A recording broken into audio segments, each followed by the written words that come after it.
Oh, this is the wrong save spot. Hello, everyone. Welcome back to some more Let's Play Eador Genesis New Horizons modded. Do you know how I managed to resist playing this game for the 2 weeks I promised I wouldn't play it for? Do you know how I managed it? I started up a new campaign. with a different one of my multitude of characters. Trimus Dowerdon there, as opposed to Lotaeri, had lost his attempt to take Eador when Dogar invaded him, and I had one of the worst starting positions I'd ever seen. Starting on a shoreline in a swamp with like orcs all around, and I couldn't get out of my starting province. It was just awful. Man, good times. Good times. Well, speaking of good times, welcome back to some more Eador Genesis New Horizons modded. It's been a bit since I've last seen this save spot, so bear with me as I look around. I'll try to remember to segment the introduction, so if you don't care about a summary, because I definitely need one, then you should be able to skip ahead.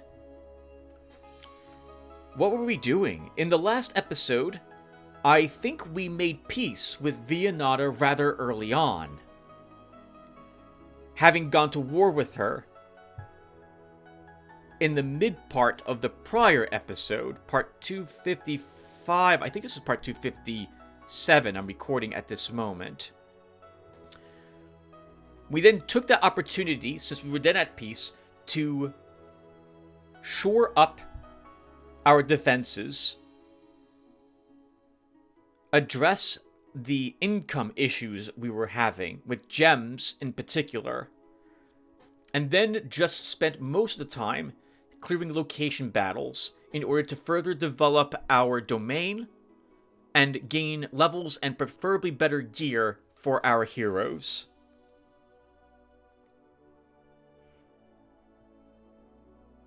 On that note, our heroes are Raukor, the Master Assassin. I realized, I believe in the last episode, that when he becomes a Master Assassin, he gains agility, which means I'm very tempted to have him attempt to take out a dragon. It'll be a difficult battle, but I think he might be able to do it. He definitely can if he brings his army around, though most of his army, I think, will fall to the dragon before he is able to down it. He's got some decent gear on him. We're still using this combo of Mithril Shield and Offender's Blade. Good resistance, first strike. We have a few pieces, right, of all sorts of different sets, but not enough to actually gain a bonus for any particular one of them. Looks like Raukor has focused on maxing all of the scattered abilities I desired for him to have. Scouting looks like it's next on his agenda. We have a decent army under his care.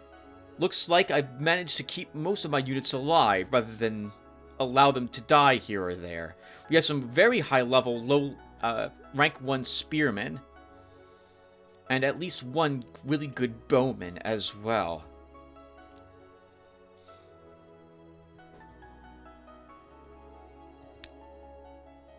Interesting. If we get a chance this episode, we will try to name the monk, the rune master, and our scorpion after some of you viewers.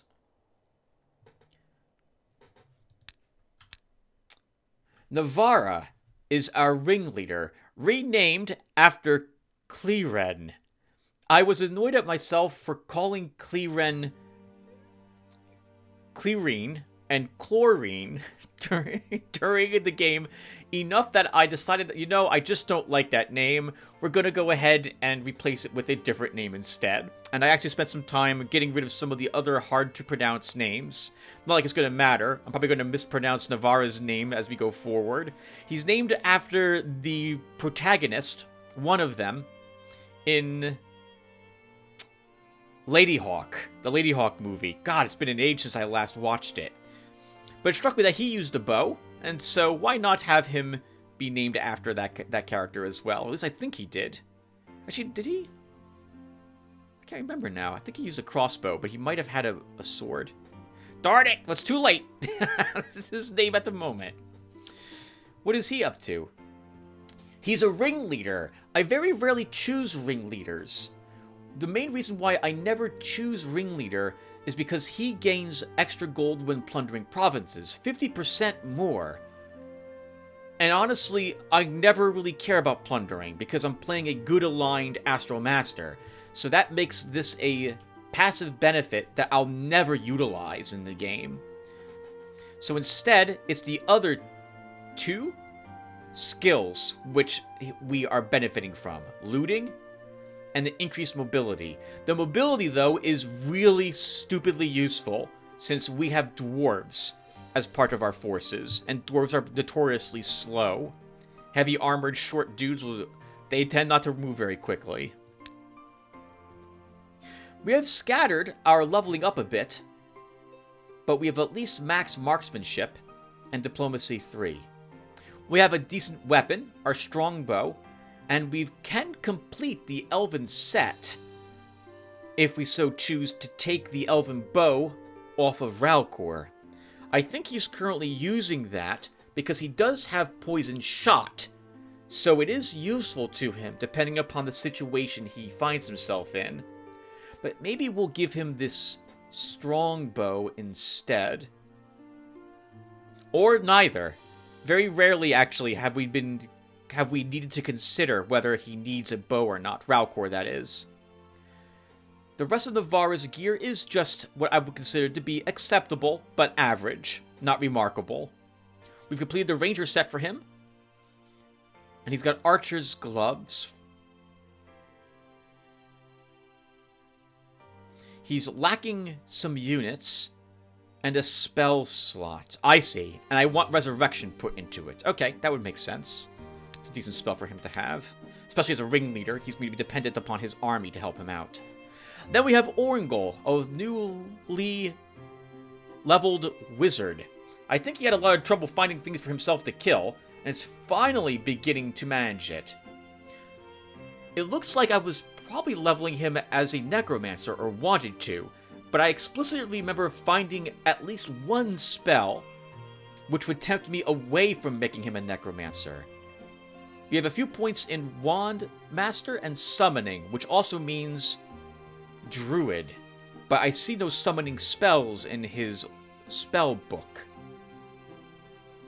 He's got a few okay pieces of gear. Once again, nothing remarkable. Oh, with the exception of the Astral Boots, but this is mostly for the gem income, which would make this good, rather than, say, help him offensively. If we can find gloves of the Astral Gloves, looks like, or gloves of meditation, there you go. That would be useful for him.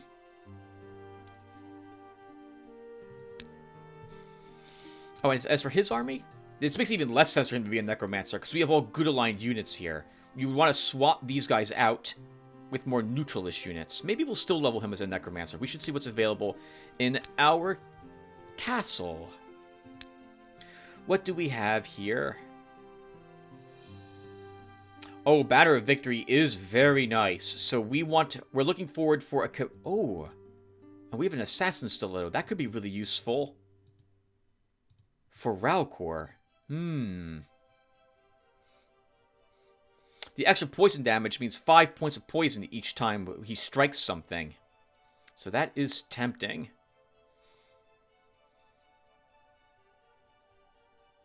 Have a few evil creatures over here. Manticores, I think, are neutral, right? Manticores are neutral. Lycans are evil. Slugs are neutral. Okay. Okay. How's our income? We are earning 365 gold per turn and 68 gems per turn. That's really wonderful. I recall that we were spending quite a few gems. This 717 is still not very much, all things considered, given the late turn. Neither is the income we're making. We've had easily twice this in the past. Dwarves are expensive. Looks like our corruption, though, is rather low. We've managed to keep a good... I'm messing this up. Grip? Tight control over what we're losing to the corruption. I probably have strategically... Yeah, we probably have built deputies' houses on most of the dwarven lands. Yeah, all of them. Yep, all of them have a deputy house. Okay, that makes sense. How is our domain? We're saving up for tier 3 units. I don't think we've constructed a single one of them yet. I think it was probably the Griffin's Nest I was aiming for. Neutral, flying, decent unit. Which would be a nice support for the dwarves we have otherwise. Slow, lumbering, but powerful.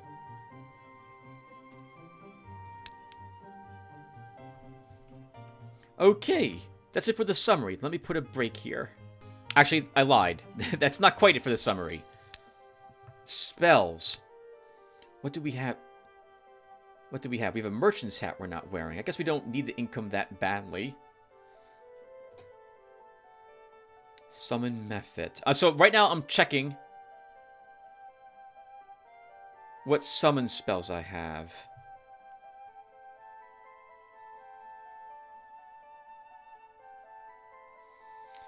Thick Fog. Disables everything's ranged attack. Divine Light. Enemies get all of their attack attributes get reduced to 0. Ignores most of the resistance. Duration increases. Doesn't affect mechanical units or elementals. Okay, that's a good one. Word of Death. What does this do? Oh, this doesn't sound very good. Decreases the stamina of all living creatures on the battlefield by 12. This should really be something called, like, exhaustion or something. Effect increases slightly with the caster's spell power. Oh, magic immunity does not apply, though. That's decent. So this could affect something like a dragon, for example. But then you have to still get past its resistance. So I don't know if this actually works very well on them. Has no effect on... no. This is not very good. In fact, we're just going to vendor that right now. Supreme Power increases all attack attributes of all friendlies within 2 tiles by 10. Armor and resistance are increased by 5. Dispels a lot of the harmful spells and grants mind control immunity. Lasts 4 turns. Concentration spell power do not affect this spell. Decent. Decent. Divine Light and Supreme Power are decent. Divine Light actually could be used by a Necromancer. Maybe we will make him a Necromancer after all. Does Mass Defense affect undead? No, it does not. We'll have to be a little careful if we use things like Banish and what have you.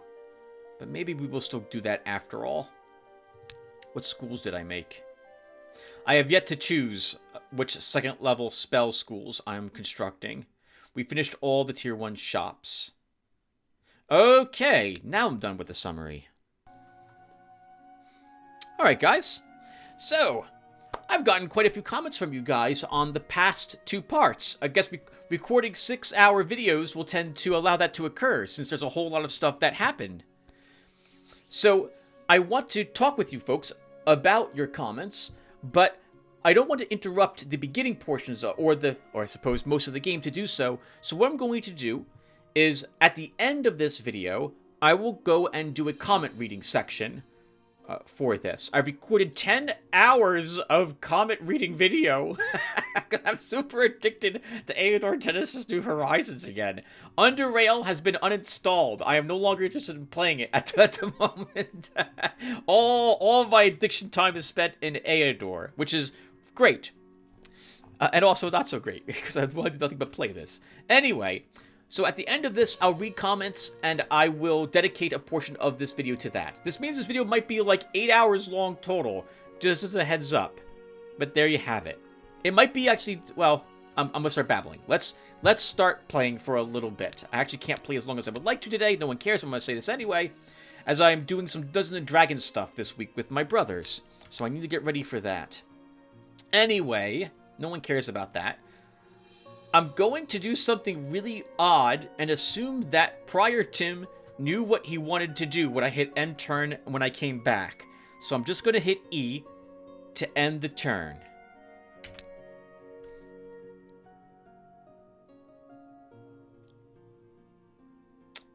No, you know what? I'm going to also set a few other options here.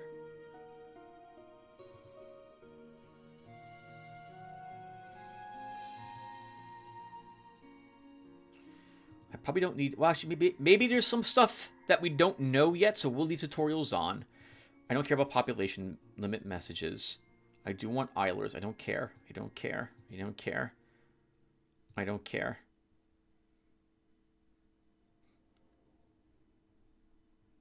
I don't care. Alright, there we go. Okay, so let's now end the turn.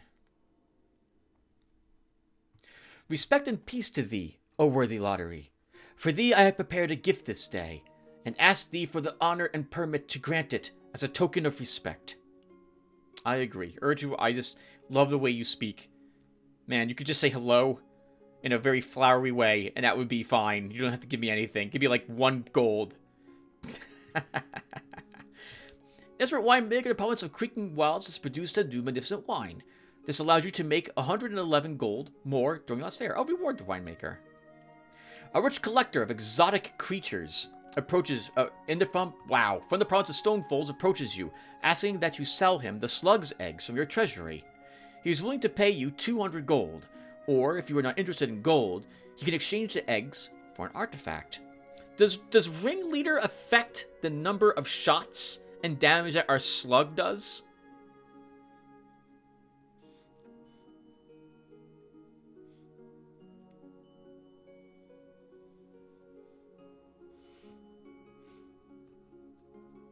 I don't know. I don't think adding the slug to the army would affect the morale of the units in it. It is a neutral creature compared to lawful, but that puts it at the same alignment as our spearmen or bowmen.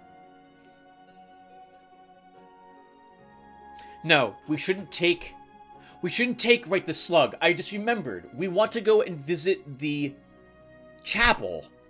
We can hire Inquisition troops there. Right. I think I was bringing Navarra back to leave the spearmen he has at home for our mage to take, in case I wanted him to be a necromancer after all. Okay, so do I want the slug? If I use the slug, it won't be for some significant length of time from now, and we might get more slug eggs in the intern. So we'll trade it. We have good belts already, though, so I don't know if we need the druid's belt. It gives forest walk to someone. Our mage would be the only person who would arguably benefit from that. Let's take the embroidered bracers and well, you're not going to use the merchant's hat, Tim.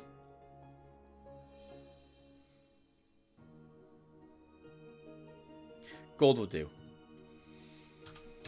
Okay, Ralcor. I think I wanted to begin attacking Vianata. The Men of War guard is what she's using.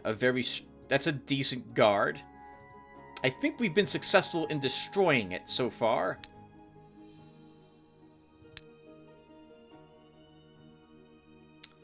I'm also at a location...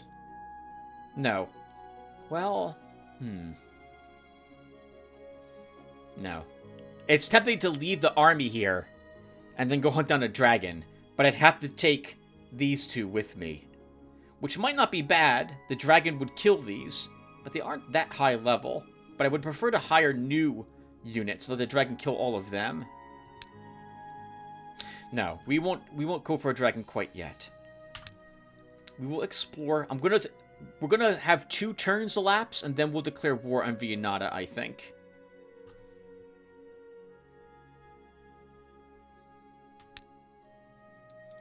Navarra.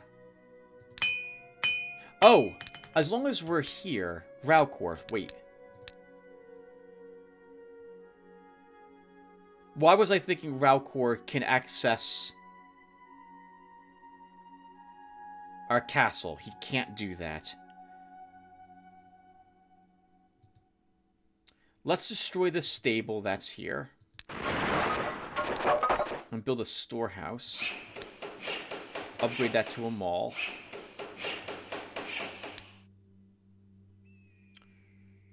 And now... what does giving you the strongbow do? Or rather, who wants what? Let's look. So, sorry about this, everyone, but I need to do this. 23 damage currently on Navarra. If we put on the Elven Bow, it's 18, so we lose 5 points of damage.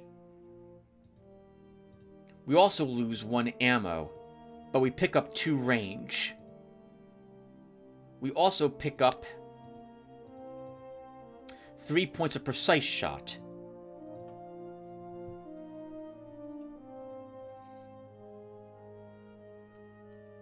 You know, we'll use this for a bit. And that means that Raucor can get the bow instead. Okay, we'll try this. And by the bow, I meant the strongbow.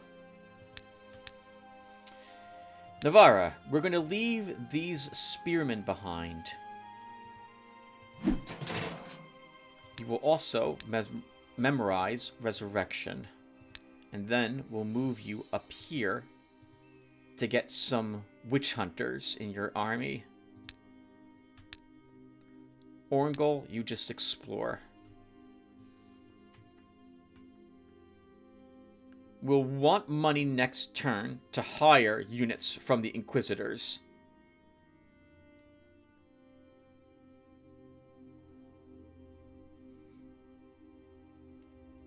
We're not having corruption issues, not that many, so we don't need a court. Let's just end our turn. Holding on to the rest of our cash. Oh, there'll be no loafers, though. Who's not moving? Raucor, what are we doing with you? Do we fight the Dark Elves? I don't like fighting Dark Elves.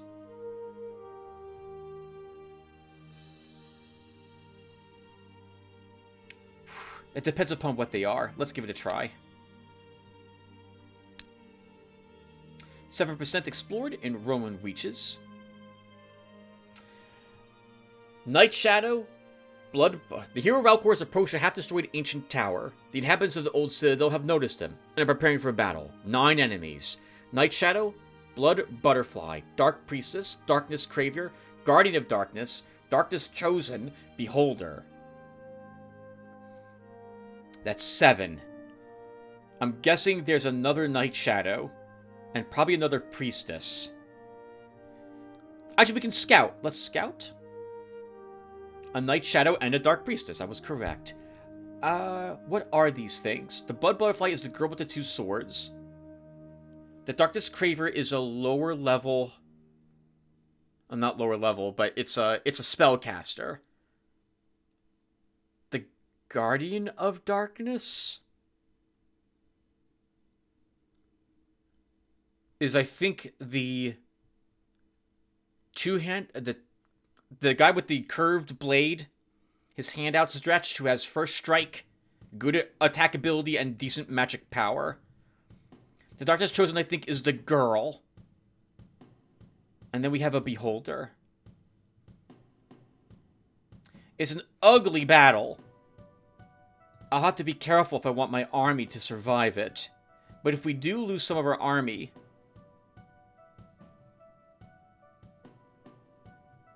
that gives me an excuse to fight the dragon. Let's do it.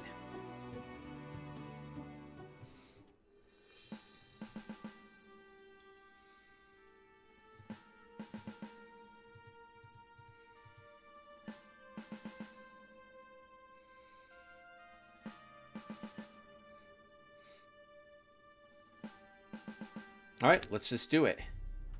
So I want to kill her first, I think. What does she have?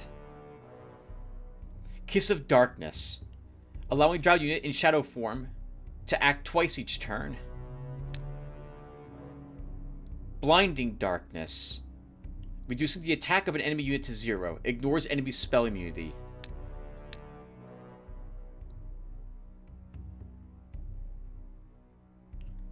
I don't think I can reach her this turn. 1, 2. I can't. So we're going to have to deal with that nonsense. She has 10 range defense as well. 20 magic attack at range 7. 1, 2, 3, 4, 5, 6. So she can reach anything she desires. We can't put any spell on her.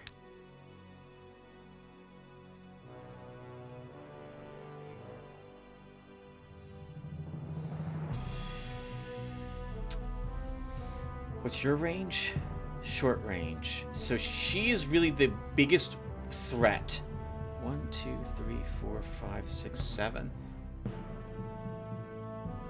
She can kill our monk. She can't kill the alchemist. Not right away. We're probably losing this bowman. Sith will survive. But we need to charge her.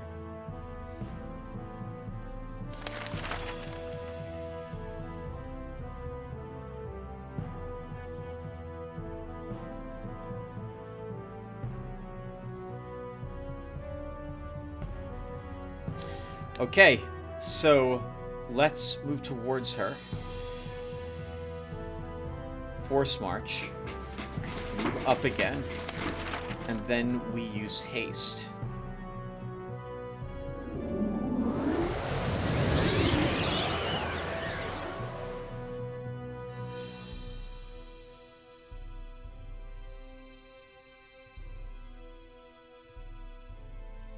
The bowman's just gonna die. 1, 2, 3, 4, 5, 6. I'd have to move him here. 1, 2, 3, 4, 5, 6, 7. Let's try to keep my units alive by doing this. Now, do I want a double shot the Beholder? I think we do. Actually, they'll just heal it. They'll just heal it.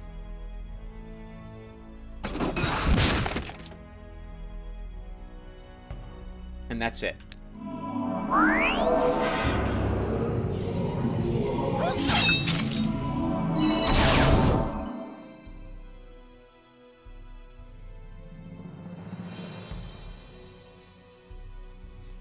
Who did it? Blinding Darkness.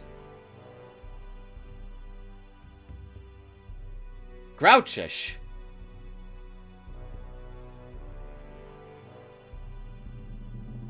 I don't know if I agree with that.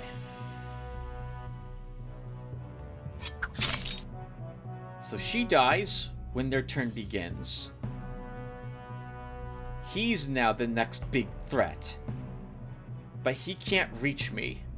So we can still stay put and wait. If I move myself up 1. She moves here. She can shoot me, but she's the only thing that can. That will be fine. Oh, Blinding Darkness, Tim. No. We don't have a Dispel, so we can't get rid of that either.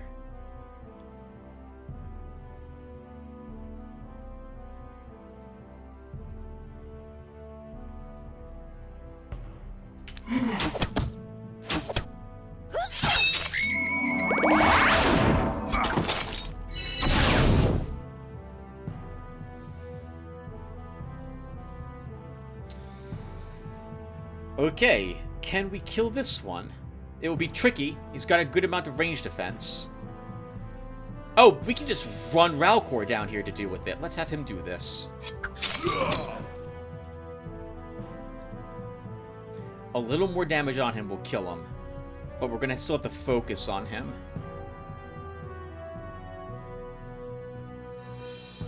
Let's use the double shot. And then Grouchus can get the kill? No, he can't. He still has Blinding Darkness on himself. 1, 2, 3. 1, 2. I think we'll heal here. Move you onto the hill. And that will do.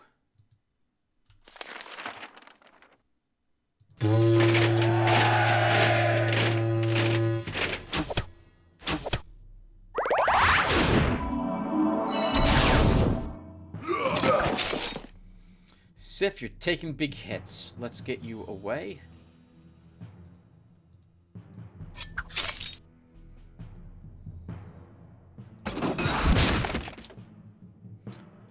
Damage left on that.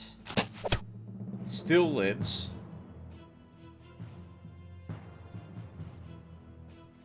Let's go.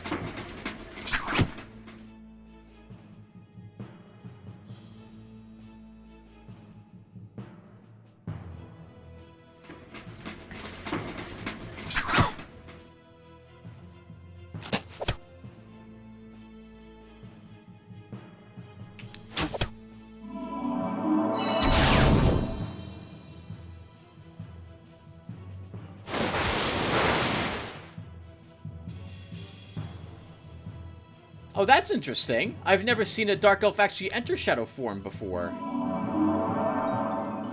What does she gain when she does that? Unit is in Shadow form. The unit's range attack is increased by 6. Its range by 2, but its resistance protects only partially against spells. Unit is incorporeal and is able to reduce the enemy's resistance by 1 with each shot. It possesses Bloodlust 2. Unit's resistance is reduced by half and it loses 2 morale points each turn. Spell duration is reduced by 1. It loses the healing power. We have to kill her. There we go. That was not so tough. You're dead.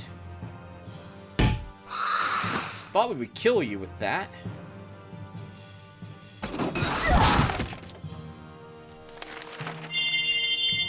You can't be healed. Let's move you away.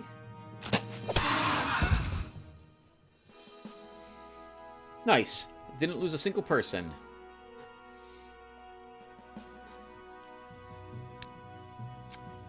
Our new bowman can get a ranged defense.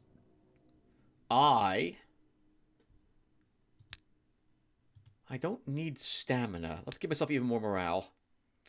Lost Fremen. You've got 4 ammo. Let's give you 2 plus 2 damage to that. This monk can get some healing. Life Drain, Freeze spells. Immobilizes target, deals 8 points of magic damage. Target's armor is increased by 1. Lasts 6 turns. This is like Ice Chunk, but magic damage. Magic resistance only partially protects, reduces duration of the spell. This is not protect against the damage. Duration increases significantly with the cost of concentration. Life Drain. Deals 10 magic damage to all enemies within 1 tile, and reduces morale by 3. The caster regains as many hit points as damage dealt. Damage increases with the caster's spell power. This might be nice for Ralcor here. We got more wine. Excellent. A large trade caravan is asking for permission to cross the province of Hilly Country. The traders are willing to pay you a tax of 50 gold coins. Let them pass. Leave it to the treasury. What was in Hilly Country, by the way, for defenses? Light infantry. We can put some stronger guards here. Let's do that. That was why I let them pass as well. Wasn't sure what we had there, and we might have an encounter where we can't defeat the merchants, in which case I think they raid.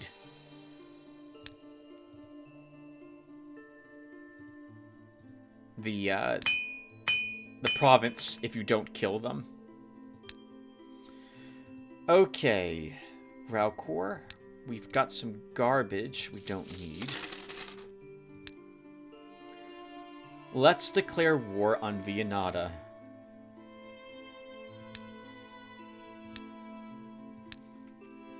Ralcor, you'll spend a turn here.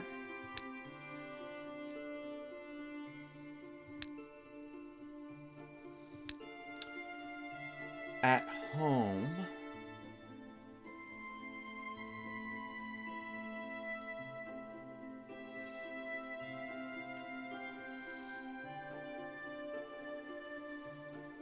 I don't really need any of this.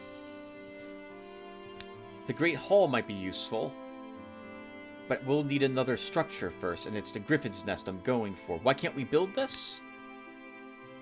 Enchanted Grove. Oh, look at all the gems it costs. Let's build it. Wow. Yeah, look at all the gems this requires. 200. We have none of the gem reduction, none of the gem resources. Keep messing this up.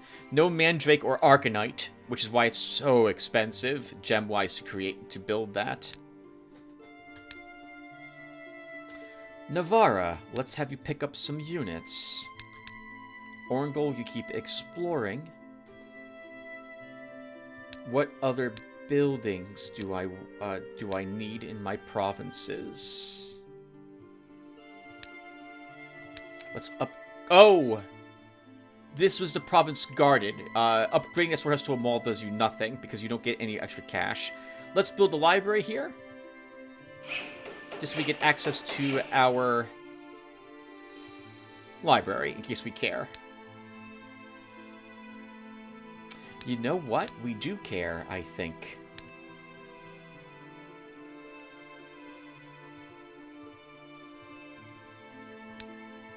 Let's take blindness instead of astral thief. Oh, we already had a blindness. What? Well, it's too late. I've done this now. Oh, Tim, you're a moron. Okay, well, 2 blindnesses isn't bad. We'll knock out both eyes instead of just one. By the time I'm casting Astral Thief, nothing has ammo anyway, so we'll just get rid of Astral Thief. Okay, end the turn. While exploring the province of Rowan Reaches, the hero Orangol encountered adventurers heading back from some unexplored lands. Nothing else unusual has been spotted. Approach them. The hero Orangol has approached a team of adventurers. Considering their tired yet satisfied expressions, they are returning from a quest, carrying some valuable loot along. You could try to take their spoils away from them, but probably not without a fight. Elf, Dwarf, Halfling, Monk, Sorcerer, Halfling, Rogue. That's 6. Elf, Dwarf, Halfling, Monk, Sorcerer, Halfling, Rogue. Interesting. I don't know what the 7th one would be. Orangol won't win the battle.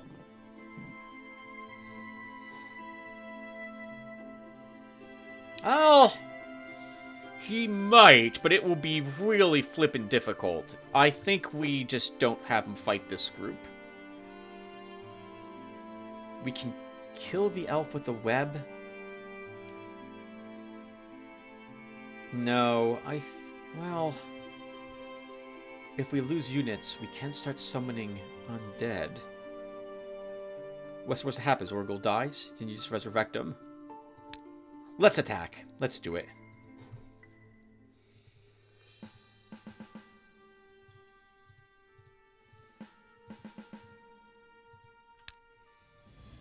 It's another halfling. This one's much more dangerous than the other one. I don't know if we're gonna kill the elf with a lightning. I don't think we do.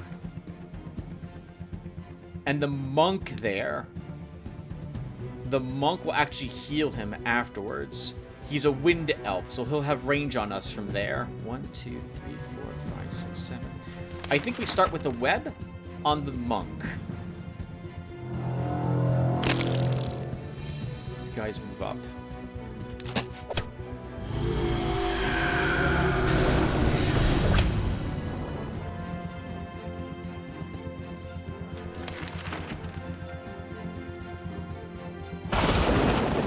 As I thought, we're not going to kill him.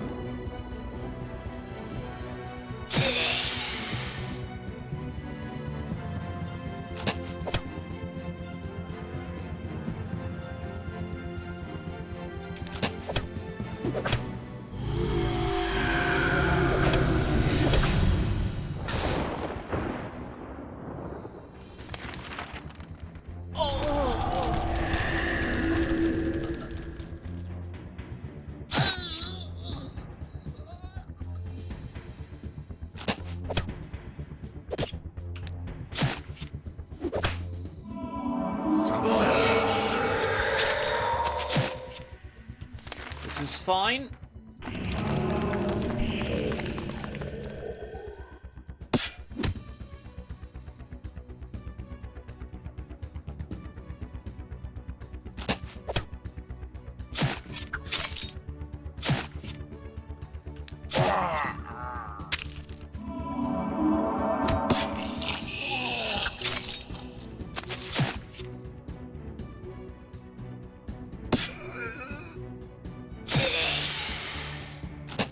This is fun. This is a tough one, but we're doing it. Oh, that disease doesn't last very long on him, but it does last on him.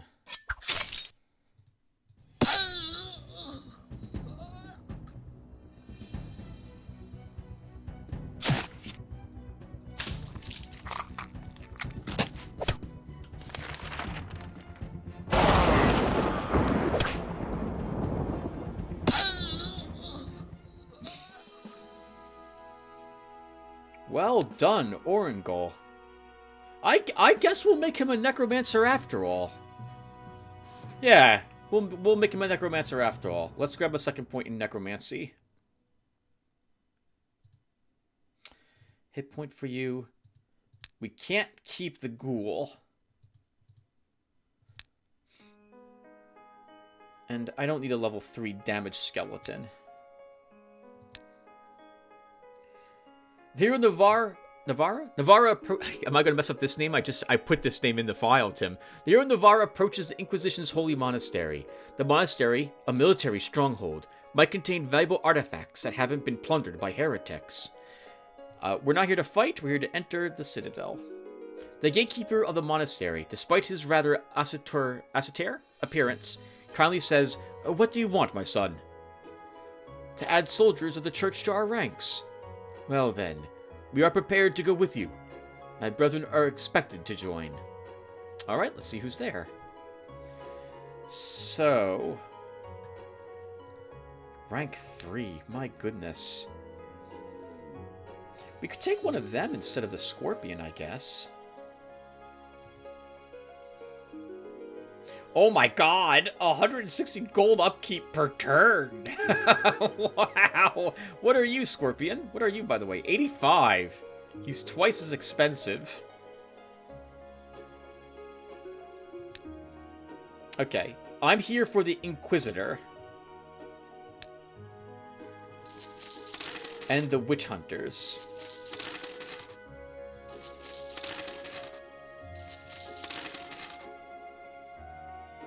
Oh, right, we have upgrades to choose for them. Okay, so let's see. So...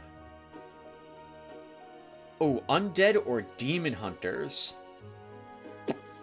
1 second, let's see what's around us. Oh, while exploring the province of Creaking Wilds, Ralcor found a monolith.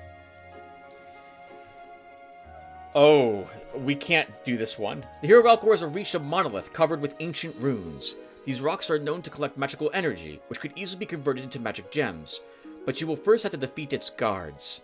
12 enemies: skeleton, bone spearman, zombie, mummy, ghoul, ghost, death-touched, vampire. We don't have a way to... poison does nothing for them. To them, which is what Ralcor, relies on a little bit of. But we have no way to deal with the ghost. How do we deal with the ghost? We don't have any... we have magic damage from our monk, and that's it. So, that just slaughters us. And there's probably 2 of them here. We'll scout. 1 ghost, 2 death touch. Good God. No, this is not worth it. Retreat. You're a bloodthirsty monster, Lotaeri. The forces of Mother Nature will punish you. Your castle is being visited by cripples and freaks who have heard of your kindness and generosity. They ask you to give them some gold for accommodations and food. Drive the bums away so they don't come back. Your soldiers drove the bums away with kicks and punches. The freaks and cripples endured the beating without any complaints, obviously accustomed to such treatment. Serves those stinking bums right. I don't want to spend the money, guys. I'm sorry. Alright, Ralcor. Let's see. Time to advance on Vianata. So we're guessing she's either up in this corner or up in this one, and I have no clue which one she could be in.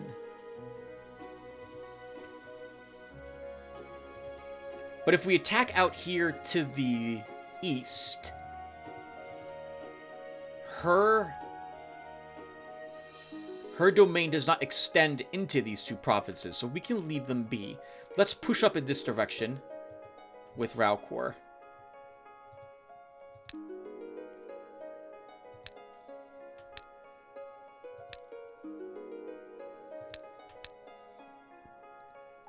Navarra, let's see.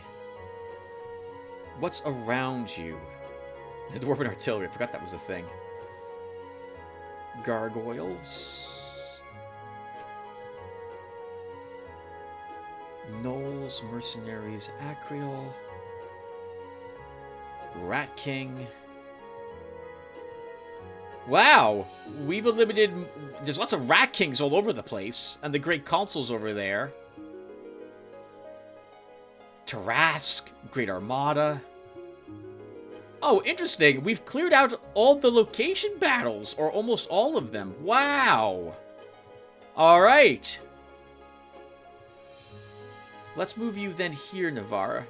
And I don't know what to upgrade your hunters to.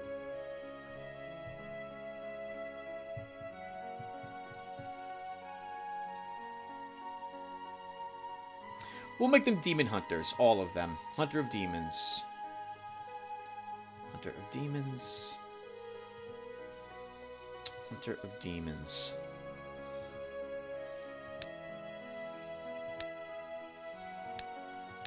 Okay.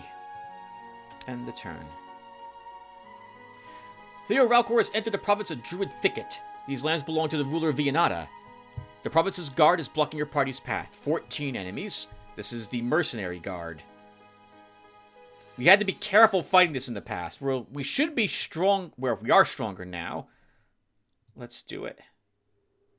I do like seeing the forest helping to protect us.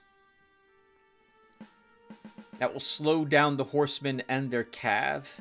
I think I'm content.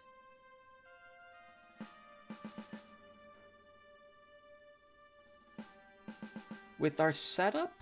Maybe I'm not.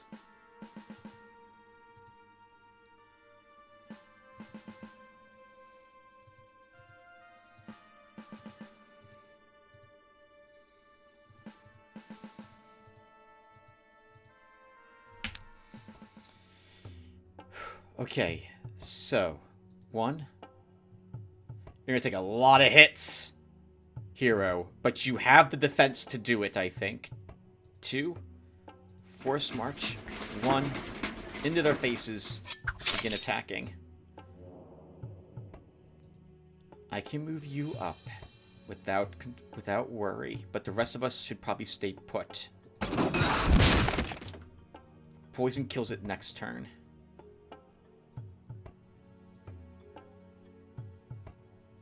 One, 2, 3. Can't reach me. I think. I should always double check to see if any of these guys have a medal, like terrain knowledge, because that would surprise me. Alright, I don't see anything here with it. Everyone else stays put. We don't need... Actually, you can fire. And that's good. So I guess we can move the dwarf up.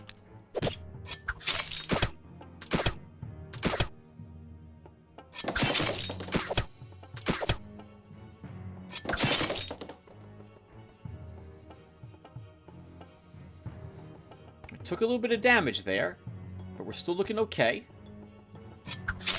Wow. Alright, he's dead. He dies to poison, so he looks like a threat, but we can just ignore him.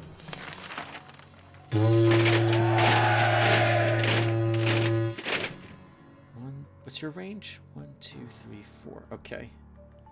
Stay there, Seth. We don't need to move you to move out yet.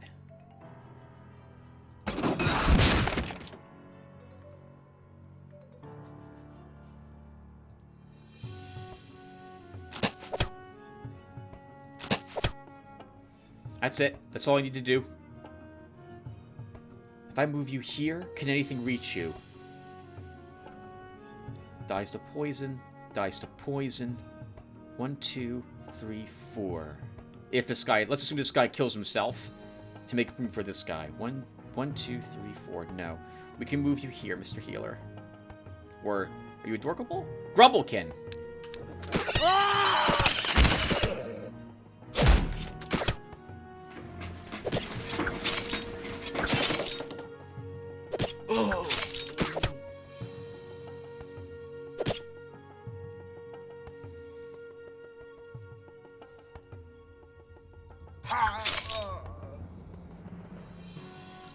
He dies to poison. He's dying to poison eventually. Oh, the...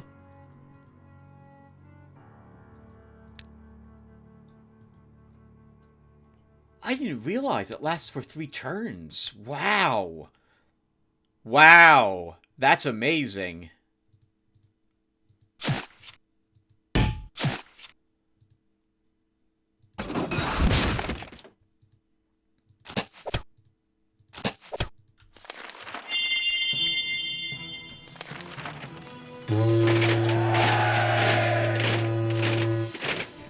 Okay, that's it. We don't need to do anything else.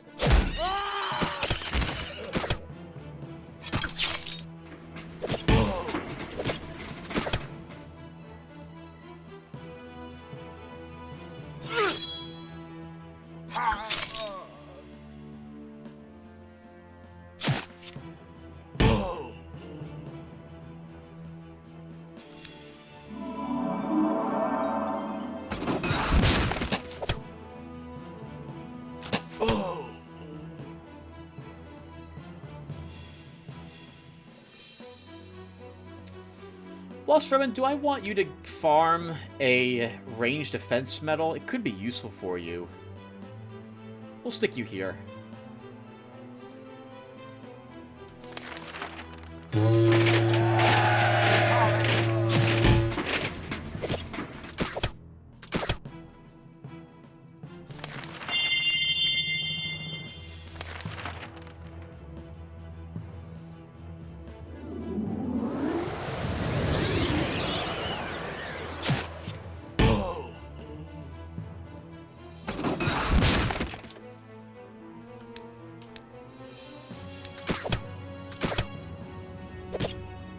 That guy does a lot of damage to you.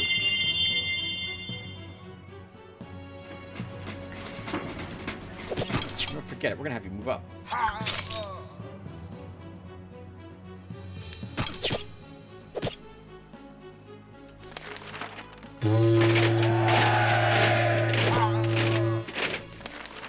Good work, sir. Oh, I have no heal on whatchamacallit. Okay. Well, let's have you two move up. I want to heal him before we end the combat. We could just end our turn repeatedly. This poor guy can't hurt the only unit he's near and wants to attack Ralcor. Poor pikeman. That went a lot smoother than it used to be, though I do think fighting in the forests helped. It slowed down these fast units from reaching me. Prevented them from reaching me. Let's use some proper words. +1 hit point. We're probably not using archery. We're probably not going to use diplomacy, so we'll take scouting. Some tower ruins. Shaman and a sorcerer. No, you can't win. If we had an army with you, maybe, but not at the moment. Actually, maybe we can. Maybe we can. What's the worst that happens, right? The worst that happens is we do no damage at all.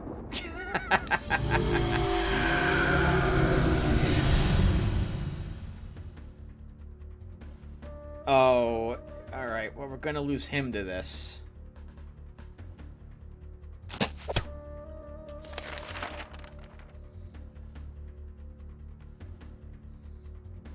If you're gonna kill him, Tim, you should make sure he dies.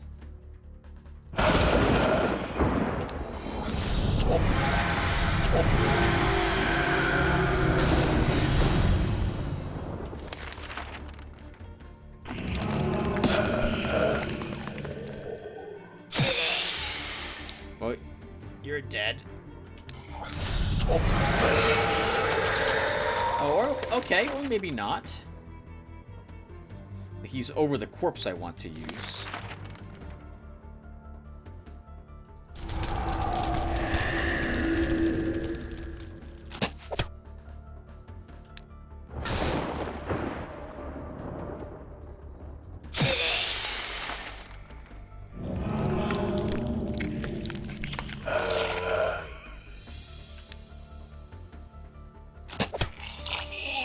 Good job, Orangol. +1 command. We'll grab Wisdom 1. Double shot. We can hold you in our army, Mr. Ghoul. We'll take you. Exorcism, leather hat. Alright, but now Orangle's got to drop the dwarf. Yeah, this is going to work. Alright, so... there he goes. We'll bring you home, but we'll give you another unit. Skeleton.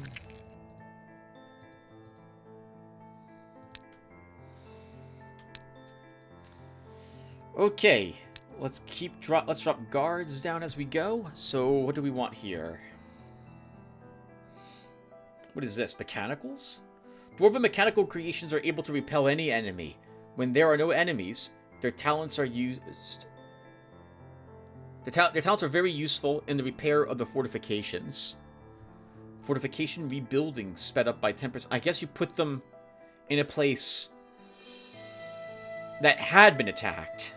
Okay, interesting. Granary. Stable.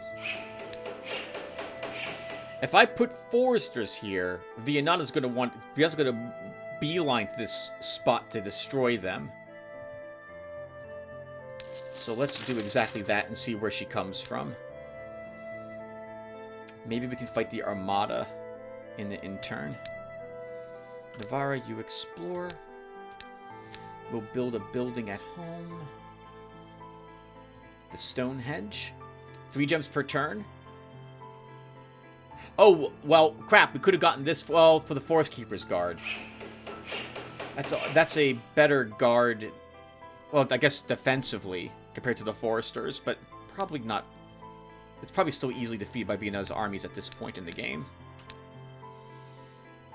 And here she comes. Yep. So, I'll destroy them. Raucor defends. Damned coward. Continue exploring. Oh! Thug. Bodyguard. Executioner. Punisher. War Elephant. That's half the army. How many War Elephants are here? 2! Oh! No, there's just too much meatiness here. Too much thick meat. My army is more surgical. We need a butcher's cleaver for this fight, not a surgical knife. Retreat. But we see where Vianata came from, so let's go ahead and say hello to her. Hello, Vianata. I was hoping to see you. Let's see. So, let's put down... They're quiet. They're also not growing at all. They're also a large village.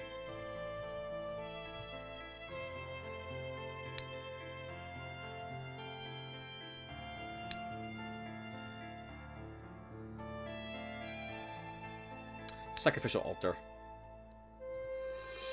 10 gems per turn. Population move -2. Greatly reduces population growth. They're pissed off. That's okay. We'll destroy the sawmill. And I'm sure a pub. And a fair. We'll smooth things over. The bad news about what we're doing is that if Vianata comes in this direction with a different army, she'll take this from us.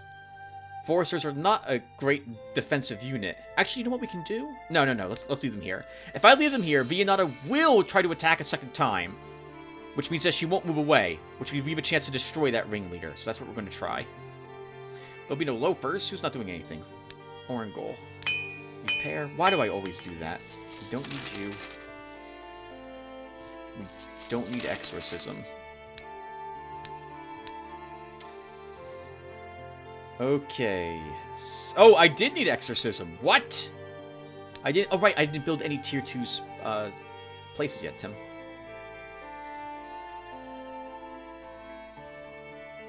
Let's take an internal slave.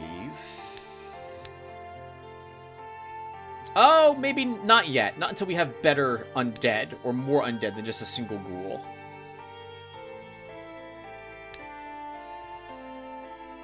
Atrophy is probably more useful.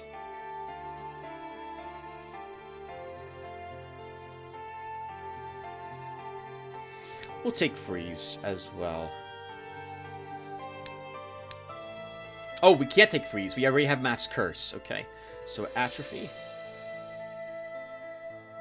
I guess we'll take a raised skeleton and a soul trap. You're kind of relying, Tim, on somehow killing units. He's not designed to do that very well. Your army would have to help, which you don't have currently. Let's get him back over here. We'll keep exploring. Actually, there. That place needs to be explored to continue growing. Okay. I'll destroy him. Ralcor defends. Damned coward. So you might note that there was a recruits guard here. The AI gets to see where you're attacking and will usually replace its guard with a better guard upon seeing you do exactly that. Now, we've defeated this guard before, so I'm imagining that we just did this. This should be more or less the same. Let's fight. But the layout of the land is very different.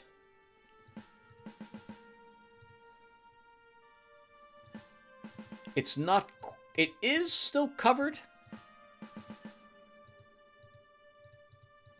But we're a little more exposed this time around, so it's going to be tricky.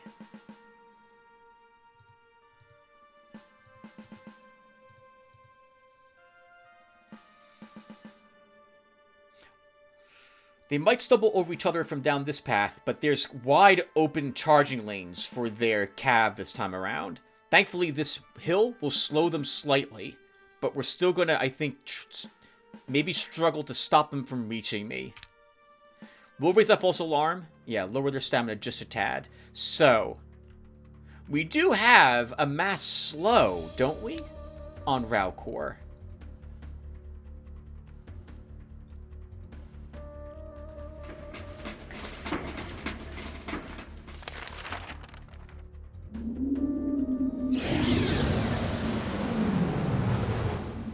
Good. Very good. That's all the army for at least 4 turns.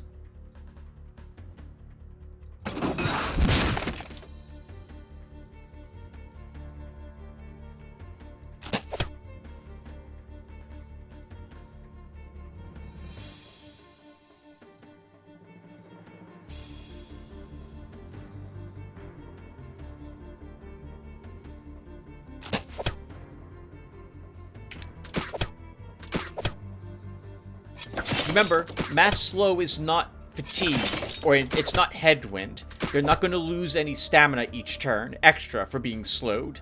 But it does reduce that cav, and I'm nervous about the horsemen and their cavalry unit.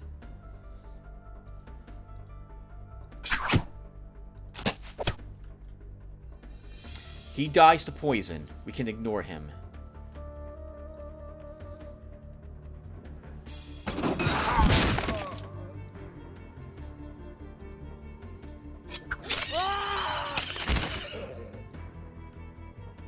Force march on this one. 1, 2, 3, 4.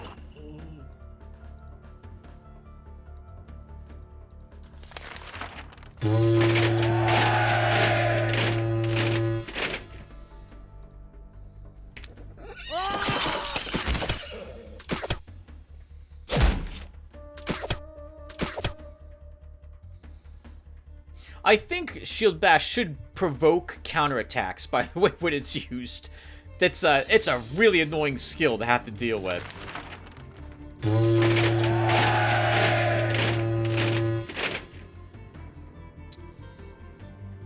Can we get his life? Good. To the point where the poison kills him. And now he'll do nothing but shield wall, because he's terrified of dying.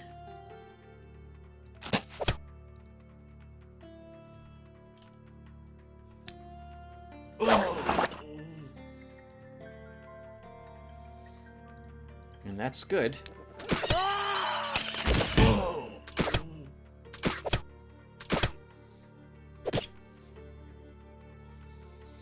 He moved up in shield bash, didn't he? No, okay, he moved up in shield walled.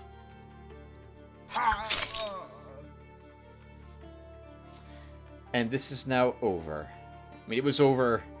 This wasn't going to be that difficult anyway. Rest.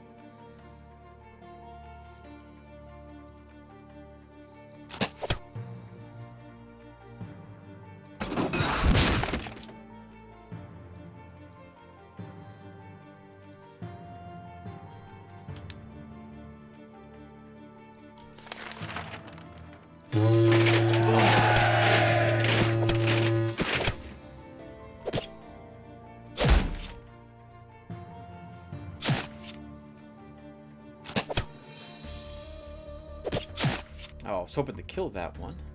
Guess we still can.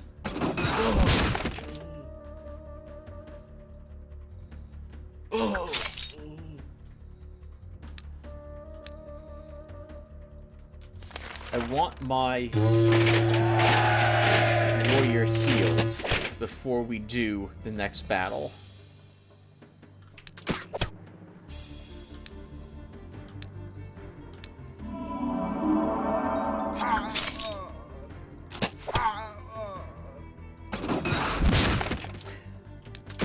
Make that sound again for me. Well done. Well done, Tim. Good cash for the battle. Sure. We'll give you +2 more ammo.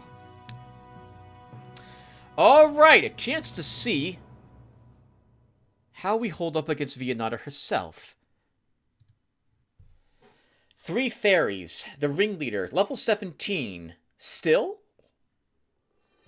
What was the hero? We encountered a level 17 hero quite a few turns ago. Is this still her? Spearman, horse archer, guardsman, horseman. Most of her front line is, or her first rank units are mostly fairies. I mean, we're here to attack, so we're going to attack. We'll raise that false alarm. I think we do what we had done last time again. And do a slow. Yeah, we want to fight the fairies.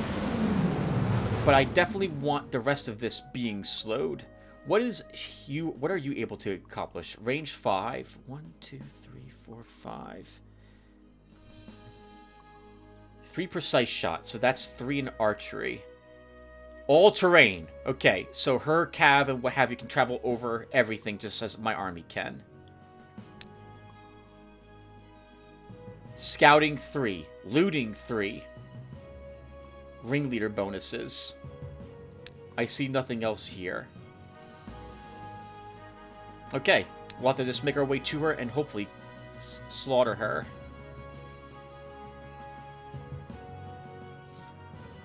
I'm gonna double shot. In the hopes that the fairies decide that they'd rather heal this than haste anything. I don't want one of my units being easily killed by their archer, so let's do this. And we'll just see what they decide to do.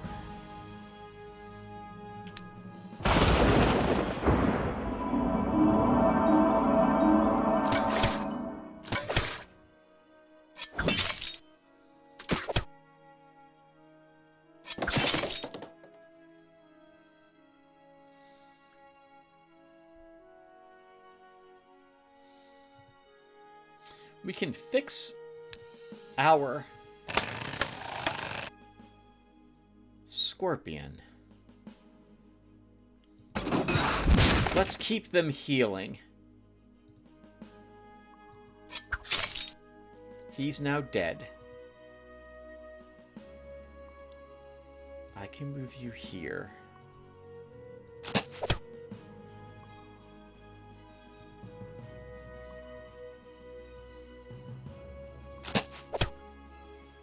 He dies to the... Oh, he would die to the poison anyway.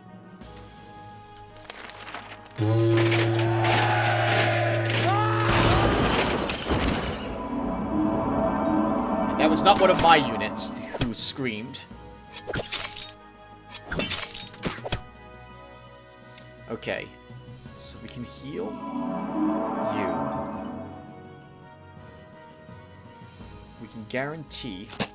Oh, good. We can just kill that guy. And begin working on their leader.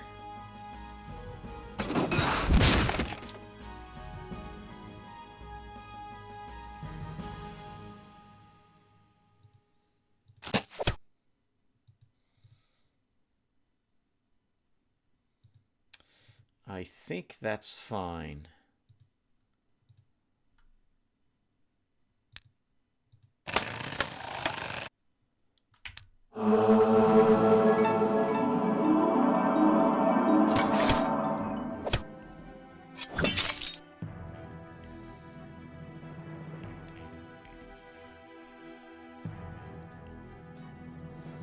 The game's really thinking what it wants this one guy to do, and he can't do anything, so we'll keep working on that ringleader.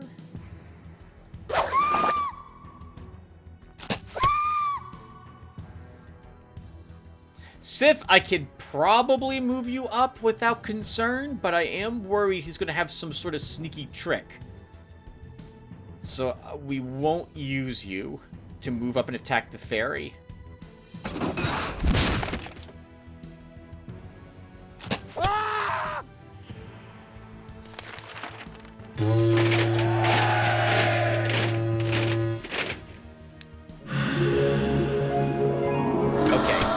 He has no sneaky tricks. He's dead. He's dead. We're killing him right now, so.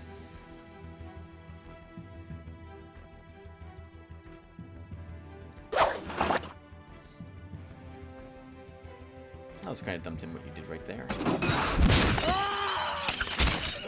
And the poison kills him.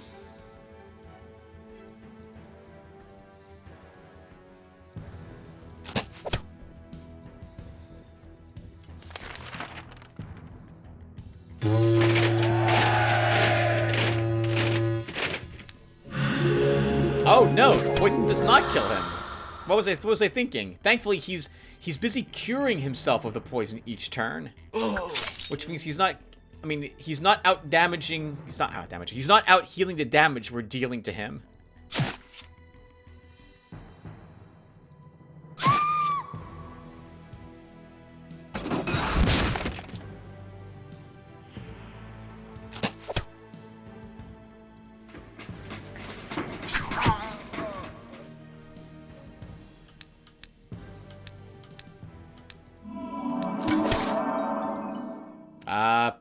Poor Vianata. You were no match. All new army, except for this spearman. So she's been dying to something over and over again. And it looks like my whole army leveled. That's fantastic. Oh, Grouchish. This is an awful upgrade for you. Defense, I suppose. Lost Fremen? We'll give you 2 hit points. Frost Sword. And ammo.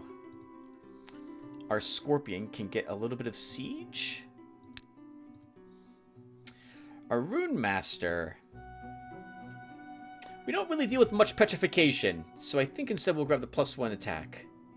A Dark Cave. Oh! This is the Dark Elf group we fought before with Raukor, only it's twice as big. Just about. We'll scout it while we're here.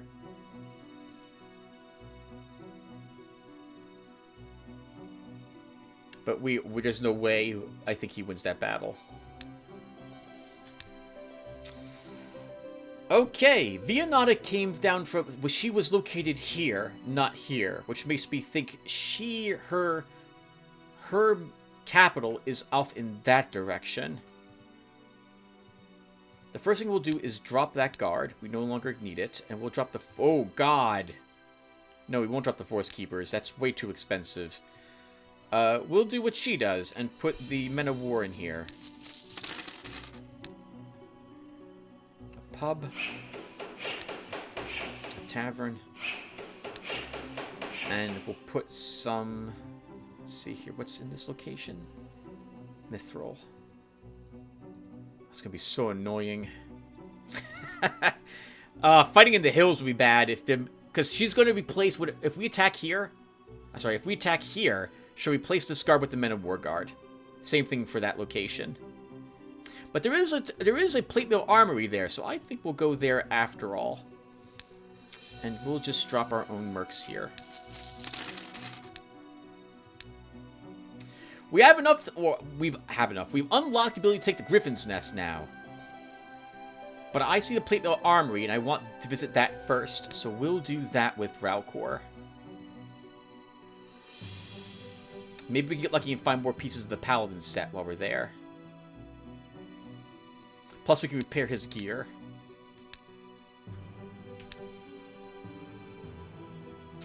They're still sticking it out. Let's fight.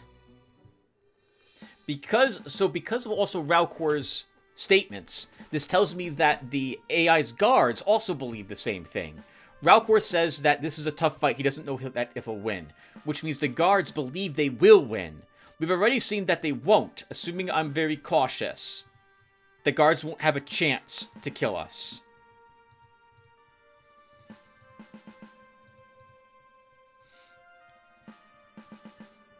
In fact, our mass slow will guarantee that will be the case. They won't be able to reach me. They're fast units. And so they'll focus instead on Ralcor. And Ralcor can take the hits like a champion, because that's what he is. But the AI doesn't realize how outmatched it is. So unfortunately, we can't just let this group leave. We can still afford to raise that false alarm. We'll make up the cost of it really quick.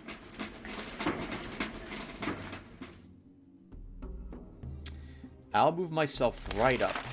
And once again, mass slow. Yep. 4 turns at least for our enemies.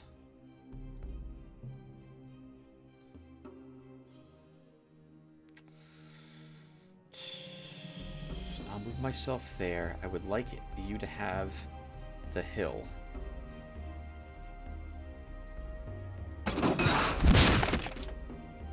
Tim, that's Grouchous. Be careful.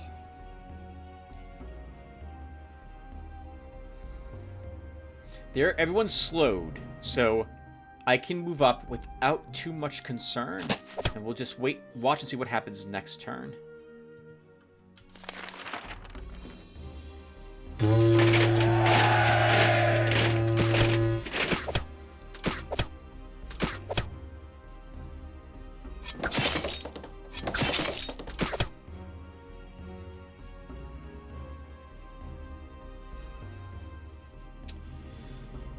Okay, these cannot reach my army still, so they will probably attack Ralcor.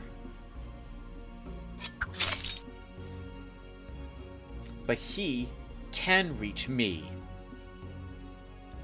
He's the only one who can. I'm willing to let him hit me in the face. I'm fine with that. Start killing their sniper.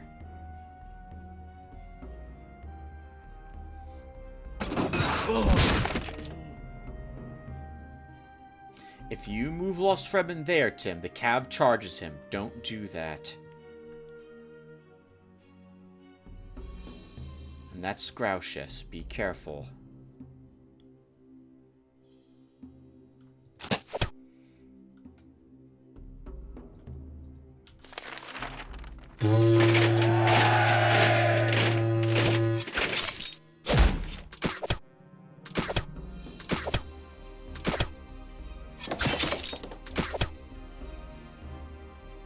Cav won't charge him because he's killed if he does so via first strike. Okay, that's fine.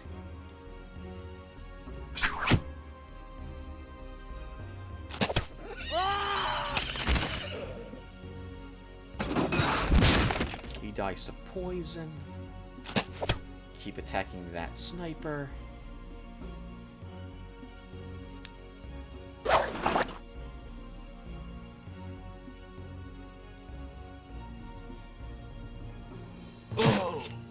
Careful, Tim. I don't think he's dead, but you did risk Sif for no real reason. He dies. He dies. Let's... Oh, oh that was a misclick.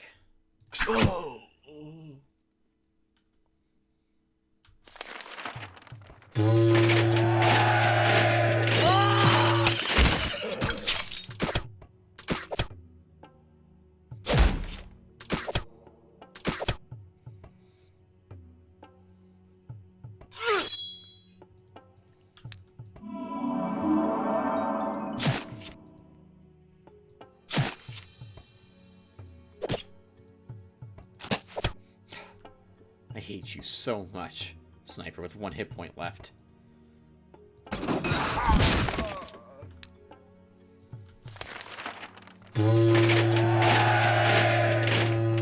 He'll die to poison in 2 turns. We can just ignore him.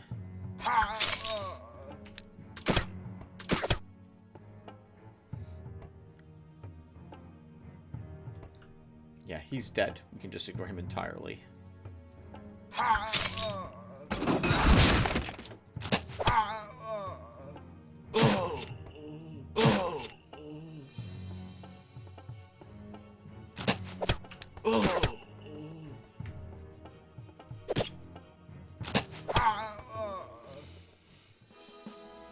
You know, I would let this army just run, so I don't have to fight this each turn. But it's good experience, and it's decent cash. I mean, we should always do battles if we're not at risk of losing any units. And we really aren't with Ralcor's group, especially thanks to Mass Slow. God, what a great spell that was to give him.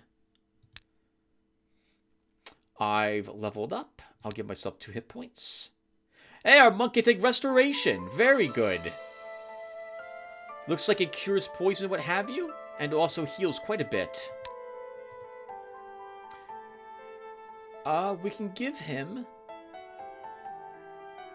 Medal of Expertise. Increases energy control by 1. Grants the ability Skillful Spellcaster 1. So energy control doesn't really... Well, I guess it does help me. If he ever casts a spell at an enemy, like the ranged attack he normally has. Not a spell. It lets him ignore 1 point to enemy's resistance for that effect. But it also reduces the stamina cost whenever he casts a spell by 1. We'll give it to him. An underground cave for Orangol. That's way too strong. Abandoned temple. That's way too strong, but we might as well scout it. 1 fiend, 1 Cerberus, 2 succubi, 2 fiend lords, 2 demons, 1 lord of abyss, 2 devils, 2 avengers. Retreat. That's awful. Orangol, let's also give you a Walking Dead.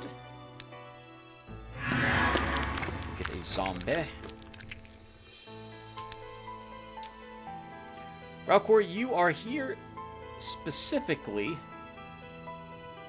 for that plate mill armory, which you'll enter, and your equipment's nearly broken, so it's a good thing we're going here.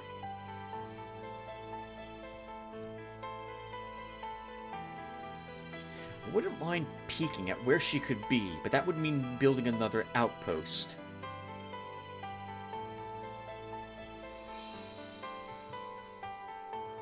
I see yet another hero here. We've now also carved a path straight from the south to the northern parts of this shard, which means that if Vianata's castle is on this side, we've cut her off from everything on the west side.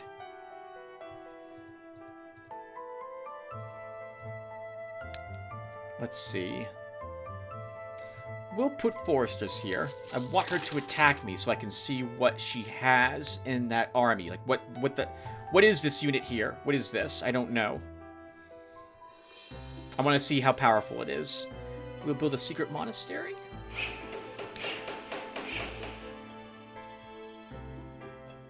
And a granary. Rocker, what's that? It's your weapon. Your weapon's almost destroyed. So we'll currently give you the great sword instead. It's going to be expensive to repair the gear here, too, because it's not our castle. Maybe we should have built a storehouse here instead to make it cheaper. Repair the gear, then walked in, but we'll do both at the Plate Mill Army. Repair gear and probably purchase something better. It's just a wizard. Wizard Young Centaur Bone Spearman. So I'll destroy him. Ralcor. Damned Coward. Catacombs. That's way too strong for Orangol. Tower Ruins. Bugbear, Orc, Ghost Whisperer, Cleaver, and a Brute. Navarre can probably do this battle. Let's scout. Yeah, I think he can do it.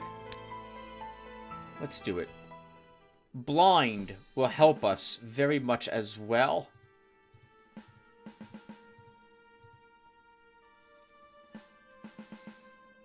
By that, I mean, if the enemy does manage to reach me, we have a way to deal with it there by blinding it.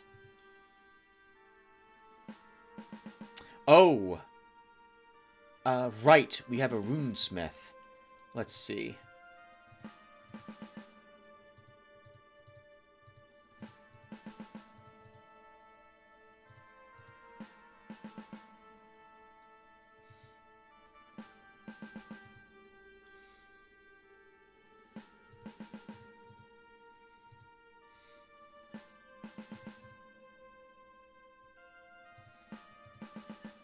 Start.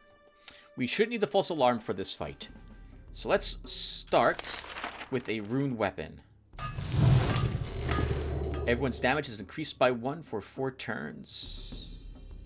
We don't have much terrain knowledge with you, Navarre. In fact, we don't have any. That's interesting. Alright. Oh my god! We're doing 24 flippin' damage. 18 normally, plus 2 from social special effect, plus 1 for our heroes, plus 1 to all ranged weapons, and plus 3 thanks to morale. Wow. Let's just do that.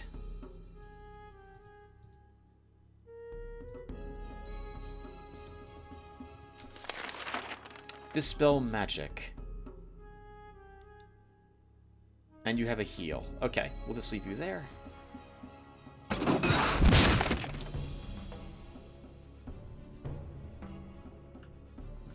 Do you have Force March? No. Do you have Force March? Yes. Okay. Gotta be a little careful of the Cleaver.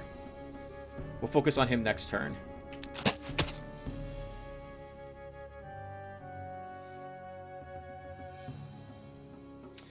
Okay, so you take the hill.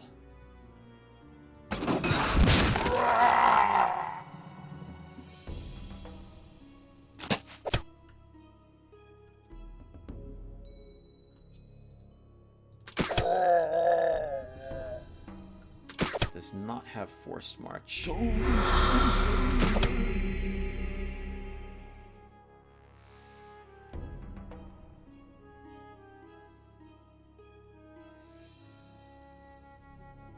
That will be good.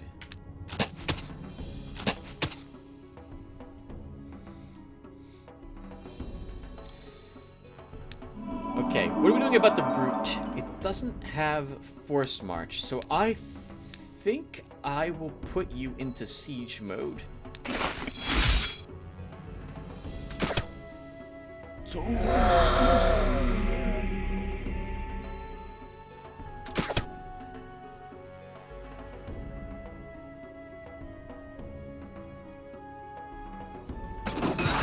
I should be starting with that, so we reduce its range defense each turn. No, Thrall, no! No.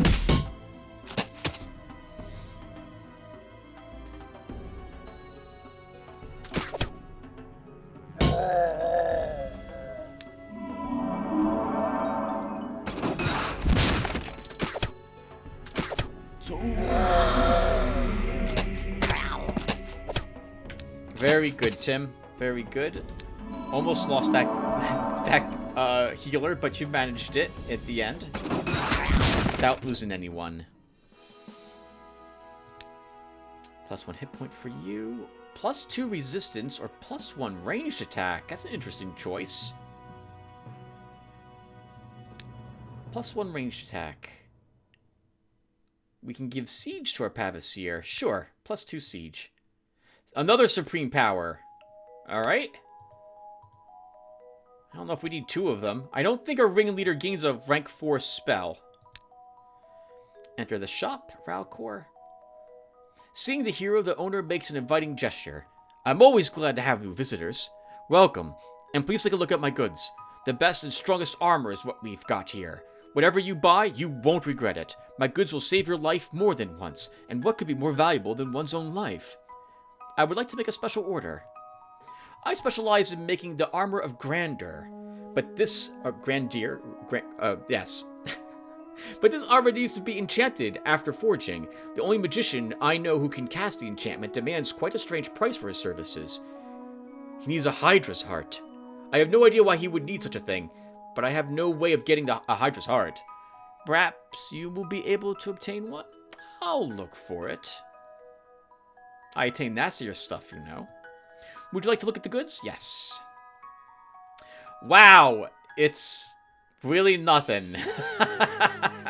You got nothing here I'm interested in. Oh. I guess arguably the dark armor could be useful as opposed to the paladin's cuirass. But I don't think I want to spend the gems on that. Oh my god, look how expensive it is to repair my crap. Holy crap. 1,043 bucks and 60 gems because we're not at a storehouse. Do I want to spend that much? Or do I just build the storehouse next turn? We just build a storehouse. I mean, that's a granary destroyed for 20 bucks. Okay, so he had nothing good here. Except for this. Arguably, we gain +1 attack if we take it.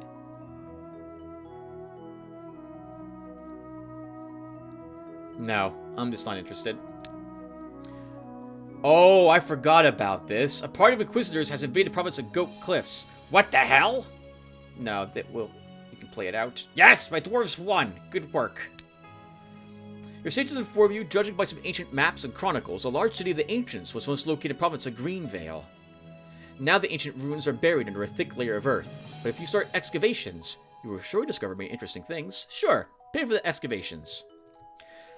The excavations don't last long. The archaeologists soon discover the entrance to the underground catacombs of the ancient city.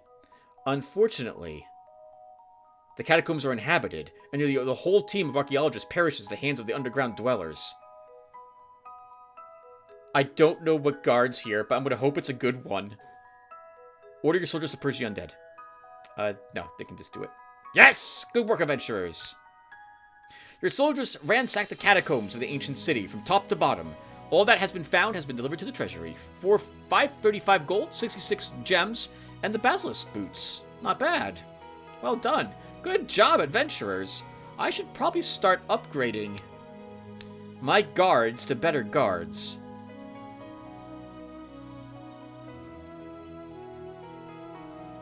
Why can't I put the mechanics guard here?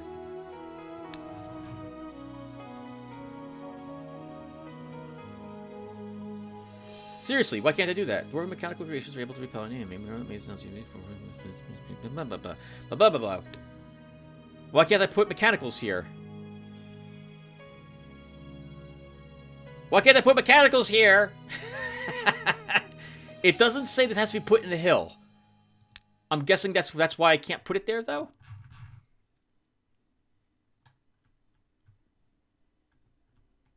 Okay, well, crap. Oh, we're not fighting the Men of War group, Tim. You're fighting... No, I am fighting Men of War group. We're fighting Men of War whenever we fight. Not the, Not the mercs.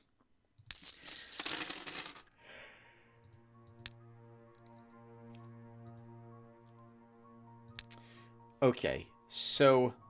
Let's build the Griffin's Nest.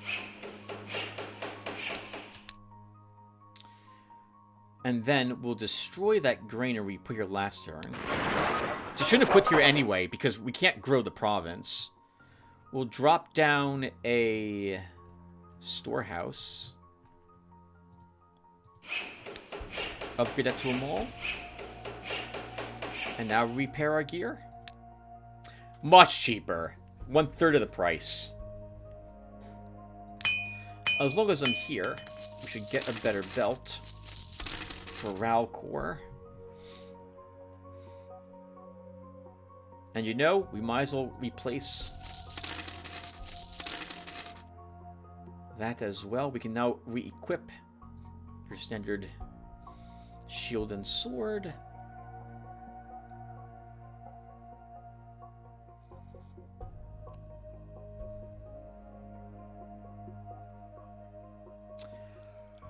You know, I'll leave behind the Hero's Medallion to take even more resistance on him. At the moment, he's got 30 morale. I don't think he needs 4 more. Oh, whoa, whoa, whoa, whoa, whoa. Okay, Ralcor, and then we push the attack into Vianata. Navarra, what we're finding here is too tough for you to fight, so let's move you closer to home. Actually, no, we just did a battle here, Tim, that was successful. What are you talking about?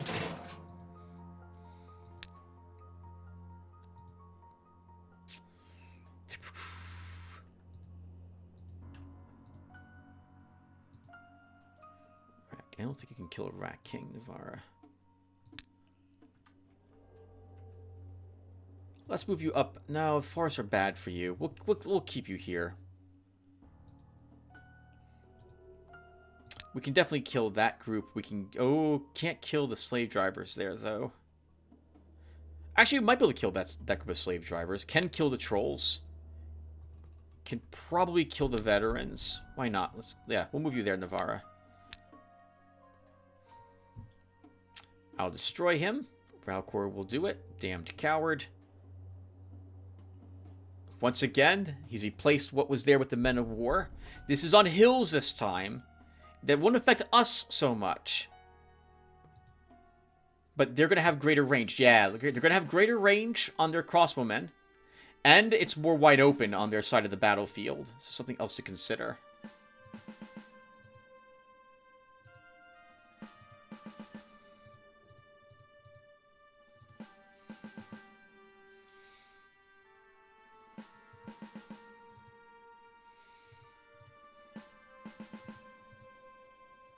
And go. We will raise the false alarm. 1, 2, force march, 3, and slow them all down.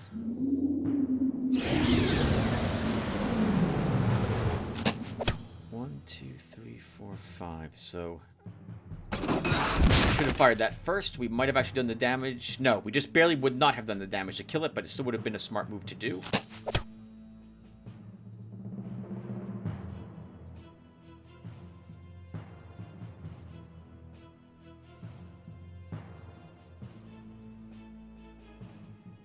That's good.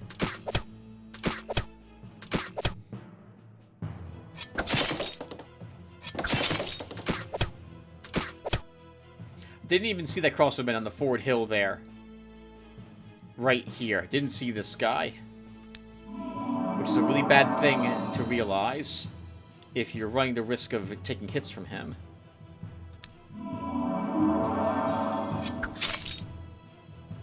He still lives.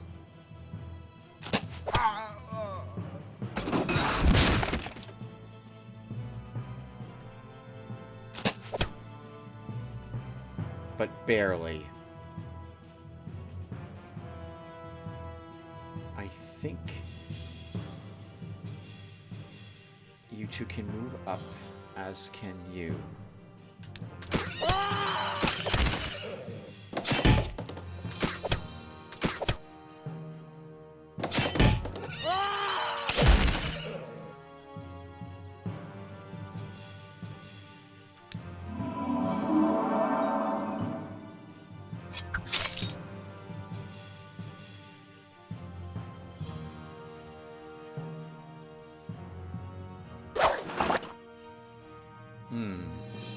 Should probably actually focused him on this archer, since it is a bit of a threat.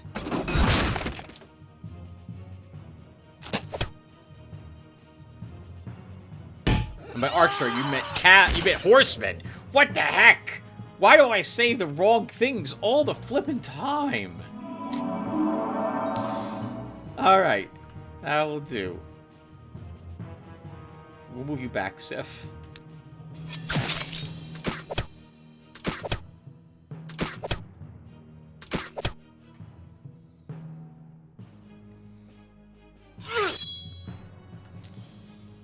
We have to hit you again with something. If I want to get, the poison itself won't kill you.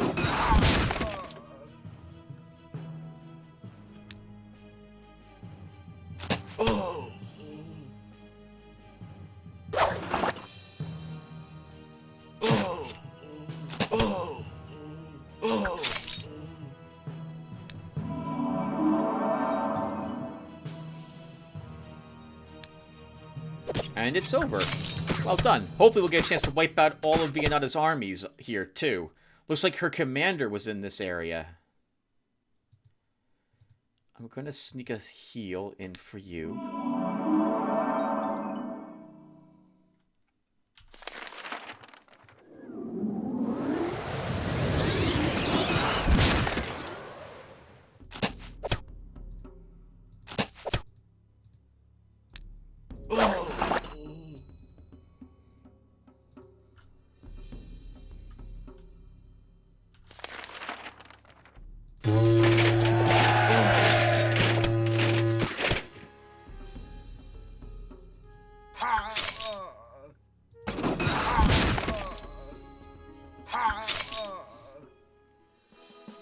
Piece of cake. Thank you, Vianata, for feeding my army some more. I greatly appreciate the treat. It's also leveled Ralcor, so like we'll grab Scouting 3 for Poison the Water, sure. Grumblekin, give you a Resistance Sith. A point of defense. Commander, Fairy, Young Centaur, Crossbowman, Horse Archer, Horseman, Dryad. Let's scout. Once again, 3 fairies in a level in this commander's army, level 9. So she wasn't able to level him. We will poison the water this time. The fairies will run around and start healing each other. I think we do the same thing, Tim. March out 2, 3, and then mass slow. As more important here than against other armies, given that they have cav archers.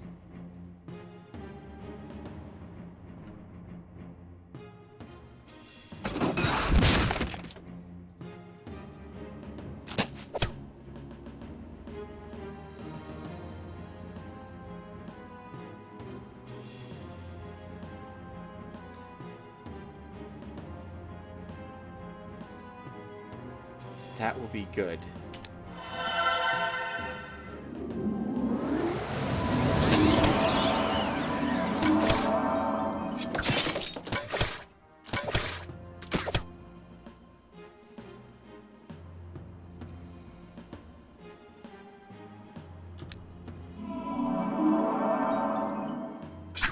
Well, I guess we'll kill the Dryad.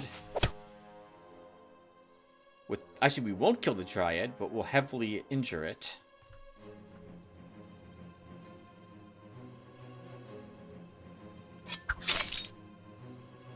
He's dead. He's not quite dead. I'm a little nervous popping anyone out of the forests. Except for my runesmith.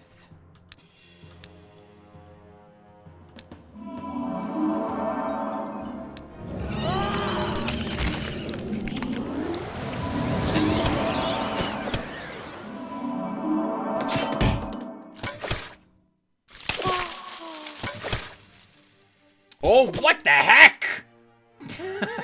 What is that? Holy crap.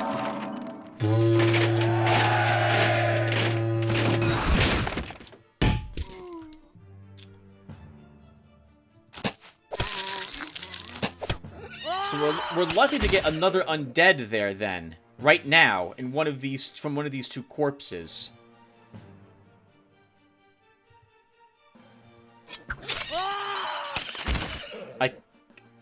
I don't... Do I want to risk moving Sif over that? No. Their slows are ending this turn. 1, 2, 3, 4.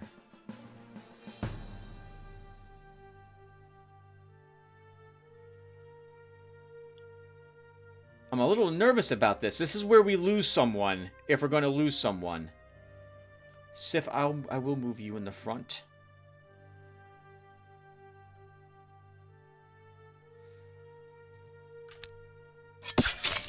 Okay, he's out of spells.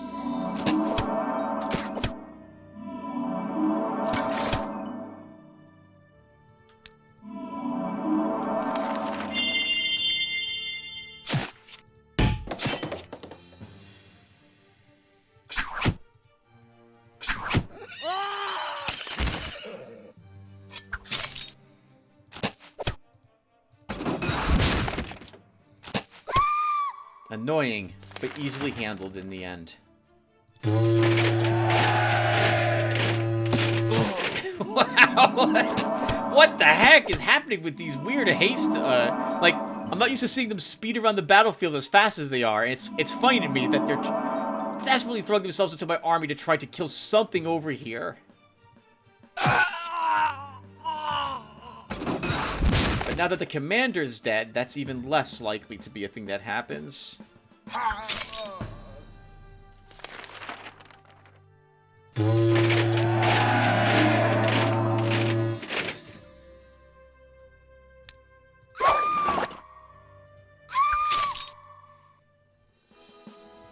Well done, Valcor. Hey, Lost Fremen, you get that ranged defense medal after all. Let's give this to you. Some tower ruins. Too tough for Orangol at this moment. Retreat.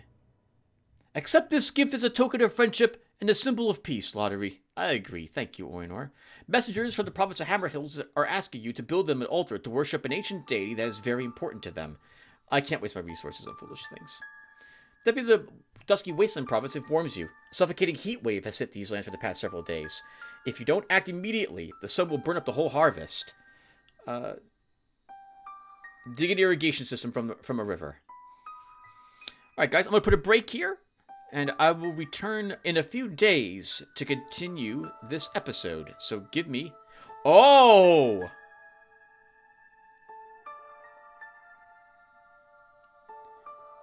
Give me a few seconds. Oh, look at that guard. Oh my god, that is absolutely horrific. That's a tier 4 guard.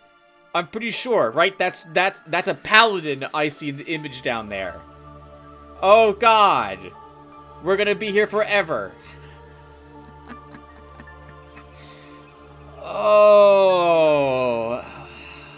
Oh. Alright, I'll be back, everyone. Hey, everyone. I'm back for some more Eador. I can't believe the last part of this video was like almost 2 hours? Yeah, almost 2 hours. What the heck? That went by so flippin' fast. What did we do? Most of that time, I think, was spent carefully thinking about the location battles that we were doing. Oh, there's not location battles, the provisional guard battles we were doing.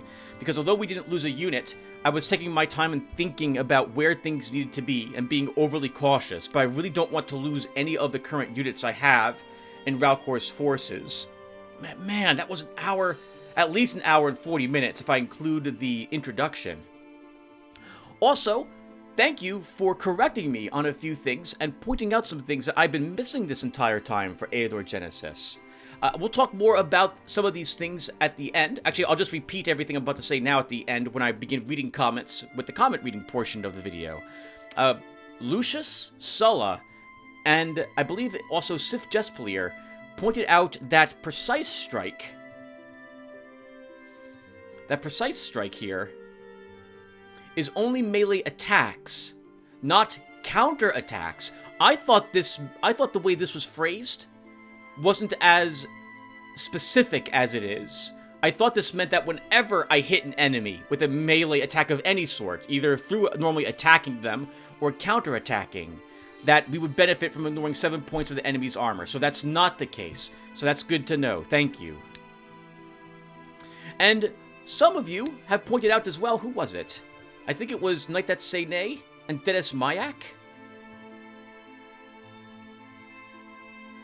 Yeah, I think both of you guys have pointed out that when we get an encounter or an event at a province, that I can actually see what's defending it. I don't remember ever seeing that before. I'm positive it's always been a part of Eador, and I've just always missed it. So I will keep my eyes open for that the next time we have an event which takes place and I don't have anything there but guards. We actually did have such an encounter in the prior part of this video, right? But I let those guards... I wasn't sure what types of guards I had in the province, so I'm going to stare at the pop-up screen the next time that occurs so I know what's guarding it. And with that said, I've got an hour, so let's go ahead and get a little more Eador in. Well, right, when we left off,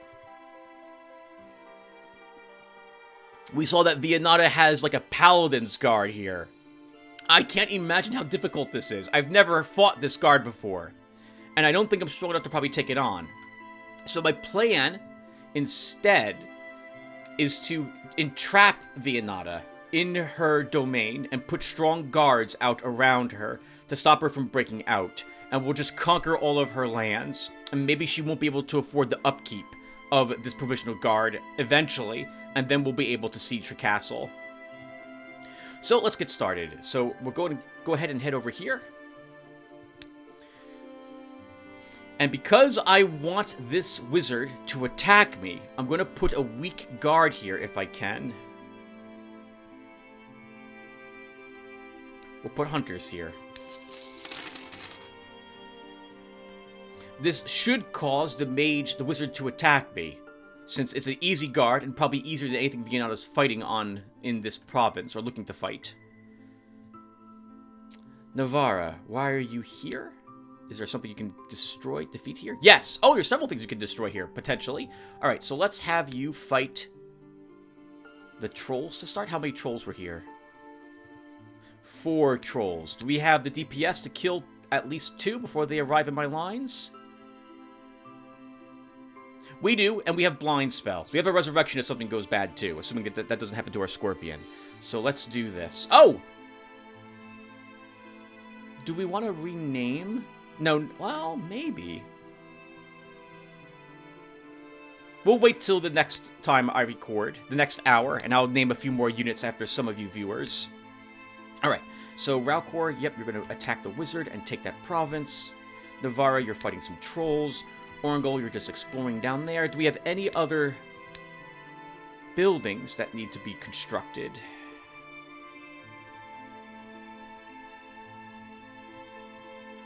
I don't... Well, yes, we do. Okay, oh. The provinces that we just took, more or less, from Viennata. These places can't grow. Oh, wait! Oh, I forgot! We can upgrade our taverns to inns. So we should be doing that everywhere.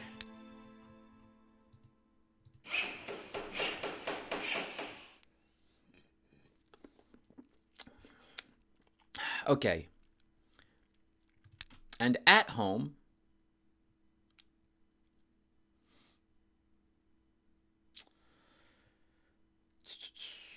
Sure, Temple of Immortals. Reduces the cost of hero resurrection and performing rituals by 15%. Increases the morale of the capital's defenders by 3. We can hire dark priestesses from contract scrolls. And we can purchase the spell of eternal light. It also gives us access to the Crystal of Might, which is the final tier of crystal.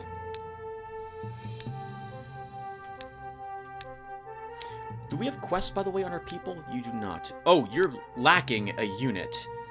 Orangol. Let's cast Walking Dead.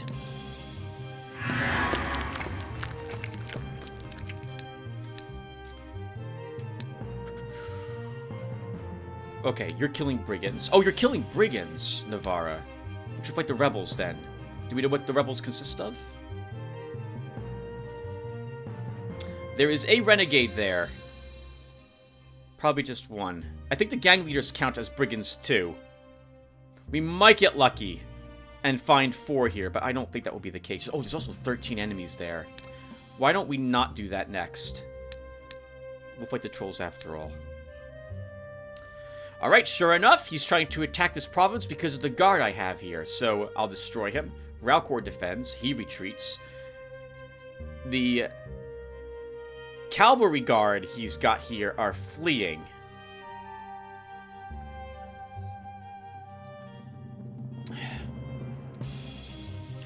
We could easily kill them.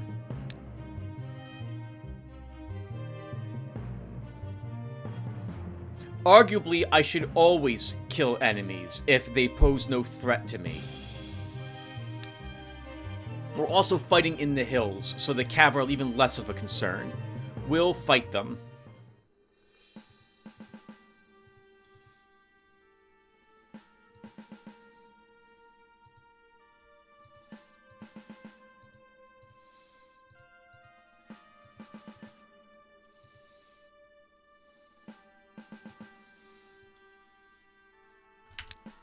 We'll do it without sabotage. Oh, wow, there's 3 cav. But, oh, they're going to be in my lines very quickly, even with a slow. But I think we'll still be okay. Let's move up 2 and use mass slow.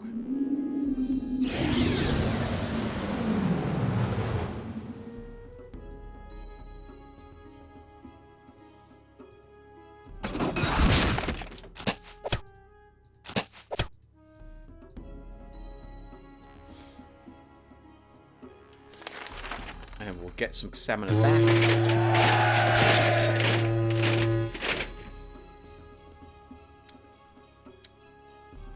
And they are all slowed for 3 more turns.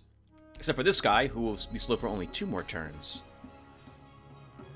But do any of them have Hills knowledge? No. Oh, that was a misclick. I meant to attack the cavalrymen, not the horsemen, but it's okay. Sif, you're in a little danger. I'm doing this in the wrong order. We should have done this first. That way his armor would have been lowered.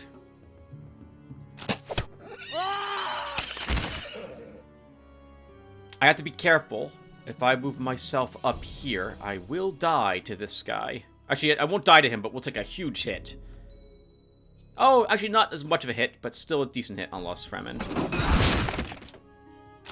I'm doing this once again in the wrong order. I just should have kept him there and thrown the spear to lower his ranged defense a little bit.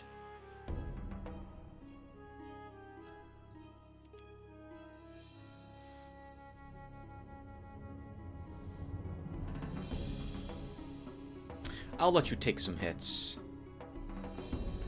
And I can take a hit from this guy as well.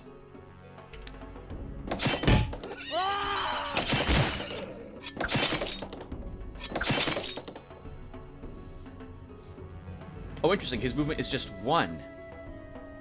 Oh, because of cripple. Because I have the ability to cripple targets with my spears.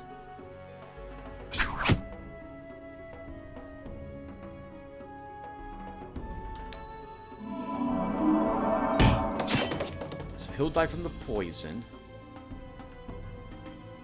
Both of them are slowed. But we'll make sure that one dies. He's... Well, we'll kill him now. But... yeah, we'll kill him with Yusuf.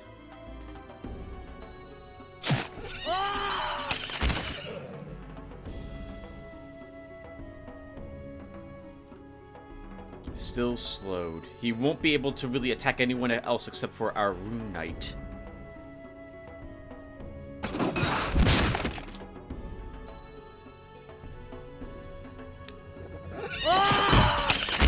He did decent damage to him, though.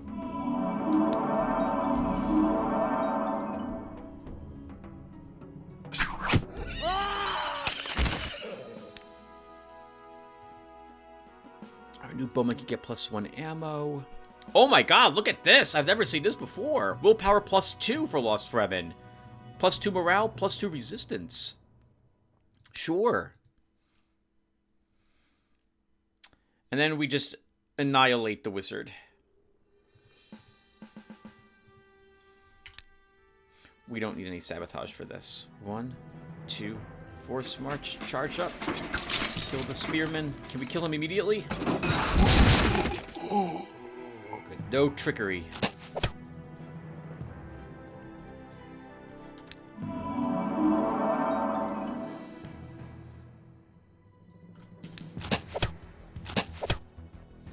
Good. And it's over. That was the wrong order.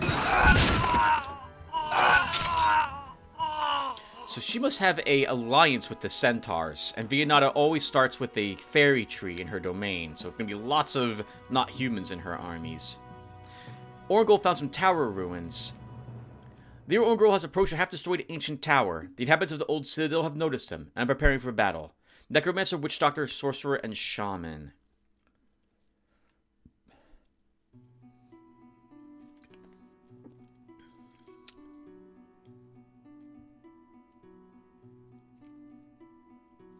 It all depends upon if we can kill the shaman quickly and then get a undead from its corpse raised to kill everything else. I think he can do it.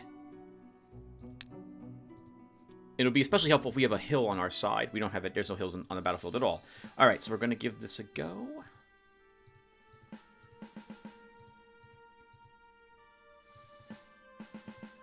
And start. Okay, so...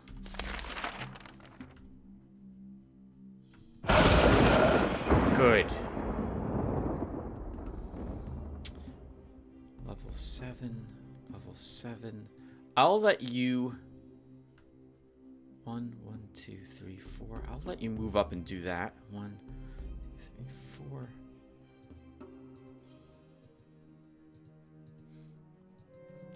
Okay, that's good. One of these two may move up to shoot the skeleton. If they do that, we can hit it with our bowman, raise a skeleton, and that will guarantee, like, the witch doctor dies.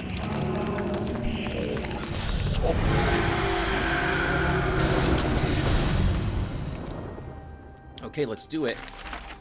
So first, we have this other skeleton to deal with.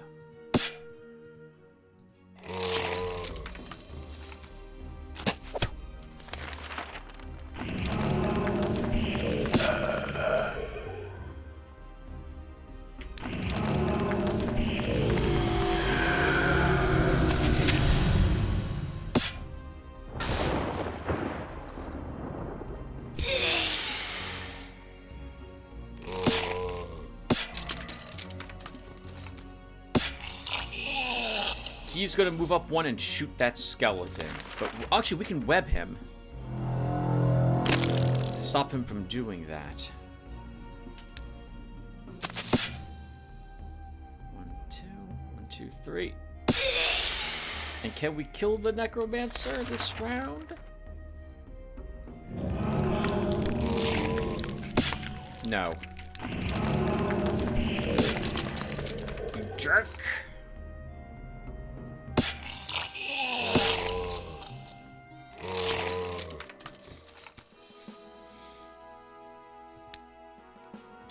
We did not gain a level, so we picked up no extra command. Alright, so then we can't hold that ghoul. I don't care about a very low level, badly hurt skeleton either, so we're done. 4 trolls. 4 trolls. Let's attack.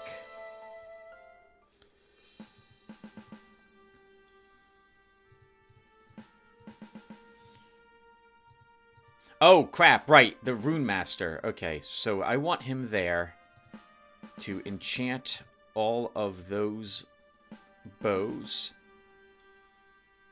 And let's go. We will raise the false alarm. I don't think it's good. Yeah, it's not going to matter very much.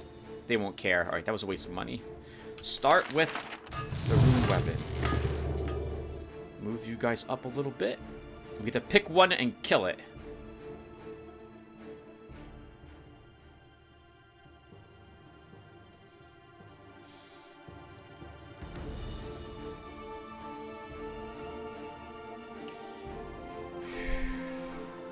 They're all going to be in my lines at the same time, which is going to be frustrating.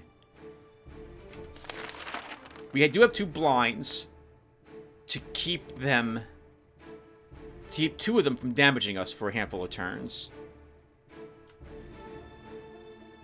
We should focus on these 2 to start, because they have more resistance than these 2 do.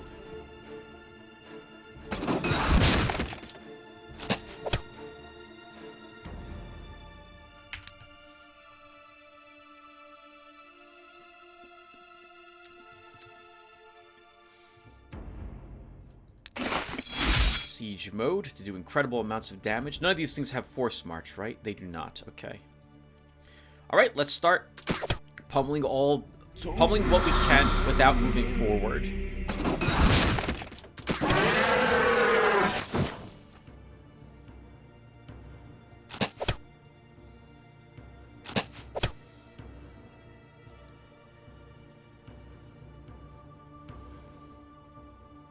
Sure, we can move you up.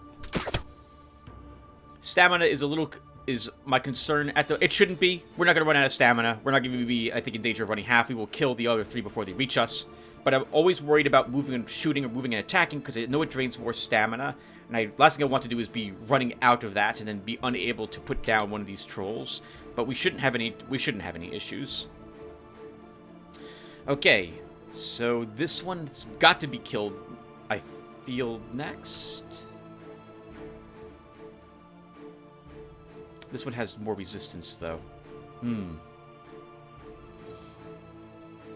Okay, let's focus on this one instead.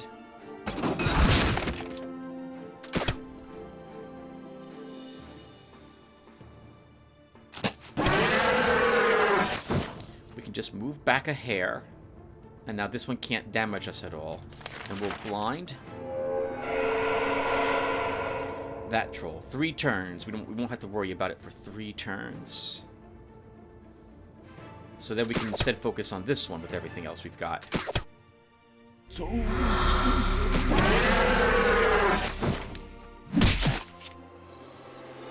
Alright, it's over.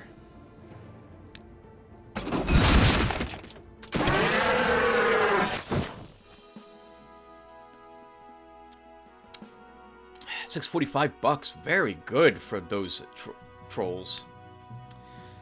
+1 command, which I like seeing.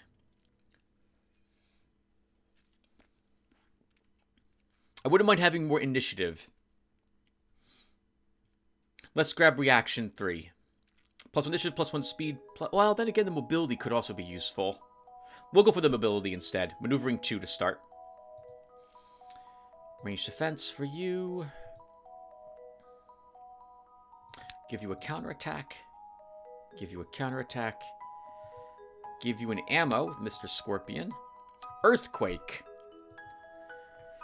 Inflicts 12 points of physical damage to all enemies on the battlefield. Armor protects against the damage, but only partially. Magic immunity does not apply. Does not affect flying or hovering creatures. Damage decreases slightly with the caster's spell power.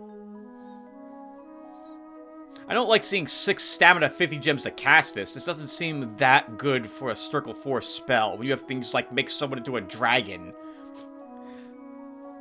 But it is only the enemy units, without you having to target them specifically in an AoE or the like.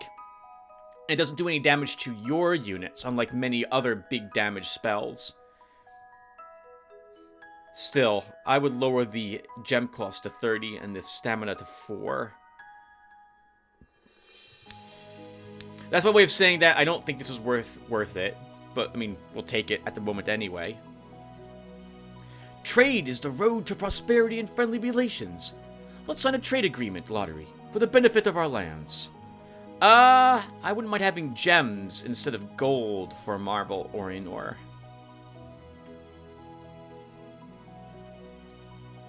I will refuse. The people of the province of Greenvale are very content with your rule. They have joyfully arranged a grandiose festival. The street festivities last a whole night, and all the stocked wine is gone, and all the toasts are made to you. At dawn, a local priest proposes that the people give you a gift of gratitude. The people gladly respond and donate you 3 newborn babies, so you can kill them, and you get an evil spell called like Black Heart or something of the sort, which is a decent spell actually. I'm just gonna go, are you out of your mind? Don't touch the children. This is silly. Navarra now has room for a tier 4 unit, but we don't have any unlocked for him. But we should still fill that with a unit. So it starts getting experience points as soon as possible. So back home for you, Navarre. Orangol. You are just hanging out, huh? Let's bring you home as well. We want to imprison Vianata in her castle. Now that we no longer need the distraction, we will put a much stronger guard here. Oh, we can put mechanicals here. It's expensive to place them, but we've got the money and the gems to upkeep them in these 2 provinces, so let's put them here. I'm curious what this army consists of as well, so I'm going to go ahead and cast a Astral Spy.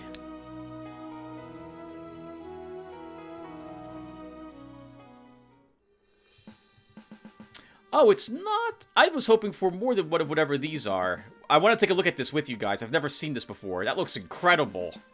I love that thing. I don't know what it is, but I absolutely love it. That looks phenomenal. Oh, look at this! I've never seen any other spell but Rune Weapon for Rune Masters before. Rune Armor increases all defense attributes of all friendly units within 1 tile by 2, and grants the ability Weapon Failure. What is that? That sounds like that shatters something if it breaks their armor, or heavily damages their weapon. Has no effect on incorporeal creatures, animals, elementals, and artillery. Rune Amulet increases the resistance of all friendly units by 1 tile with 3. Last 4 turns.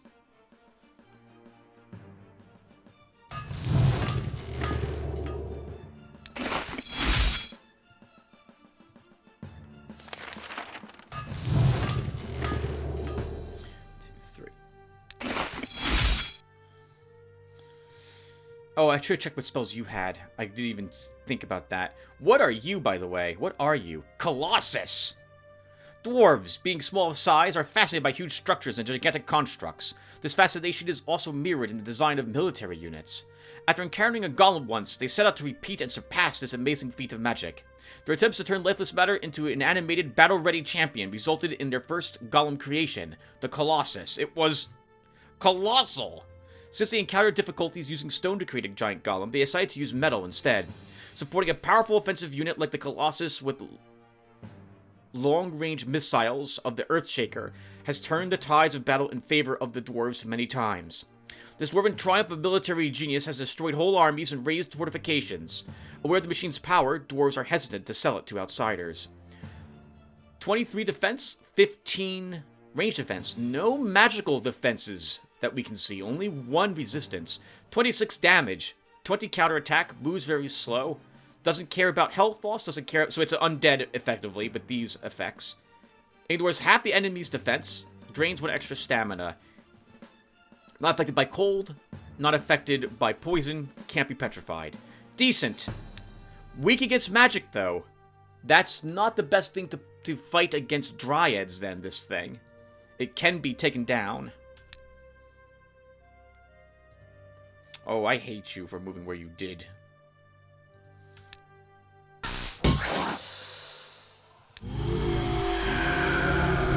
still think we'll drop another one here. Let's do it right now. Why not? Let's do it.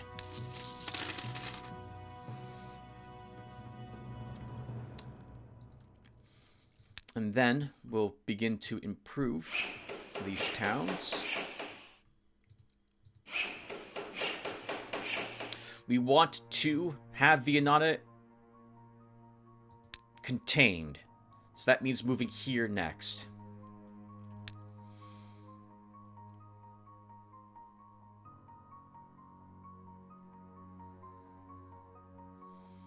Where did you come from? The province of Quiet Oakwood has been invaded by a party of the ruler Vianata, headed by the hero Larton. The ringleader's back. Where did they appear from?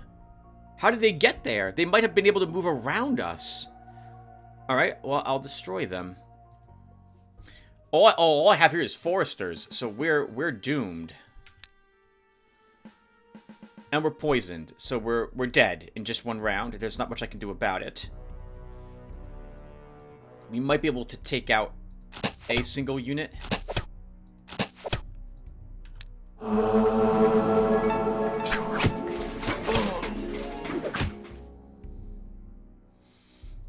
Still might kill that nomad.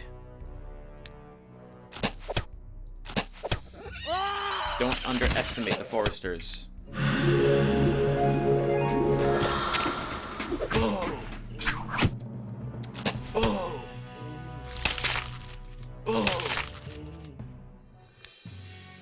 Too bad.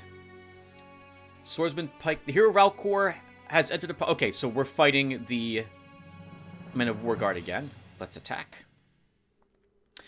This is going to be the trickiest one we've done so far because... Well, is it? No, not really. We've got some decent choke points here.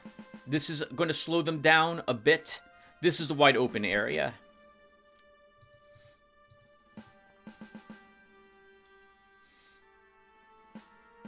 That should be good. We'll poison the water to make this a little quicker.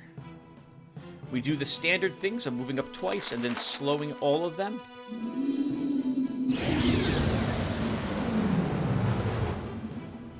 I would like to kill this immediately, so we're going to use a double shot and kill their sniper.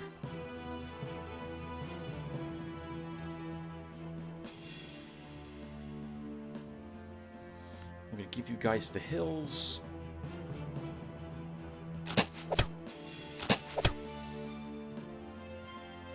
Plug that hole, and then just end the turn.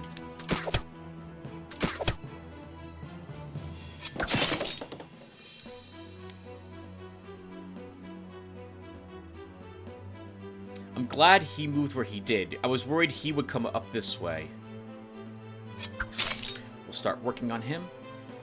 He can't reach you, Grumblekin, so you should be safe there. I can move you here, Lost Fremen.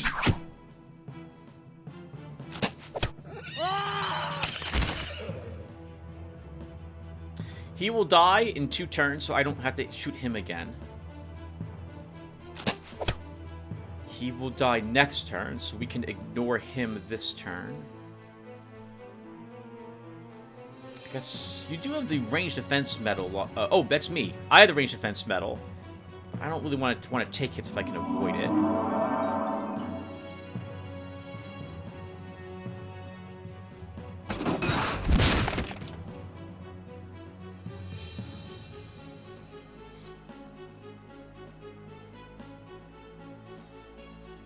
That should be good.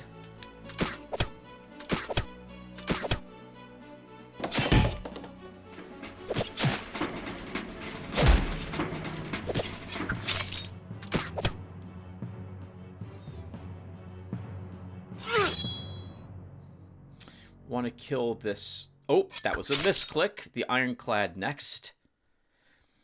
The game's super sensitive about how you want to attack. I really dislike... I wish there was a way for me to guarantee my target. I mean, there is. Just don't mess up what you're targeting, Tim. It's that simple. Alright, I'll shut up.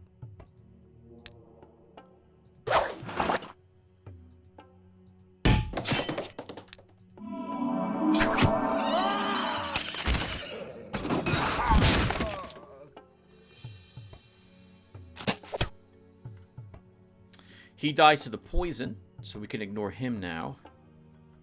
Oh. Oh. Oh.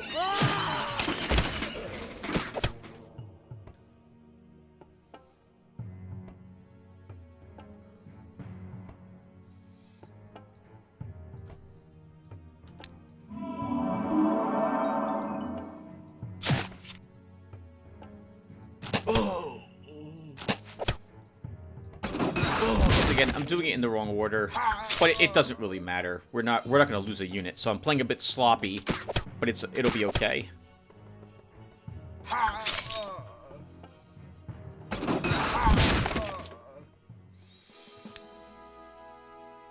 I can get even more willpower, but I think we'll grab an ammo?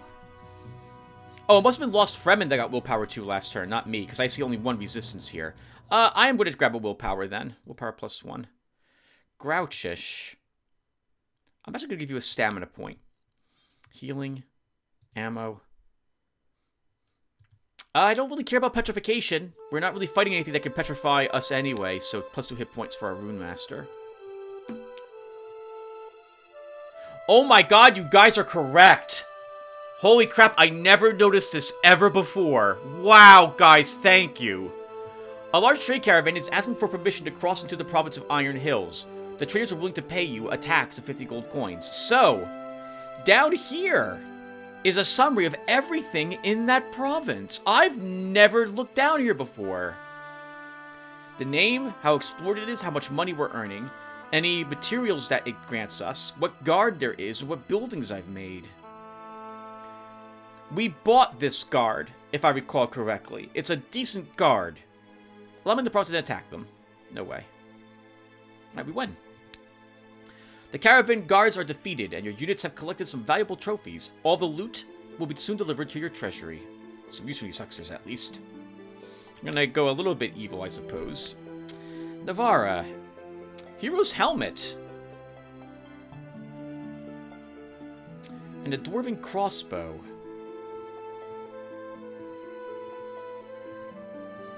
And, ooh, you have 2 tier 4 spells as well. Okay, let's think here. So, let's first off repair your gear. We could drop the ranger's pieces we have on him to give him the hero's helmet and the basilisk boosts.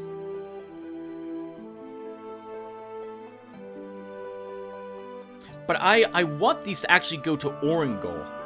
And we will lose +1 range attack, which isn't much, but you know, I am indeed going to just...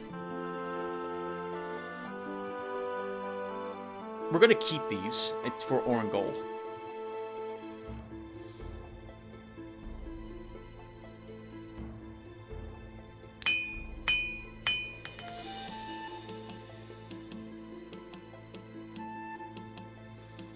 And we'll put these... Let's see here. Do I need a Supreme Power? I do not. We already have one, and we're not going to have multiple tier 4. We might have 2, I think, heroes who have access to a tier 4 spell, but it's only going to be... I think it'll be Orangol, and if we hire a commander, it'll be the commander. So we don't need another one of those. We'll take the cash instead for that.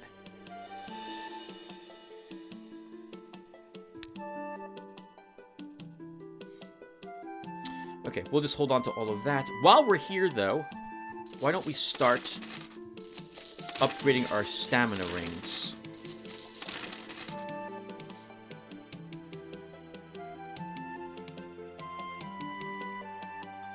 I think that will be good.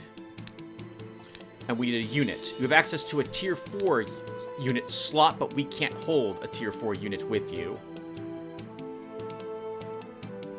There's another sniper here. Another sniper? There's a sniper here.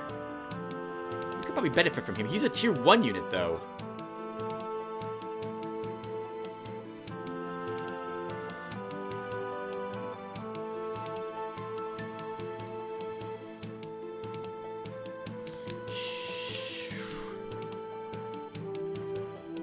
I kind of like the idea of these witch hunters in our army.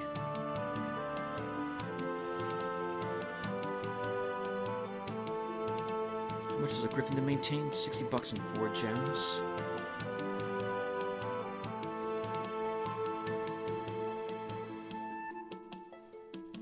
What are you specializing in, Navarra? Ranged and stamina.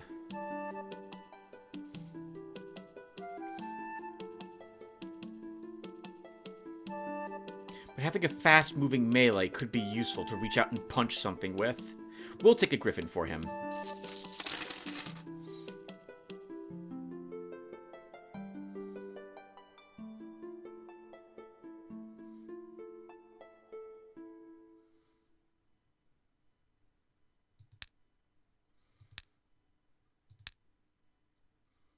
Okay. And then we're sending you right back here to clear out more of these locations.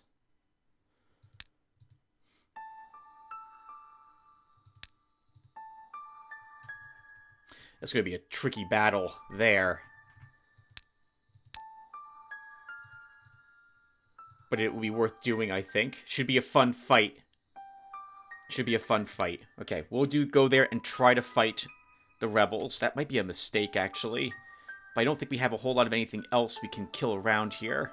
Yeah, just a bunch of rat kings. Orangol. I brought you back here for the spearmen, actually.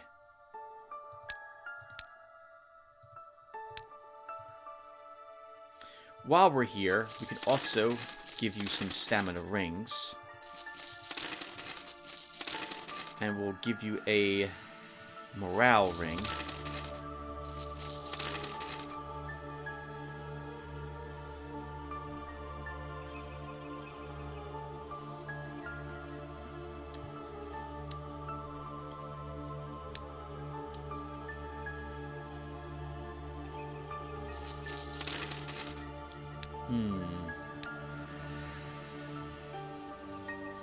Sure, Spearman won't be very happy.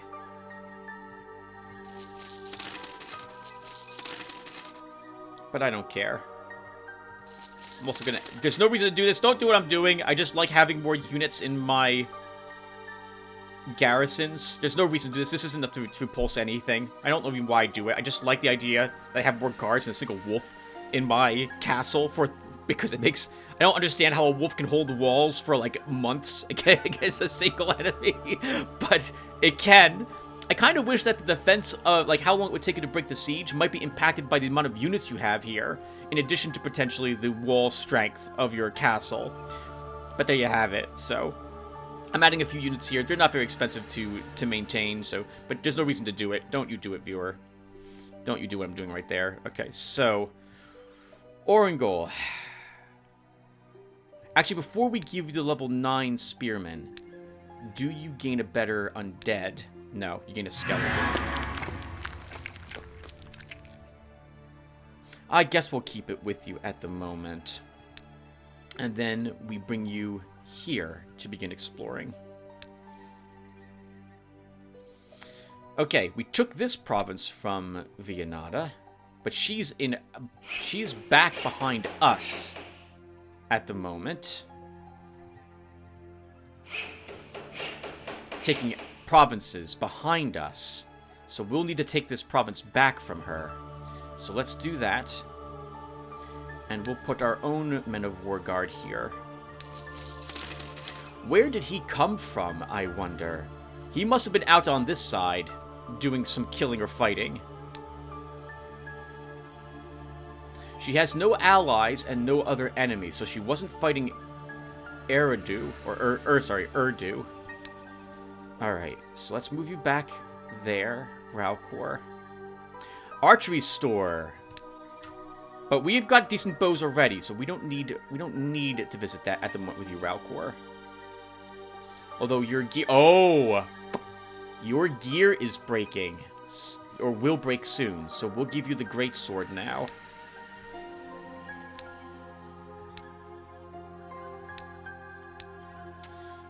Okay, and now we'll end the turn? Unless... Oh, let's look at our guards. What is this? Mercenaries. Let's drop the mercs and put Men of War here. Men of War there.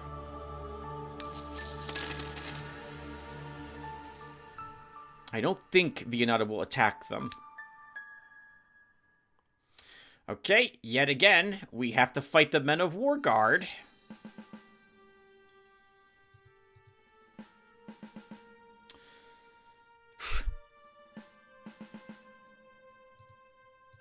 This is good. Sure, we'll poison the water. We got the money. We'll earn enough money to make up for it here. 1, 2, force march. Here. Mass slow. Weaken the sniper. Can't kill him because he's in the bushes. We'll kill him next turn.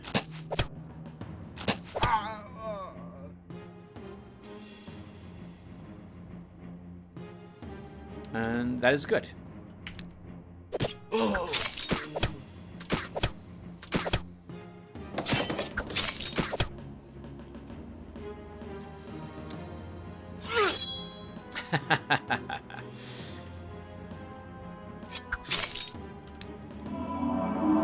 So he's dying from the poison. We'll kill the sniper.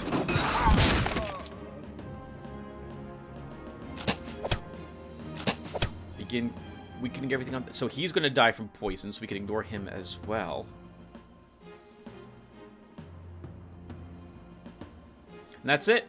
We don't have to do anything else. We can just end the turn. Decent battlefield for us to fight in here.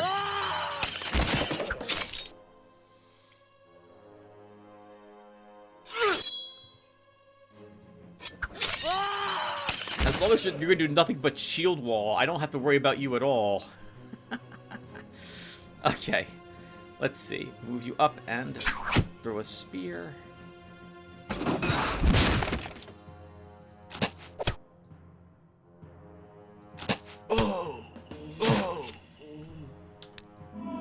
So,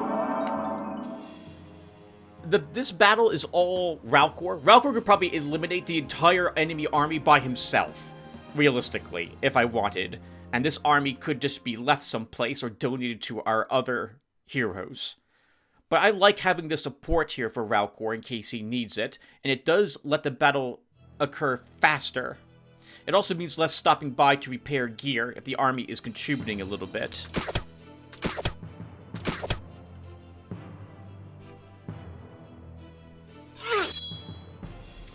Ralcor, I'm going to move you back one, move you up one, and we'll heal him twice.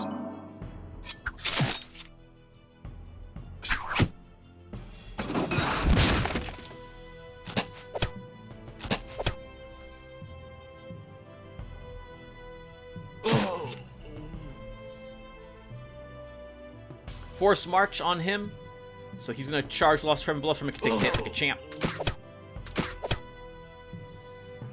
Oh, or he won't? Oh, shield wall. He's so scared. I don't know why he shield walls. Oh, all you're doing it. You're just standing there and let us kill you. I feel so bad for you. Poor enemies of ours.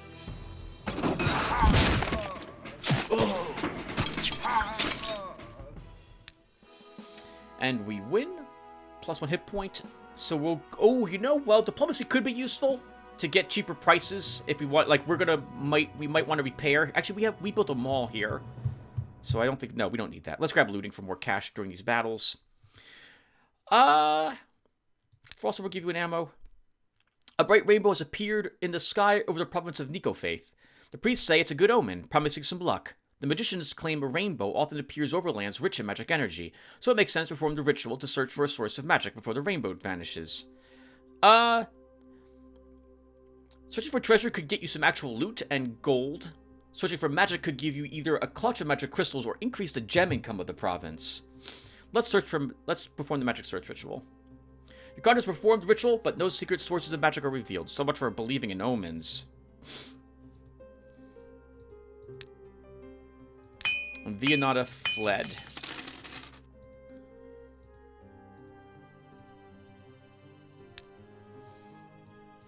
Okay, so we'll now put a stronger guard here, now that we know she's out and about somewhere. We could put Forest Keepers. It would let me see if she's strong enough to defeat those.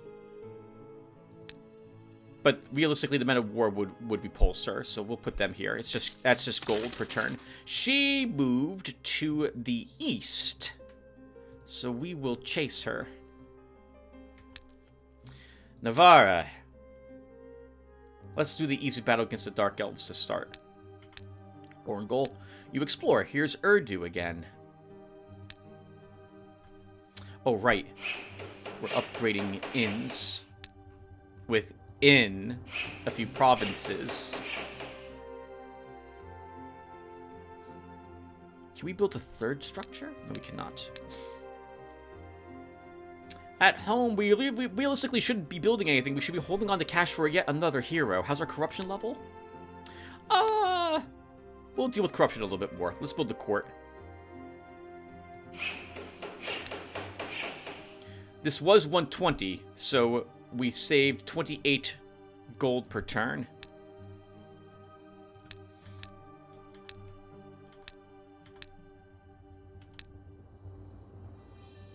Once again, it's the Men of Warguard. Once again, it's not leaving. That's because Rauk... Oh! No hills on our side of the battlefield at the moment. They have lots of hills on theirs. I still think we can do this. Once again, we poison the water. This, once again, will not be difficult because we can just... mass slow. That was dumb. Why didn't I double shoot that? Okay, well, he's dead from the poison.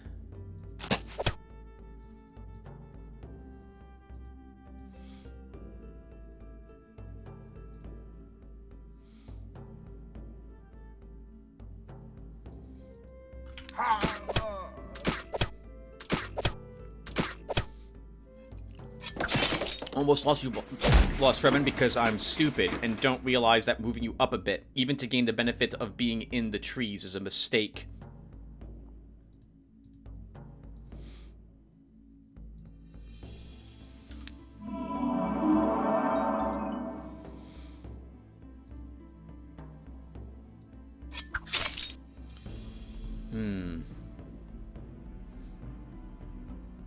We have to kill this horseman. He's gonna give us trouble. Okay, poison will finish him off. Poison finishes off that crossbowman.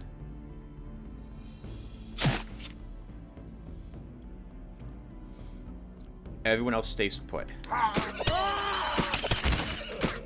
Yeah, the AI is always gonna target something that isn't the hero if it can. So sorry about that, Sif. There was no reason for me to... we did kill that one unit a little faster, but I don't think that was probably worth it.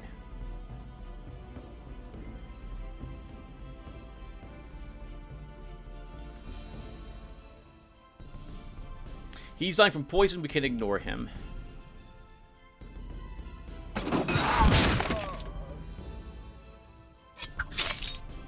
He's dying of poison. We can ignore him.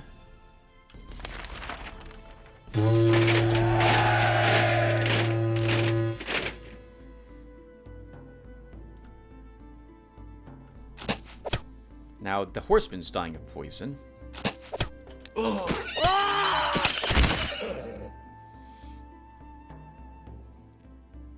they both in a shield wall? They are.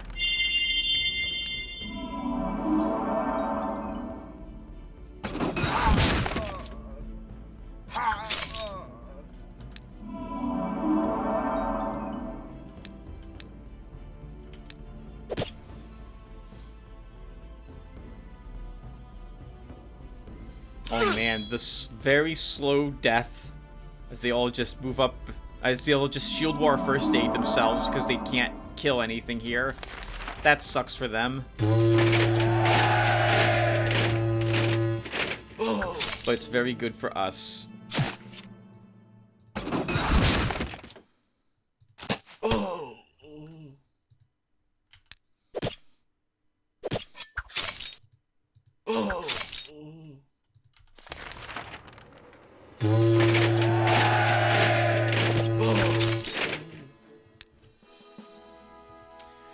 Bowman, morale's more important than normal attack is for you. Give you a ranged defense, Sif. Continue exploring. I know they're not worth the trouble for you, Navarra, but you are here. Let's do the easy fight with you.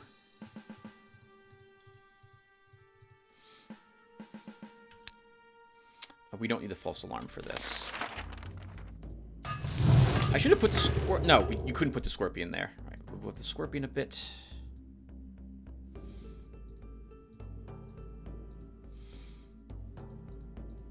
Gotta be a little careful.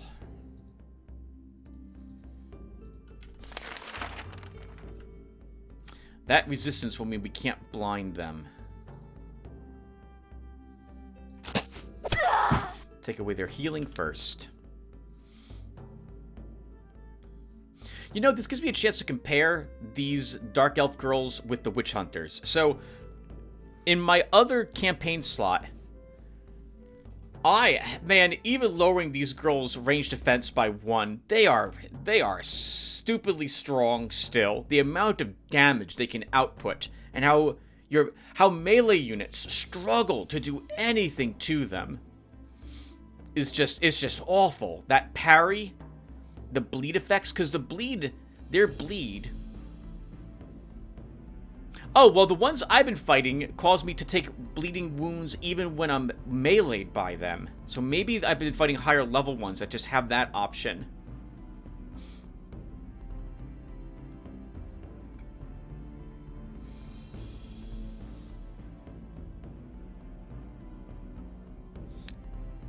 I hate them so much, though. I'm constantly raging at them.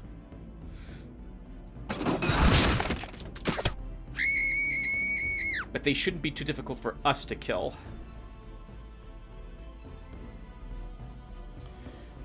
Let's see.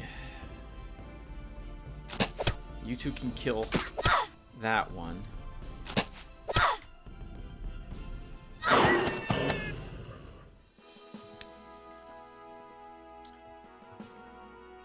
Give you a counterattack. Give you a first aid. Healer's staff. Interesting. I can't think of any of our heroes who would want it. Summon rat spell. Urdu. I keep forgetting to have asked for gems for this. I will read your statement out loud because I love the way you talk. My compliments and kind regards to thee, old worthy Lotaeri. Today I dare to offer thee a pact, so that our deals tomorrow shall be sealed by merchants' gold, and not by soldiers' steel. How can I say no to that? I agree. It's the same amount that Orin offered, though. Your sages inform you, judging by some ancient maps and chronicles, a large city of the ancients was once located, province of Steppe Country. Now the ancient ruins are buried under a thick layer of earth, but if you start excavations, you will surely discover many interesting things. We could end up digging up some undead here, but that could be a decent encounter for our hero to do. Navarre, so let's do it. Pay for excavations. Your excavations don't last long. The archaeologists soon discover the entrance to the underground catacombs of the ancient city. Unfortunately, the catacombs are inhabited, and nearly the whole team of archaeologists perishes at the hands of the underground dwellers. This might be a really strong group, but we're going to try it. Purge the undead. You know, we can have Navarre, we can have light infantry start. This way, if it is too strong, maybe we won't have to... Maybe they'll be able to at least weaken something on this side. And if it's very weak, it wouldn't have mattered anyway. Oh, it's very weak. Okay, so we should have done it with Navarre. Well, it doesn't matter.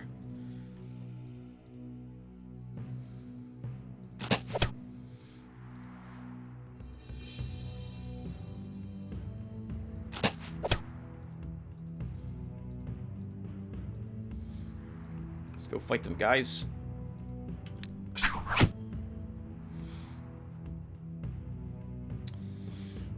Okay, charge.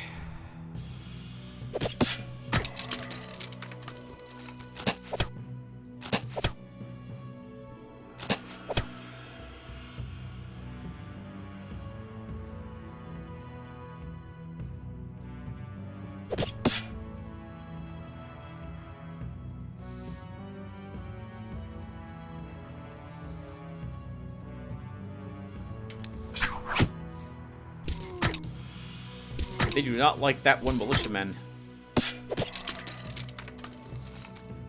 I'm not gonna let you kill him, though.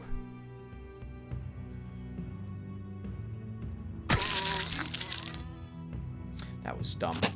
Should have killed this one with arrows.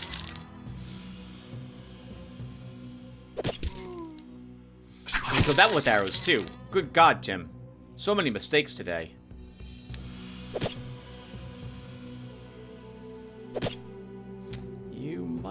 Not be able to kill this skeleton.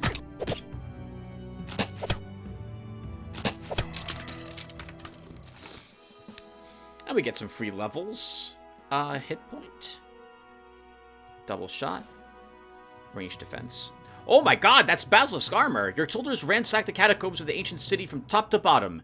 All that has been found has been delivered to the treasury. 471 bucks, 62 gems, and the basilisk jacket. 3 defense, 3 range defense, 5 hit points. Well done. Nice. Holy crap. Alright, we're still chasing down that hero. Let's put mercs here, too. Every place is going to get mercs. Put a granary here. You know, we'll benefit from it because I want a stable here. And then we continue. That's centaurs.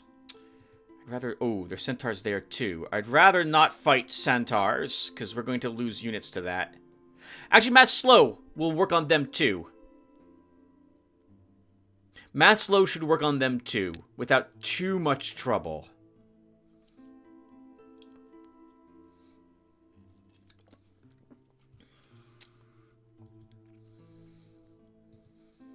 I'd love to catch that unit of hers and stop it from getting away and causing more mayhem. So we'll do that movement and try to see if we can catch that ringleader.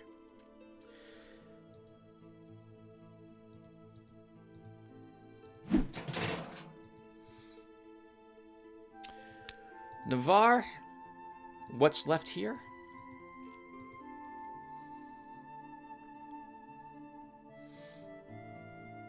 There's probably 3 beholders in this group. 3 beholders, 3 slave drivers, and the rest are kobold slaves.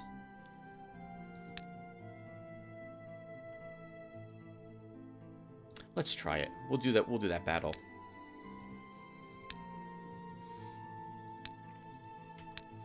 Orengold continues to explore. We might as well build another structure, I suppose. Do I care about the cavalry barracks? I don't think I do. I want that other... Tim, if you do want that other hero, then you should be saving up for him.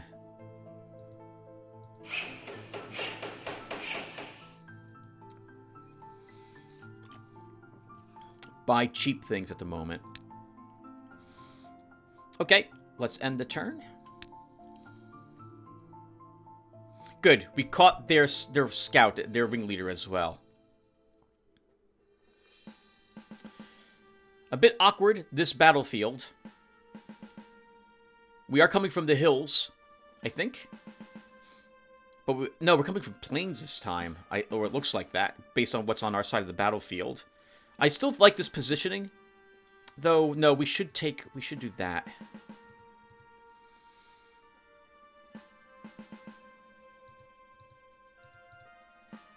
Let's start. And we'll poison the water. As usual.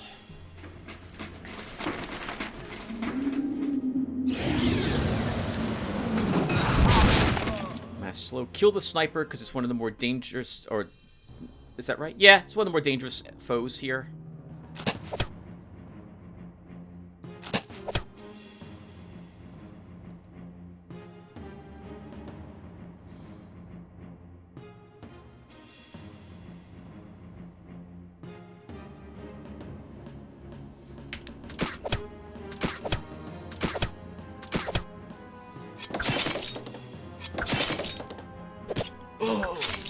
Shrug off those hits very easily.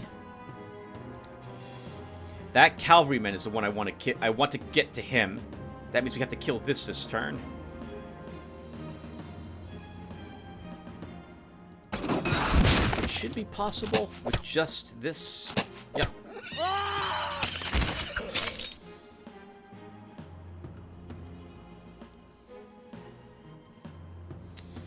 If I move you up 1 to hurt him, we have to put 10 damage on him, which you can't do. We don't have any other way to do that damage. We'll just let you stay here. We'll heal you next turn. He is still slowed. He cannot reach you.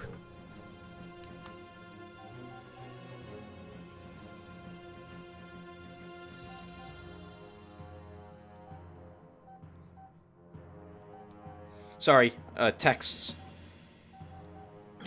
Very important texts. Okay. Let's see. If I move you up 1, what will happen?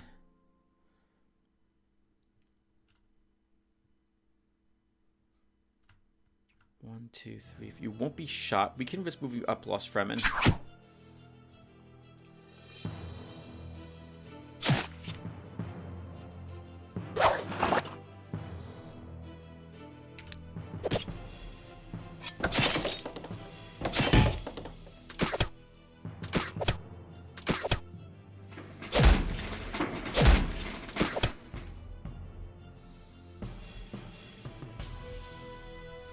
Dies from poison, so we can ignore the cavalrymen.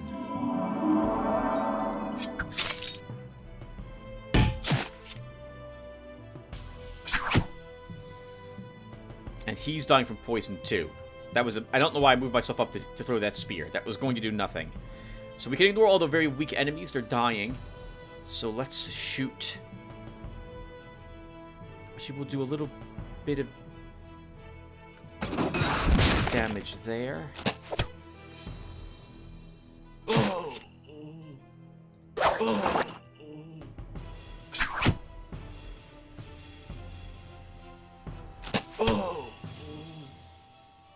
I can bring you down, Grumblekin, without anything bad happening. Alright, just a handful of crossbowmen left. Not bad. Want to make sure we're fully healed, since we're fighting the ringleader next, which is, I think, Viennata's strongest... Yeah, it is Viennata's strongest hero.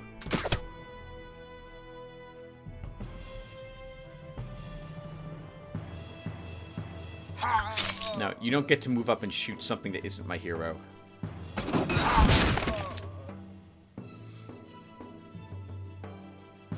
He knows he's dead, poor crossbowman. Lost Fremen will give you a counterattack. Spell duration +1. You have no spells that would affect at the moment, though. Or 2 stamina. 2 stamina. Alright, so before we do this battle, how's my gear holding up? It's good enough for this fight. 10 enemies this time. Weren't there more last time? I guess she's running out of money. Attack. Same positioning is fine with me. We will again poison the water to start. 1,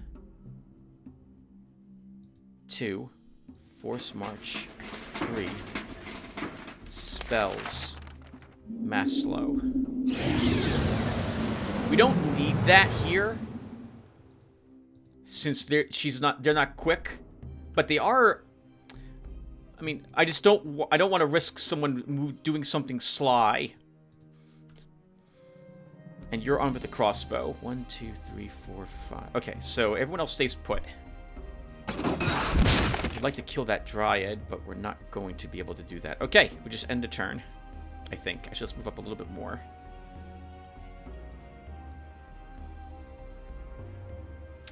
Oh, Grouchish. I'll move you up too. Let's see.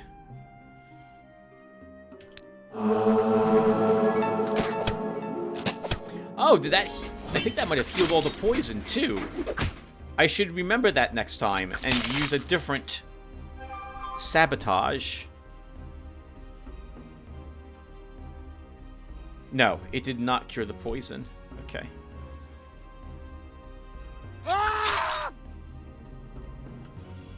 She dies. You're gonna hear lots of texts going on from the phone today. 1, 1, 2, 3, 4. No, we can't risk moving you up.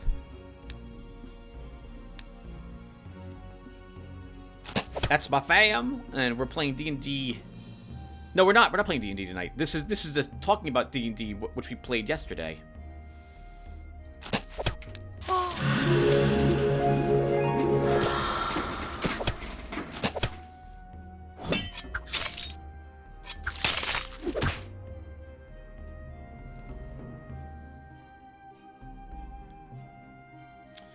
Okay, let's give some stamina back. Start working that hero of theirs.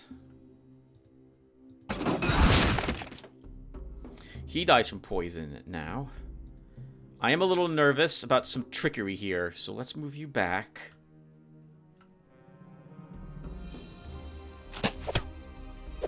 Help Lost Fremen do some more damage over there.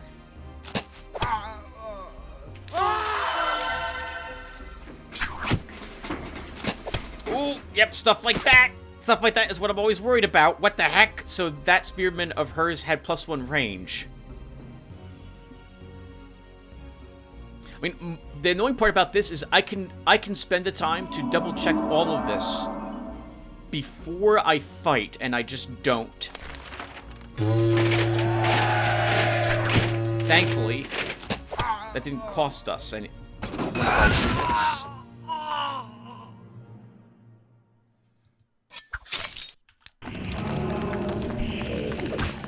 Right, Tim. They have heals and heal life and death spells in this army.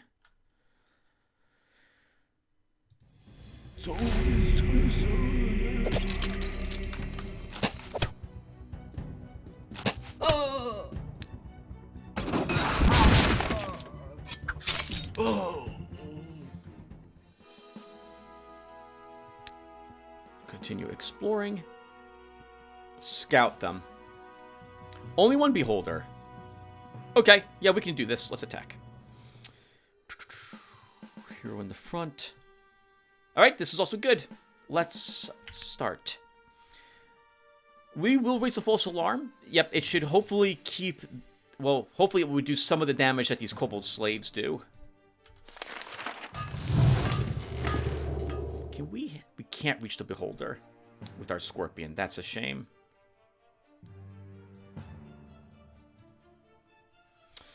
Oh, that's annoying. That's very annoying. What's your range? 4. If you move here, 1, 2, 3, 4. Okay. Oh, but my crossbow in a range. I didn't even compare. Darn it! I forget we forgot to compare the night shades with the witch hunters in stat wise. That sucks, Tim.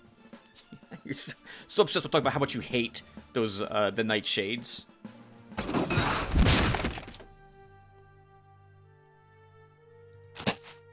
Wow.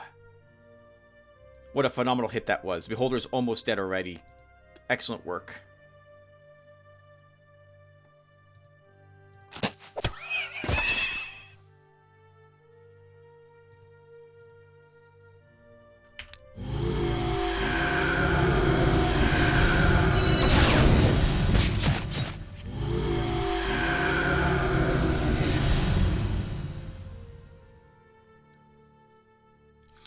Okay, so let's move you up and heal.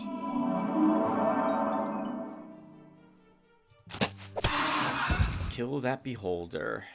All our scorpion can target is these stupid little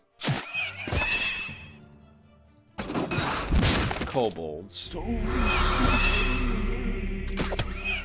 start killing them.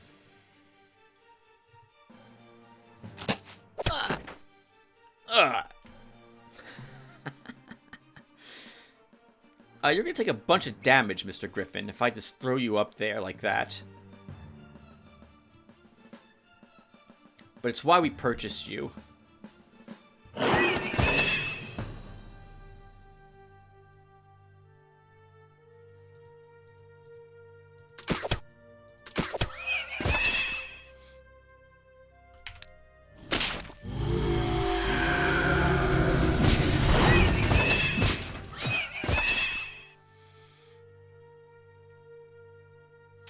Okay, can't reach him with a heal. What's your range? 4.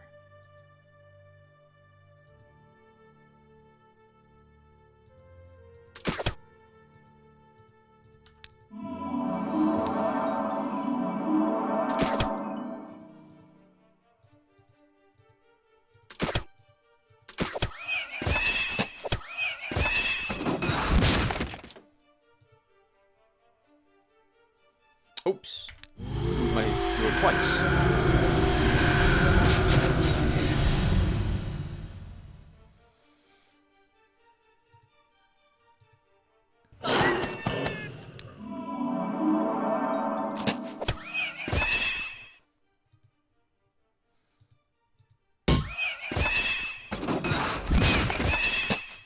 Piece of cake. Piece of cake. Target priority. Helps us win that fight. +1 ammo. We do tend to use our light crossbows. 1 range defense. Sure, we'll start giving medals to our witch hunters. +1 range attack. Hit points or counterattack for our griffin. Let's give him a counterattack. Actually, no, hit points. 2 hit points.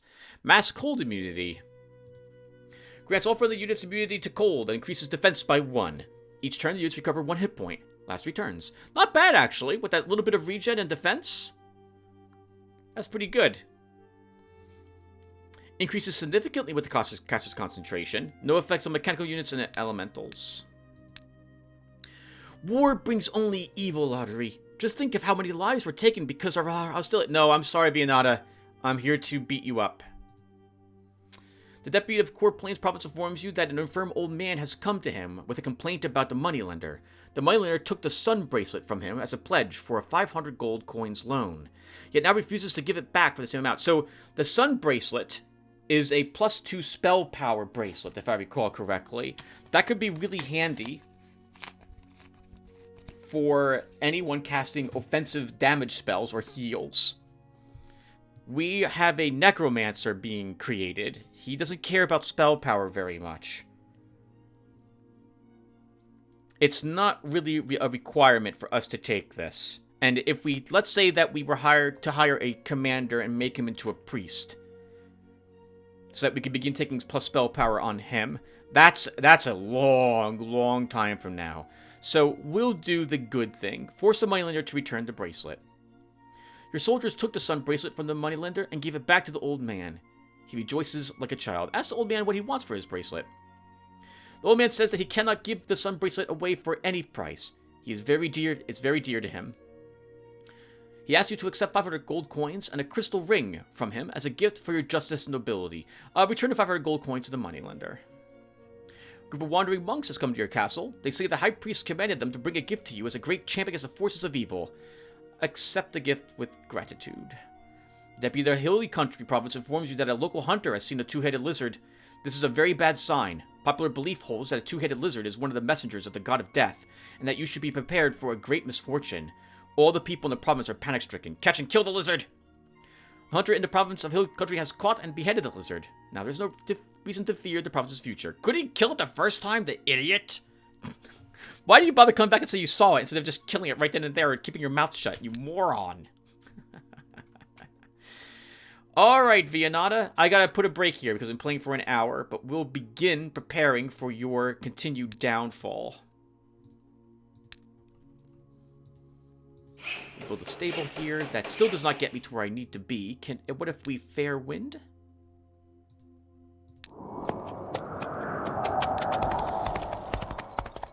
So this place should be safe from Vianata's attack attempts. She can't reach this location because we've sealed her. So unless she builds like a port or shipyard here, she's trapped in her little area. So I can put foresters here.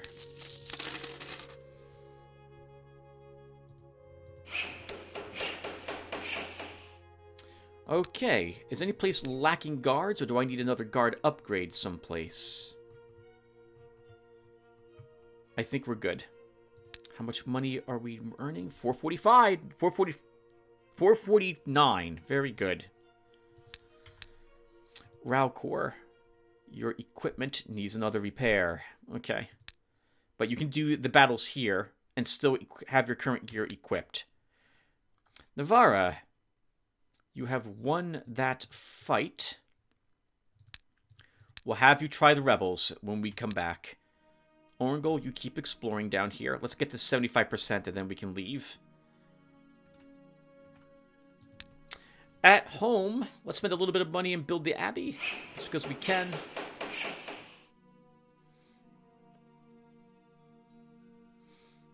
And that will be good. Alright, guys, I'll be right back. Alright, guys, I'm back. Let's go ahead and hit end turn. I'm going to trust that everything I set for myself 2 days ago is acceptable. The Ralcor has entered the province. Okay, right. We're fighting province guards all the time. Alright, well, let's... Once again, Ralcor doesn't believe in himself. I have full confidence in Ralcor's ability to just simply destroy all these enemies and the heroes that are located here. Let's do it. We have hills on our side of the battlefield, so we should place units down.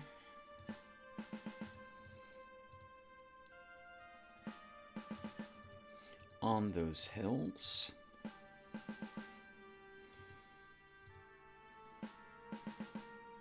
Let's go. And we should need the false alarm for this. And just charge up. Immediately slow.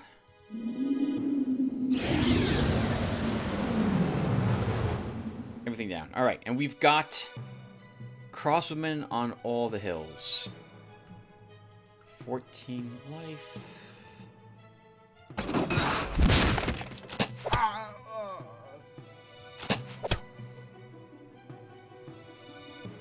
Start blinking. And I don't need to move anyone else up. Everyone else can just stay put. Actually, we'll move you up, Seth.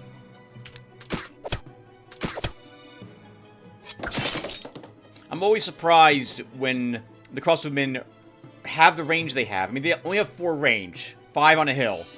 But I always seem to get that distance wrong. And then, well, when it comes to positioning my own other troops, and then they'll all focus on a single target and almost kill it. We've almost lost some people that way. So, if I don't need to move someone up, I probably shouldn't. At least not until the range is gone. Alright, I want to kill this guy and then move our hero here. So we're gonna, do that. With these. Because I want to start working on that cavalryman.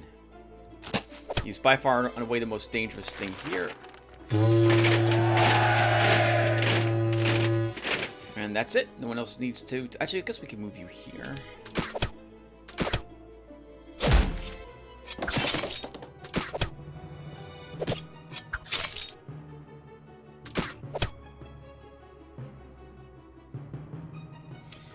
Okay, he dies from the poison, so I can just ignore him.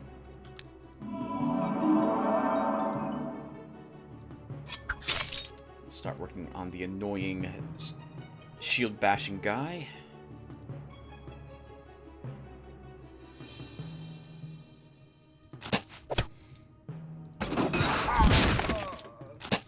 And the sniper. No one else should have range to me, with the exception of this gentleman. I guess we'll give you the hill. Mr. Rune Master. Oh, I want to name people. I want to name people. Okay, so I gotta, we're gonna take a small break right after this turn ends, and I'm gonna go and check my spreadsheet.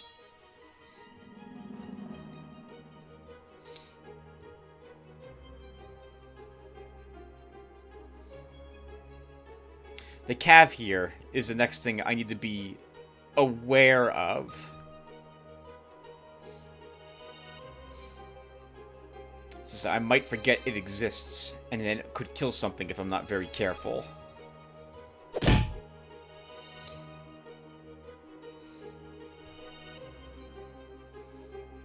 He'll die in 2 turns, so I can probably just ignore him.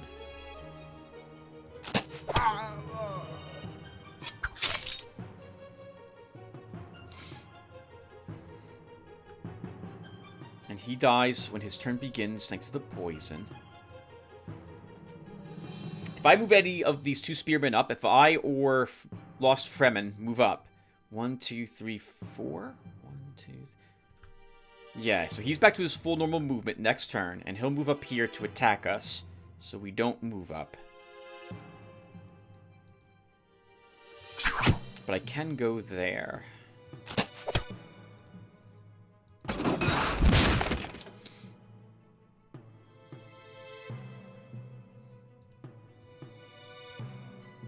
Actually, he's gonna die from poison, so we can leave Sif where he is.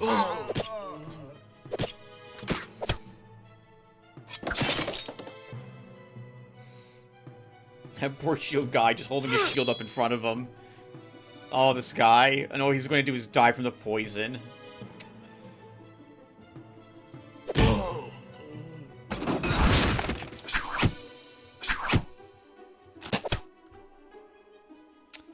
Tough swordsman.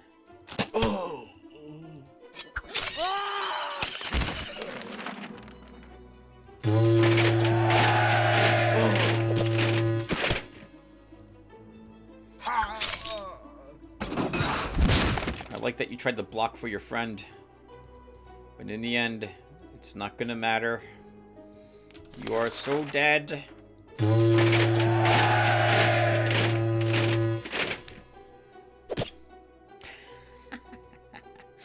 You know what? Let's just run back. We'll heal our hero. He'll stay there and probably first aid. No, he's okay. He's moving up after us.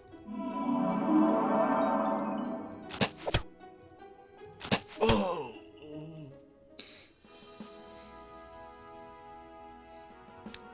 Well done, Valcor. Plus 1 more hit point. I guess we're gonna keep on looting for the next skill. We don't need archery. We don't really need diplomacy on Valcor.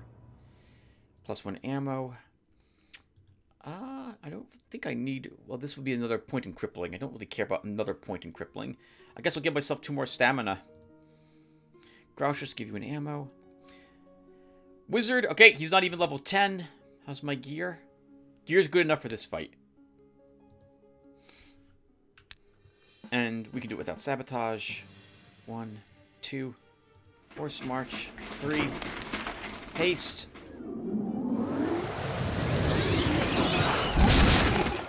Just kill him so we don't have to worry about anything fancy like an undead or the like. Actually hurting me.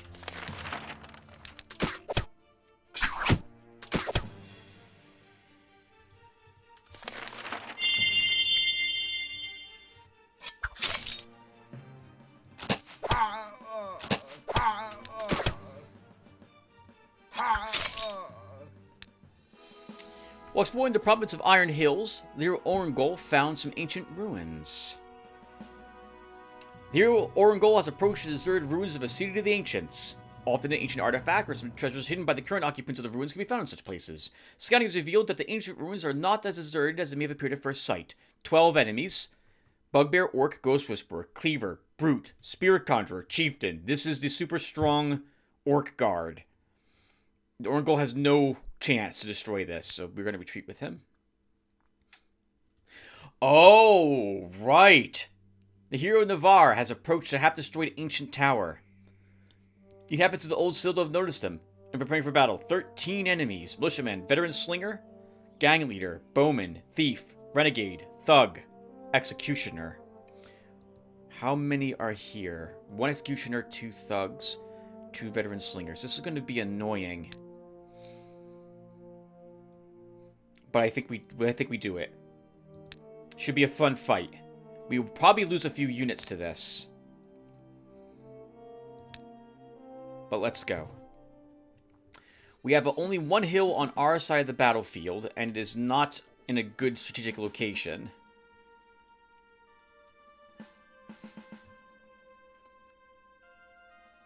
They have 2 hills on their side, and both are in good locations. We'll put our Scorpion on the hill to threaten them if they put a unit on either of these hills. I think they'll be within range. 1, 2, 3, 4, 5. No, they'll be out of range here. But they should be in with... If they put someone here, our Scorpion can at least hit it. I think everyone else is good. Let's go. And we'll raise a false alarm to help us a little bit here, too. Alright, double attack on this Renegade. And ignores 1 point of range defense.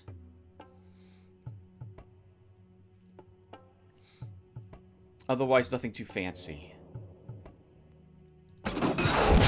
Just kill him immediately.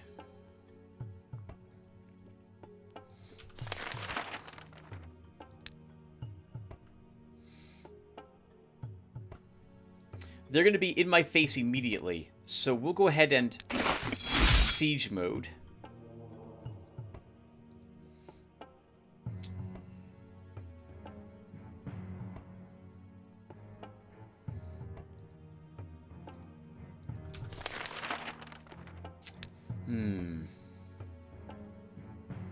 I'm going to shift the positions here.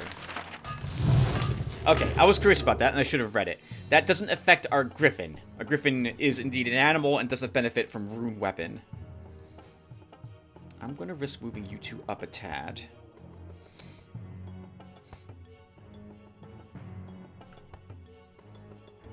the slingers are really annoying, but I could slow a thug if I shoot it.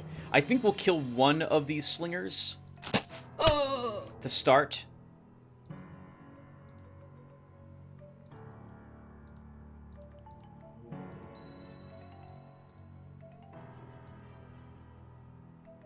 I keep forgetting that this hero of mine has no points at all in terrain knowledge.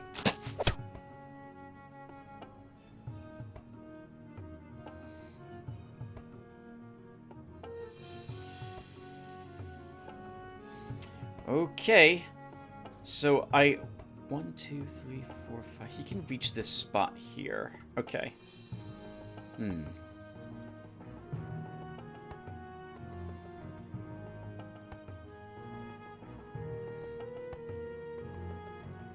Well, the only one within range of our Pavasir is this thug.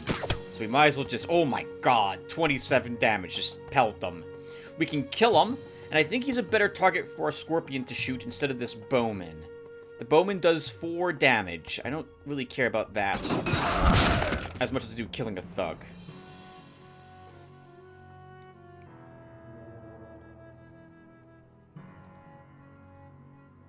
We can move you up. And now this mess. So if I can kill this one, and then keep any other units down around here, we won't have to worry about the Executioner for a little bit.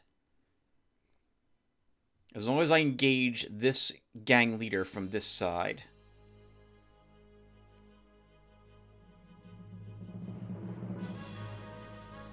So we'll... Oh, okay. We'll just kill him. Right, that made a big deal of nothing. Or rather, I made a big deal of something I didn't have to worry about. Let's move you... If I move you down a spot, he's going to start shooting at you, healer. And he might move up. 1, 2, 3... he won't have range.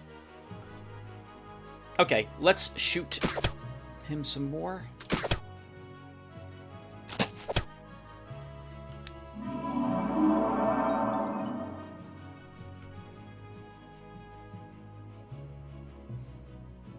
So I wasted some of those shots, because I definitely did not need to put so much damage into him. Our Griffin could kill him. I guess we'll have our Griffin kill the thief, then. This slug is probably going to move here next turn. If I move you up. But you know what? We'll do that. And that will just do.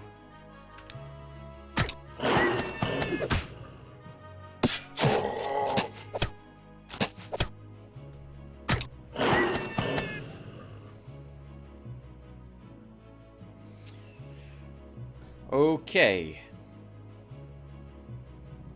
I thought the thug would move into the forest, but he wants to threaten the Scorpion. The Executioner is far and away the most dangerous thing. 1, 2, 3, and our Griffin cannot reach the thug. I would prefer to kill both of those things this turn. If we focus fire, we might be able to do so. The Executioner does not have first strike, so I think if we shoot him with our Pavasir, and then charge him with the Griffin, I think he dies.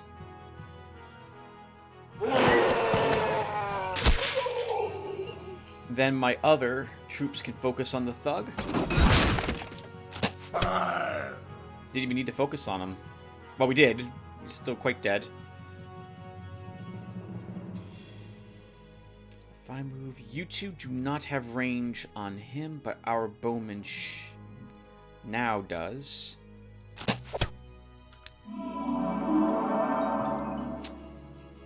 It is more... Oh, it's more important that I kill this and him.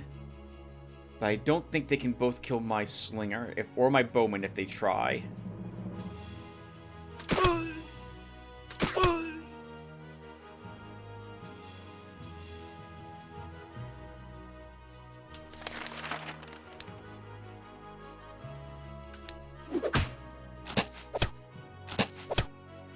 Okay.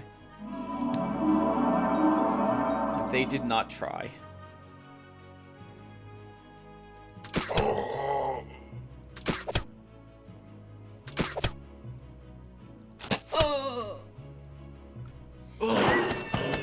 Easy. Very easy in the end. Once again, target priority. Paying attention to what's the most dangerous thing and dealing with it. That Pavasir, man, doing almost 30 points of damage, that's just stupid. That's stupid good. In a flash of bright light in front of him, the hero Navarre sees a magic crystal through which astral energy flows. From somewhere deep inside comes a dispassionate, dull voice. The quest is fulfilled. Choose your reward. Gems or gold are both good. I think we need gems. So let's choose gems. The crystal flashes for an instant with an unbearably bright light and then disappears. After the light goes out, a coffer filled with 254 magic gems stands in the crystal's place. I wonder if they fell out of the crystal. Well, I guess we'll finish range tactics. So plus 1 more range attack for all of my army. Range defense for our healer? He has meditation, so yeah, range defense for him. What's your hit points? 11? We'll give you a hit point. Witch Hunter, what's your morale? 12? We'll give you a range attack. We'll give our Griffin another attack. Anti-magic, mass insanity. There's a fair in the province of Nickel Faith. Traders from all over the world come here to sell their goods and buy wonderful things. Your income from trade and taxes comes to 342 gold. Gold is good. A bright rainbow has appeared over the sky in the province of Dusky Wasteland. The priests say it's a good omen, promising some luck. The magicians claim a rainbow often appears over lands rich in magical energy, so it makes sense to perform the ritual to search for a source of magic before the rainbow vanishes. Let's search for the treasure. Send a team to search for the treasure. Your search team scours all over the lands around the province of Dusky Wasteland, but it is a Dusky Wasteland, and they find nothing. Damn. Your castle is being visited by cripples and freaks who have heard of your kindness and generosity. They ask you to give them some gold for accommodations and food. Give them what they're asking for. The supplicants leave with words of sincere gratitude. I like using my power to do good. Alright, let me quickly plan out the turn, and then I'm going to put a cut here to go and look at my spreadsheets. And I'll be back to name a few people, if I can find some people to be named after things they want. So I guess we'll do that now. 1 second. Okay. Spreadsheet is up. And let's see who we can fit in. Grouchus, we already have you present as one of our bowmen. Dennis Mayak. Did we name you? I don't think we did yet. We don't have a pure mage. I guess the Rune Master could work for you, Dennis. What's our current mercenaries? Nope, no one here. Okay, so...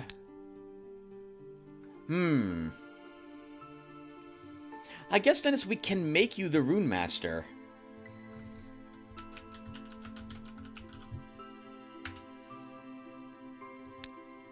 There we go.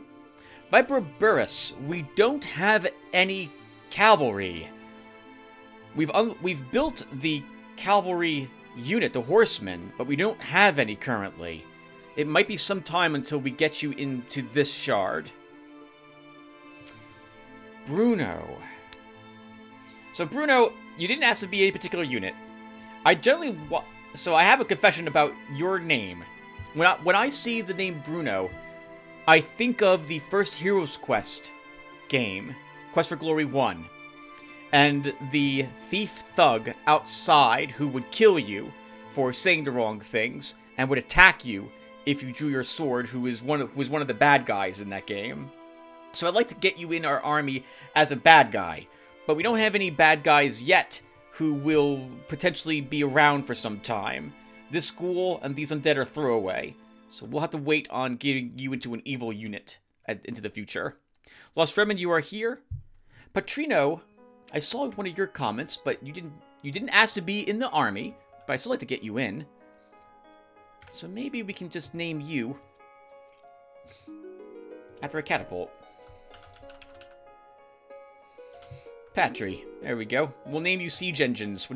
If we get Siege Engines, we'll name you after one from now on. Mr. Emjan Stultens, Zifban the Mage. You remind me, I gotta finish my Eye of the Beholder so we can start playing Legend of Grimrock, where we'll probably get you into that adventure party. We're not using any other mages at the moment. Do we have a Rune Master? We don't have a Rune Master yet with Navarra. So, oh, we do, well, okay. So we have an Inquisitor, and we have a Monk. I guess they could work. The Monk over here does have a decent spell. You might die rather quickly, Mr. Sultans, but we'll have you be Zifban the Monk in this shard.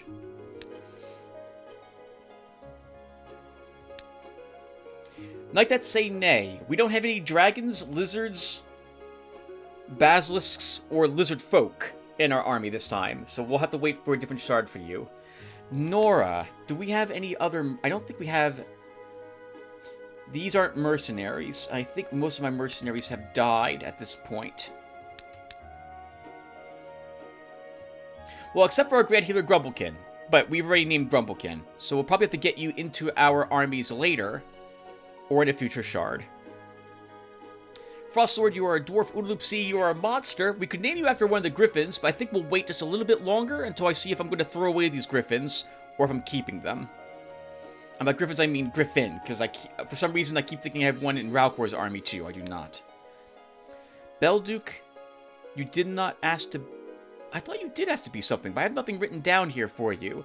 If we get a chance to pick like a priestess or a sorceress, we'll have you be such, since I think that would be appropriate given your role in the Ogre Battle 64 Let's Play. Sif Jaspalier will always be a duelist. And Matic, welcome, sir. You asked to be any type of humanoid. So let's think here. We could make you the other bowman in Ralcor's army.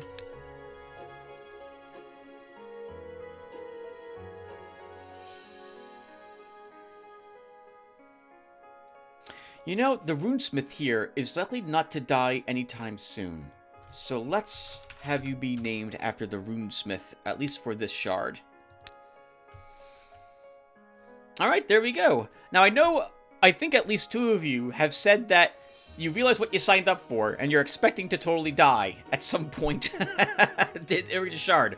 But guys, I can't stress enough how awful I feel if I let one of you die.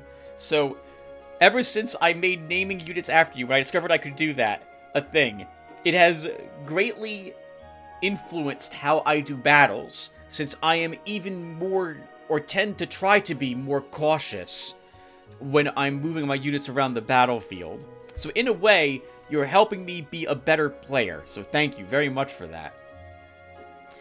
Ralcor will go into the sorcery store. Actually, we know this is going to be horrendously expensive, so let's not do that. We'll instead just repair the gear here. We got a... Oh, wow, look at some of the gear we have. Okay, so do we want to give some of this away? I think that we have enough to hire another hero. And we should do that.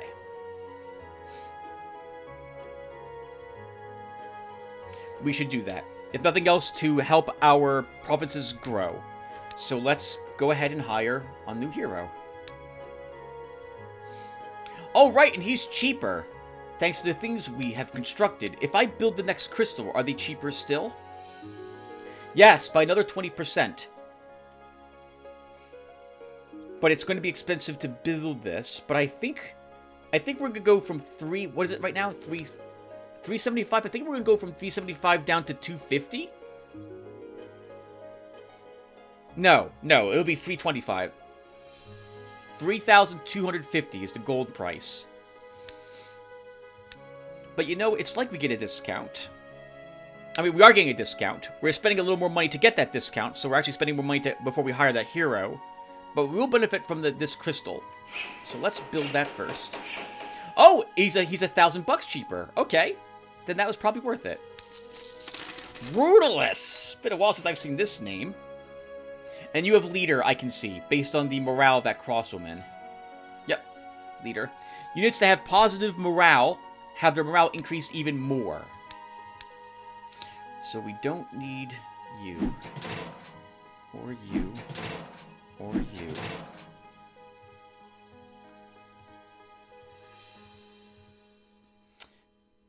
Do I want a crossbowman?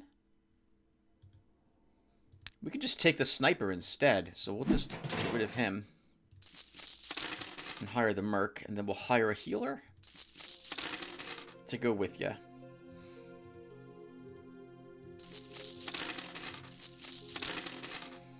Let's give you some spells. Do we have any cool tier 1 spells lying around? Magic weapon could be useful for your army rudalist, so we'll give that to you. Oh, I didn't build the healing school.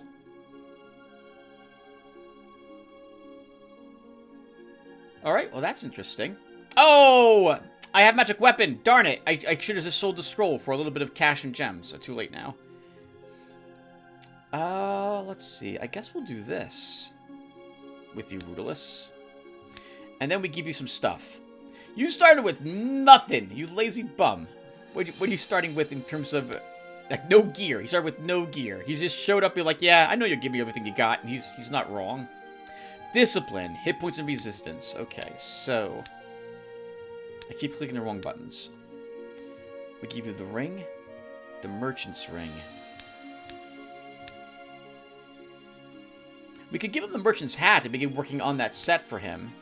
Or we could have him potentially fight with the hero's helmet. Let's wait on that. We'll give you the basilisk's jacket and the basilisk's boots. We'll give you the banner of victory. But we will intend for you potentially to fight.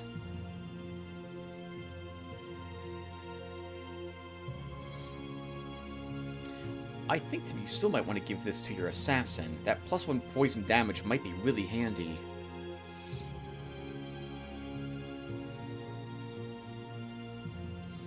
Give him this then. You can have these 2 rings. You can have the copper bracelet. You can have the blacksmith's bracelet. You can have +4 morale. Oh, wow! 2 pieces of the hero's helmet gives +3 more morale to the whole party. Alright, never mind. We'll give him that then. Oh, we have a demonologist. That would have worked for Dennis Mayak, too. And we have a unit who could have him with our necromancer. Maybe we'll give... so it sounds like we will change you from the Rune Master to this demonologist, Dennis, in the future. Alright, what else do we need for him? We'll give him a belt. We give him the best cloak we can buy, which is nothing. And some gloves. We have dwarven gauntlets. We should give those to you.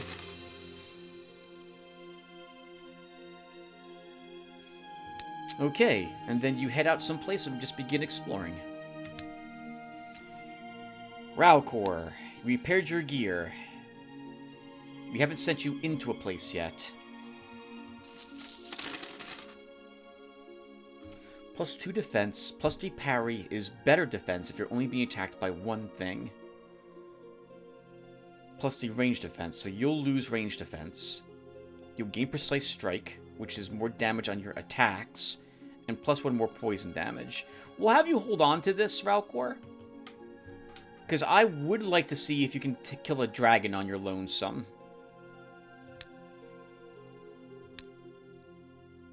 And with this place now conquered, after we drop hopefully a decent guard here... Men of War is not the best guard to fight in the swamps, but we don't have another guard for this at the moment, so we'll still drop them here.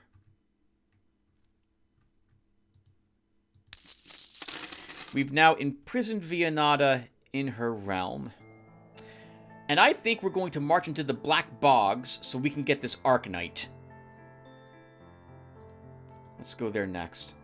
I forget who mentioned it, and we'll be reading all the comments at the end of this video, but someone pointed out, Tim, once you start attacking, you should keep your eyes open for a Mandrake Arcanite and take it. That was a great point, so I definitely want to start doing that. Navarra. So that was a fun battle. Maybe we can go here? Oh, God. Oh, wow. These are going to be super tough. Everything here is super tough. So that's... I don't feel like losing my army fighting those things.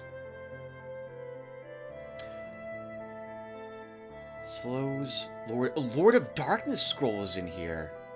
We should go there and purchase that. We can also potentially do maybe a few battles here. It'll be a tough... So these are tough battles that are located here, if I'm seeing what's in the Giants area. 5 Ogres and the Giant.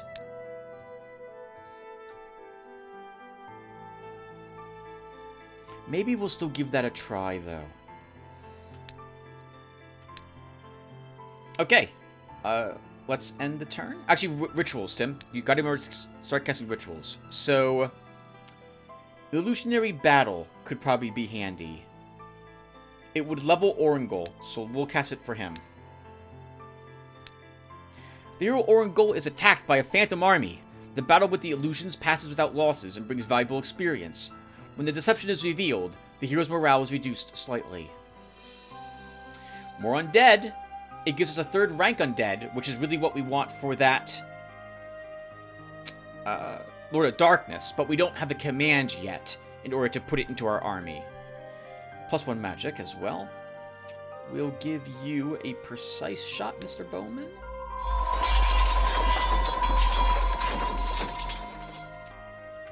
And then what else are we building? So I guess since we built a storehouse here, we'll upgrade it to a mall. And we'll hold on to the rest of our cash at the moment. Unless there's a cheap building we can make. Oh, there is. We can make the magic well. We can't make the magic well. I built a building here already? I did. You built a crystal, Tim. And the turn, for crying out loud. Alright, once again, Ralcor still seems to be surprised about the fact he's killed the same exact enemy army makeup every single time so far. He's like, I don't know if I can win. Yeah, I still don't know if I can win. Ralcor, you really need to shut up and just get in there and fight. We're going to go ahead and try the Assassin Stiletto and see how much if I like this. Let's go. Oh, that little river in the center here is interesting. It splits. My eyes immediately split this into 2 different halves, the battlefield.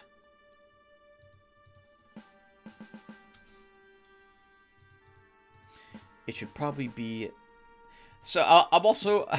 I'm super nervous about leaving Grouchus here on the forward hill because he's super important that he doesn't die. But we'll go ahead and try it this time with you, Grouchus, and we'll see how well that works.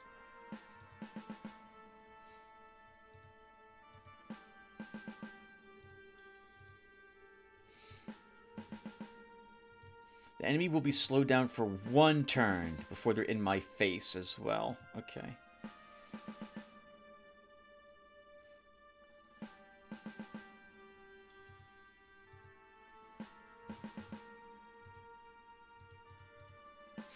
Let's do it. And... Oh, do we want to... Oh, we can do it without sabotage. Hold on to the cash. Alright, as usual. 1, 2, force march. 3.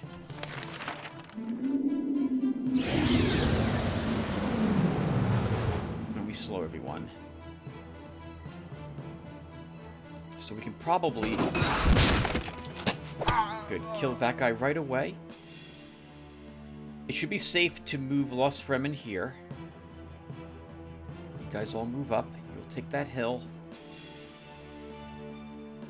See if we can move you up just a tad. And that should be good.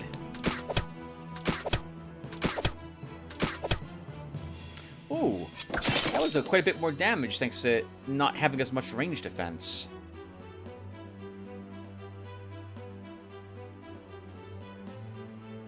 Okay, well...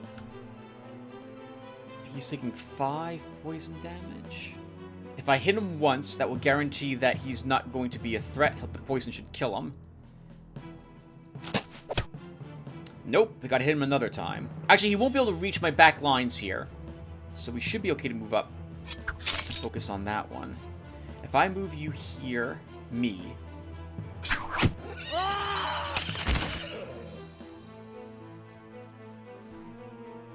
Just have to watch out for that horseman, Tim.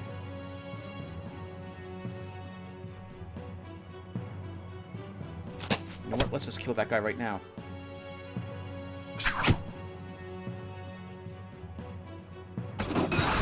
Moving slightly out of order again.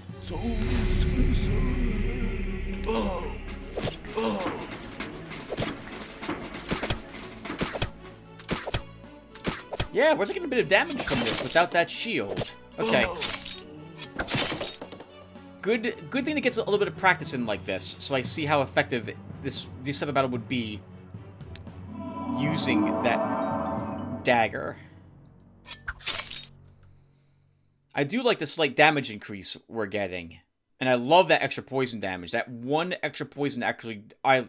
that's still very nice. Especially if we stack it with poison the whole enemy army. But, yeah. I can see that's a little something I will want to use when I'm fighting a dragon. But we don't need it for a battle of this sort. Which should have been something I realized right away.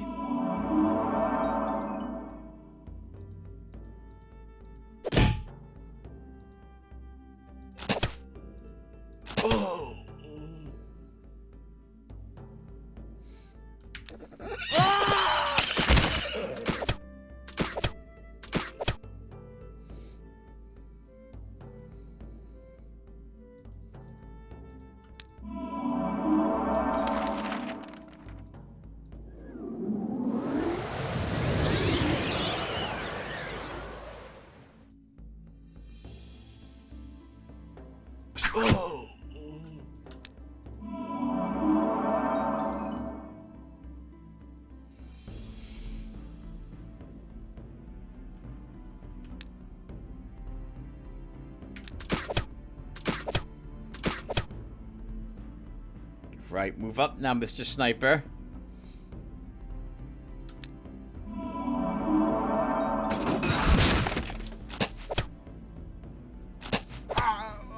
There goes the last thing that was potentially a threat to us.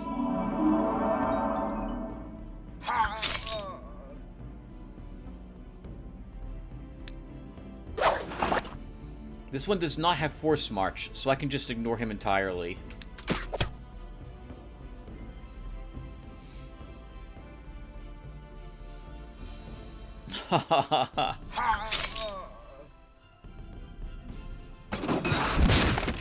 Oh, where I moved him was a mistake. Our runesmith should have moved him back. No, it won't matter very much. Okay, let's run you back and heal you again.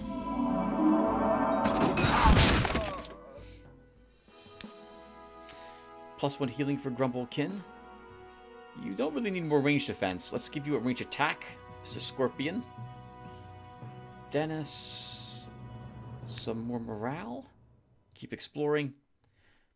We get another trinket for being a champion against the forces of evil. Bless the... Sure, bless the pilgrims. Gold is good. Okay. Where is... Wait. That's Vianata again. How did she get out? I thought we killed. She must have like a teleporter or something. I thought we defeated all of her heroes. But this is another one of them right there.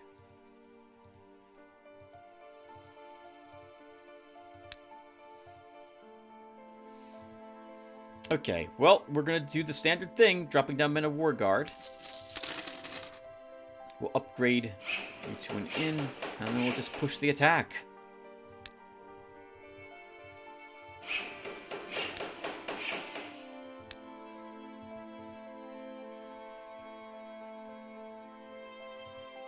We're probably... I don't know how we take on this until I get tier 4 units. And we could have had them actually, now I think about it, a little earlier, but I just spent a crap ton of money hiring another hero. So, that was probably a mistake. But darn it, if it isn't fun, just doing location battles over and over again. Let's try fighting the giants with Navarra. Oracle, you keep exploring. Rudolus, you explore here. We should cast rituals. We should probably cast Magic Crystal on someone. And we'll cast it on Navarra, and we'll give him a medium quest. In a flash of light, bright light in front of him, the hero Navarra sees a magic crystal through which astral energy flows into this world. According to the ancient law of Eador, mortal heroes can receive special quests here. Choose a quest of medium difficulty. A dull voice is heard from somewhere deep inside the crystal. Eliminate Shadow Claws. Return to the quest. That's a very specific enemy. Bad luck. Does anything else get credit for that? Plague Warriors, Plague Masters, Grey Overlords. Oh. Well, I know where there'll be some of those, in the Grey Army and Rat King armies. We can probably try one of them. Well, you know what? I think we'll do that after we do this battle against these forces.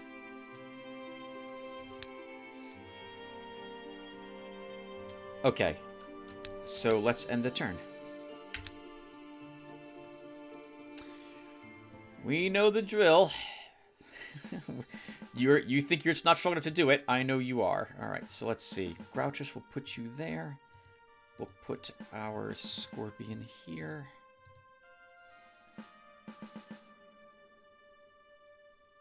And go. We will do this battle without sabotage. Okay, so as always, 1, 2.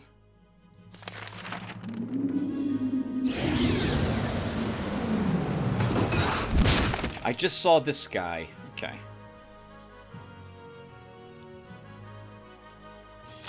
A bit awkward.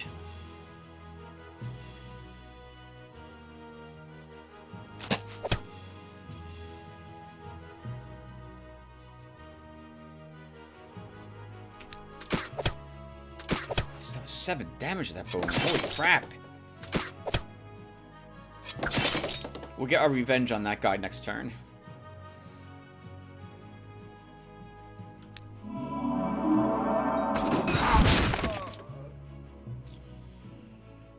That is something I don't like. And this is going to be in my face very quickly, too. And some of these, I think, just walked up. Alright. I think what we do is we move our hero here and attack the horseman. That guarantees he dies. This cav can't reach me next turn, so we're still safe on this side. And by safe, I mean we don't have to worry about him actually reaching and attacking me. I think we'll deal with this horseman next, with the little bit of range we still have. Actually, we should do this, Tim. And guarantee he dies.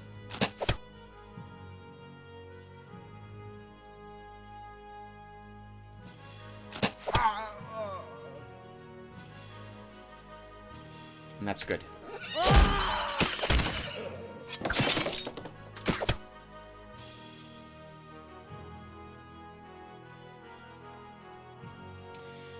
Okay.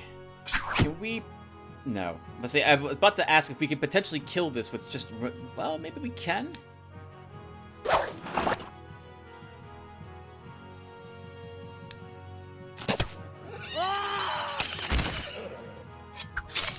Kill them just with ranged attacks.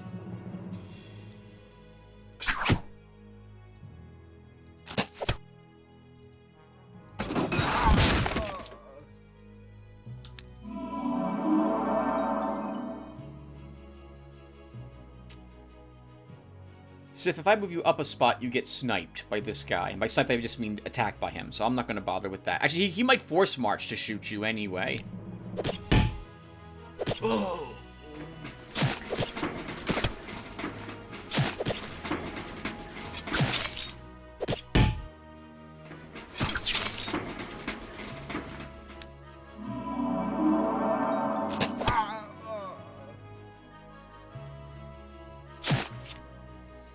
Annoying how resilient those guys are.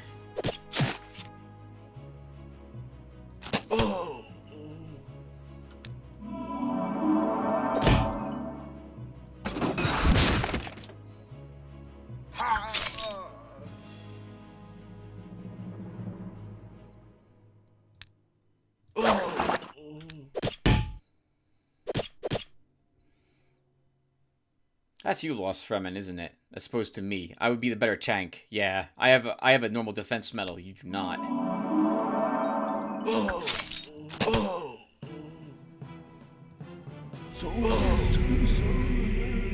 Excellent work, team. Excellent work, Lost Fremen. Let's give you a stamina. Zifbin, you still have no spells that require an increased duration upgrade.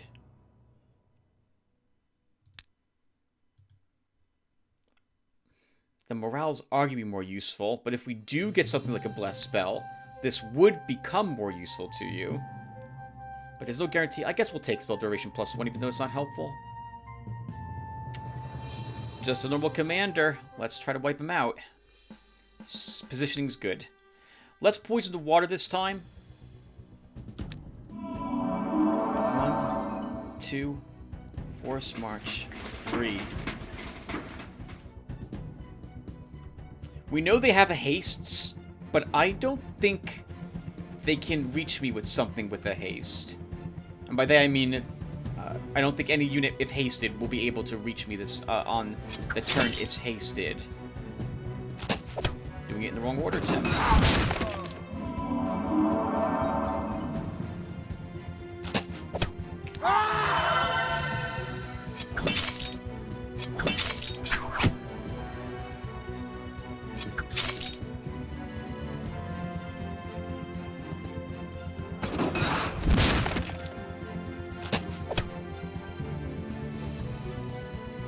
We don't need to move anyone else. Oh, you know what we can do, though? Cast a restoration of our own.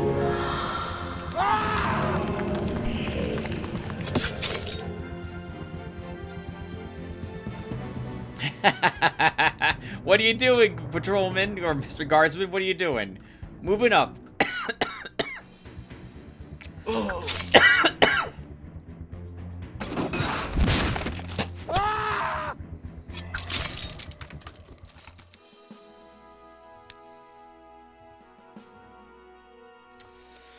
Okay, 5 enemies. I'm expecting there to be 4 ogres and 1 giant, but we'll scout to make sure that's the case. Yes, it is. Okay, so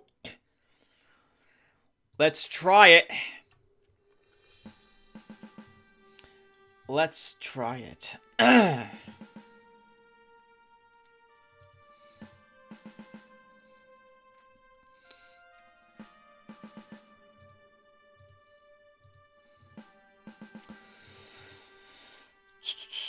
I'd love to have you get the extra attack bonus as well, Mr. Papaseer, but you don't technically need it.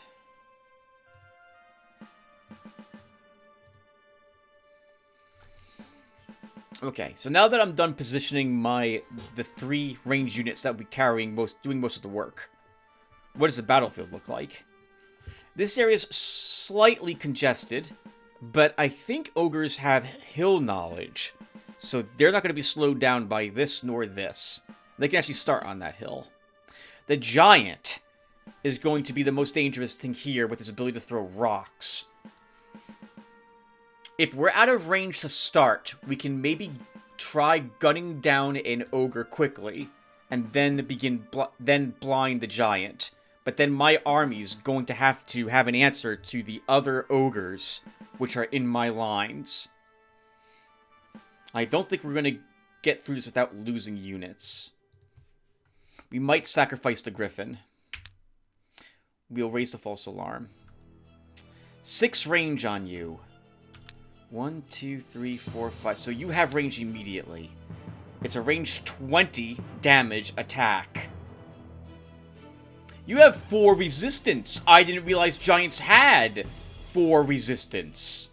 So this is killing something. Our blind lasts only 1 turn on it, I think, right? No turns. Alright, this was a mistake. So we're, I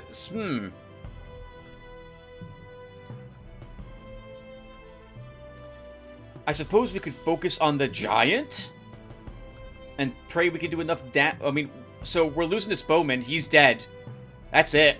We can't stop that from happening. Yeah, I think we might have bitten off more than we can chew here. Oh, Well, let's start by giving myself a little bit more damage. We'll focus on the giant first. It's not going to really matter what I do focus on. What are the ogres? Ogres have no resistance. We can blind them. But we're going to hit the giant to start. It won't matter. 1, 2, 3, 4, 5. Well, if I move you back one, you'll live. He'll attack here. And then we have 3 ogres in our face next turn.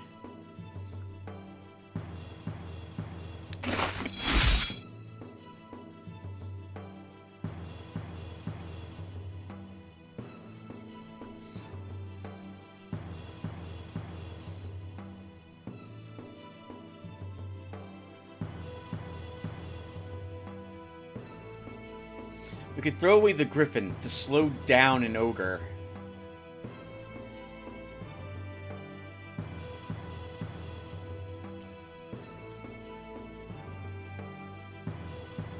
Yeah, it's a new griffin. I don't care about it that much.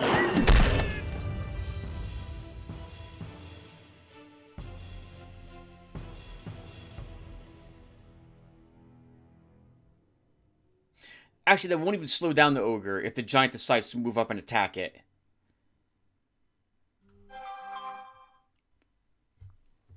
I'm a professional.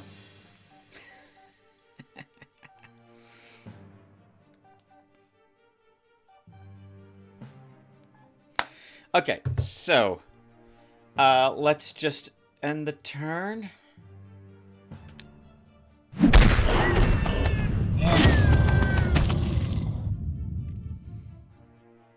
Okay, that went kind of well. 1, 2, 3, 4, 5. So he still has a 6 range because he can move and shoot. So I want to shift my healer and my bowman down.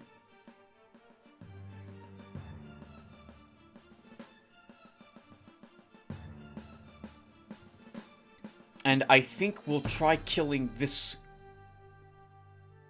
What is this? An ogre. It's an ogre, Tim. We'll try killing this ogre next.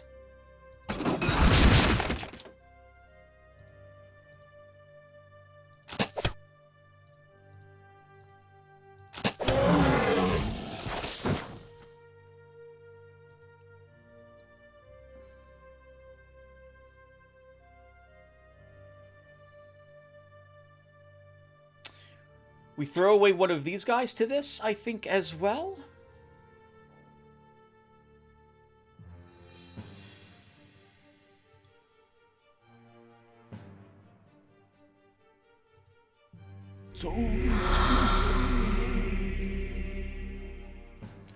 Or I can pull them back. Obviously. Although I say stupid things like that. 1, 2, 3, 4, 5. So if I move you one back, he has to move up to throw that rock. And you'll live, barely. So let's do this with you. And we'll move back and end the turn.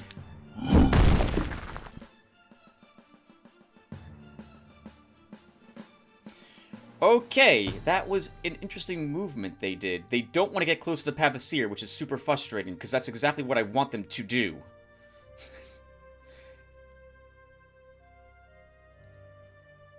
And we'll lose you unless we can kill the giant this turn.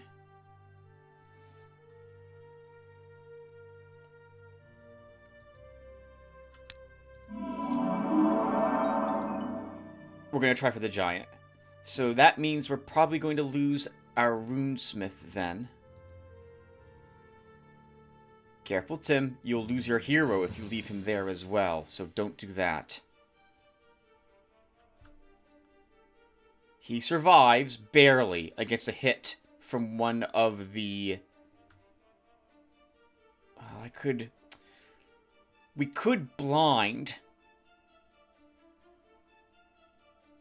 this one. Let's move you here, and I'll think about what I want to do. Okay, he is now significantly weakened. If I move you back... Let's do that. And we'll go ahead and blind.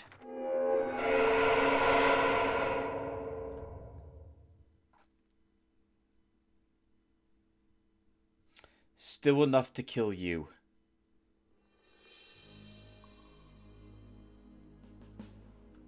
Potentially.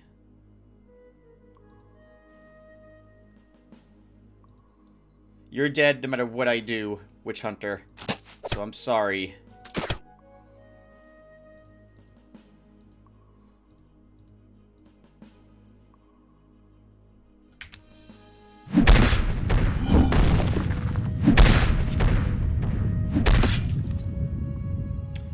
Wow. For some reason, I didn't realize this one had range to my hero. And you lived! I am very surprised at that. Okay. That has to die. We have to kill this one this turn, somehow.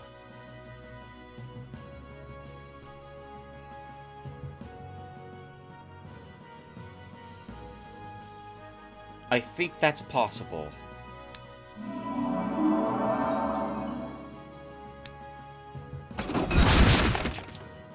Can we do it without even using my hero? We can. Oh, but where I moved him... Why can't I shoot him? Why can't... Oh, I moved twice. That's why. And now the only thing I can do is melee attack. That sucks. That sucks.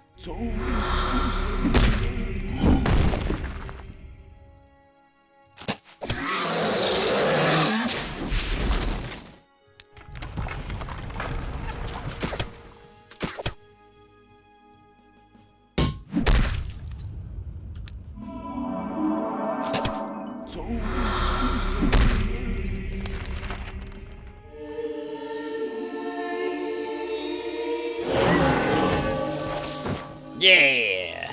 Brought the Griffin back. Alright, that went well. I forgot I had Resurrection, so I probably should have committed the Bowman. But in the end, we didn't lose anybody.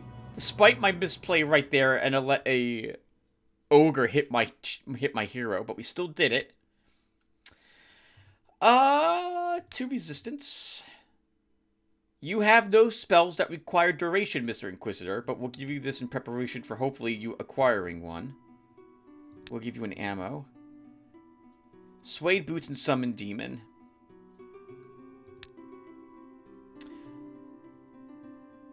The party of Inquisitors has invaded the province of Greenvale. Uh-oh. We only have a hero group here. So sad. Well, good luck, heroes. You lost.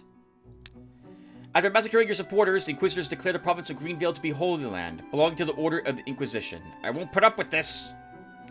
A town sewer in the province of Dusky Wasteland has been infested by many giant slugs. For the time being, they are not doing any real harm to the people, just crawling out at night and feeding on the town's dumps. But there are no guarantees that one day the slugs won't decide to taste the locals. You need to take action before it's too late. I actually kind of want the slugs to show up so I can fight them. Oh, but I have to actually be there to fight them. So turn to a specialist to eliminate the monsters. One of your advisors suggests to exterminate the slugs by hiring adventurers, one of the groups who just stopped by in the provincial capital. Others believe that this would be safer to pay the representatives of the ancient Brotherhood of Witchers. Witchers, I think, guarantees to get it successfully done, or has an incredibly high chance to do so. The adventurers have a chance where they don't succeed. So we could force our troops to do it, but I think I value people's lives. Use the Witcher.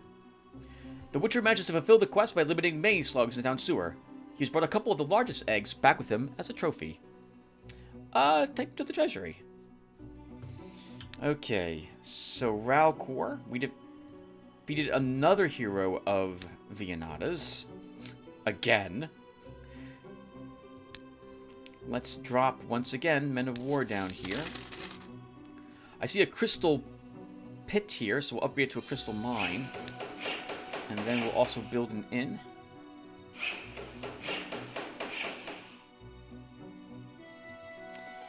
Ralcor then heads back. I need that place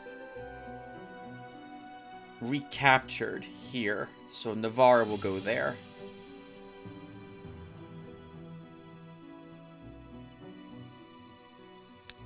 And we'll heal his... Oh, I don't have a heal. It doesn't work that way for you. But if we get there quick enough, we should be able to attack the Inquisitors without them having healed so much. So they should be weaker. And we should be okay, since we have a healer with us in our army to more rapidly heal us. I'm going to keep exploring. Rudels will keep exploring.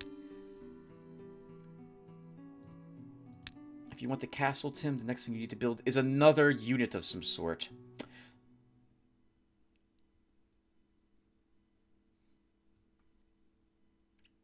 We have all of the equipment needed for either a knight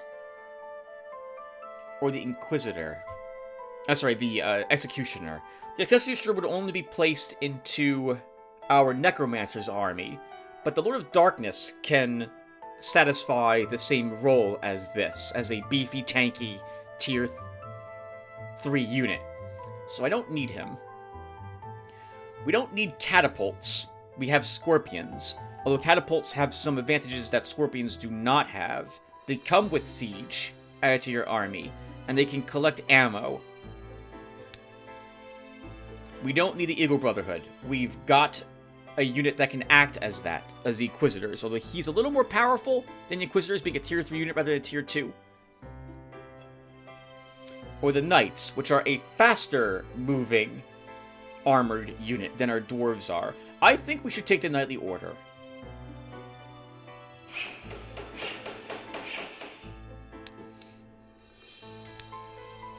And then we end the turn.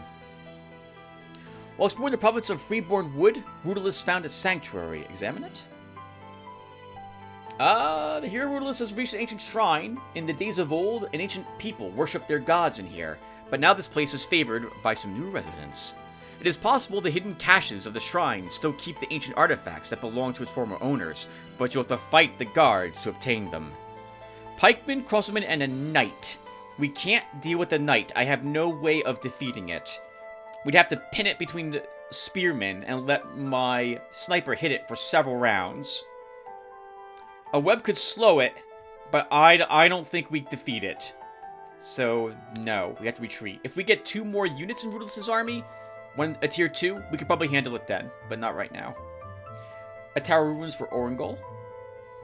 The hero Orangol has approached a half-destroyed ancient tower. The inhabitants of the old citadel have noticed him and preparing for battle. 9 enemies. Shaman, Sorcerer, Gargoyle, Witch Doctor. That's 4.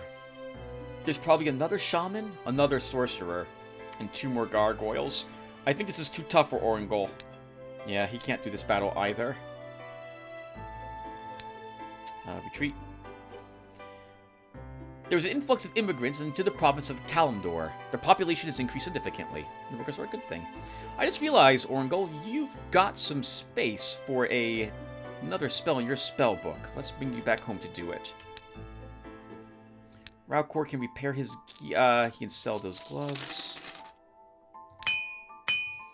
Guess we will leave this at home. We get 2 slug eggs again. That's kind of good. We have another great sword? I don't think we need a second one. Tim stops to think if any other hero would be wanting to use this. No, I don't think so. Let's enter that. Actually, I should have given that as a gift. Too late. Raukor. Let's give you a little more stamina. You'll fight some Minotaurs, Raukor. Navarra liberates that province. Orangol is going back home. Rudolus is still exploring. We'll go ahead and put down an inn in some of these provinces. In a province, we don't have the money to put in anything else. Only 3 enemies. I agree with Navarra. You should annihilate them. We don't have the money even for a false alarm.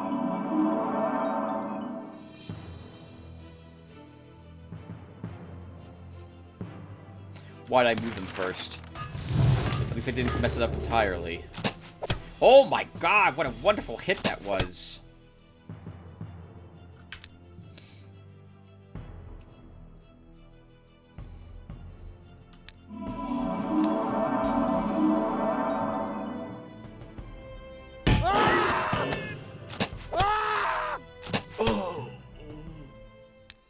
Our province. While exploring the province of Freeborn Wood, the hero Rudolus found a bandit's hideout.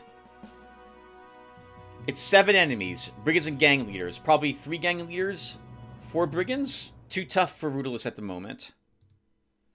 2 Minotaurs. That's not worth Ralcor's time, but he's here and no one else is. It'll take too long to get someone else up here. You just fight him, Ralcor. 1, 2, force march here. Now, I don't think we use a slow here. I think we just get ready for the fight. The swamps are going to help us deal with these enemies, since they won't be very mobile.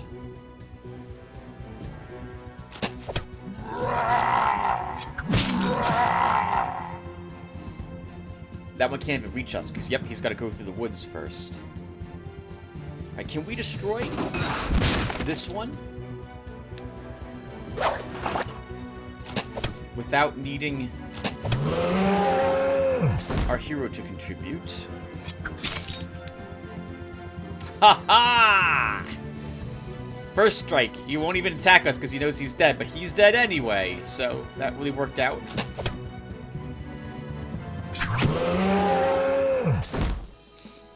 Stamina. Garbage. The expert winemaker in the province of Rejuvenating Thicket has produced a new magnificent wine. This allowed you to make 51 gold more during the last fair. That's, if I reward him, that means I get 1 more gold. Just 1. Only 1. Only 1 coin. Reward him. The people of the province of Ritual are very content with your rule. Oh, this is the baby thing. Are you all out of your mind? Don't touch the children. Okay. What the heck? What the heck? All right, 1 more turn, and then we'll be playing for an hour, so we'll put a break here. Navarra, you... Have I been here, by the way? We have not been in that Tanner store. If we have been, I didn't mark down anything's there. Wait, I thought we've marked down these locations. I'm pretty sure we did. Okay. Well, it's not there now. Navarra, let's move you back home to repair your gear, and we'll sell some crap. Orgo goes back home. Rose keeps exploring. Ralcor can sell that broadsword, repair the rest of your gear. Do you have scouting, Ralcor? You do. I want to know what that army consists of that's guarding her realm, so we'll take a peek at it.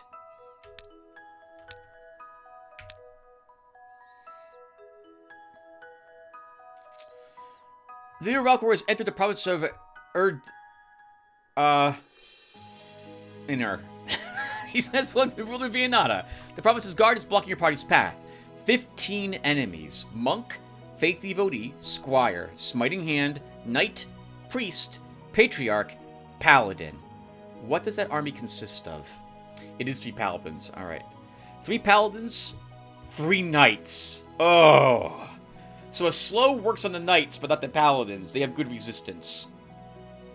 The Patriarch and Priests are also dangerous, because we have to check them for resurrection, or killing a Paladin won't do anything really for us.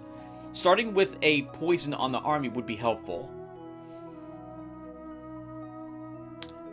But we can win with what we've got, but I think we lose most of my army doing this.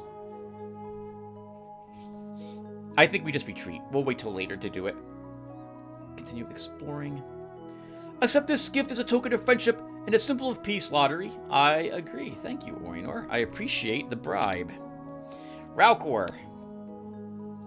Let's wrap up this quick turn. By that I mean let's plot it out. So I guess you're fighting things then.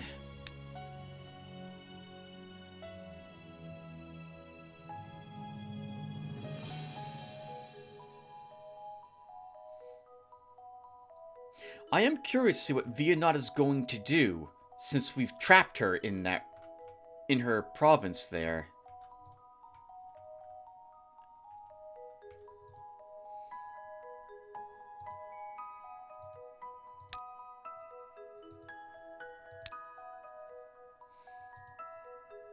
Where's a dragon? Maybe we should try that.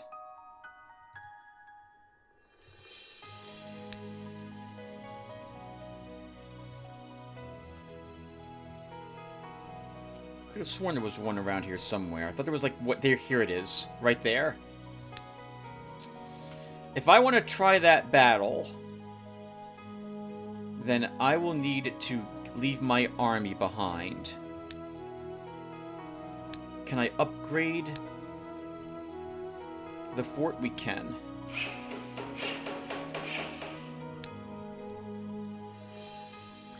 That would let me leave most of my units behind.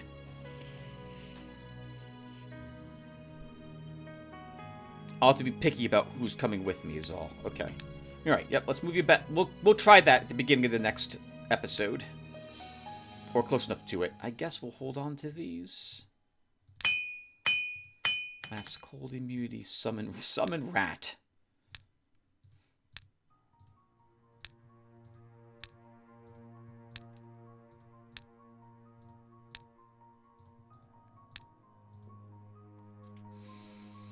Should we give some gifts to the others? You always have to think that at the end of the day, what you give to someone might be used against you, because that's the way it works in this game. There's no... There are allied endings, right? If you have an ally. But then I think you flip a coin to decide who takes the shard.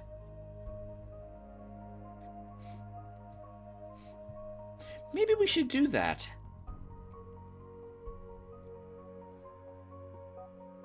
I've not tried to ever... Maybe once I've ever allied with someone, but other than that, I don't think I've ever... I don't think I've managed it in any shard yet. I suppose we can give some of this lower level stuff to Eador.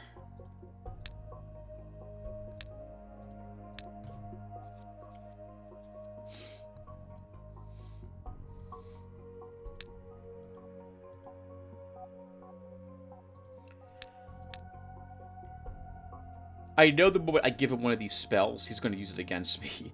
We'll give him Banish, see if he accepts that. And we'll give him this Nomad Bow too. We'll give him a bunch of this, well, garbage. Let's see if he accepts it. Oh, hey, where are you, good sir? All right, here. Let's. How would you like to have a bunch of trash? We'll give you the Healer's Staff. We'll give you a Banish Scroll. We'll give you a Nomad Bow. We'll give you a Broadsword, and we'll even throw in some gems. 54 gems. There you go. You're a good friend. You can have all the stuff I was going to throw away anyway. Alright. Orangol, you've got room in your spell book for a single tier 4 spell. I keep clicking the wrong buttons. What are we going to give you? I think it's Divine Light we want, right? Or Earthquake.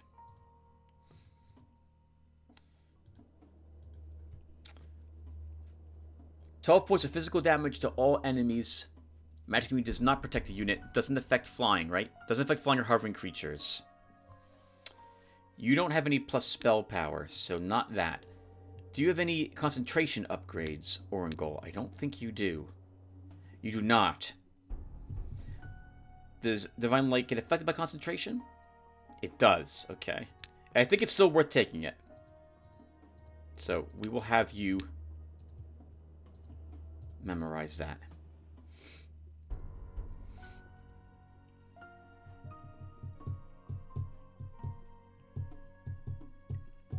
Okay. What's next? Tim's yawning. I guess you'll fight the Knight, Orangol. Let's try to get some easy experience points with you. And then we continue to upgrade... Oh, we need a guard here. So, let's put something a little tougher than light infantry down. And we'll keep... Nope, that's it. Keep upgrading taverns to inns. Alright, everyone. I'm going to put another break here, and I'll be right back to keep on the episode and this shard. Give me a second. Hey, everyone. It would help if I hit record. Otherwise, no one's going to see what else we're doing on the shard. Alright, so it's been a day. I'm back. Let's continue for like another hour and a half or so. And I'm going to assume I knew what I was doing with everyone at the end of the last turn, so let's just hit end turn. Unless they cast a ritual. We didn't cast a ritual. We should be casting rituals.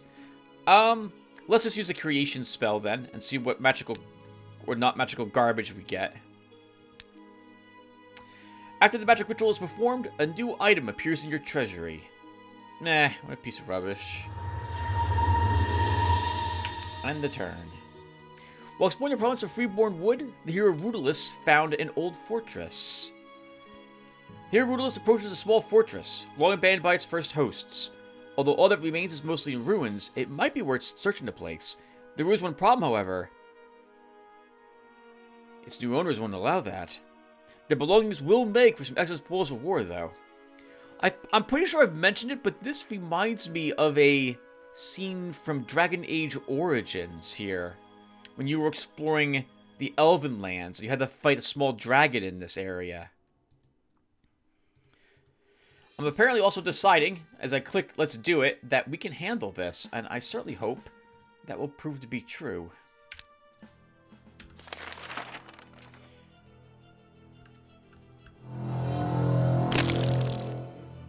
So I'll go ahead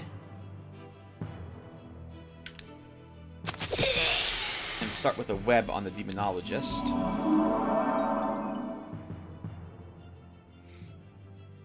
Well, this is super awkward. I should have moved him up a turn. Oh, whoever put the armor on will be the one who's not attacked. So let's just let him hit something.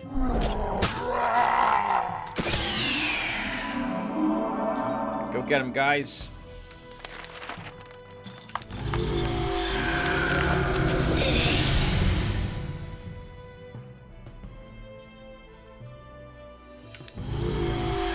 That was dumb. Should have moved that guy too. Okay, so good. Can we heal you? We can, and we can probably also kill the demon. Plus with command, like seeing that early on.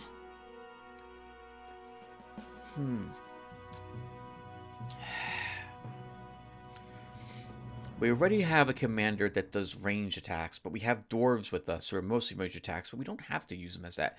Let's have Ruthless be a little different than our ringleader, and we'll not take range tactics with them. We'll go offensive tactics. Give you a healing medal, give you a precise shot medal, give you a counterattack medal. That's fantastic to start.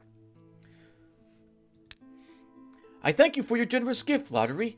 I won't forget your kindness. I forget what I even gave him. You're welcome, Eador. What? I gave him stuff. wonder what on earth it was. Alright, well, I'm glad he's happy with it. Okay, so Ralcor's coming down here, right, to leave his army behind, and then he's going to try to take out a dragon with a lesser force. But one that I won't mind being decimated if the dragon decides to attack it. Navarra, let's have you explore. Orangol can fight the knightly... Oh, what is the knightly order? What is a gang of robbers? Knightly order is very easy. Gang of robbers is also somewhat easy. I think you can probably do either of them, Orangol. Oh, yeah, he can handle the brigands. Let's have you fight the gang of robbers, Orangol. And Rudolus should go back home to pick up more troops. Okay, let's go ahead and continue to upgrade taverns to inns. And then end the turn. Let's do it! We even have a hill to die on. I'm funny. Alright! Let's do it. At least one of those brigands has forest walk. Or forest, okay, two do. And this guy.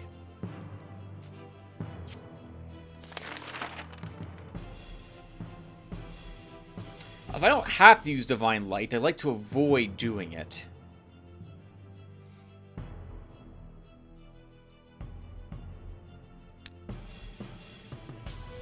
Let's Mass Curse.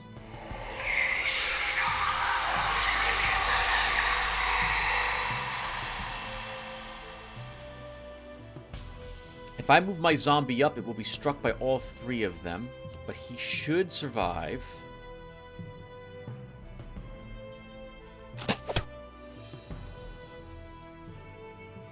We'll do something like this.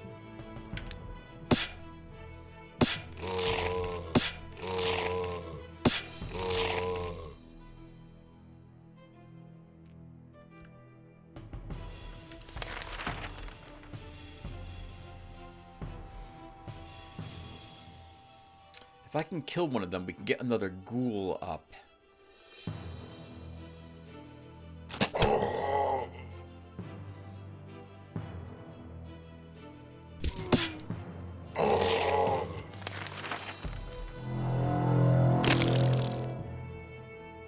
But I would also have to be super careful if I want my bowman to live. So we'll web that guy instead.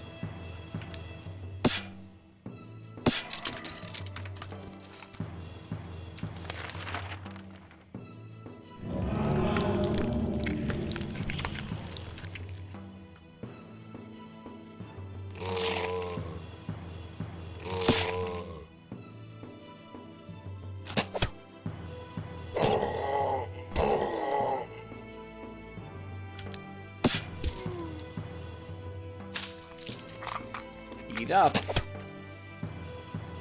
He is atrophied, so his movement, I think, will be 1. So we shouldn't have to worry about him reaching my bowman.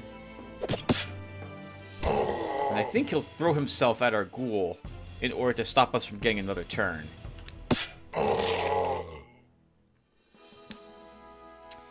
Give you a counterattack, a defense. You're a level 6 ghoul. We already have a level 6 ghoul that we've leveled once, so we will keep our current ghoul. While exploring the province of Ancient Woods, the hero Navarra has come across an ancient monastery. By all appearances, it's one of the so-called secret monasteries concealed from the eyes of mere mortals. It's not impossible to find such a mysterious place. It's puzzling how the hero has discovered it. If he leaves now, it's very unlikely he'll find the monastery ever again. Examine it. The hero Navarra has approached the monastery building. Although the monastery appears to be ancient, it is obviously inhabited, and today is clearly a public day, for numerous pilgrims are waiting at the entrance, kept under vigilant watch by the monastery's guard. This is a very easy guard for us to defeat. I don't think I've ever attacked a secret monastery before. But I think we can pay to have some experience points earned. And that might be better than fighting them.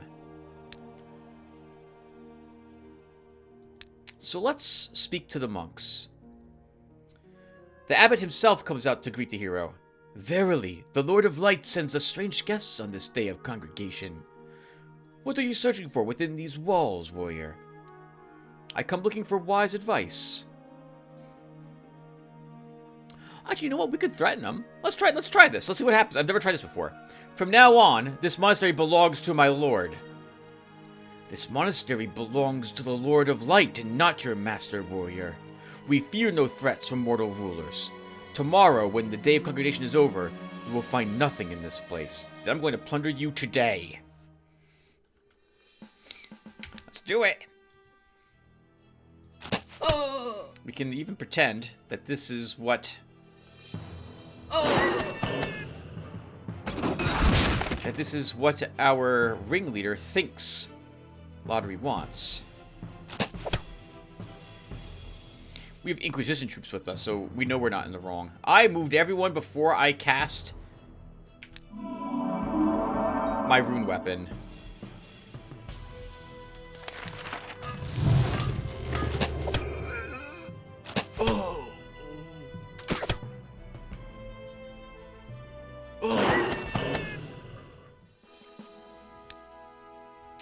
+1 command. Alright, we'll double back and fill that unit slot.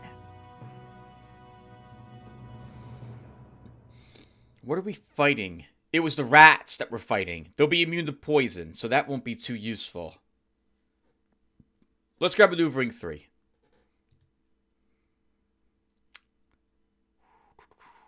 We gave them, I think, Hunter of Demons.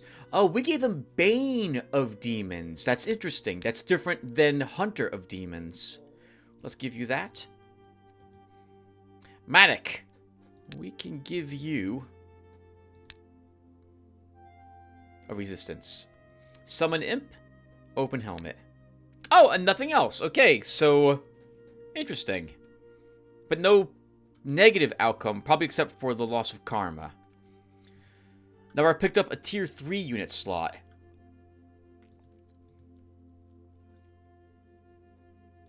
I would really love to have tier 4, but if I'm going to do that, Tim, you keep spending money. You need 3,500 for the castle, and then you need to pay for the tier 4 building.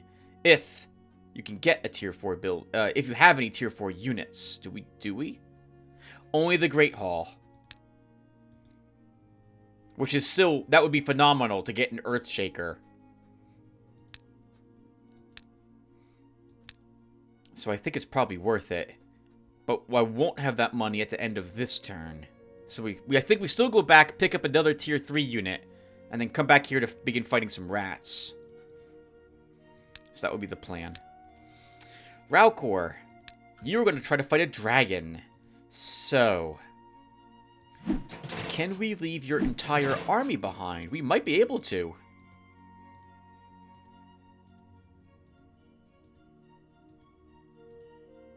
Yes! Yes, we can. Perfect.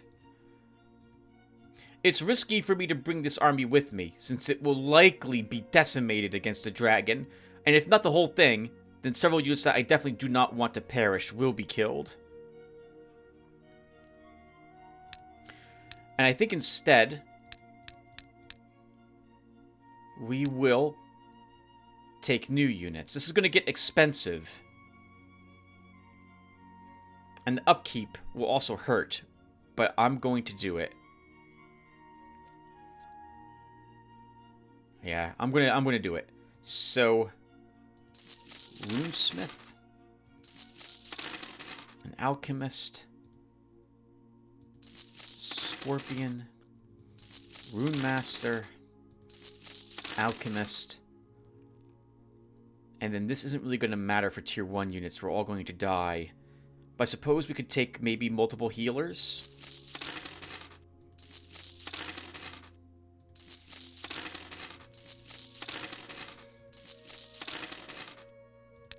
Okay, and we go, what was it, here?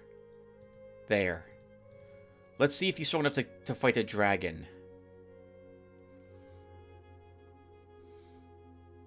I want the first strike. In case the dragon does attack me. So we'll keep this. This is when I would want my dagger.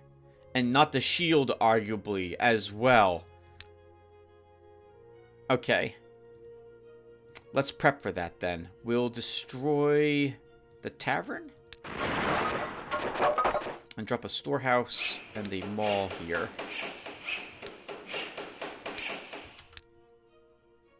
Can we fair wind you there quickly?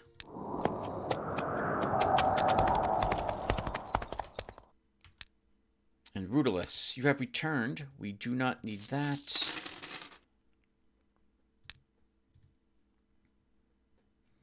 What are we giving you for your new unit? You have a tier 2 unit unlocked. We're going to try to stick with melee heavy with him.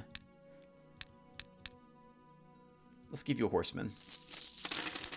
And then you can go someplace to continue exploring. We'll send you there, I guess. And Orangol, you will fight the Knightly Order. Actually, you need a unit.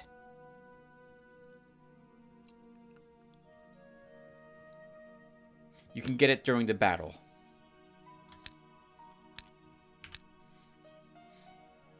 Okay, it's 3 enemies, Knight, Pikeman, and Crossbowman. Orangol, you can probably do this. So, that will drain his stamina and slow him down a bit.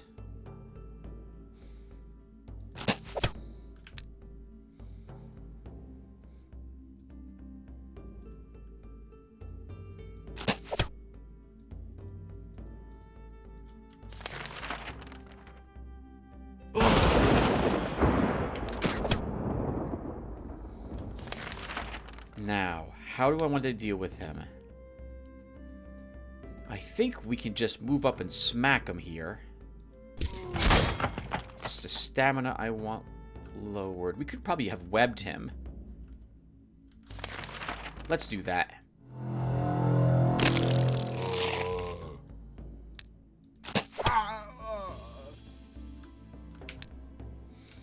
Then we'll get up another ghoul.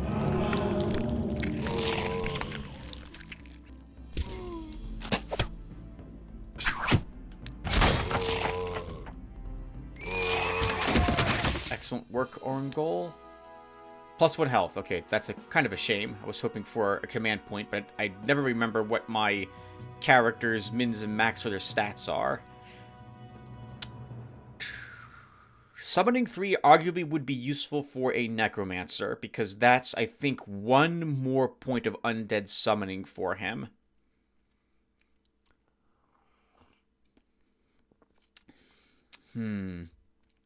This could also be useful if I plan to occasionally still cast offensive spells or put debuffs on targets.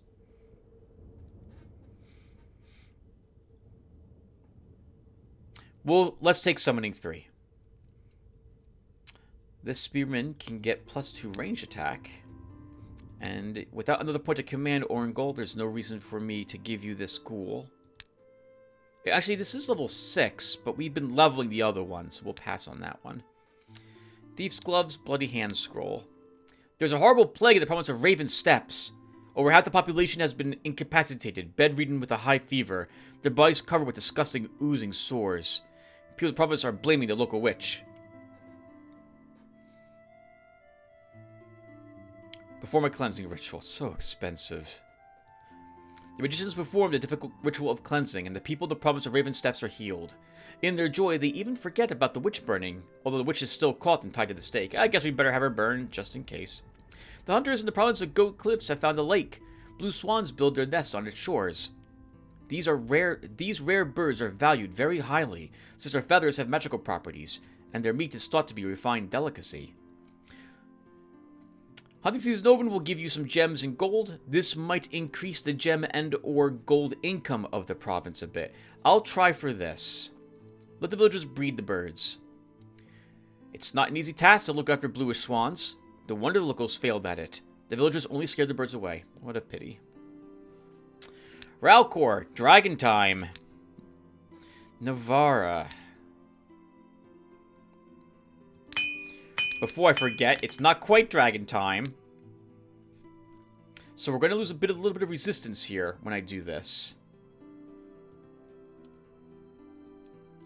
And you're already wearing an agate amulet. Okay, so we give you the Assassin Stiletto. Navarra, you have a tier 3 slot ready for use. I feel like this, if we can't take the Earthshaker, so it should be either another Scorpion, or it should be the Ballista. We already have an army that kind of wants to be, we have these witch hunters who want to be up in front. So I wouldn't mind having another unit that is a little bit more ponderous, who can fire over the rest of my army. But that's a tier 2 unit. So I guess a Scorpion it is. Let's go ahead and take this.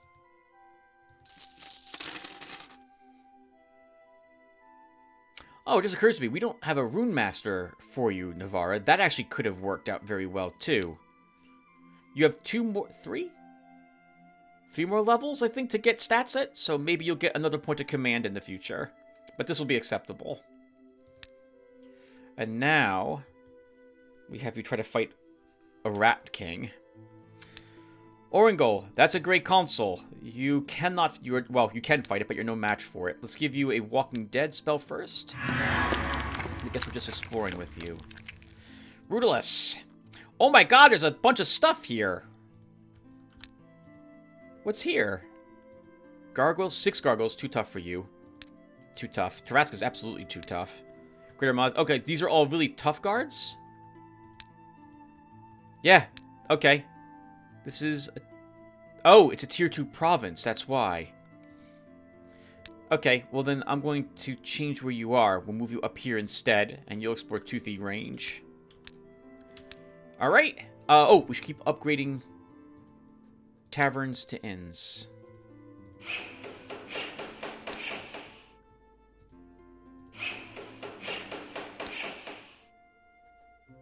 While exploring the province of Freeborn Wood, the hero Orngol found the primeval thicket.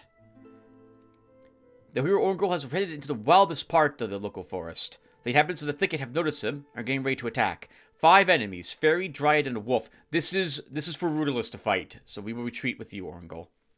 A dragon. Alright, Ralcor, so you think you're no match for a very easy battle against the men of war.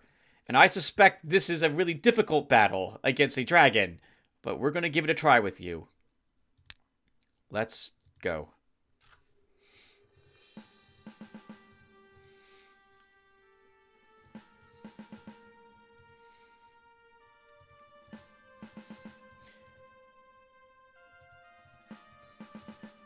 Okay.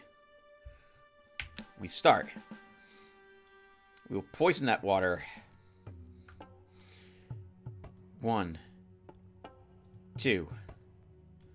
And we Dark Steel. Actually, hold on a second. I forgot to cast the rune weapon, as usual. What are you capable of, Dragon? It's been a while since I fought one of you.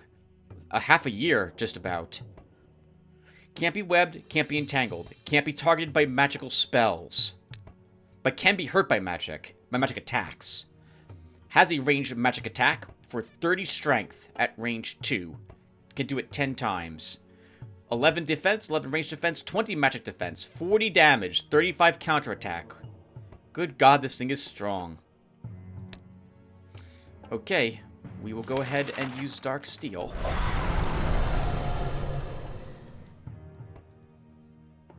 And the good news is I don't care about anyone in this army. Like, they die, so be it. It would help though if I use my Rune Master to do something. Okay, move you up. Throw the acid at him to lower his armor. Double shot here. Everyone, throw your spears. I forgot to use the rune spell still. Let's move you down and let's cast it. You're going to die if I attack with you, Mr. Runesmith, so you'll just stay there at the moment. We have agility with my hero, so we won't be counterattacked by the dragon when he attacks.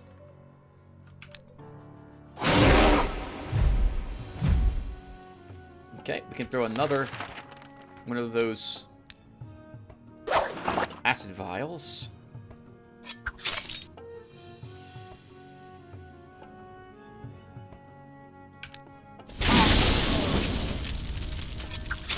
Okay, yeah, so the dragon doesn't care about my hero. This would have been the result had we brought my other army, only he would have killed my highly leveled, metalled army. We would have won, but that's a rough pill to swallow given how much care we've given to growing that army of his. Okay, cash for this. 19, 32 gems.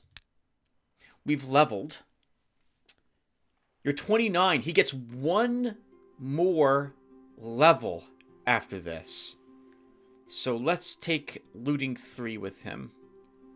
None of this matters. I don't intend to keep anyone in this army unless there's another dragon around.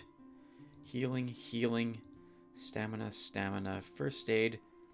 Ruby bracelet, 5 hit points, 2 stamina. Obsidian bracers. We already have this, so this might count as a second. This might fulfill the second part of a set when you get a copy of one of these. Which would give me 1 more resistance, 1 more defense, 8 hit points, and +1 regen. A rich collector of exotic creatures from the province of Moss Thicket approaches you, asking to sell him the slug's eggs in your treasury. He's willing to pay you 200 gold, or if you're not interested in gold, he can exchange the eggs for an artifact. I'll take the embroidered bracers. That should have also only been one of our eggs. Alright, Ralcor. That went well. So this has +1 resistance, so it's better than the Shining Bracelet is. And it does count as having a second piece of the set, so that means that we get regen 1. So we've gained 8 hit points, 1 more defense for you, and 1 more resistance. You are a very tanky boy. We can give these to my other characters.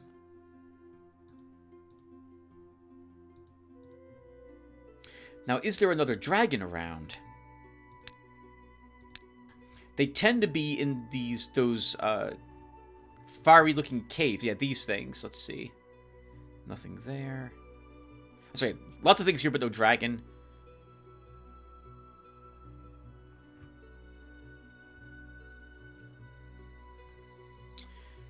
No, nothing else. You know what we could do? Just for the hell of it?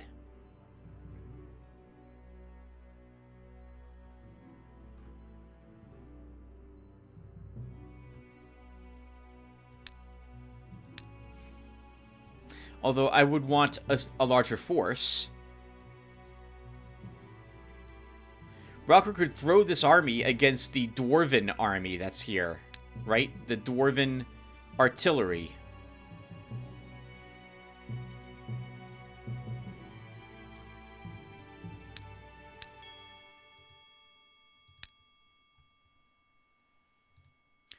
We can always revert into the past if this ends up being a gigantic mistake. But I've never fought it before, and it'll give me a chance to see some of these units, so I think we'll give it a go. I'm fully expecting, though, to lose the entire army under the weight of that firepower. I also don't want to spend 2 turns to run back and pick up more army, so we'll just make a executive decision here. And drop a outpost briefly.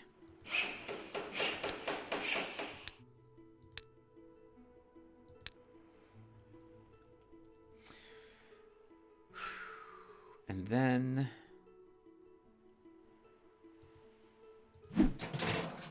we can get rid of these.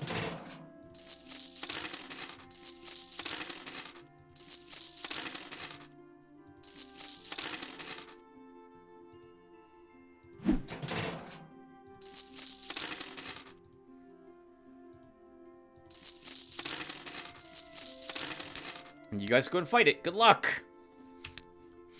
Navarra. Oh, wow, this is going to be an exciting turn. Navarra, you fight the Rat King. Orengo, keep exploring. And Rudolus, you're going to... No, not fight that Rat King. We'll just have you explore there, too. And then we'll upgrade a inn. Sorry, tavern to an inn. I am eyeing Vianata now.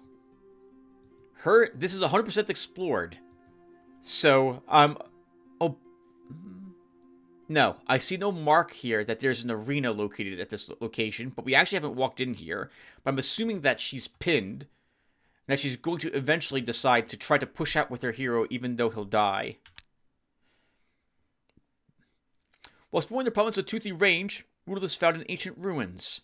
1 Cyclops.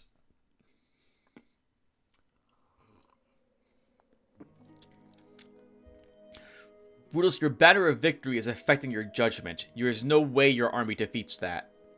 It's immune to being webbed, to my recollection. And even if we could web it, which I don't think we can web it at all. Even if it doesn't have the web entanglement immunity, the web will have no effect on it because its strength is like 30 something. You will die to that retreat. While exploring the province of Freeborn Wood, Orangol found an abandoned temple. Champion, Sentinel, Sniper, Grand Healer. Does this affect...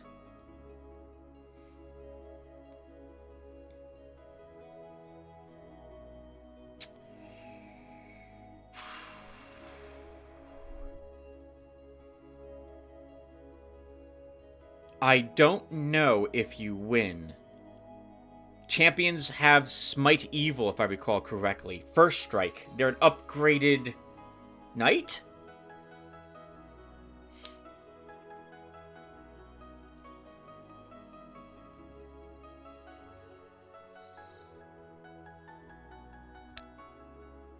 Let's try. What's the worst that happens? We lose Orangol, we'll resurrect him. Get another army for him back up on his feet rather quickly. Okay. Oh, no, I should look at the terrain. Alright, so this provides a nice choke point to try to reach me.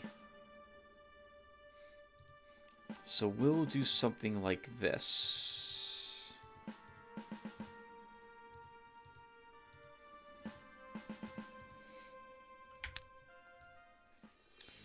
I think he's going to move straight at me.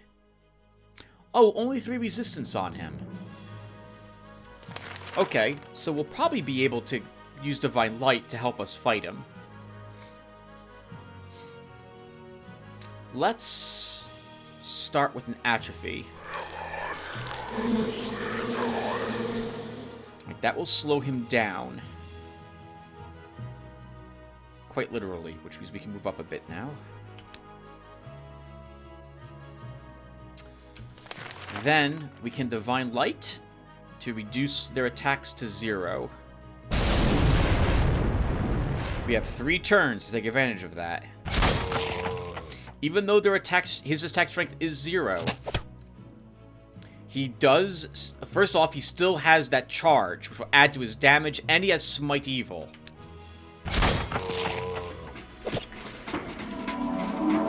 Okay, have to kill this annoying healer immediately.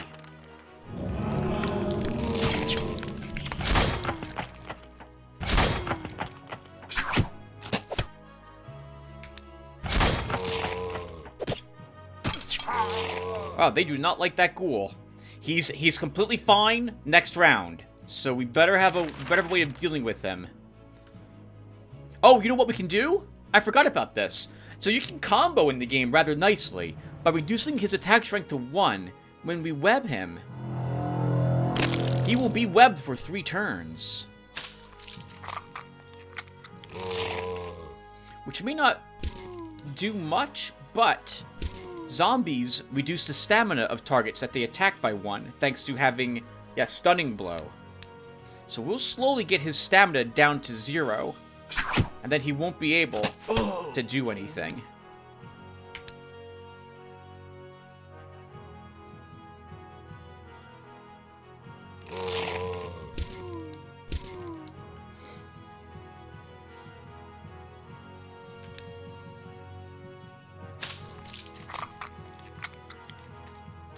I should be attacking with everyone.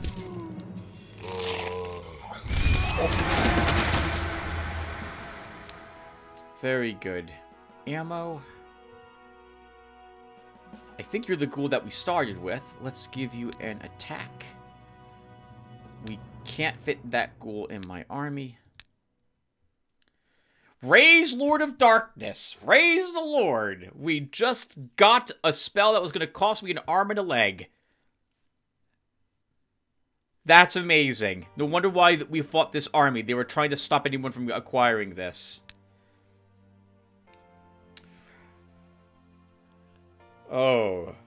The hero Navarre has reached an entrance to some ancient catacombs. Going further, he discovers riddles, treasures, powerful artifacts, traps, plagues, poisons. This looks and feels like Ratmen. As if on cue, he hears the echo of squeaks and squeals. It sounds like they're eager to defend their home. 16 enemies. 1, 2, 3, 4, 5, 6, 7, 8, 9, 10, 11. 5 more, 4 more than what my army consists of. Scout. 4 Ratmen, 4 Shadow Claws, 3 Plague Shooters, 4 Plague Masters, 1 Grey Overlord.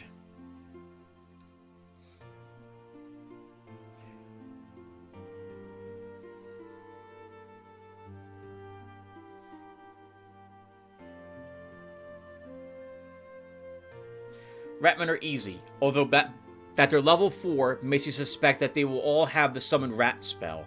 4 Shadow Claws. We can handle those 2, though they're going to be annoying. 1 or 2 will reach my ranks. 3 Plague Shooters. These are the ones with the slings. They won't be bad for until the 3rd turn. 4 Plague Masters. I don't remember what Plague Masters are. But Plague Masters count, as would the Shadow Claws, so we would complete the quest if we were successful here. Let's try it. I have a bad feeling about this. I don't think this goes our way, and I think we lose probably my army.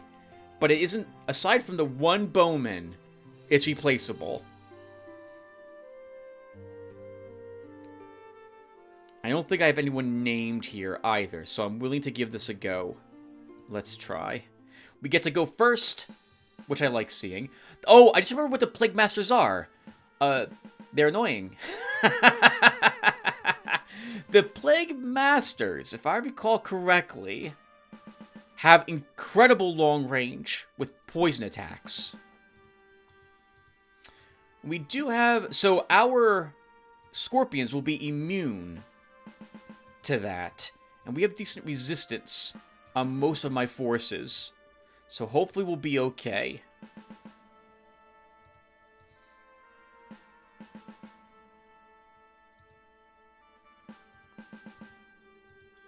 Let's start. And we'll raise the false alarm. We have the money for it. Wow, been so long, everyone. Summon rat. Summon rat. Summon rat. It's 2 ammo. They have lots of ammo. They have, was that right? 2? No, well, some of them do. 4 ammo, 6 ammo, yeah. So, these ones will be summoning rats endlessly. These are what I'm most worried about to start. Range 7 on them. This guy is probably not going to be a threat for some time. And the Great Overlord is, of course, worrisome. But if he moves up, we can gun him down. Does he have any spells or the like? He has 7 ammo. He has lots of spells. Plague. All living targets within 1 tile with disease. Okay, so that's a ranged AoE disease spell, similar to Atrophy. Leprosy Carrier. Atrophy Hotbed. This unit can cast the Atrophy Hotbed spell, which grants every ally within 1 tile first strike and the ability to transmit Atrophy in melee at the cost of some stamina each turn. When the affected unit dies, all adjacent enemy units are affected. Oh, that's amazing. What a wonderful spell that sounds like. He has Rat Swarm. Wow. Most of those will only get 1 cast out of, though. We could kill him.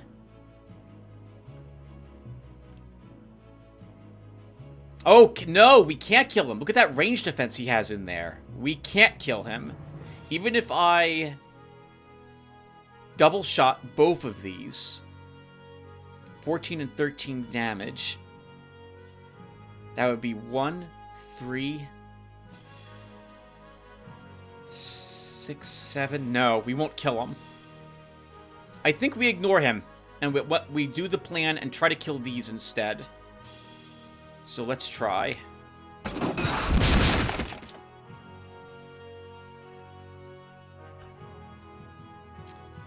Do I double shoot and kill this one, or single shoot to kill that one?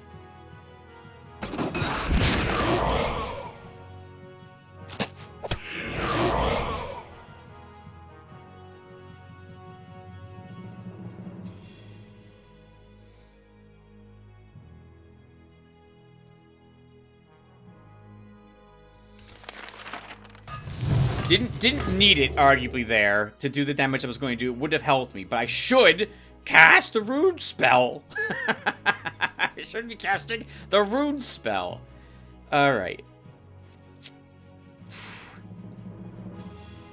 I think we just end the turn. No one else needs... Well, let's move you here. And that will do.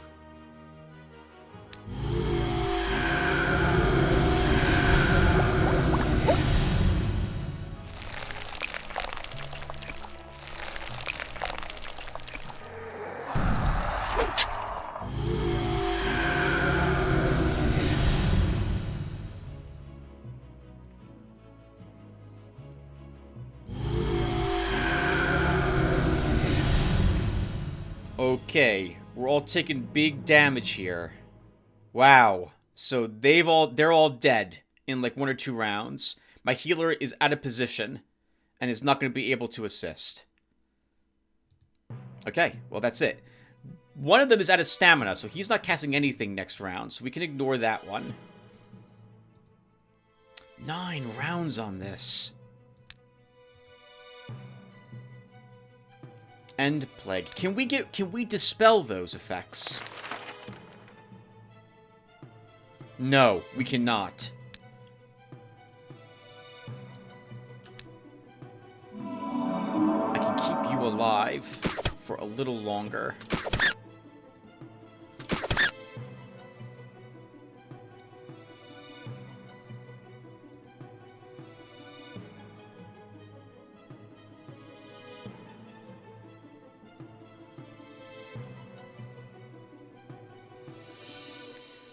So he can't do another big spell like that again. He's only got 3 ammo left. Both of these are out of range.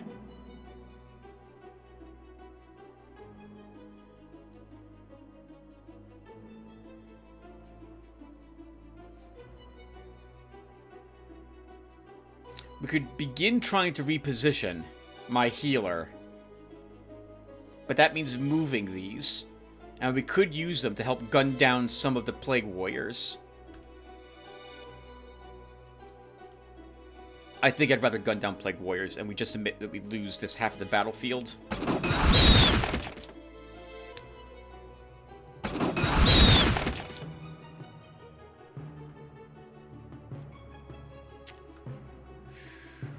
I think we kill him with the shot. What's your... Ignore 5 points of enemy's range defense. So he has 20 hit points. We do 20 damage. So we should kill him. There's always that damage spread, so we might not do so, but we'll still make the attempt.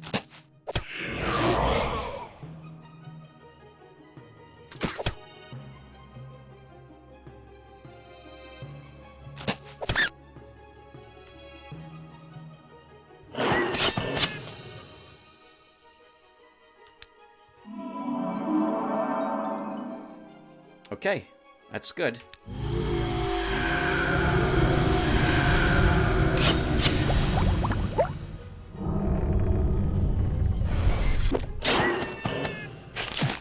It's good to see that the AI also does things in the wrong order on occasion.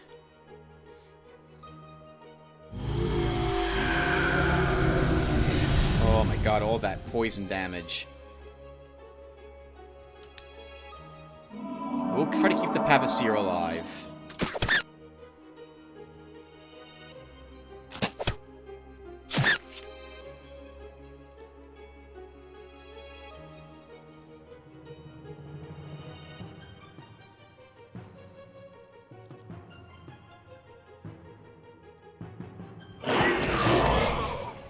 Okay, we shouldn't have to worry about any more very powerful AoE spells coming our way.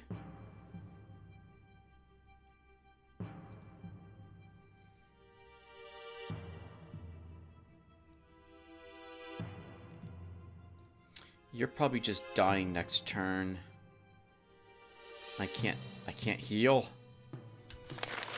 I don't have any big AoE heals here anyway. Nothing else is going to matter that I have except for Resurrection. We can get our Bowman back up with the Resurrection, so we'll probably end up doing that. He has Forest knowledge. I didn't realize that, so we'll lose the Griffin. But we'll just get another Griffin, I suppose.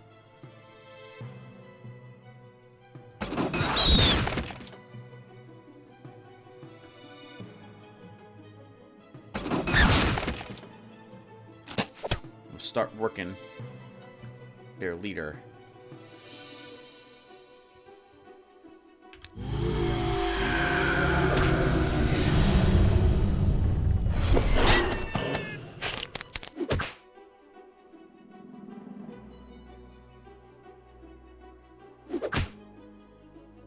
Oh.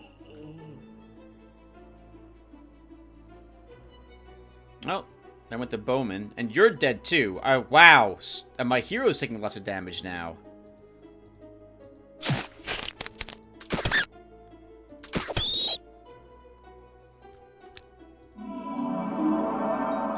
And will continue to take lots of damage. Next turn, he's dead.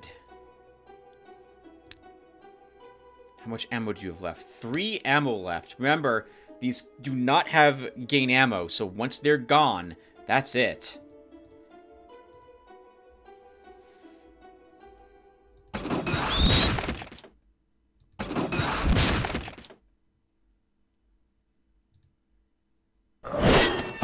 Was hoping we'd kill him with that.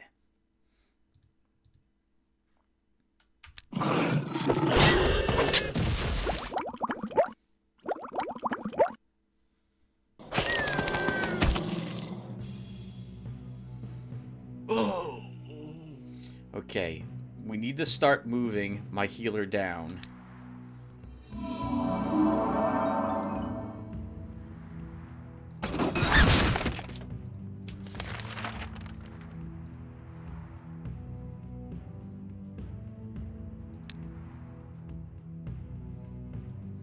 My goodness. This is literally exhausting.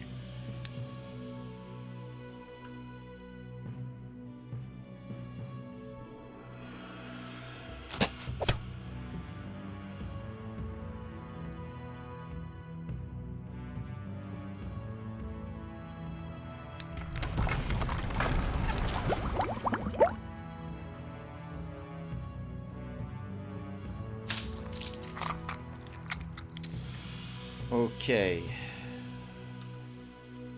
You're out of heal spells. Alright, so we have to rest you.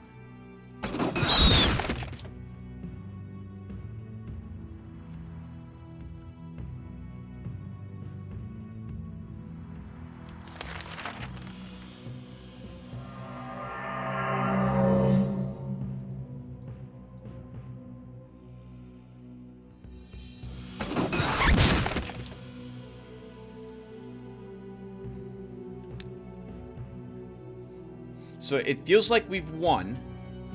Oh my god, so much damage on our hero.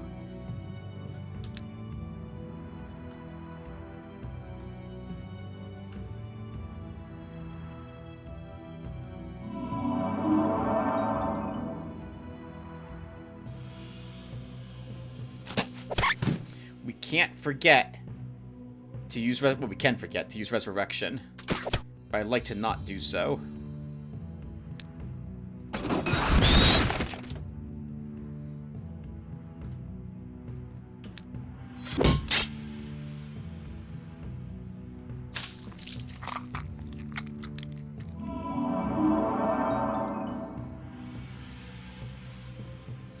The guy I want to resurrect is there. Okay, so...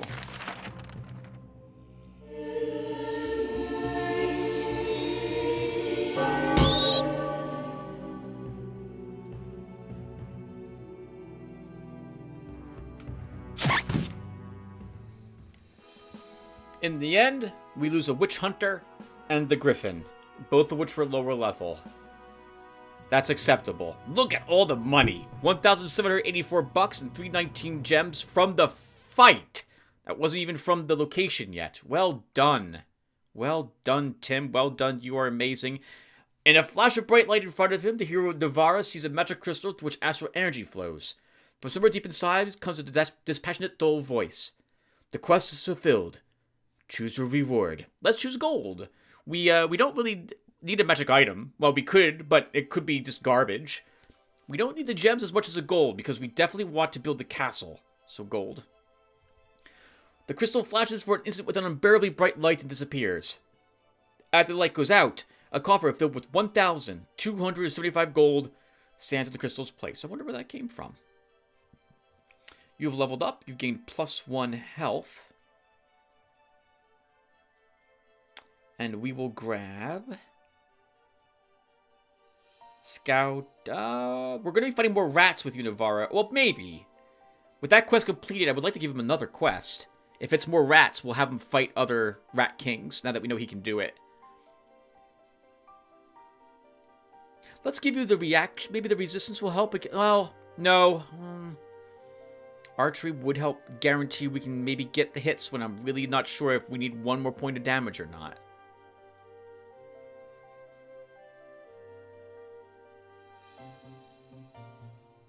Sure, archery 2. Resistance for our healer. Ammo for our bowman. Hit point for our witch hunter. Ranged attack for that witch hunter. Some morale for our Pavasir. Hit point for our Inquisitor. You have no spells that require concentration, so we'll give you a range attack +1. Range attack +1. Hit point. Yes, we'll give this Pavasir +5 life. We can give you a healing by 1 and first aid by 1 for +1 gem, sure. A Hydra's egg.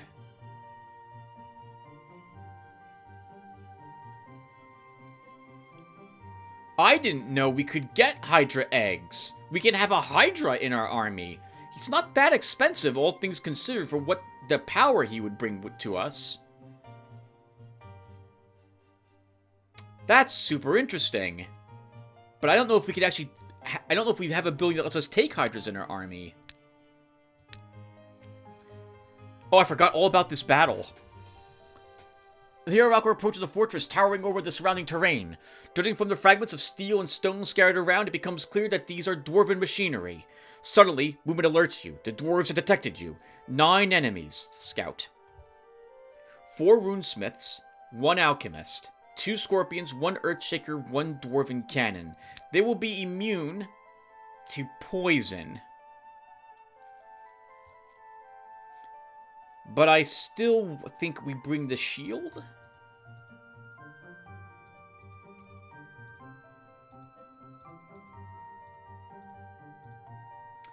$2017 was a good year. 20 attack, 17 counterattack. I think we'll be okay.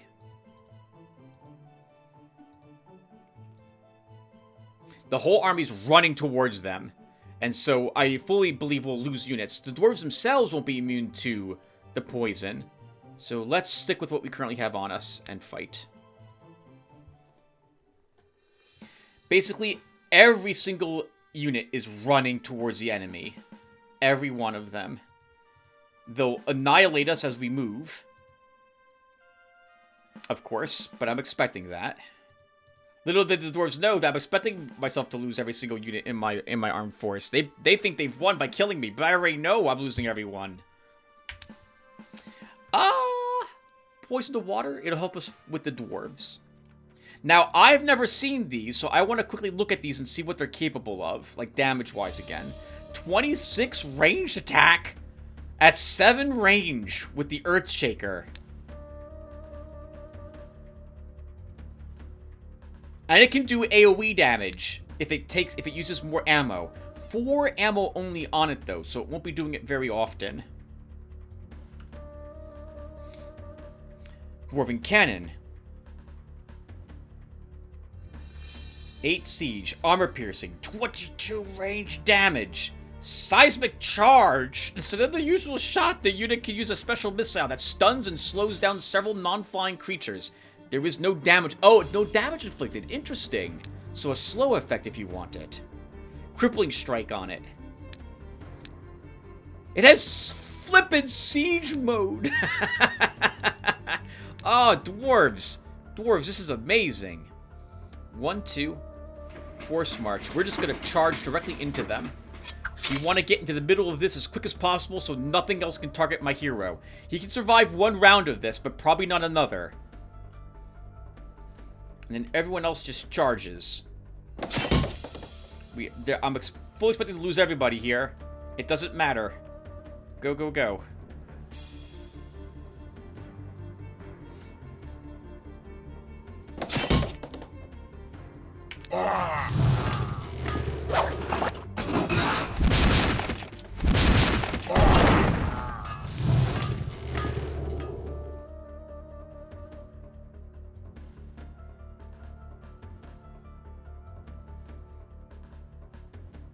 Yes?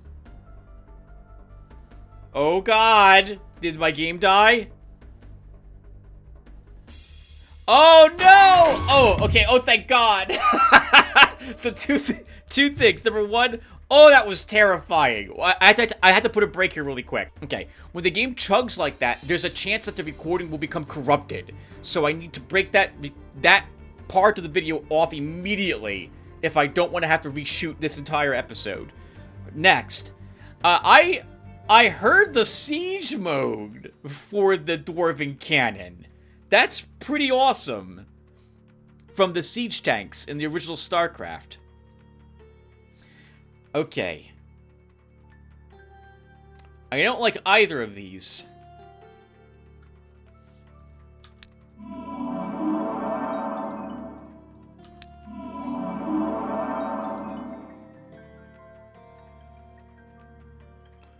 Can I kill the cannon now? I think I can. I have to kill this guy first, though. Killing this one would also be helpful.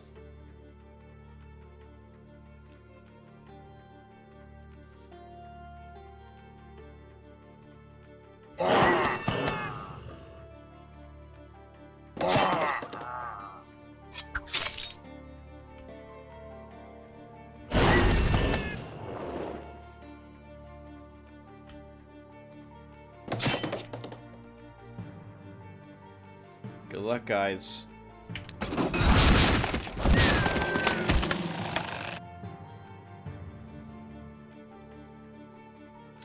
Oh, you didn't fire! You're out of ammo! You used an AoE attack! Oh, wow! Most of this army is just gonna... Most of this army is gonna live? What?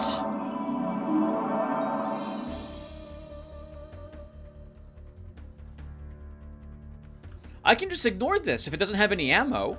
Do you have collect ammo? You do not. Do you have the ability to give him ammo? You do not. Oh. Then I could just ignore the Earthshaker.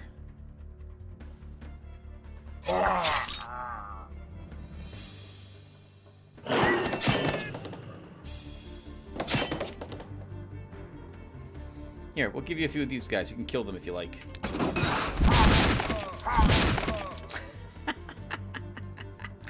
Oh, I'm such a heartless person on occasion. Okay, let's go ahead and heal you. Run you back to heal him.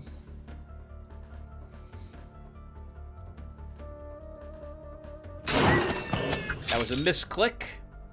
I meant for a different unit to do that. And it's over.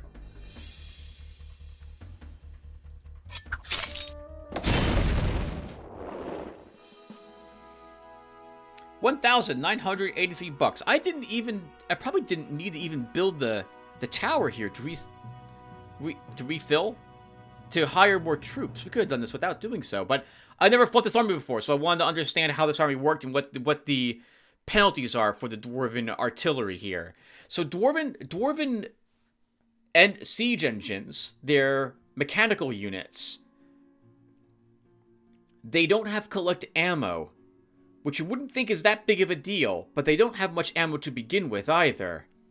These were also lower level, so they didn't have any plus ammo upgrades, and none of the supporting units, or perhaps the ones we killed, had the option to give them more ammo, but we killed all of the other runesmiths rather quickly. Okay, not bad. We'll give you a hit point, a heal, a stamina, a resistance, a morale, range defense, hit points. I don't think we're keeping any of you. Although I guess we could give this army to Rudolus in the future. But that's just quite a bit of money to just have hanging around. No, I'm just going to drop these. I'm just going to purge these units probably. Attack. Wow! I don't even know what this stuff does, but it looks amazing. After defeating the dwarves, the hero manages to scavenge valuable trophies. They've been all sent to the treasury. 3,167 gold, 206 gems. Her skills banner, plus 5 hit points for everyone in the army, plus 3 attack for everyone in the army, plus 3 counterattack for everyone in the army, plus 3 defense for everyone in the army, plus 3 range defense for everyone in the army, plus 2 resistance for everyone in the army. Good flipping God! Wow! I mean, it's a red item, so this is like the best items The best items you can get are red. I would have thought I would get something like this from the dragon that we killed. This was far easier, in my opinion, than the dragon. If they had focused on my hero for the first round, that would have been better. But I'm glad they didn't do that. Man, that's an amazing item. And the attack and counterattack means that, yeah, if this goes to Rudolus, I want him using a melee army. Dead Flesh, medium army. Defense +6, range defense +6. Festering wounds, poison immunity. Undead summoning +4. Incarnation of Lanashar is the name of this set. This unit's wounds, if it is a living creature, cannot be cured through healing, regeneration, or first aid. So this gives it to us. So if we give this to Orangol, he effectively is an undead. I like it though. We'll give it to him. Amulet of Ages. Decreased spell cost +10. Resistance negation +1. Something else for Orangol. Excellent. War brings over its only evil, Lotaeri. Just think how many lives were taken because of our hostility. Look what our possessions turned into. I offer you a chance to stop this horrible bloodshed and try once more to live together in peace and harmony, Vianata. Even if I agree to this, what are you going to do? You're pinned in your only province. Well, not your only province, but in your castle with your heroes.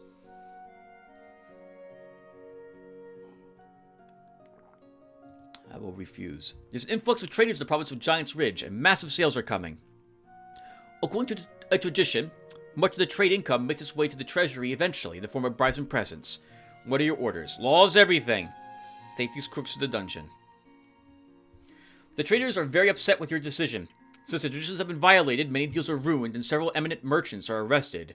The traders reluctantly pay their taxes, and the total amount you manage to collect from the sales is 204 gold. I feel like this should not only improve your corruption, but should also lower the income in the province as a more penalizing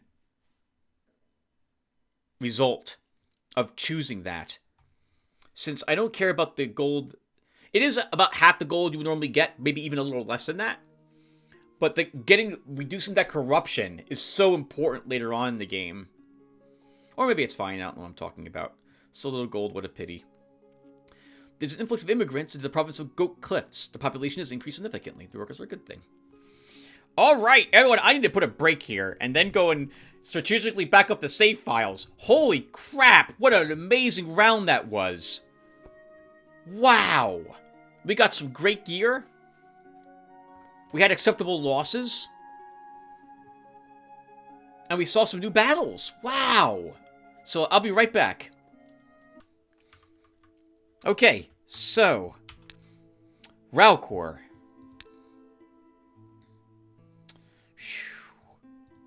None of this stuff that you fought for is stuff you're going to be using, with the exception of that one bracer.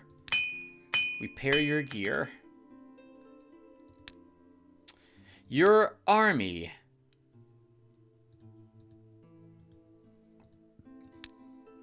How much? There's a way for me to check. I think if I go here. It's 113 and 6 gems for the army you currently have under your command. We can afford to keep it. We'll keep it, and we'll give this army to Rudolus over time. I think... Actually, should you do that, Tim? I don't think so.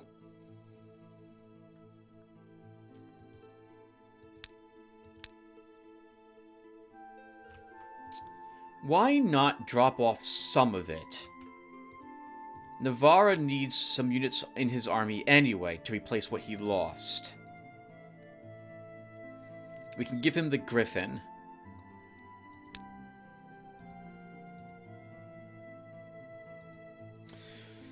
Orangol needs another spell slot for this, because I don't want to give up Mass Curse yet. Why not? Let's bring you back as well. And Rudolus, you can keep on searching there. We will drop the fortification. We don't need this.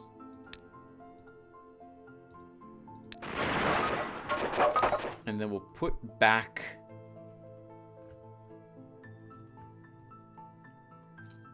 what are you? Stone folds, humans. We'll go ahead and just rebuild the mill and brewery again. And at home, we have the money for a castle. Oh, and next turn, we have the money to build the Great Hall and then potentially take an Earthshaker and or the Golem with us. So we are going to not need everything we have with you, Raukor. Because I would like the Earthshaker with Navarra.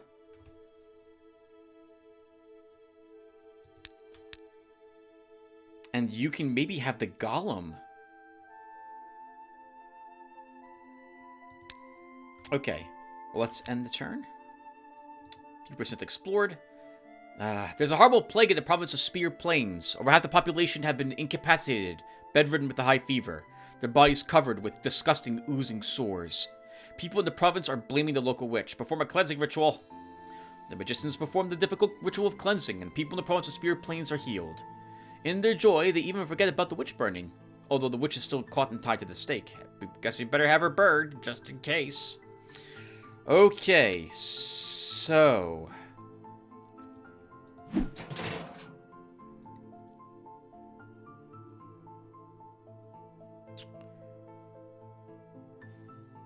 Raukor, your army is waiting for you, so we don't need any of this.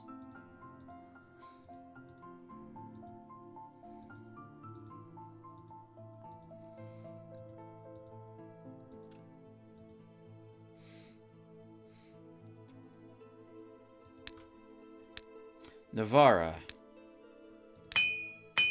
Oh, holy crap, right. We have a Hydra's egg, a Metzgor's egg, and a Lichen here as well to be utilized.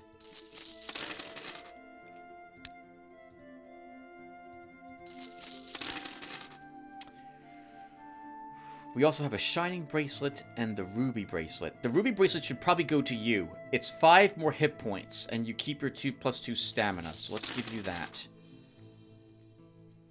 You have no pieces of the merchant set.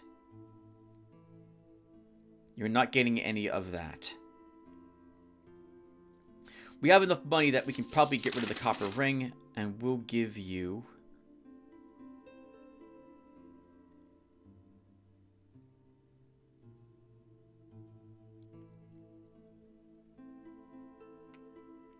I'll give you a gold ring. We'll drop the commander's medal, and you'll get an agate amulet. We will build the Great Hall.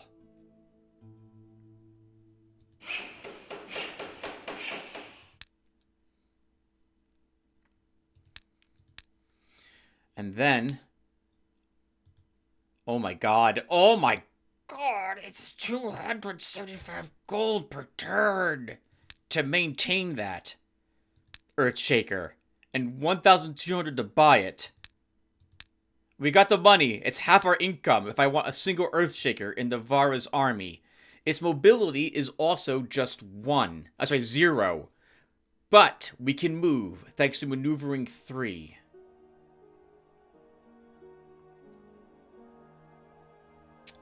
But barely move. We're going to be very... No, I'm sorry. We have an extra mobility as well thanks to being a ringleader. So if we're going to take the Earthshaker, this is the army to do it with.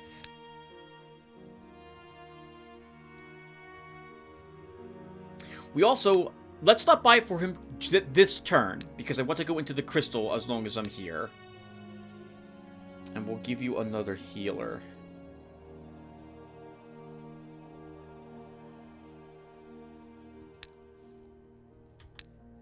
Orangol.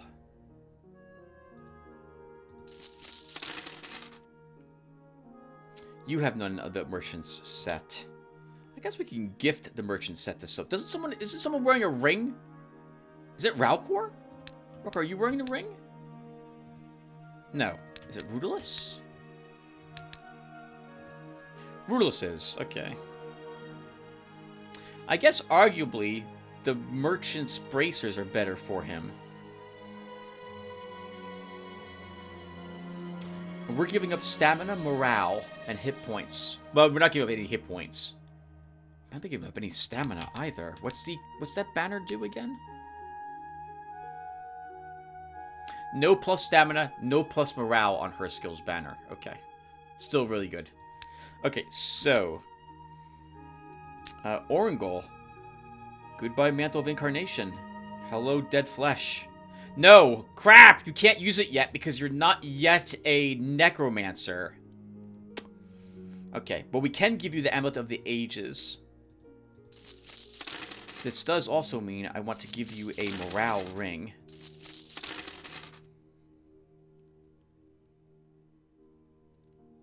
And I think that will be good.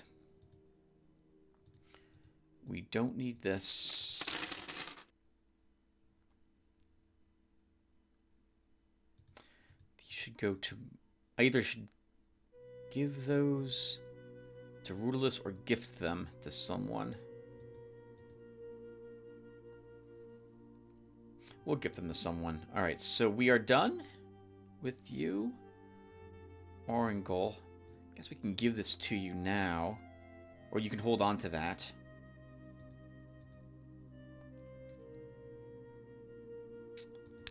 And Rudolus, I guess we should have had you come back here to get that banner. But you'll eventually level again. We'll bring you back to get it when you need another unit or another spell. So, Ralcor, let's have you come back up here and re-pick up your army that you left behind. Oh! Do I want, though...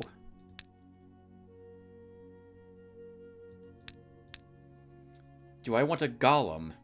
And if I do, what unit am I not taking with me? It has to be one of these two.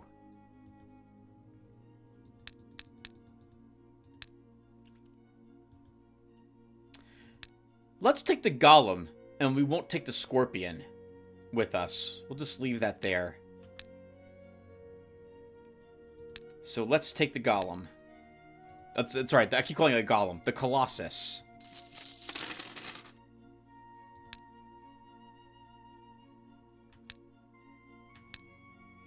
Okay, then Orangol, you come back over here. Rudolus, you keep searching. Ralcor's going up there. Navarra's going into the crystal. We did not upgrade our buildings yet. So we build an inn. We build an inn. This place doesn't need an inn. That place, well, it would help the morale, I suppose. So I guess we'll do it. This place takes all the money. Actually, it looks like it didn't help the morale either. While exploring the province of Toothy Range, Rudolus found an old fortress.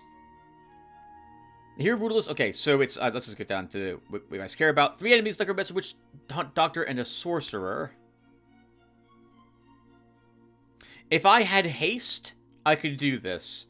But since I don't, I can't accelerate my horsemen right into the middle of all of them. So we're not going to win. Or we might win, but it's a little tricky. I'm just going to retreat. Theo Navarra has approached a magic crystal through which astral energy streams out into this world. According to the ancient laws of Eador, mortal heroes can receive special quests here. Choose another medium difficulty quest. A dull voice is heard from somewhere deep inside the crystal. New quest. Eliminate creatures. Plague warriors. 8. Return if the quest is fulfilled. Alright, be back soon. Half the population in the province of Quiet Oakwood refuses to work. They demand that your deputy arranges a holiday, inviting the traveling circus performers and artists and providing free drinks and food for one day. After such a holiday, the people promise they'll resume working and work even more diligently than before. Sure. Go ahead. Okay. So, Navarra. I still wanted to check to see... Can I get... I don't think I'm allowed to get Hydras yet. I don't think I am. Let's take a source of crystals.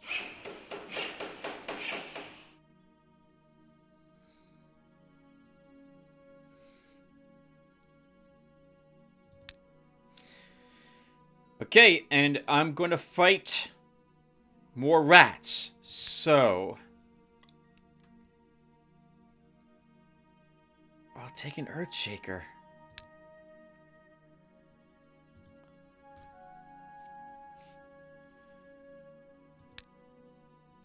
Let's take it.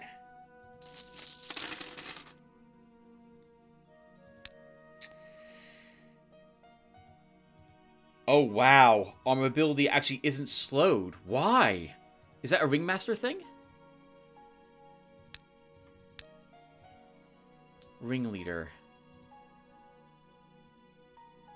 Mobility is increased by 1.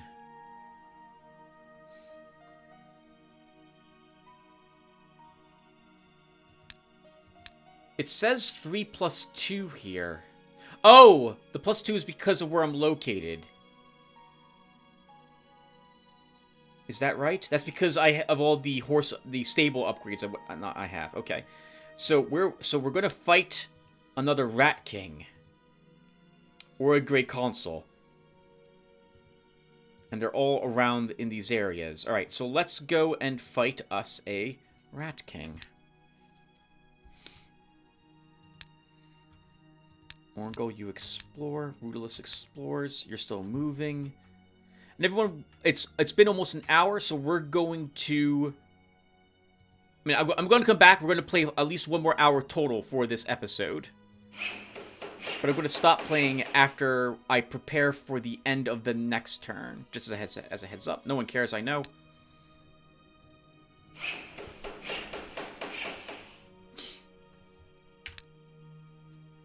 %3 explored. Orgo found a tower ruins. Necromancer, Witch Doctor, and a Sorcerer.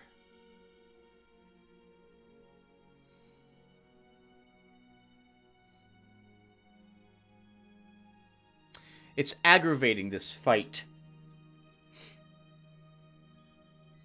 How am I killing them? I have to wait till they run out of ammo, but I think we can do it. Let's have you try.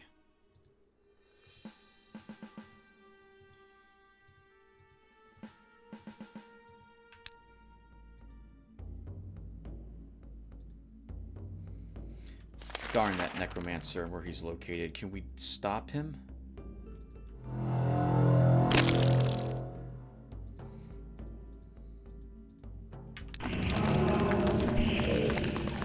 Narnars. Oh, that's bad. I don't like you running up on me like that. But you know what? We can now kill you. And zombies don't care about morale.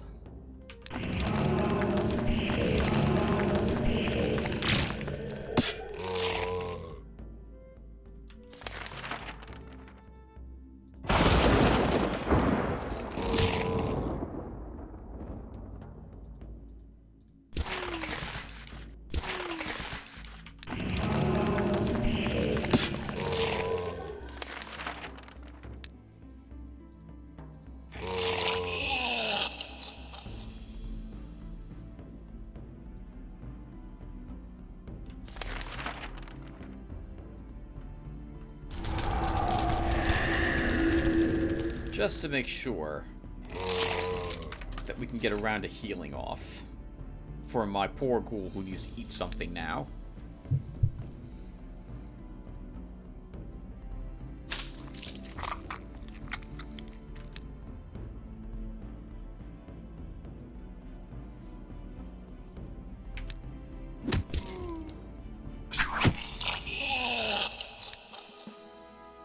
Sphere of Thought. That might be okay. I think we are using a wand. Representatives of the Inquisition have arrived in the province of Kalimdor. They state that the local population are steeped in sin and dark magic, and they demand your consent to clear these lands of filth.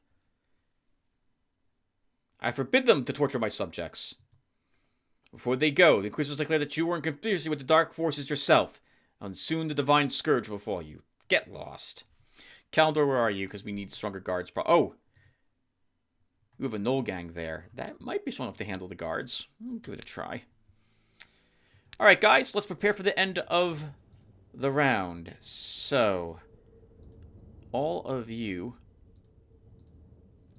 are coming back under Valkor's care.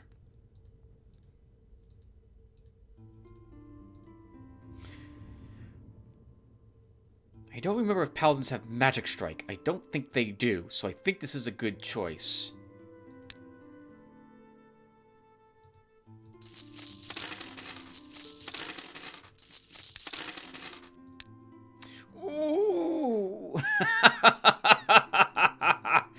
Maybe I should have done what I just did. We went from 500 bucks a turn to 24 bucks a turn. Whew.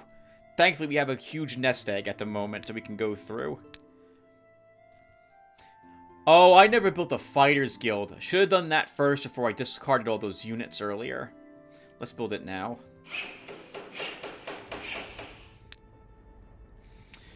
Okay, Ralcor. I guess what's... Oh, there's ghosts with the undead, right? One ghost. Yeah, that's too tough. Okay. Well, why don't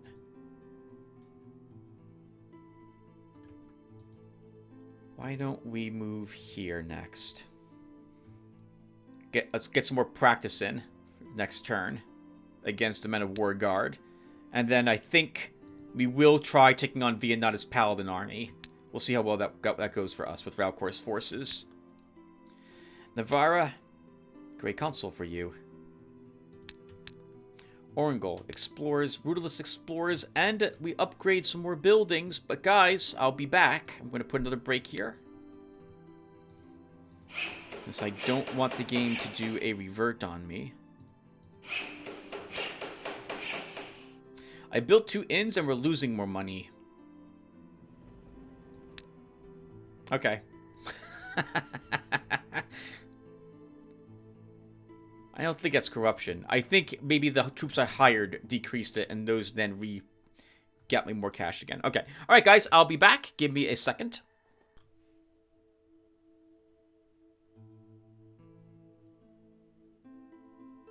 Hello, everyone. I'm back. It's been a day. So give me a minute to remember what it was doing. Let's see. What did we do? We just did the battle in the last segment against the dragon and then the dwarven artillery. Right, and we got some decent loot from that. The only thing Ralcor is benefiting from is another obsidian bracers, which is still a very nice item to get. Right. Oh, right, we have no income anymore. We have a Colossus and we have a Earth Shaker or something. Yeah, that's right. All right. And we're fighting a Ratman town, exploring some provinces, and we're attacking Vianata. All right, let's do it. Hey, okay. And how much money are we making?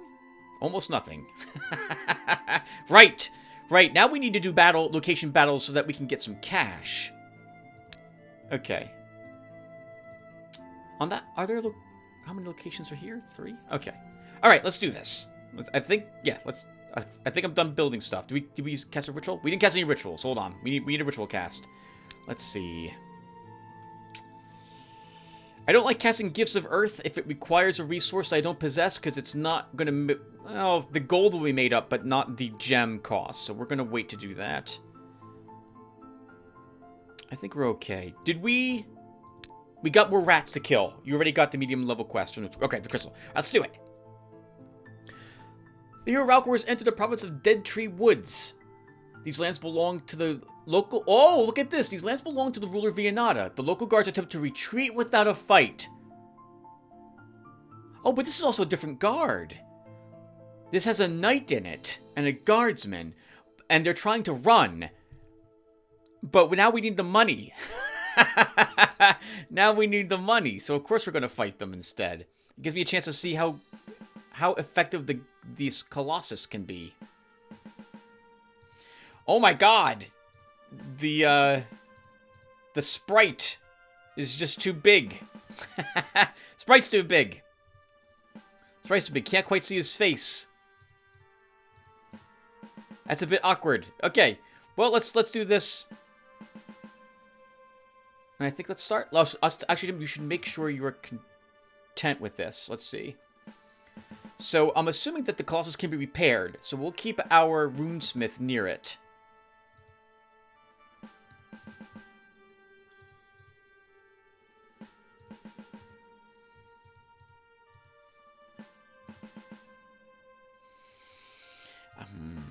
Okay, this will be good. Let's go ahead and start. And we shouldn't need any of that. Wow! A significantly weaker guard. I wonder what guard this is. Oh, is this the Vassal Guard? I think this is the Vassal Guard. Okay, let's go ahead and just advance. So the only thing we have to worry about here is the knight, but I actually don't think we have to even cast a spell. The knight's in the back, so I don't think I'll have... And everything else is slow. And Force March won't really be impacted by the slow spell anyway. So we'll just march you up. Actually, we'll use a swiftness.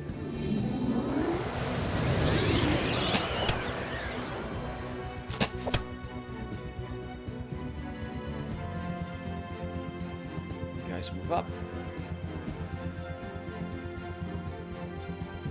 And that's good.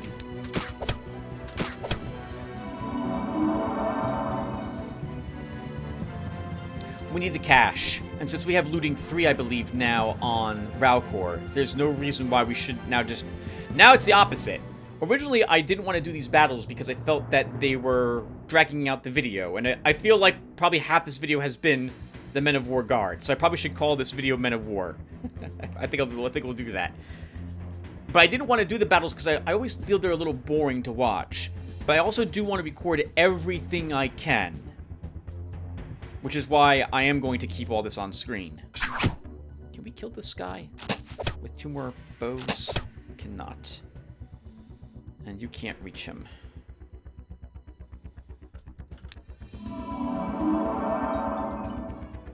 Well, that's annoying.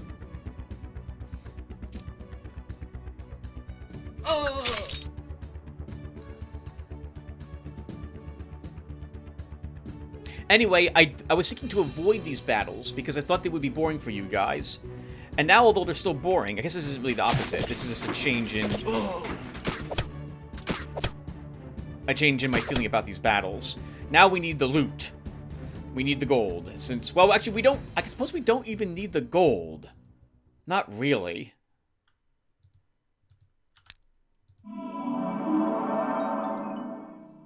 We have 2,000 something left over.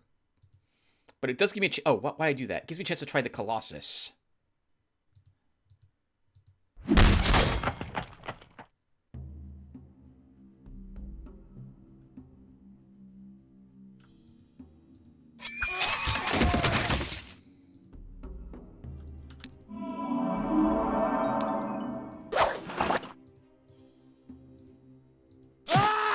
Woo! Good work, Sif Jeffsplier. Holy crap. And I guess I can move... Actually, I'll stay in the woods to get benefit of the trees. And we'll keep you there, too. Lost Fremen. Oh! That's kind of funny. Right! The Colossus isn't bothered by stamina loss. So those suicides, we're not going to be impacted by those at all. Normally, I think the AI throws itself against units that it can do no damage to in the attempt to lower its stamina to make it fight less effectively. But that's not going to be the case for the Colossus, which simply doesn't care.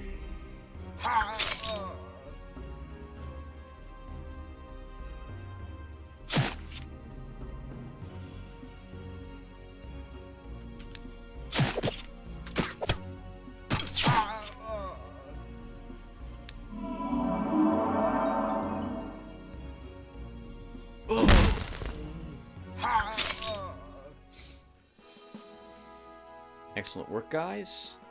Oh, a new type of spell for our alchemist. Caustic Mixture.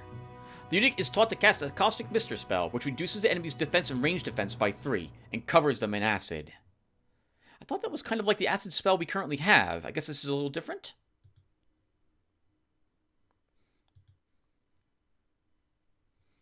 This unit can use ammo to cast the acid spell at will. Target takes 15 hit points of damage, and their armor is reduced by 2. Spell lasts 3 turns. Armor protects partially against the effects of acid. Okay, so that reduces the damage it does. 3 additional stamina points to use acid. And what is this? I guess we'll take it. Let's take it, and then we'll read it again. Sif Jespleer. let's give you a resistance. Our Colossus does not really need more range defense, I feel. Unless we're fighting other Dwarven units, which have 27 or so range attack. So we'll give him +1 attack. While exploring the province of Toothy Range, Rudolus found 100 gold. While exploring the province of Reborn Wood, Orangol found a tower ruins. This is rather easy. This is for Rudolus to do. Retreat. The hero Navarra has found a secret underground Ratman city and approaches the entrance with care. There are clearly rich spoils to be found, but it will not be easy. The city's guards are lined up for battle. 15 enemies. Plague Warrior, Plague Shooter, Plague Master, Grey Overlord. Oh! Oh, this is arguably a great deal more difficult. What's here?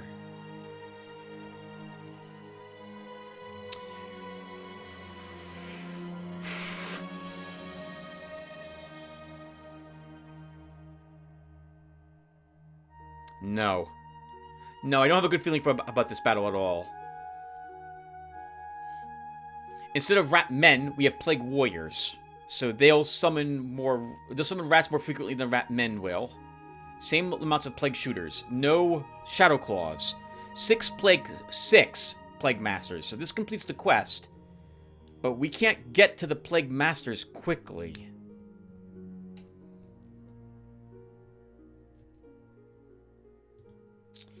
I have no way to replenish this thing's ammo.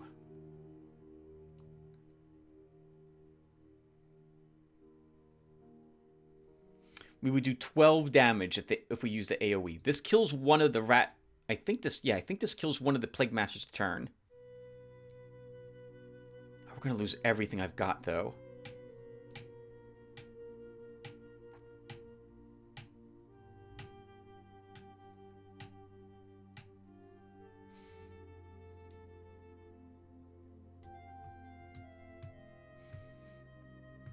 Let's try it. I have a bad feeling about this.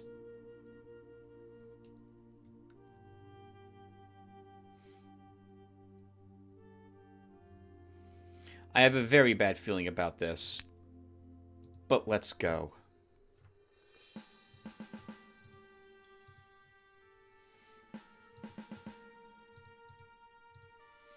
So what does our Earthshaker's... Earthshaker has a 7 range. Something's going to be on that hill. We'll put you there. And then I need my healers. I guess I want you down here. I want all my healers together so that they can keep each other healed and alive. You know, we'll put our hero away as well, like this. Although this means I'm heavily situated up here to do range damage on this side, but everything down here won't take as much. But I still think we'll do this with most of my heals up on this side.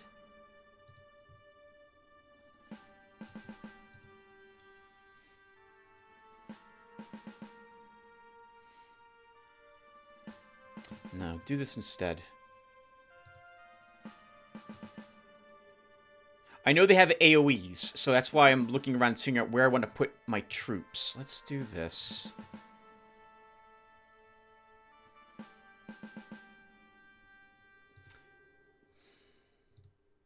He should really be here. Okay. Let's start. And we might as well raise a false alarm. Oh god, look at all those Plague Masters. Okay, so... we want to kill Plague Masters first, although these guys and their AoE spells are also going to be annoying. He's their leader, too. So what is he granting to his army? +1 to ranged attacks, so they'll do more damage as long as this one's alive. We could kill him immediately, like we can kill him first turn, but then we have all of this to still deal with, and I would like to kill some of these.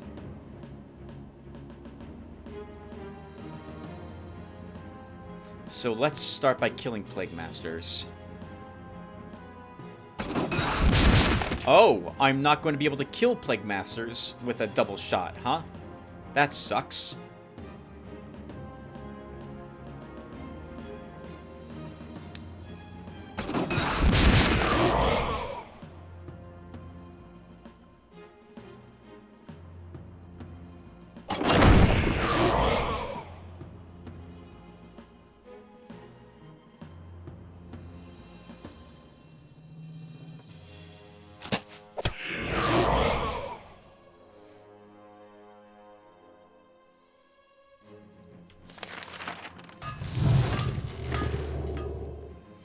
have to be careful. Because if I move my people up, even this guy one spot, he'll be attacked by at least one rat. And he'll be fired upon by this guy. So I don't think we move anyone else, although I really would like to kill this one. 1, 2, 3, 4, 5, 6. But you're gonna die if I move you up.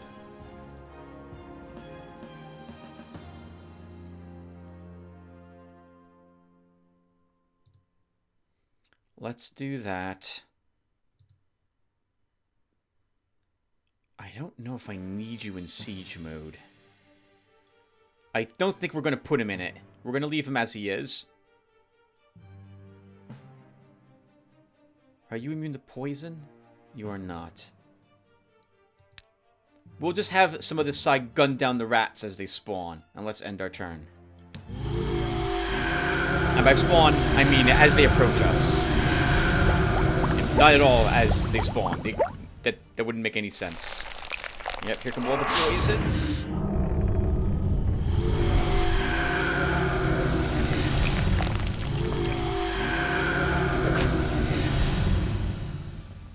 I love the idea of the rat armies.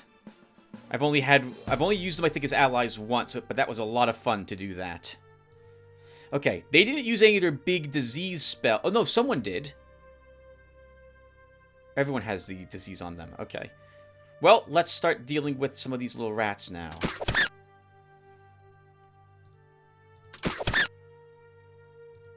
Oh, we can only deal with 2 of them. Really? That's it? Okay.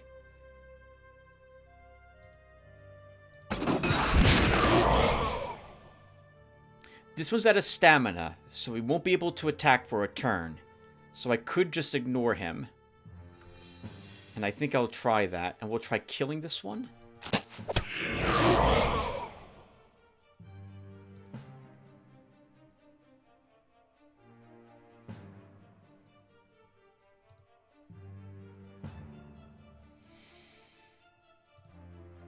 We gotta move up. We have to move up.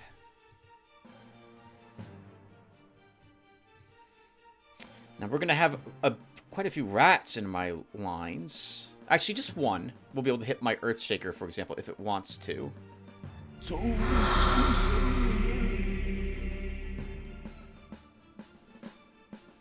Let's see if we can kill one of these. No oh, Tim, you should check their range defense. He had 16. Yeah, should have attacked him. We might have actually killed him. You're an idiot. End the turn.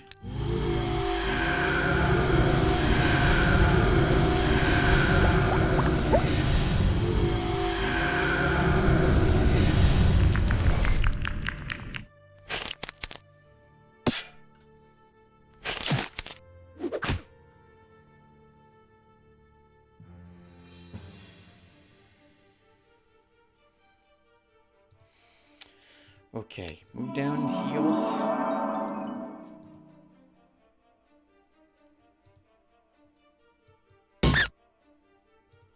Move you up here.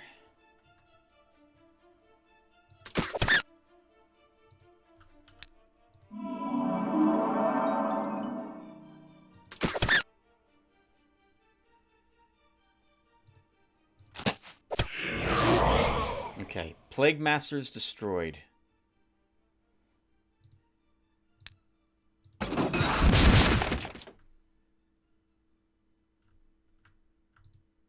(14 range attack. We only did 4 damage to him. Does he have, like, dodge? That's agility, not dodge. He's just taking less damage from them for some reason.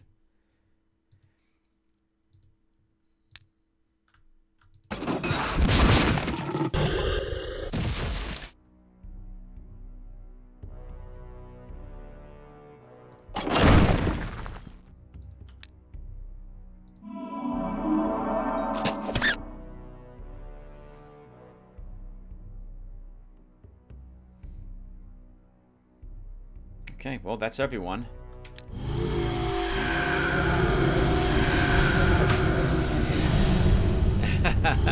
Good luck diseasing the siege engine.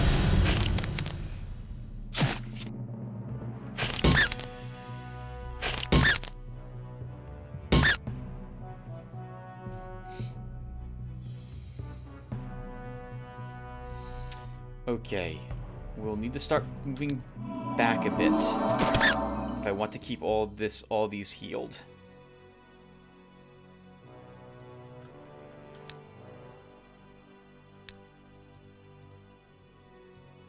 I need to start moving this unit of mine.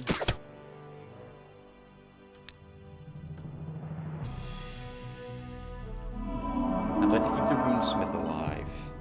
I'm just going to ignore that rat. It's weakened, so we don't have to care about it at all. And I'd like to kill this... whatever it is. Grey Overlord.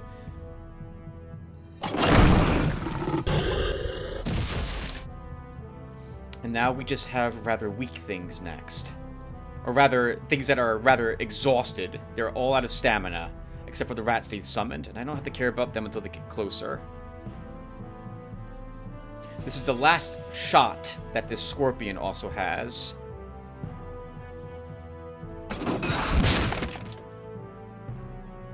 This one has 4 shots left. Does fever cause us to lose hit points? No.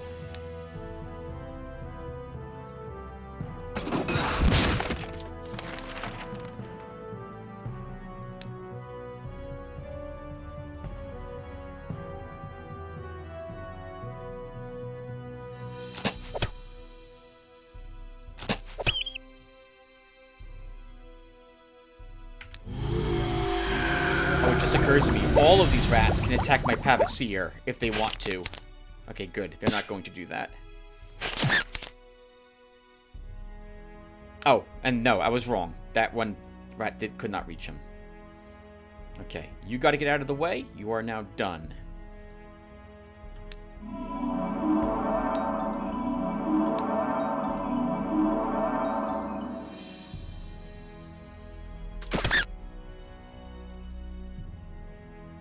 You're out of ammo.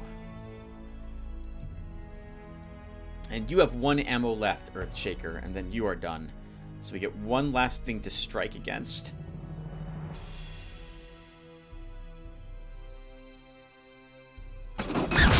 Oops. Okay. I thought I had my hero selected. I guess that works even better then. You are all hurt. Keep working on that one. No ammo, no ammo, 1 ammo. I guess the rats are now more important to deal with.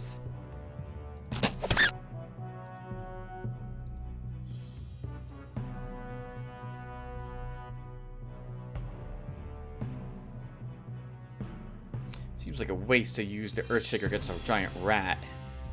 I think it is.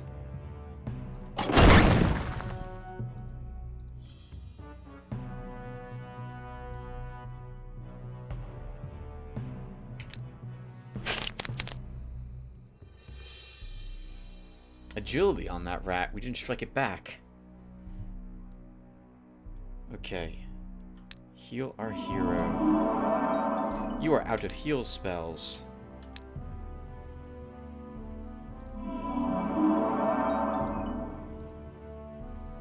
I hate that you went in here. I think we can still kill you.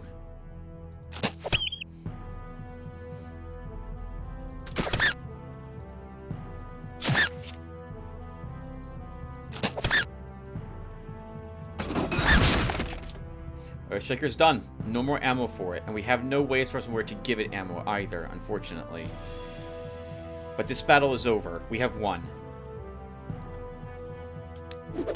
And we might do it without taking a single loss. Oh, okay, that's bad, because he will get ammo.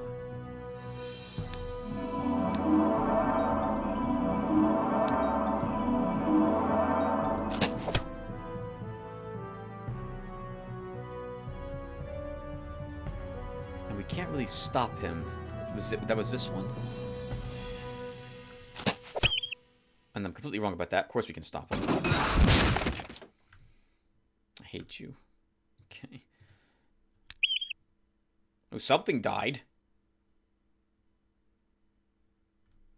I wonder what killed. Oh!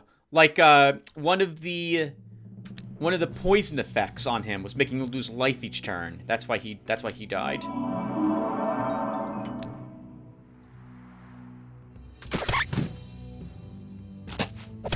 Done. Holy crap. Wonderful.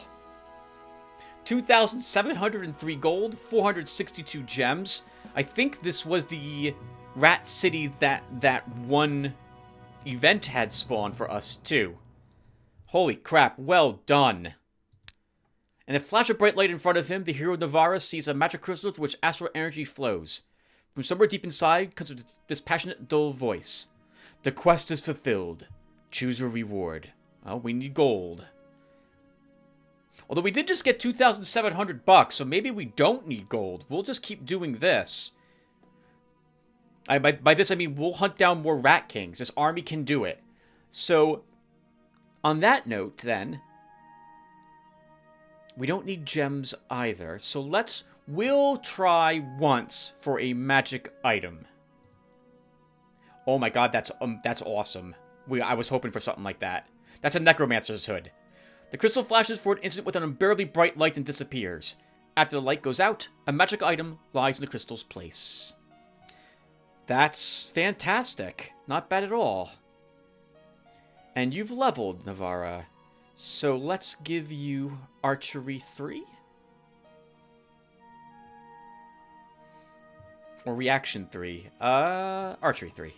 Oh, you leveled up twice thanks to completing the Crystal's quest. Then why don't we give you even more looting? Looting 2. First aid. Heal. Ammo. Heal. I think that was all one healer right there. There was a lot of experience points to be gained here. Defense. What's your morale, Witch Hunter? Give you a hit point. Give you a defense. Immune to poison for Matic. Absolutely, because I intend to do more battles against Ratlings with this army. You leveled again. We will give you a counterattack. Arpaviseer, I don't care about petrification immunity. Counterattack. Not a very good choice for you. It would give you even more defense and counterattack, though, on a hill. So we'll give you Hill's Knowledge +2. Our Inquisitor can get another ranged defense. This Scorpion. This is the new Scorpion. We'll give it a resistance. Our Earthshaker can get +2 more ranged attack. This is our new healer? This is our existing healer. I was hoping for a green medal, not another silver. I'll pass on this for him. This is the new healer. We'll give him one medal. Our Inquisitor can get a healing medal. Summon Phoenix. Tier 4 summon spell. There's an influx of immigrants into the province of Rejuvenating Thicket. The population has increased significantly. New workers were a good thing. A bright rainbow has appeared in the sky over the province of Wanderer Valley. The priests say it's a good omen, promising some luck. The magicians claim a rainbow often appears in lands rich with magical energy, so it makes sense to perform the ritual to search for the source of magic before the rainbow vanishes. Sure, perform a magic search ritual. The carters perform the ritual, but no secret sources of magic are revealed. Damn. Not bad! Not bad. That was an amazing turn. Fun fight. Navarra, we will give you the Necromancer's Hood. We'll lose some range defense on you, so you'll go back down to 0 range defense, but your undeads are stronger. So we will do that. Energy control +3, and control +1. Ammo +2. This is a worse version of the Sphere of Destruction. Since Navarre's going to go back home to pick up more units, we'll give him the stuff I want to sell as well. I guess we can give this away.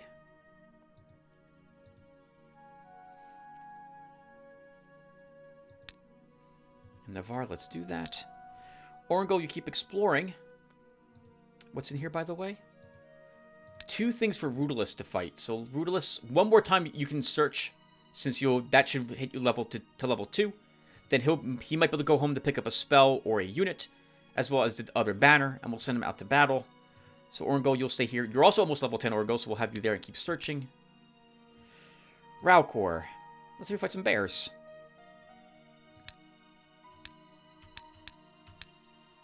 And we can also upgrade that crystal pit to a crystal mine.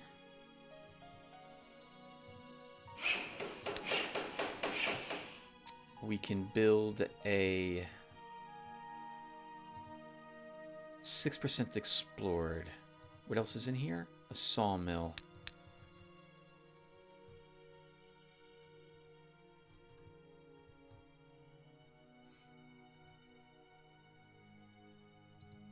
And it's humans. We'll do the pub thing. And we will once... you know what? We'll drop foresters here. This would tempt... If there's another hero of Vianata's out and about, she will now make her way here. If she can reach it. So I'm curious if she has another hero. So that's a good way to test it, to see if she does. We're back up to 6,000 bucks. So let's go ahead and keep spending a bunch of money now.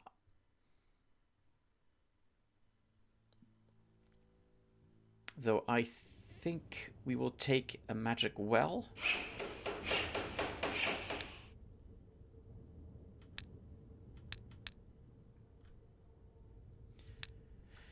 And we could cast Walking Dead for you, not for you, Navarra, for you, Orangol.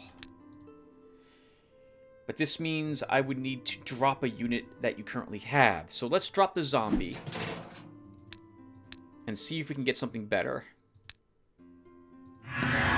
Just a skeleton. A level 16 skeleton, so we can immediately upgrade it to a bone spearman. And we end the turn. 3% explored in toothy range. We've leveled up Brutalist. He has gained a spell slot. Let's give him Leadership 1. Orangolf on the Primeval Thicket. Elf and Medium. This would be a tricky battle for Brutalist to do. Although there's only 5 enemies here, the elves will prove dangerous for him. So I think we do have Brutalist do this battle.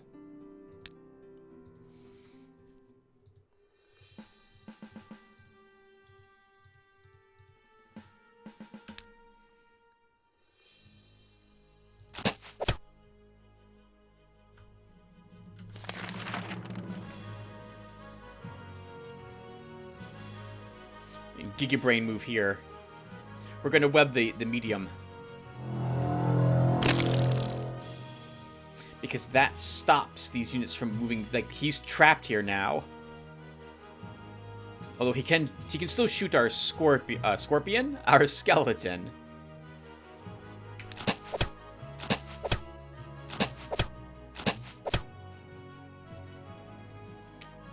Oh, and you know what? I think we're going to lose our bowman after all, because I have no heal on Brutalists.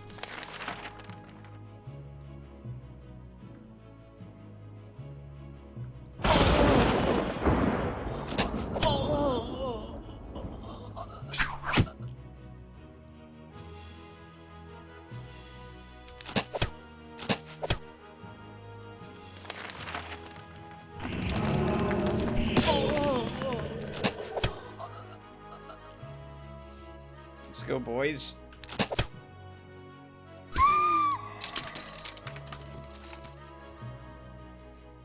We just lost that bone spearman we just picked up. We're going to level with Rudels at the end of the... with Orangol at the end of this battle. But he won't be able to... He's not going to gain a point of command or anything of that sort. Well, why did I cast that? There was no reason for that. We're going to win without that. Alright, and we definitely make him a necromancer. So, done. And I do like seeing logistics here, since it will keep the gem upkeep of his army cheaper. And we might as well take that skeleton. 7 dire bears. This is what we're here for. Let's fight them. Sure. We have so much money, we can afford to poison the water. 1, 2, and do we slow them? I think we do.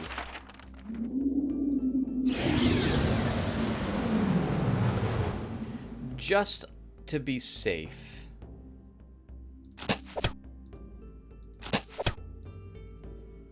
Oh, that's awkward.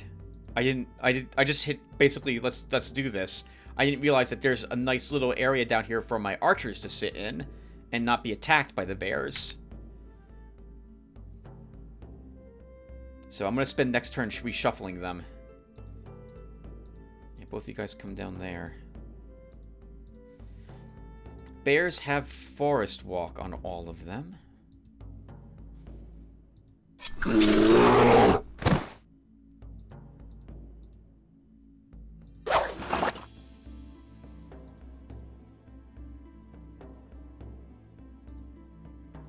And that is... Oh!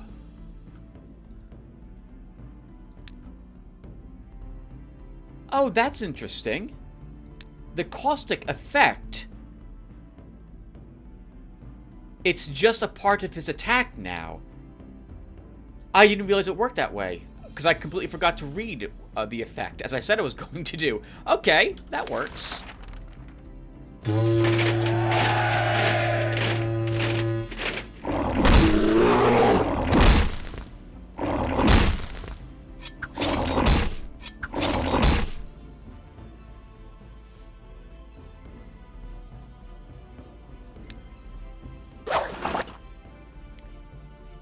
And it works on the alternate shot, too. Very interesting.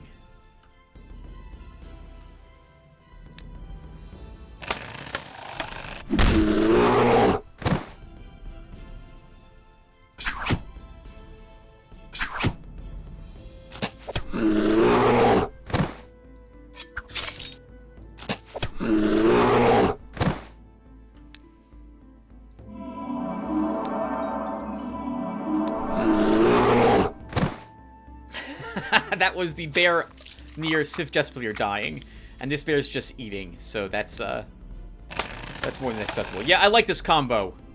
I like this combo. Our scorpions weren't really taking hits, and so he's a slower, not as high damage dealing tank, effectively. Actually, he is a tank. He's not a DPS or runesmith, so this is nice because he can keep this Colossus of ours topped off. +1 range. +1 precise shot. Wow, garbage for this battle. What the heck? A rich collector of exotic creatures from the province of Druid Thicket arrives. He approaches you, asking that you sell him the Hydra's egg from your treasury. He is willing to pay you 1,200 gold, or if you're interested in gold, he can exchange the egg for an artifact, the Emerald Ring, the Cloak of Rainbow.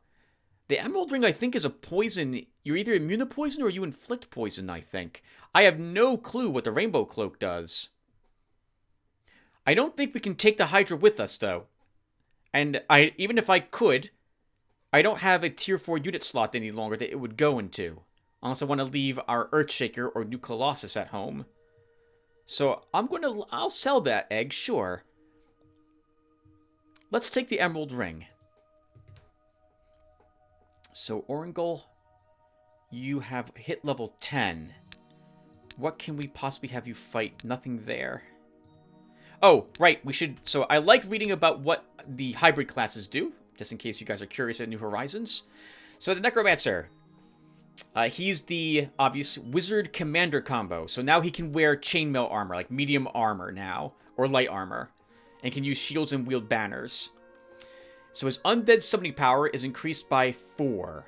So that is better than 2 upgrades for Necromancy normally. Because Necromancy, I think, gives you just +1.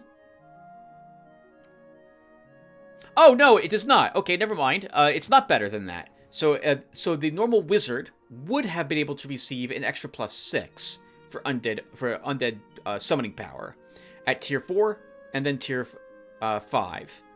But I'm pretty sure when the Orangol reaches level 20, that +4 becomes either +6 or like +8 or 10. So he will have more summoning power than the wizard will have, but it will take him maybe a little longer to do that depending upon what choices are presented to you as you level up your Archmage. He can wear better armor now, so now we'll give him the Dead Flesh. So he's going to lose +2 summoning power, but he makes up for that by having +4 undead summoning power now. He can also no longer be healed.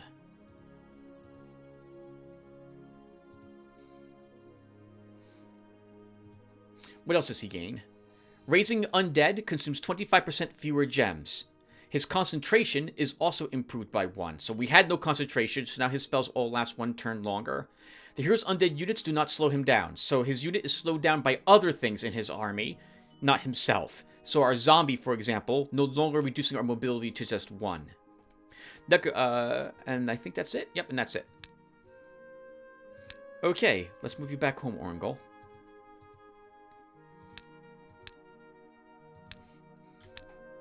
Rudolus, you will also come back home. Ralcor, I said I was going to. So we're going to march to Viennata and see what damage we can do to her and her armies. In the meantime, we'll go ahead and build a tavern here. And an inn. Navarra. Repair your gear. Leave the Phoenix at home.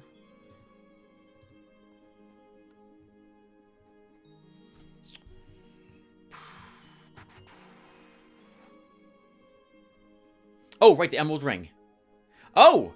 Okay, this was not quite what I was hoping for. +1 attack, +1 counterattack. I suppose, in the end, this is a decent item for our warrior, this ring. Though I was hoping for to see poison immunity on this ring.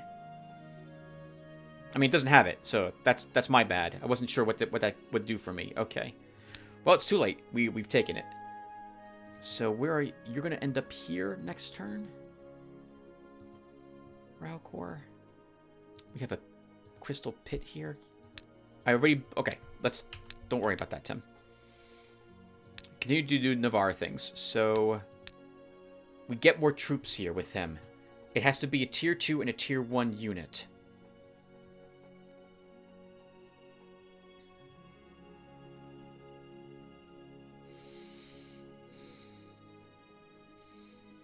Do we take a ballista? I feel like we do. I wouldn't mind having another witch hunter.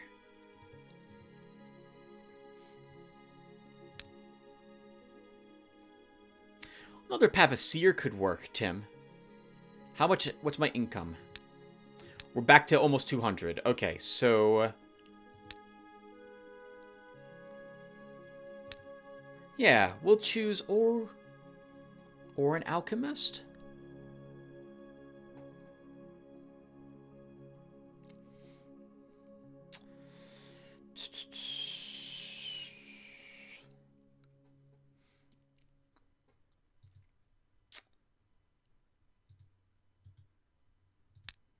We'll take a Pavasir. And while I wouldn't mind having a witch hunter, I don't... that would be in this land if I want to go to there. Is there anything else close by? Like a location battles we can do? 3 gargoyles, that's no good. Like, that's way too easy for you. Okay. Well, then so that's a little far away. Do we have any other, like, rat enemies around? Oh, around here. We actually should send you into the crystal, so we'll do that. That will also buy me a turn. Actually, technically, Tim... Well, no. I want Navarra to get a... Oh, Navarra can't get an undead. That's on cooldown. Then there's no reason why we shouldn't just cast Magic Crystal. Medium Guardsman this time.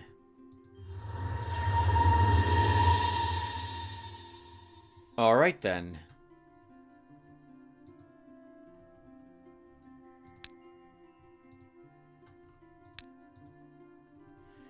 Guardsman.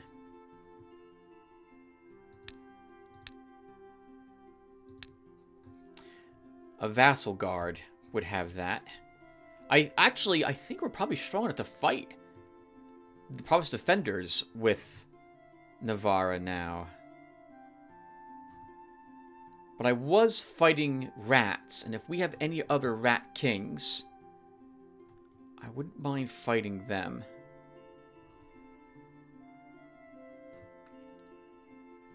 That's a pack of ratmen. That would be easy. You know, if we can go first in the fight against a white mage,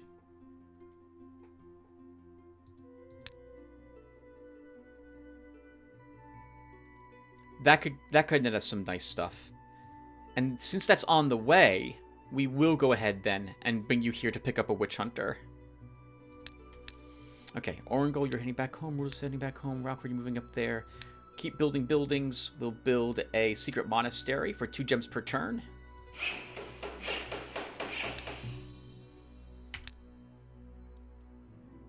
Accept this gift as a token of friendship and a symbol of peace, Lotaeri. Sure, Orangol. I'll let you believe that you're bribing me to not attack you.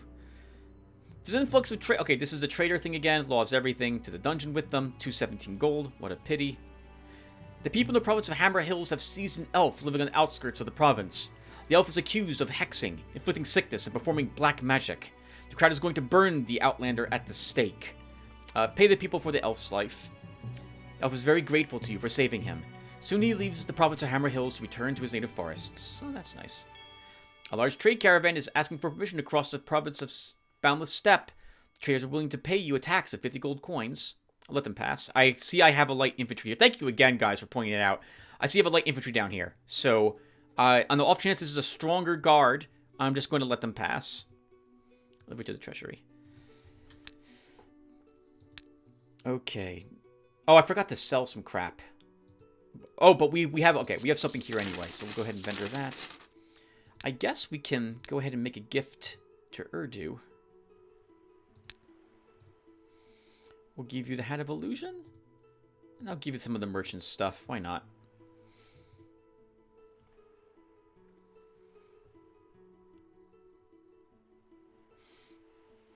We got the Demonologist too. We're not. Well, no, let's not give him that. All right, that should be. Actually, we'll give him some gems as well. Why not? I'm in a nice mood today. 160. Okay, so Navarra.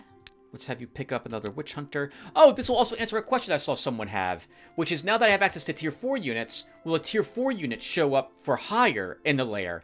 I've never actually checked that lairs work that way. I always assumed that whatever was available at the lair is the only thing available at the lair. But maybe that's not the case, so this will be an interesting thing for me to learn. I am learning a whole lot now that I'm replaying Eador Genesis. It's amazing that there's still so much stuff to learn. Okay, so for you, Orangol, what are we doing? Oh, right, that we can't sell that. We're giving that away. So you don't need that. I really want another spell slot with you, but I don't know when that will happen. We will leave this guy at... Actually, we can give this guy... our level 50. We should probably give both of these units to Rudolus. And just nice. We can. Oh, we can't quite upgrade one more level. Okay, for that zombie. And then Orangol will send. Actually, we can hire. No, I can't hire. I would love to take the Harpy with his army, but I can't fit it. We have a ghoul. Okay, so let's go ahead and send you... I don't know if you can... Oh, there's a Rat King right here. Alright. Darn it. Eventually, I think Orangol can fight a rat army without too much trouble, given his army is immune to diseases. But he needs a much larger army. That's not going to happen until he's like level 17 or so. What's over here? Way too tough. Way too tough. Okay, so Orangol... You kind of have to still hover around our starting provinces. Let's have you go down to Boundless Steppe as a Tier 2 province. Let's send you to the Ancient Woods.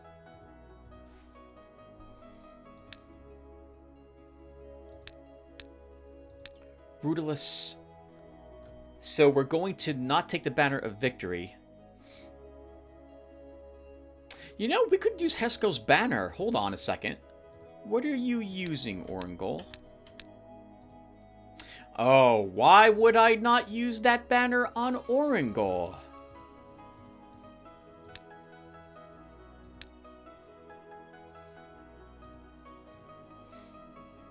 Yeah, his army benefits from this without any dropping off of a benefit. There's no morale or stamina I have to worry about for undead, and this flag grants none of that anyway.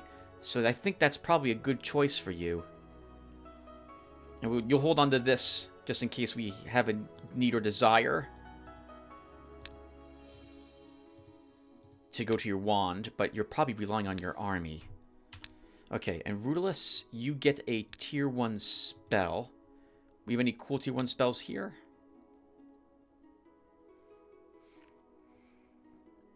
Not particularly.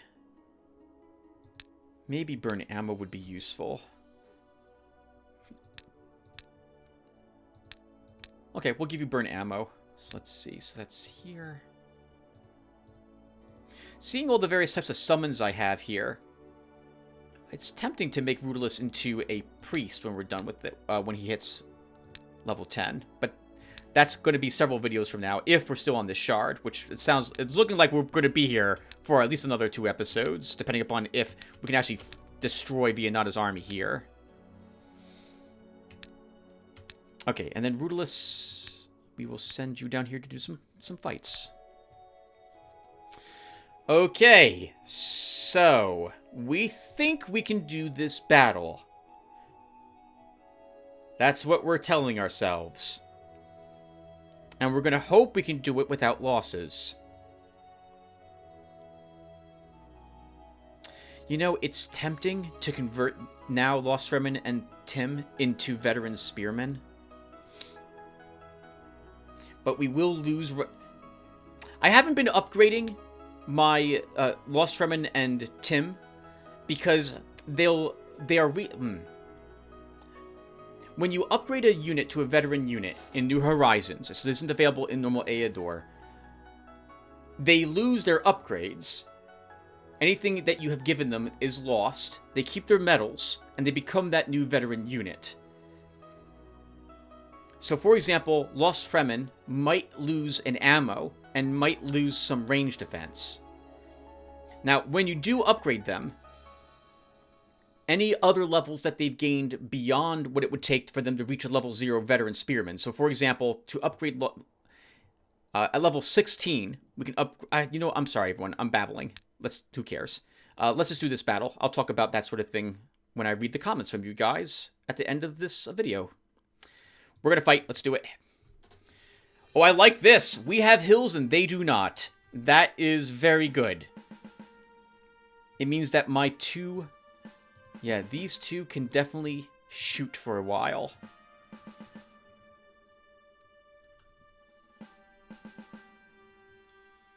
Let's do it. And I think we poison the water. Oh, wow. Look at all of the knights. 3 knights and 30 attack, 31 attack. This is the morale coming into play. Wow.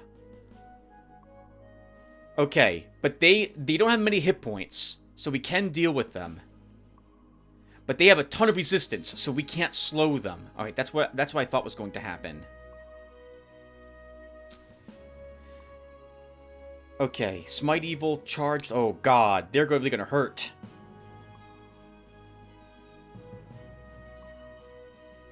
Now, do any of these guys have Resurrection?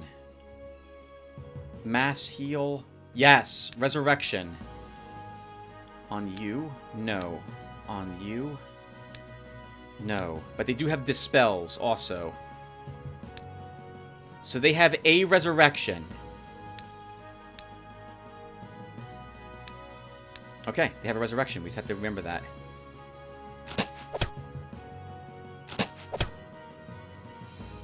One, 2. And what are we casting on ourselves? What's your defense?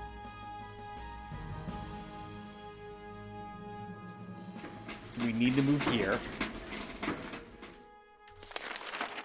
And then I think we use a dark steel.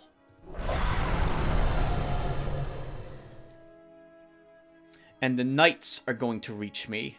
So we're going to need to start moving up like this here.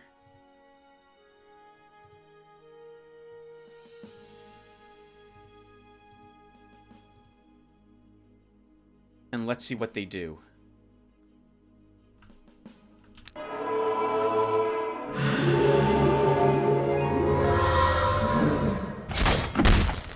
Forgot all about blind faith.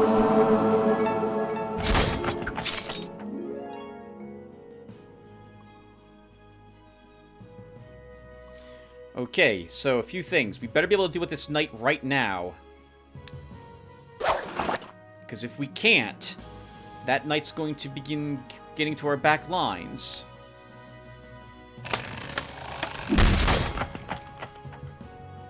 So he'll die when his turn starts, so we can ignore him.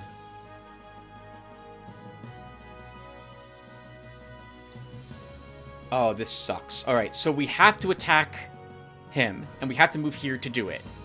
Unless I want this paladin running rampant through my back lines. And he will still live on our turn.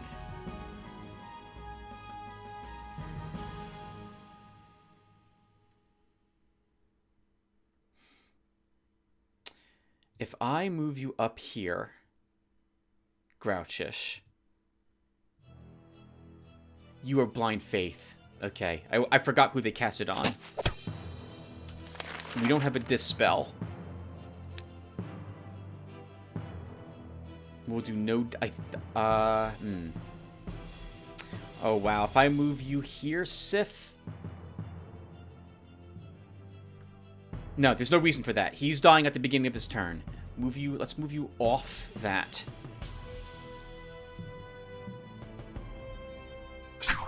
Maybe... No, we can't put a single... One more point of damage. We would need another 2 points on him. So, unfortunately, we're not going to get it.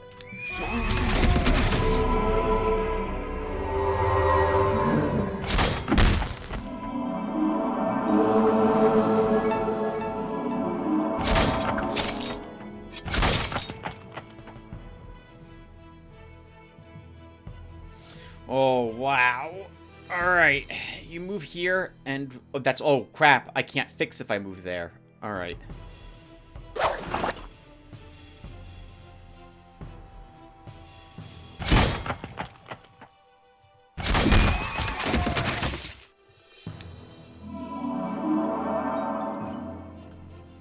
He's dying from poison when he starts. He has no ammo, so he's not casting Resurrection. Good. Oh, wow. This is very hairy.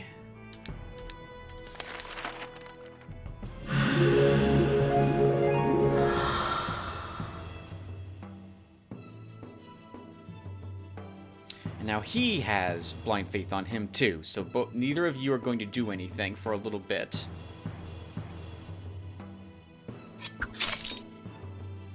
Okay, that's it. That's all we can do. Hopefully, this can withstand a little bit more damage from these two. No, it's going to drop at the end of this turn. Our Colossus. Alright, well, it can't be helped. We're just going to end the turn.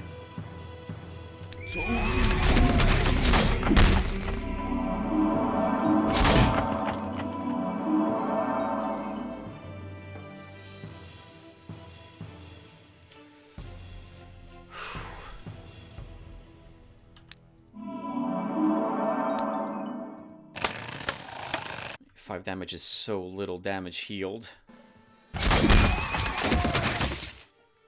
But we are slowly whittling them down.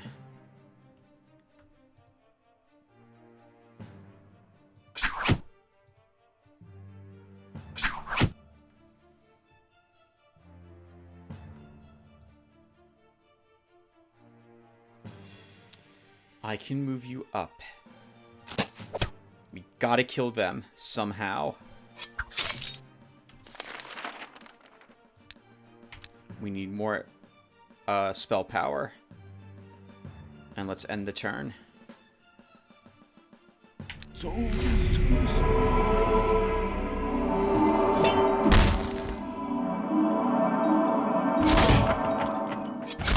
my god. All this damage. Okay.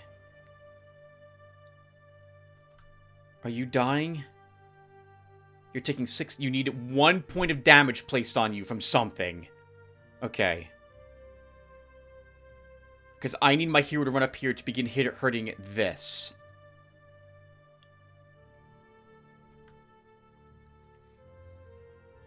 And that guy's... We don't have to worry about him yet. Next turn, we'll have to worry about him. Okay. My plan...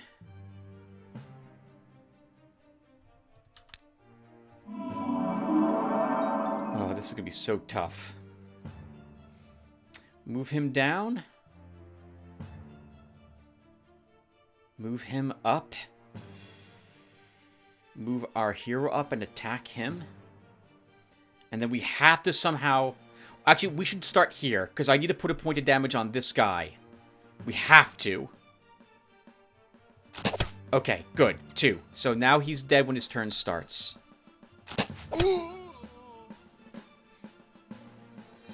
We move you down. We move you up. You, once again, get that guy's armor down. You charge up here, hero. And now I think he's dead when his turn starts.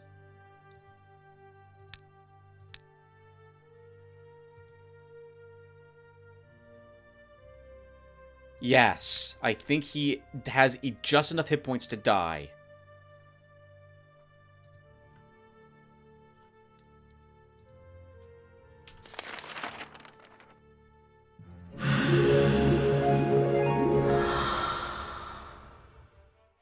Let's see how right or wrong I am. I guess I could just attack here to guarantee the kill.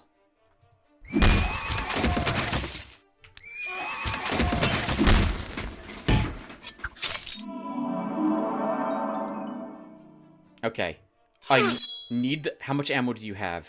Okay, good. I need to watch out for that resurrection next.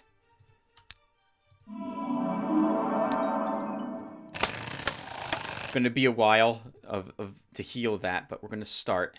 Sif, we can finally start moving you up. I apologize for not using you, but your job was to hold this side in case something showed up. There was no reason for you to slug it out with that nonsense happening there.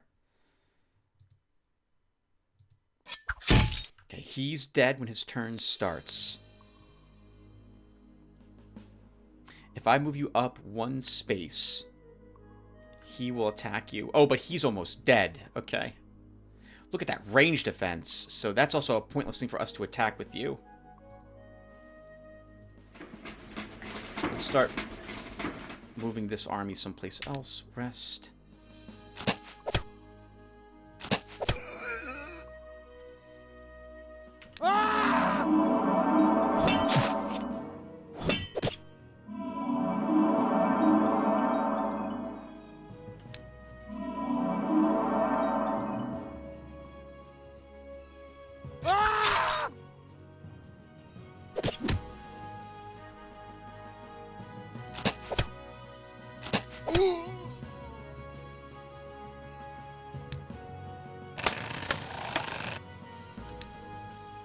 Guys, we did it.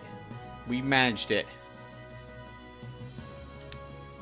And we might have done it without losses. He has vigilance, so if you attack with Sif, Sif gets hit first.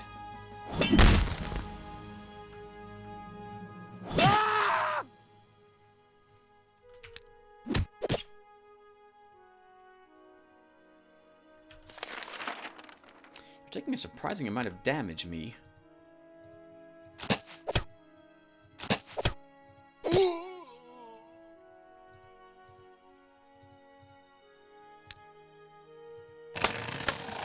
And that isn't ammo to do that each turn. So this is going to be rather weak when we start the other battles.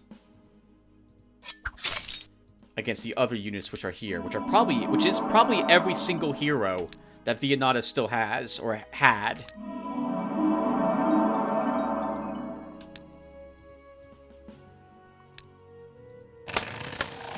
I don't think he has meditation. Everyone's so tired, except for you, Sif.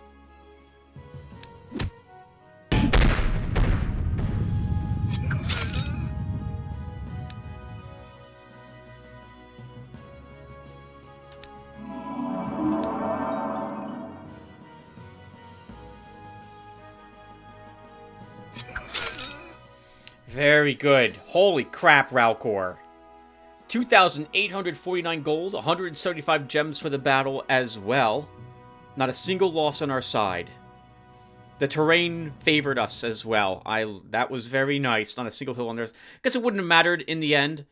And I think if I was using this guy, I would have held on to some of that ammo to use a resurrection for the first time one of my paladins dropped. Well, +1 hit point. This is the last rank of anything he's going to get at level 30. So, of these 3 skills, diplomacy is the best one for him. Lost Fremen. We can give you health +2. Let's do that. Yeah, sure. Stamina Frost Sword. Range defense for our monk. Rune of Renewal. This unit can cast a Rune of Renewal spell, which gives an extra turn to a friendly mechanical unit, or Rune of Restoration. Teach the unit to cast a Rune of Restoration spell, restoring health and ammo to all friendly mechanical units. I think our fix is fine. It heals only 5 or 6 hit points. I think I'd rather have this at the moment. So let's take Rune of Renewal. We can give +3 more hit points to our Colossus, or +1 more attack. I think the attack's probably better, but at the moment, I think I could use more hit points, so we'll grab that instead. He leveled again. Oh, we can give him Stunning Blow, another rank of it, or another range defense. I don't think I needed to worry about range defense at the moment, so Stunning Blow it is.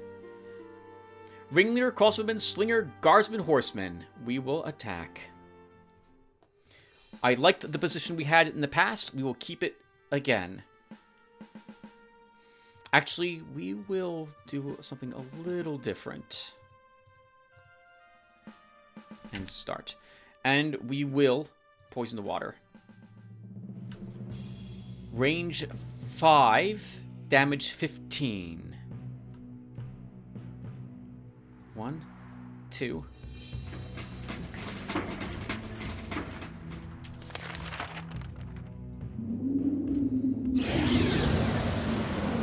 I need to slow. Now, am I going to risk moving one of my spearmen up? Because he can move up one... no, he can't move and shoot. He can't move and shoot, because now he has a speed of 1.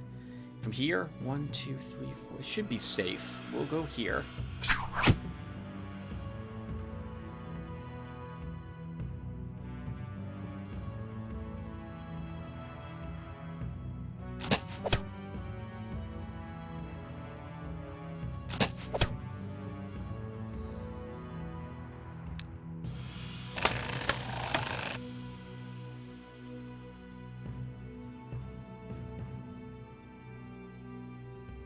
And that's good. This battle's mostly going to be our hero.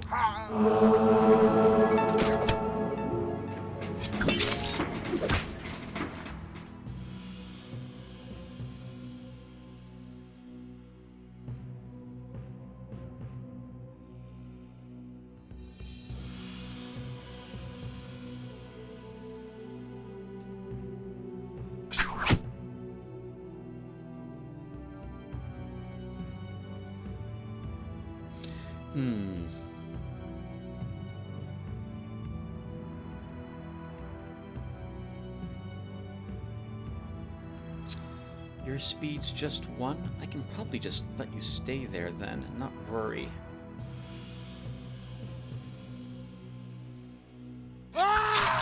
Oh. That will be fine. For that particular kill. That will be fine. Something I have to remember is that this AI has raised Skeleton as an option.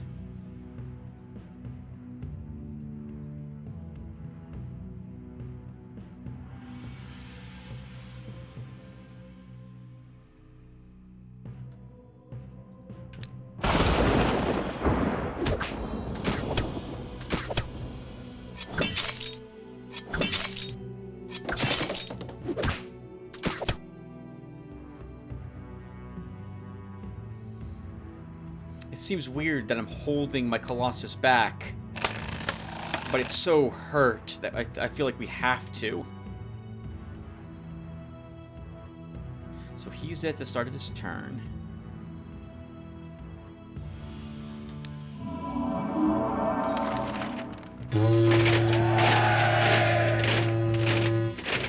This one does not have forced march, so I'll go ahead and charge down here. Begin working on their ringleader.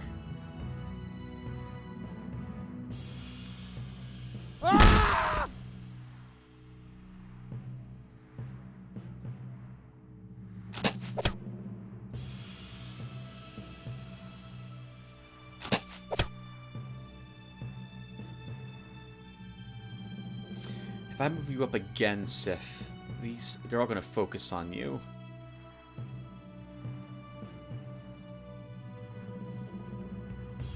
Oh, what the heck, Frostsword? I gave you a second stamina medal. I didn't realize that. Oh, it was too late.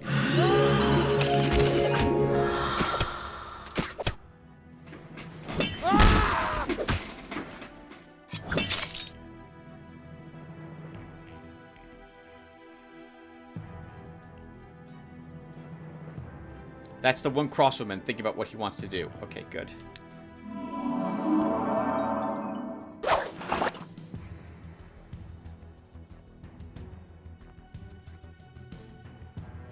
I don't know about what you just did, Tim. You might have lost Frostsword by how you moved.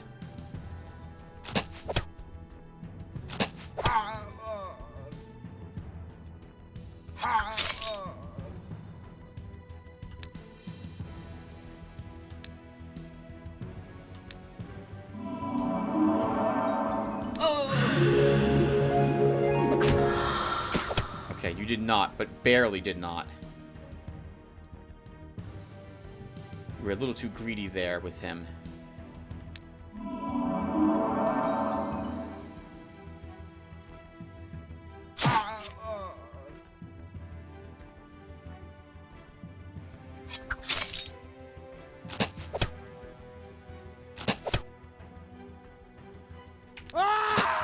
Oh, the slow's over. The slow is over. Holy crap. That was lucky that we didn't lose, whatchamacallit there. Oh, well, that was a misclick. But he'll die at the start of the turn. Okay, so this is over.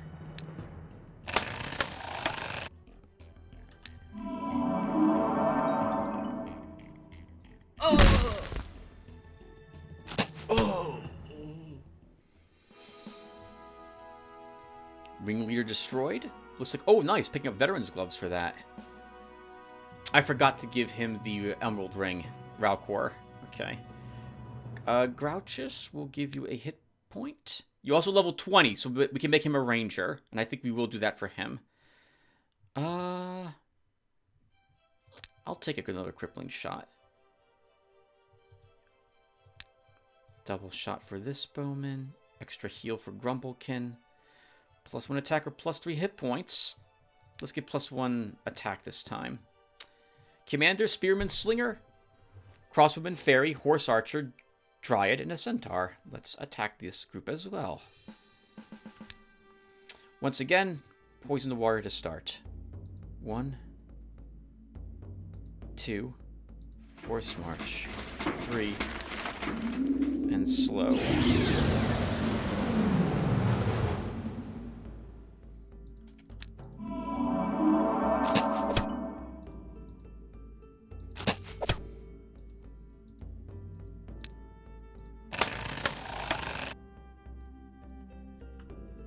These have magic touch, Tim, so this is the worst thing to move down to fight them. The Dryads.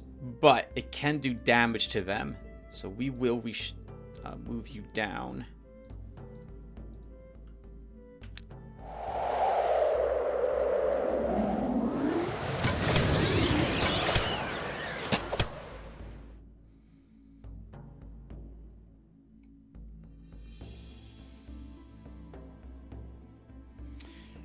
Okay, so we have a lot of nonsense that's going to happen.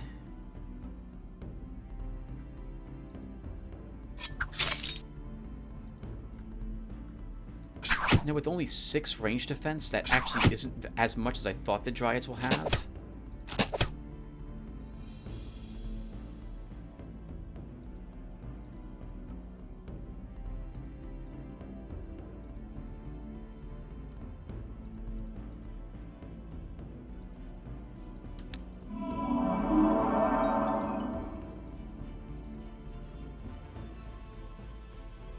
Oh, Tim, that was dumb. Your monk could have actually fired at her and killed her. Oh, she's dead anyway when her turn starts, thanks to the poison.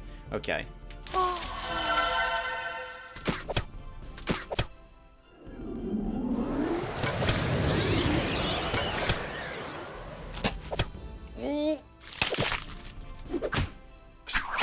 That fairy and her hastes.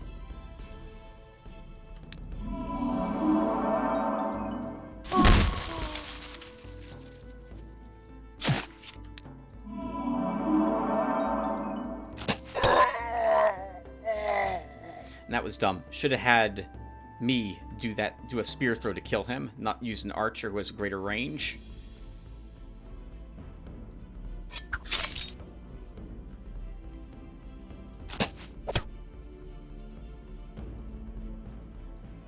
You two can still stay put.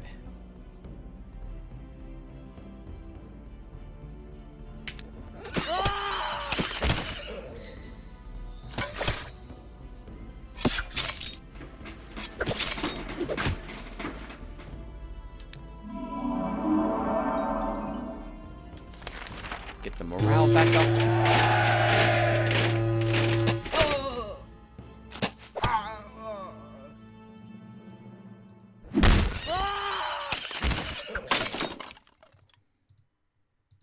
I think that was my weapon failure, so I have to take a look at my armaments when we're done with this fight. Man, they hate you, Frost Sword. They hate you.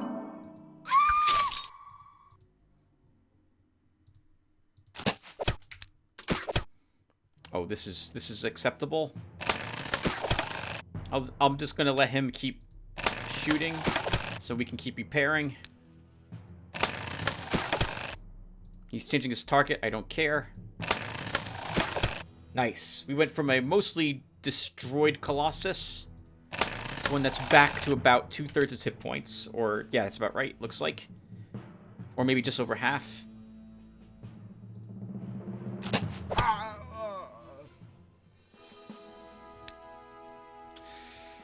They're all getting petrification immunity. Let's just take it. And then the weakest army of Viennata's, arguably. Let's go. We can do this one without.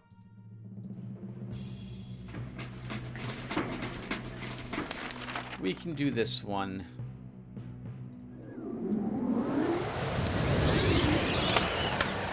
Without sabotage.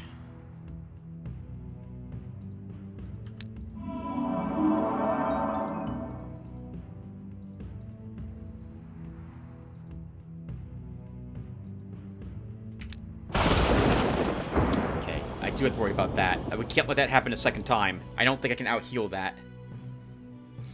Actually, we can out-heal it. I just have to move him around. And they are all in the way.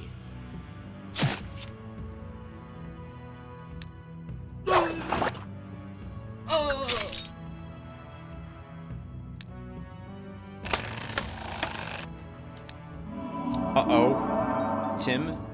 Okay, no, he's not dead. That was close.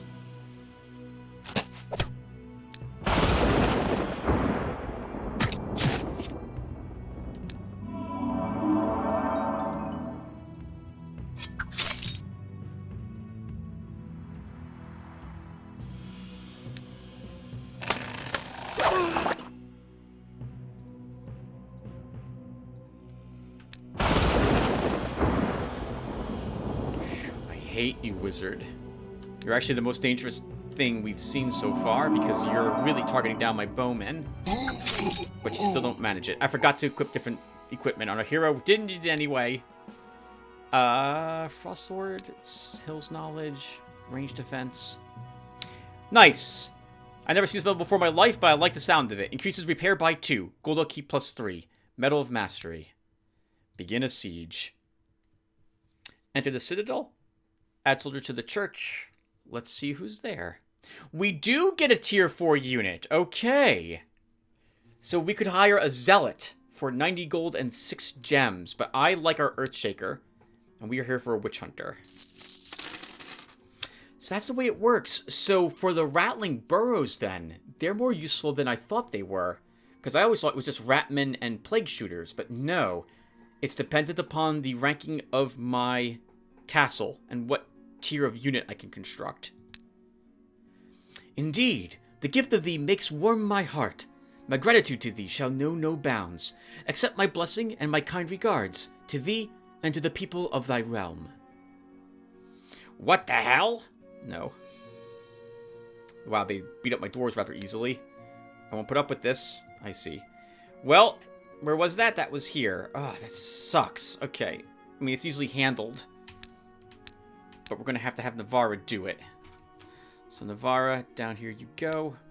I refuse to allow them to have my province for even more than one turn. And guys, we've been playing for an hour, so I think we're stopping here as well. Holy crap. We only took like 2 or 3 turns. Orengo, you explore. Rudalist, you're going... So we will finish up the round.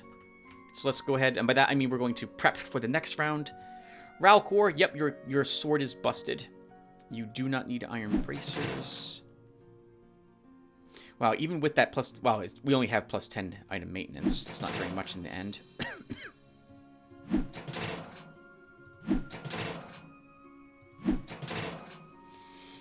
Oh! This would be the 3rd piece of a veteran set, though, for even... Well, Ralcor doesn't... Now that I think about it, Ralcor doesn't need the experience points whatsoever. So this is probably better off given to our commander. Actually, we can't give him the other pieces, right? Oh, no, we can. We can give him the veteran's boots and the cloak. So maybe we'll do that for him. In the meantime, we'll also give you a great sword.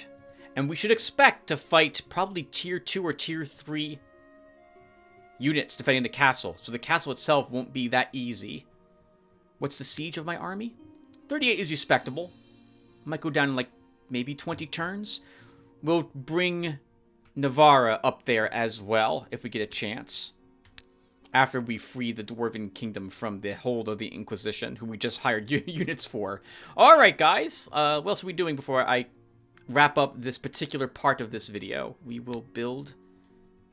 Nope, we already have inns. Oh, have I upgraded all my taverns to inns? We have... No, we have not. Okay, so you can have an inn.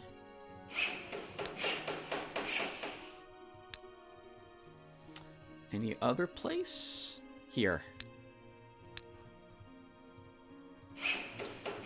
And then at home, let's build the Chapel of Immortals.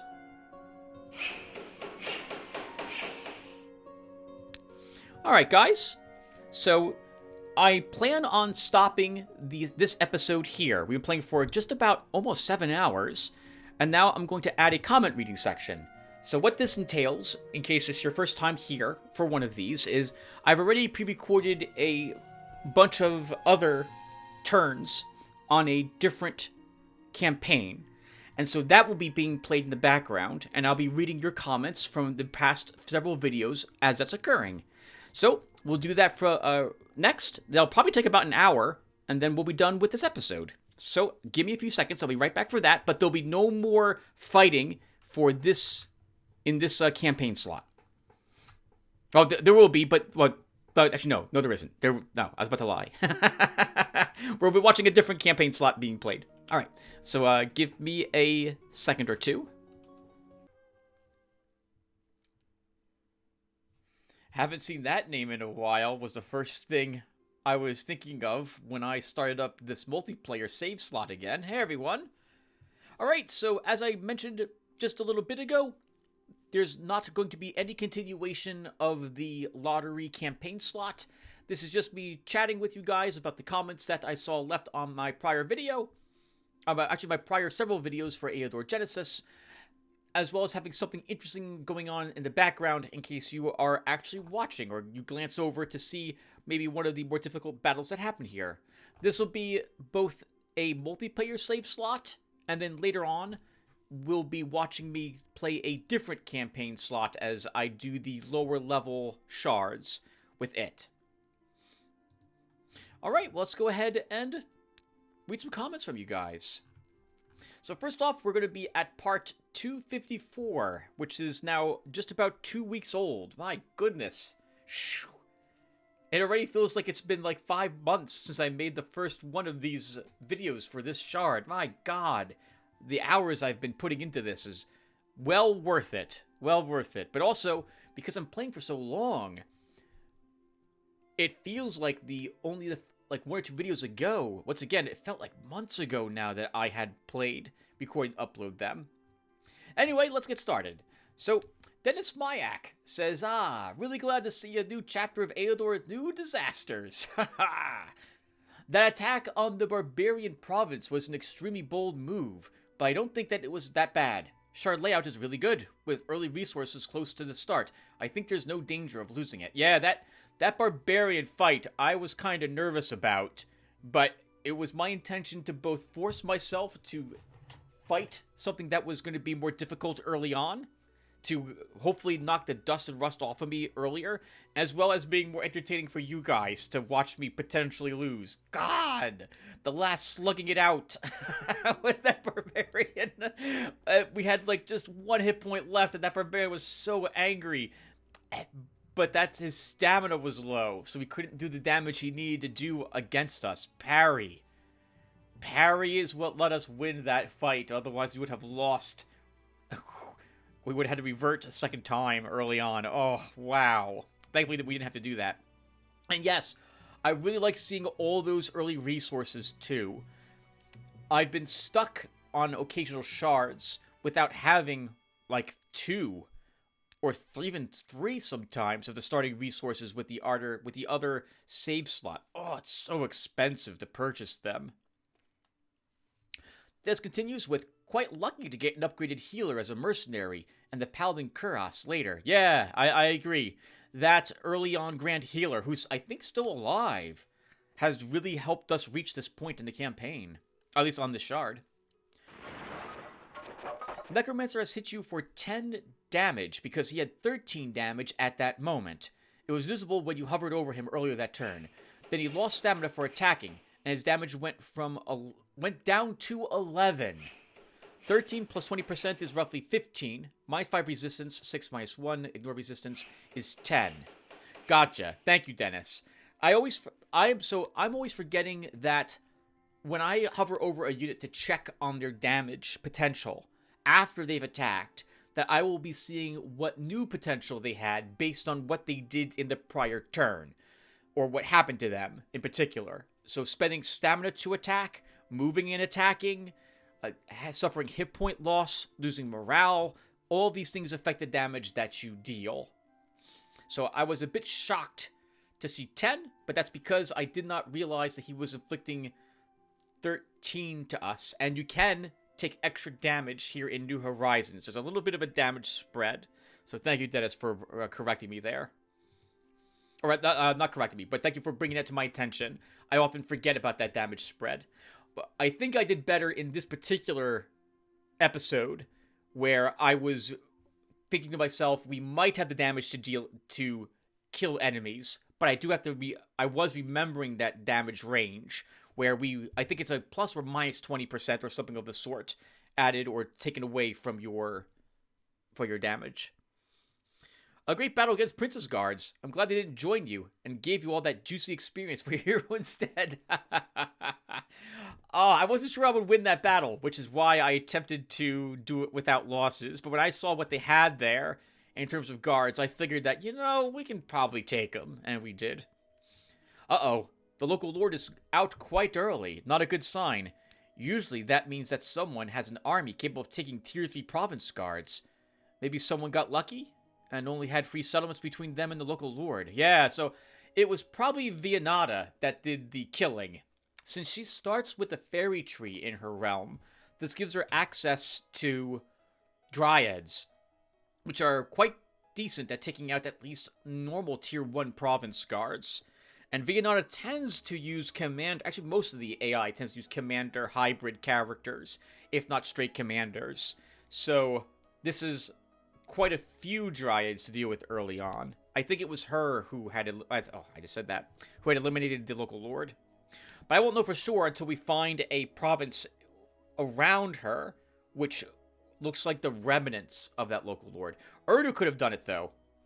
He could have done it, too. It looks like he actually is quite, he's quite, I'm using the wrong terms here. He's expanded quite a bit, judging from what we've seen of him so far. Oodaloopc says, yes, love this series. Can't wait for more content. Yay! Oh, Oodaloop. I'm glad to see you back again, sir. Bruno, freaking 5 hours. You need an intervention, Tim. I do. Today, Saturday, I had to do some overtime. I'm doing the dirty work for a big 4, sadly. But hey, first jobs always suck. I'm glad I'm still subbed to you, Tim. Between the void, this big boy, and part 255 tomorrow, I can wind down a little before the busy season hits us. Hey, I'm glad I could give you something nice to listen to, Bruno. I hope it was enjoyable. Yeah, I'm really liking the void as well. Holy crap. The urge to just record both Eador or the void and just have a massive backlog for these is overwhelming. But I have managed to restrict myself from having such a large backlog by instead playing or recording other games. I guess we'll talk about this really quick. This isn't anything that Bruno was talking about here, but about backlogs. So I like being able to do this sort of thing on occasion, where I talk to you guys, and in particular, take into account advice or tips you guys might have for me, or pointing things out that I might have missed. And if I've already recorded 40 episodes of a game, I can't do any of that. So by trying to slow down how often I record a game can be really beneficial. But it does mean that I might end up in a situation where I'm not in the mood to play the game anymore. It's one of the worries, and it's befallen me a few times, when I was really getting a good pace going with a game, like Dragon Age Origins, when I was redoing that game, only for my uploads to catch up with where I was, and I was no longer in the mood to record the game again. In which case, I'm done with the playlist when that tends to occur. So I have to balance both these things, my desire to respond to you guys both in-game and take advantage of things that you are saying or asking me about, versus being in the mood and in the groove of recording the particular game. The longer a break goes on for as well, depending upon the game, the more likely I will forget what I was doing at the time. For the Void, I took a break from it for a week. Part 8 is, or part 9. Part 9 is just being compressed as I speak at this moment for its upload on Monday. But I recorded part 9 just about an hour ago. I finished it today, February 24, 2023. But it had been a week since I recorded the prior part 8. So it took me a little bit to remember where it was I had grown color in that game. Anyway, there's another one of Tim's rambling tangents. Lost Fremen. On tonight's news, we have several hot topics for our dear readers. Local man decides to slug it out with 3 absolute chads and their magically inclined 88-year-old grandma in an attempt to prove who is the top of the food chain. Local man wins spectacularly after a nail-biting encounter indeed. Hey! Local man, well, if you mean the local lord, local lord ended up checking out at the very end of that one. Unless you mean me, Lost Fremen, in which case, yes, we did manage to win out there. Oh, I'm sorry, maybe you mean the battle. Oh, you are talking, I thought you were talking about the local lords and the masters on the shard. I think you're actually referring to the battle against the 3 berserkers and the shaman. The shaman, I think, is a dude. I don't think it's a grandma, but I could see it being like a Baba Yaga grandma, as it were. Actually, maybe it is a girl, not a dude. Lost One continues with a group of sweet, innocent dark elf girls, this is already lies, this is already fake news, together with their headmistress, were attacked brutally by a local man and his associates while out on a completely harmless picnic. Neighbors were flabbergasted by this event as they claimed the women were the most perfectly balanced units in the history of balancing, whatever that means. I hate the Night Shadows with an unending passion. They are, I don't know, I hate them. They do just incredible amounts of damage when they always will, focus fire down things. God, I hate them. And when you finally make it to them, with your melee units, you don't do any damage because they're almost dead, and those girls have parry. It's just stupid. I hate them so much. I cannot be convinced that lowering their range by 1 was a mistake. I understand the complaints, though. Let's not go on that tangent, Tim. Continue going. All right. A local man's army swells with pride as a scout joins the excitement, whose name almost came off the periodic table of elements. Described as very clean.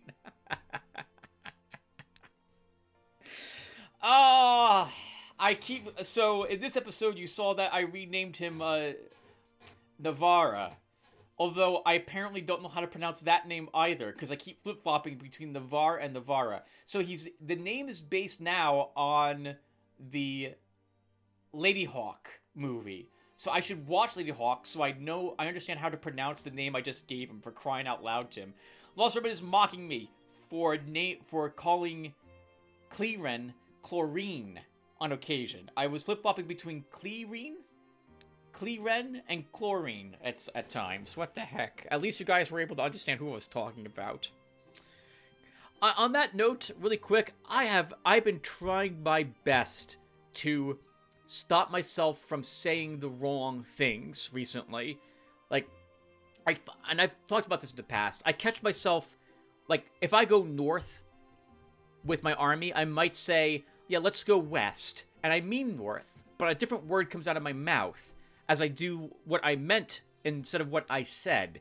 And it's so frustrating that I've detected that I do this. This and my rambling are things I've been attempting to fix. And it's now gotten to the point where in real life, when I'm talking with other people, I am catching myself doing these things and stopping myself. It's so frustrating, though, to try to change the way I speak. I'm trying my best. So, this is my way also of rambling some more and apologizing for these things. I wish I was both more precise and correct with the words I used, and more terse sometimes with how I word things. But thankfully, you guys are being very gracious for these videos that I'm uploading here to YouTube, and willing to put up with some of my Timisms, is what someone called them. I forget who now, and I love that phrase, so I'll be using that from now on. Sunday morning turned dark for a local healer.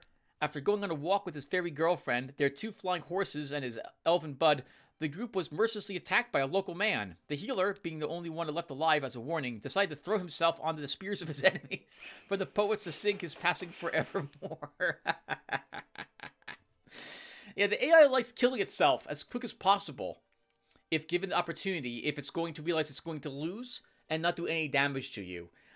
I feel as if that's the AI just saying, no, I don't want the human healing endlessly at the end of the combat. But you're not going to stop me from doing that if I can. Like, we totally took advantage of the fact that that one crossbowman kept shooting my hero, or was it my hero? Someone for no damage right here at the very end of this video, and I was able to heal our Colossus over the space of 7 turns, each turn, with our Rune Master. So I can't blame the AI for doing it. I wonder if it would be possible for the AI to surrender during a battle, to just end the fight.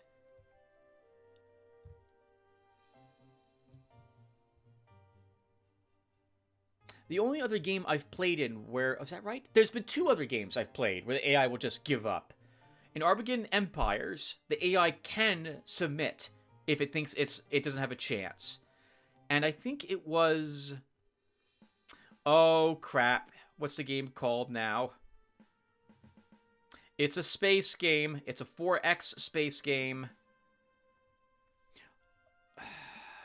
and my computer has important updates to... Okay. It's Friday. Windows wants to update my computer. Okay, who cares? Move on. Okay. I can forget the name of the game now, but there was one other game that the AI could surrender in. But that would probably be a bit boring and a bit less exciting if the AI just surrenders instead of fighting to the bitter end. Alright, anyway, Lost Remnant continues with, finally, Susie informs us that tomorrow's weather forecast is very bright. Victory is not yet in sight, just on the horizon. The new horizon. That's a good ending to that paper there, Lost Remnant. I like it. Imstultins says, good luck!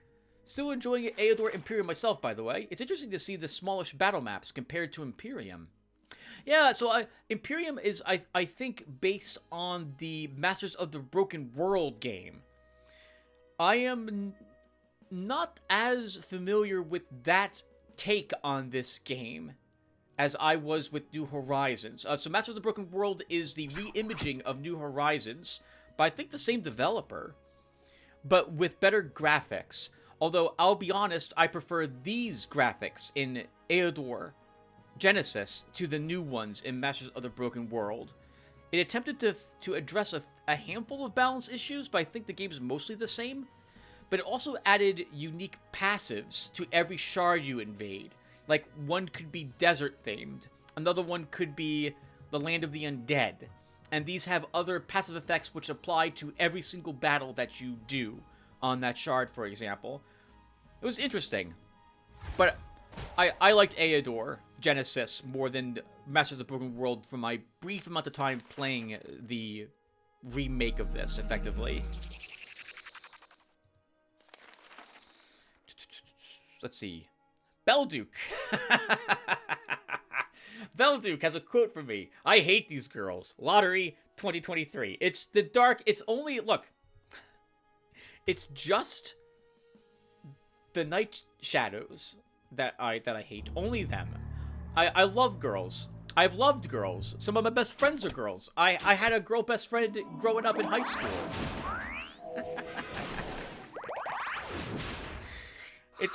It's not girls as a whole. It's just those particular girls. And then I kill them. M. Stultens also asks about the Necromancer doing so much damage. Was it a crit? Nope. So it was a 13 damage, as we saw, or rather, I had read described by Dennis Mayak. I am not as knowledgeable, and I'm quite forgetful when it comes to how the damage spreads work in the game. So that was perfectly as we saw, that was a perfectly valid amount of damage for my hero to take. I was just shocked, because it looked as if he had done almost 10 more damage than he was, 5 more damage than I was expecting him to deal. Eric Hammer says, I do tend to babble a bit, but never mind, it's charming. Oh, thank you, Eric, very much. I wish I could fix it. But I'd have to somehow be a completely different person. This is a really loud combat I hear going on here. Let me lower that just a tad. Crusader Cassandra, how are you? Crusader Cassandra has a timestamp with a happy face on it. Oh, Crusader Cassandra, I believe, is pointing out where I had stated where I am greatly appreciative for even the people who show up to watch who don't say anything, and maybe not even leave a this is such a weird thing to even bring up, but not even like a thumbs up, but just show up and like, yeah, I remember this, I like this, and just even listen to me for a few minutes. I'm always grateful to have people stop by and say hello, or even not say hello and just stop by. Oh, I'm not quite sure if I'll be able to say the name. I'll do my best. Shahin Hosenka says, hey man, I wrote it once before, but I think you deleted my comment. Don't keep playing this download. The newer version where the AI level up issue has been fixed. Hey, sir. Yes, so I wasn't sure in regards to which level up issue has been fixed that you were speaking about. So, First off, just as a general statement so everyone is aware, just in case you have forgotten or you do not know, I never delete comments on my videos, with 2 exceptions.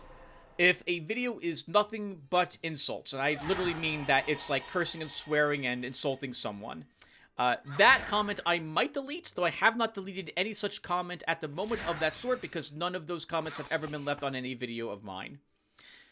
And even then, I'm more likely to just leave it there and just not do anything about it.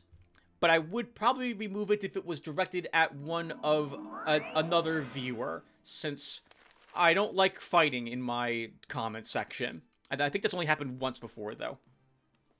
I also will only remove a comment if it's spam, like a spam bot shows up. Like, what a great video, heart, heart. Click here for porn. Or look at these girls. Or something like that. Yeah, I'll go and remove those. But those are the only comments I've actually removed. I never remove a comment otherwise. But YouTube has a bunch of auto-filtering that just removes comments. They're not even in my held for review section. Nothing goes there. I have no comments held for review because I've told YouTube, show all comments. And YouTube just deletes them. It just thinks they're spam. And I'm so sorry, guys, if you leave a comment on my video and it's not there, or you can't see it, because I can't see it either. Sometimes I can see it displayed in, like, the area that has a little bell, but I can't respond back to it, and I'm only ever going to see, like, the first 4 sentences, and even then, they're a compressed, sentences is the wrong term. I'm going to see 4 lines of text, but it's effectively, like, the first line of a comment, and that's all I can see, and it will often get chopped off. So I apologize if your comments are removed. I am not the one removing them, odds are. But in regards to the version of the game, so we're playing a version of the game where the hyper leveling has been fixed. So we're playing the same version I was playing last year, which we have not seen it come back yet. But I think maybe what Shahin is also referring to is that I think there's another new version of the game, which was released at the end of December, right like in the middle of it. And this version has more tweaks done to the AI to make it a little more competitive. So I didn't want to start off with that for this shard, because I knew I was going to be a little rusty during my first few episodes back in playing the game again. So I wanted a version of the game which was similar to what I had used, where the AI would keep up with my levels, but seemed to do so by attacking provisional guards rather than exploring locations, because they tended to be equal to my level with their highest level hero, but they also tended not to have as good as gear as I had. So that's why we're using the current version of the game. But for the next shard, which is going to be Uldagon, we're going to be invading him, we will download and use a newer version of the game, and we'll see what that does. That's all the comments I got on part 254. So let's go to now part 255. Let's see. Where are you? Is this it? I think this is it. I can't tell. I can't tell without going to it. All right, there we go. Okay, all right, yep. All right, so 255. Here we go. So, Lost Fremen says, "Oh boy, that was fun. So much Eador all at once. You're doing very well, Tim, especially after such a long break." Thank you. Yeah, because we uploaded, so in case you forgot, I uploaded part 255 the day after part 254. So you guys got a huge, like, 10-hour chunk of Eador Genesis. Holy crap. Man, I swear I was going to record, like, another 100 hours of it during that first week. I was so in love with the game again. So I'm glad I was able to resist recording more of it. And thank you. In the second part, 255, is when I think I began playing just about I was playing at the same level, which is to say I was doing well, making good decisions and so on, and almost back up to where I had been when I stopped playing the game last year. Lost Remnant continues with, "I don't have any complaints, and the video's playing very well, along with the sound. You're getting back those sea legs very quickly. And besides, you're restarting at Astral Turn 30 or something, not 2. The map was kind of difficult, but you were also unlucky with some very early hero level ups." Yep, I agree.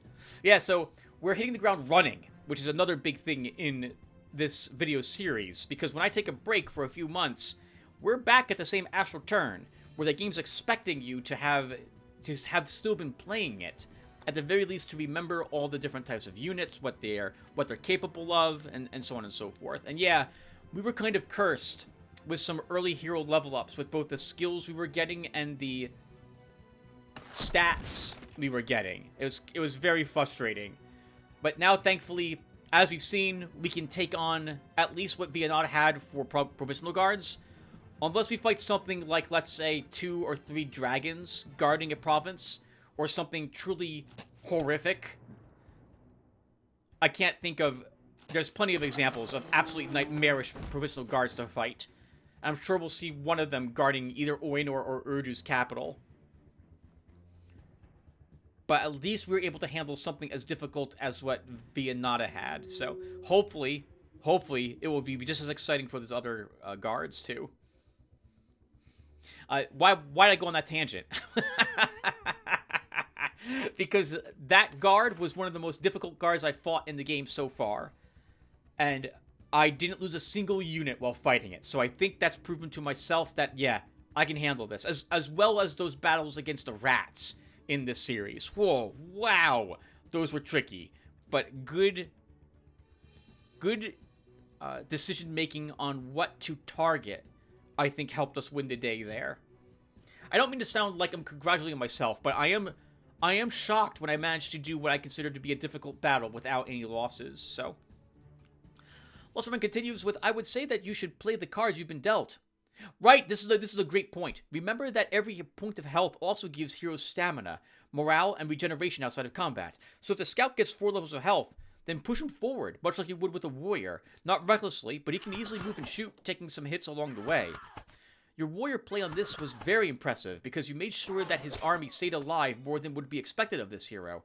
You're currently standing on, like, 2 summon nature rituals, so you could use them to try to fill one hero's army with a spider. Just be aware of the big gem cost. The 2 horse guard fights were very intense, and very well played, but the horses can easily surprise you, as they can pass through a forest tile and keep going. Also, that sling you found could have been amazing. Since most things don't have 15 stamina, you could have used that to take out Cyclops, and maybe that elephant too. Works great with double shot in archery, but you're doing very well, and you will win the shard, so it doesn't matter. So yeah, so there's a bunch there to talk about. The scout tip. So I always feel the scout should be played in the back, but Lost Sermon made a very good point. And when we I don't know if we'll get to it in this particular segment, but when we get to the single player, this other campaign slot that's on in the background, I actually will use my scout a bit more forward and let him take hits. Because of this exact tip that you gave me, Lost Fremen. It was like, you know what? Yeah, we can take a hit. I can take this hit and keep my army alive. And we'll still win the battle. And I do that. And it works very well. I also tried using a sling with him on that shard. The first time I was using a sling, and it's actually really powerful. Exactly for the reason you, as well, yeah, with the skill that you stated, with archery. Because archery adds precise shot to ignore enemies' range defense, which guarantees you do a little more damage with the otherwise lower damage slings, but guarantees you as well are able to lower things' stamina. Yeah, so when you mentioned that chain sling, I remember watching this particular video and thinking, like, before I uploaded it, and thinking to myself, wow, that chain sling, that actually was a decent item. Maybe I should have given that to my hero. But we didn't, so, oh well, too late. For the summoning nature spells, I know I still have them. I was hoping to give them to my necromancer, thinking that he would benefit from the spiders, but now I'm probably going full on undead with him, and I'm hoping to make a priest out of our commander. There we go. Sorry, it's hard for me to think of the names of even simple things sometimes. When he becomes a priest at level 10. But I'm not quite sure if we'll get to that point in this game. Since, oh god, look at this battle. That's terrifying. But we have a decent army here, so maybe we'll be able to win this without losing this province to this attack. Right, the gem cost. We were wrestling with the gem costs early on in the shard as well, which is why I decided not to cast those rituals. It would have been nice to have access to them, since it would be a tier 2 unit before we had the tier 2 unit buildings, or the capability of taking them in our army.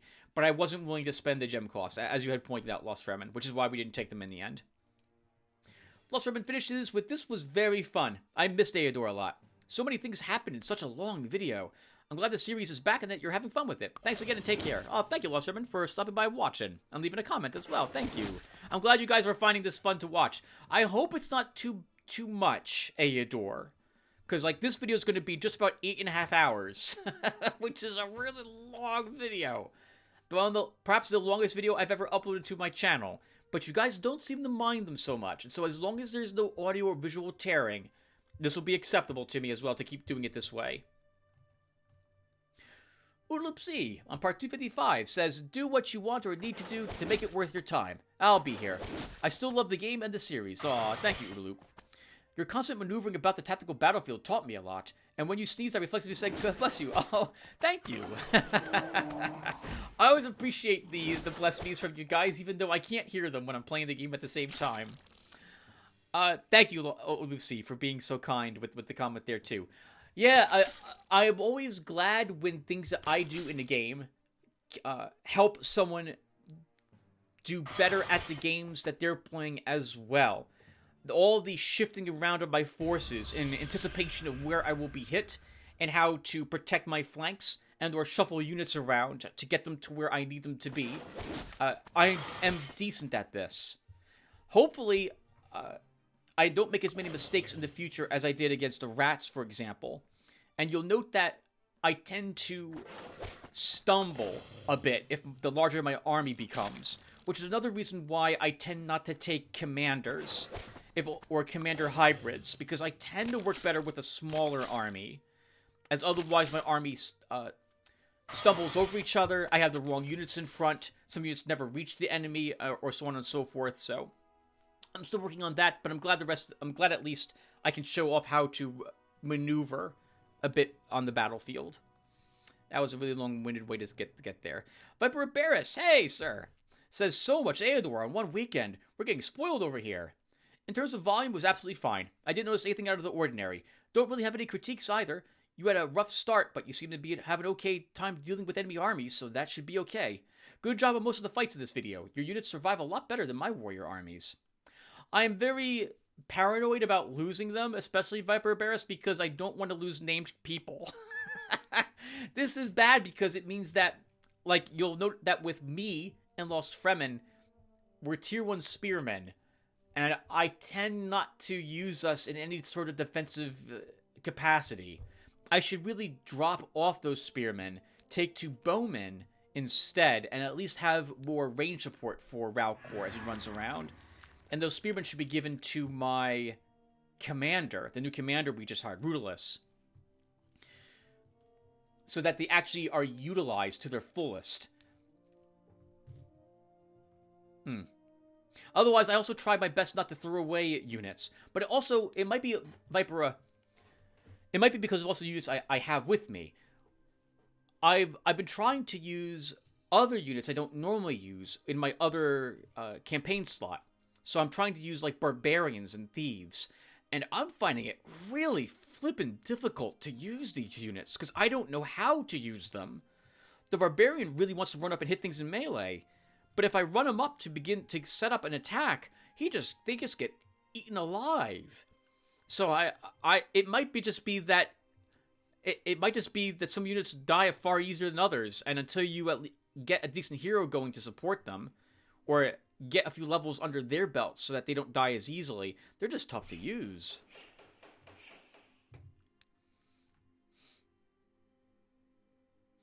Okay, what else is there? Sif Despleer. Sif Despleer says, "I just finished my campaign yesterday. Today I started a new one, and going to be evil." Nice, congratulations, Sif Despleer. I'm hoping to actually finish a game of Eador Genesis for YouTube. I don't think maybe I'm wrong. Martin Fenka, I believe, beat Masters of the Broken World. But I'm not sure if anyone completed an Eador Genesis, New Horizons or not, up on YouTube. But I'd like to actually see someone, if that's me, so be it, finish a New Horizons campaign run through. So, in any case, I mention this only because that's inspiring that you've beaten the game, because it encourages me to continue to attempt to do this. Turns out, Orc Alliance in the Tier 1 units is all you need. They are cheap, tanky, and strong, and heal between battles. All they need is a commander to lead them, and they become pretty damn strong. Yeah, the Orcs in New Horizons are very tanky, and I like the supporting units that they have. In case you have forgotten, or you did not know, New Horizons has added, and by that I mean just people in general watching this, as opposed to you, Suggest Player, you probably already know this, but New Horizons added quite a few new units to all these races to flush them out more. So, the elves normally were just elves, the normal elf that you see, and there was no fire or wind upgrade for them. They were just elves. Still strong, still decent units, but that was it. Just a tier 1 unit upon making an alliance with them. New Horizons added, as you can see here, those elven, I think those are marksmen, to the game, as well as the higher tier units. Lizardmen were just lizardmen. There was no other unit with them. So the beaters, the bog champions, the whisperers, all these were added for New Horizons. They added new units to all of the races, and they added new races to the game too. In any case, yeah, I can believe the orcs are very, very powerful. Even just their tier 1 units are very good. But their higher ranked units, like the cleavers, or god, the brutes. Once you start getting brutes, those are powerful units. Anyway, Suggest Player continues with, also, I don't think you ever did a ringleader yourself. You're correct, Suggest Player. I did not. Once the ringleader achieves level 20, which our ringleader just did, all units gain +1 speed, which make the ringleader a very fun choice if you use cavalry units. Yes! We're going to see that in the next episode. I haven't recorded it yet, but I did take a peek at how our ringleader improves his army. He gains even more looting for free, and the +1 movement is so strong. I don't think it will actually allow my Earthshaker to move. I think that still has 0, but all of the other units now gain 2 movement. In the case of dwarves, that will let a Pavasir move and then siege mode, for example. So suddenly, they're a lot more strong because they can move and then set up for the next turn to have that increased threat range and add themselves to more as more of a threat during the combat, rather than if I just siege mode them right away. So it's going to be great. I'm looking forward to seeing how well Navarra does going forward. And yeah, I've never used a ringleader. I tend not to choose a ringleader, mostly because, as well, he gets extra plundering bonuses, and I never plunder. So I always view that as like a wasted passive bonus on the ringleader. Oh, for me. Oh, sorry. Let me be a little clearer. I don't plunder, and I wouldn't plunder anyway with Lotaeri, even if it was something that would be tempting to do, because Lotaeri is a good leaning Astral Master. If I was going chaos and evil, yes, I would absolutely plunder a little more to keep my evil rating up. In which case, that would be a better choice for me to take as a hybrid scout character. Eric Hammer says, having begun the game and started clearing out my home shard, a question arises. About how many turns can I spend on this shard without having a problem with the enemy? Okay, sure. So, and I already responded back to Eric Hammer, of course. And everyone here probably already knows, but just in case you did not, you can take your time on the first shard as long as you want 100 million turns, if you want it to take that long. The tutorial shard has no active local lord running around, so you don't have to worry about being pressured. You don't have to worry about the AI attacking you. There is no AI who can make an attack on your tutorial shard. He continues with, there are a lot of unexplored provinces on my map that I would be happy to explore, except I worry about piddling around too long. Since this is my first shot at the game, I'm beginner. Beginner is a fine choice to start playing Eador Genesis on. I started on beginner too. Like, I didn't immediately leap into competent. I started on beginner. When I moved to skilled, I struggled. The differences between these difficulties is the amount of income that you have, your starting resources, how quickly corruption begins to affect you, how much treasure you get from looting, and from, I think, the locations you explore, and the hit points of the enemies that you encounter. The hit point penalties applied to the enemies is removed when you fight the actual enemy local lords' armies. Any army with a hero will have their hit points brought back up to what they are normally. But on beginner, they are greatly reduced. I think it's like 50% for most location battles that you're doing. And the provincial guards are lowered down to, I think, 60%. But they also still do all the same damage that they deal. So until you get used to how the AI decides to target your forces and kill them, you're still going to lose units very quickly. So, beginner was tough for me. Even if I was playing beginner right now, if I was to set my difficulty back to... So I guess this is me trying to, air camera, just tell you, don't feel bad about starting a beginner. Beginner's a perfectly fine difficulty to play Eador Genesis on. I'm playing on competent mostly because I think it's more entertaining for us to watch me play it on competent, and because I am good enough to play the game on competent. I know enough about how the game mechanics work. I know enough about army composition. I understand enough about how the enemy armies are set up and what I should expect the enemy location battles to be composed of, and how to deal with them based on the terrain that I am expecting to see when I walk into them. That was a long-winded way to say I'm good at competent, good enough to play it. Once again, don't feel bad about playing a beginner. Not that you did. Not that you did. Okay, so let's see. Let's continue. So M. Stultons said you could use Force March, move and use Astral Energy, move again, and use Haste. Yeah, so Mr. Stultons was...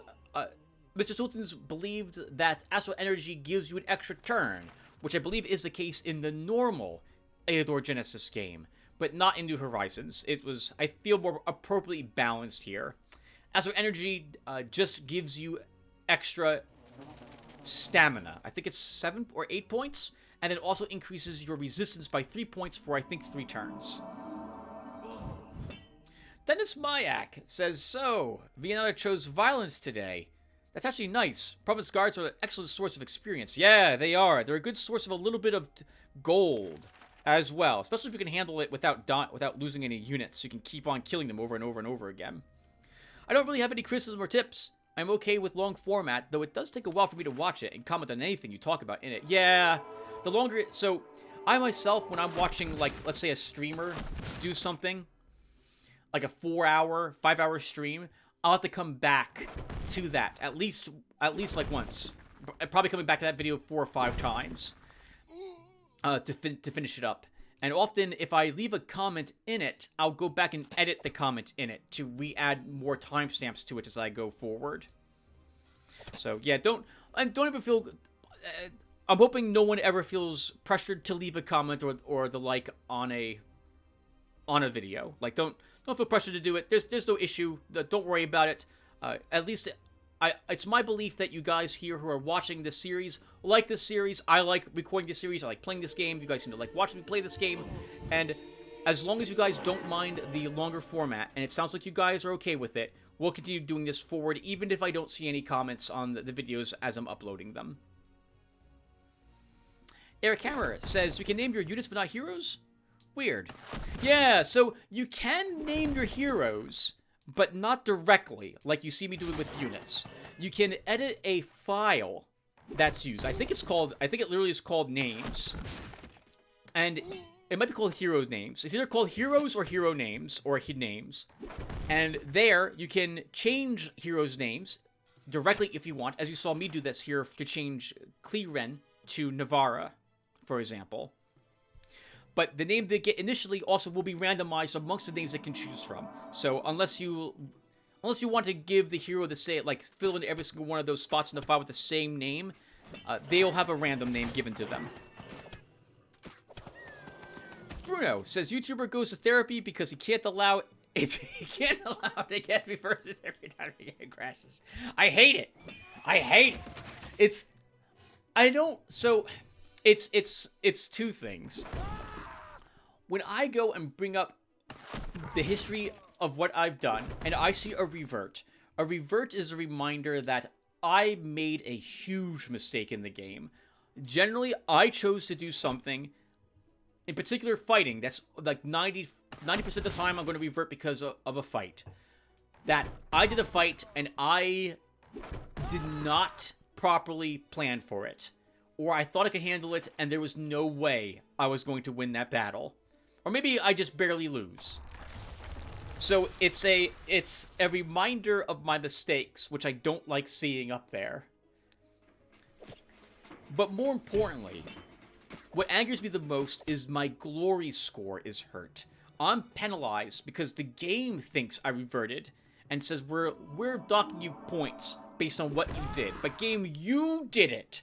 If there was no penalty to my glory at the end of the shard, I wouldn't care about the reverts as much. But God, do I hate losing that 20 glory. I hate it so much. I hate it so much. Sasha D! Oh my god, hello Sasha D. Sasha, wow, you wanted to be a spider an age ago. You'll have to let me know if you want to be a spider again when if you get this far in this video. Sasha D says, hi Lotaeri, do you have a link to that mod? 2.9 search browser cannot find, please. Actually found the mod, but how do you install? Yeah, so New Horizons is not a mod that you install, it's a game that you download. So in case you've watched this and you don't realize it, I believe, this might be wrong, but I think this is correct, the game developer for Eador Genesis gave the code to the fans when he remade Masters of the Broken World. And the fans made New Horizons. So, for free, you get the Eador Genesis game with all the changes that they have as a part of it. You can't separate those changes, so when you play New Horizons, the game that you download for free, you can't make it into the original Eador Genesis, but you get all of this for free. It's an amazing turn-based game, especially now that the hyper-leveling glitches seems to be fixed. So I would highly recommend this game to anyone who's looking for a really long turn-based strategy campaign game. Okay, now let's go to part 266. That was just last week. Oh, I gotta go to my... Help! Help! Where is this? Alright, content. Go to content. Go to this video, look at the comments. Okay, here we go. Lost Frebed on part 266 says, thank you, sir. May we have another, sir? Honestly, I wouldn't have minded more Eador this week instead of the last one, just because this is the fun part of the shard. Right, yeah, destroying the location battles, what have you. Yeah, I love it. It's so addicting to just look at all that treasure come in, to do the really hard battles without losses especially, and then you get some amazing loot. Like, look at the flippin' banner we got from defeating the Dwarven artillery location. That was the first time I did that type of battle too. That was amazing. I love this crap. You're doing very well, Tim. I think everybody who is named has survived, but feel free to take risks since we knew that's what we signed up for. We had some close calls there, but it worked out in the end. Very fun episode. I hope you get those crazy tier 4 dwarf units that don't even fit into their slot. Yes, we got the Colossus. He's too big to fit in that slot entirely. Reminds me of the Elven Hippogriff. The sprite's too damn big. Speaking of, that made your run on this shard. Yes, it did. Yep. The dwarves and that first reversion for the blacksmith, as well as the investments made there. I mean, look how far we've gotten, and there were no better one-handed drops. So it was very much worth it. Yes, I entirely agree. Wow, so the dwarves being visible before, like, halflings were, because I would have just gone with the halflings. I'm so glad it was the dwarves. We've been able to put them to excellent use. Their dwarven mines were fantastic. What a great choice that was.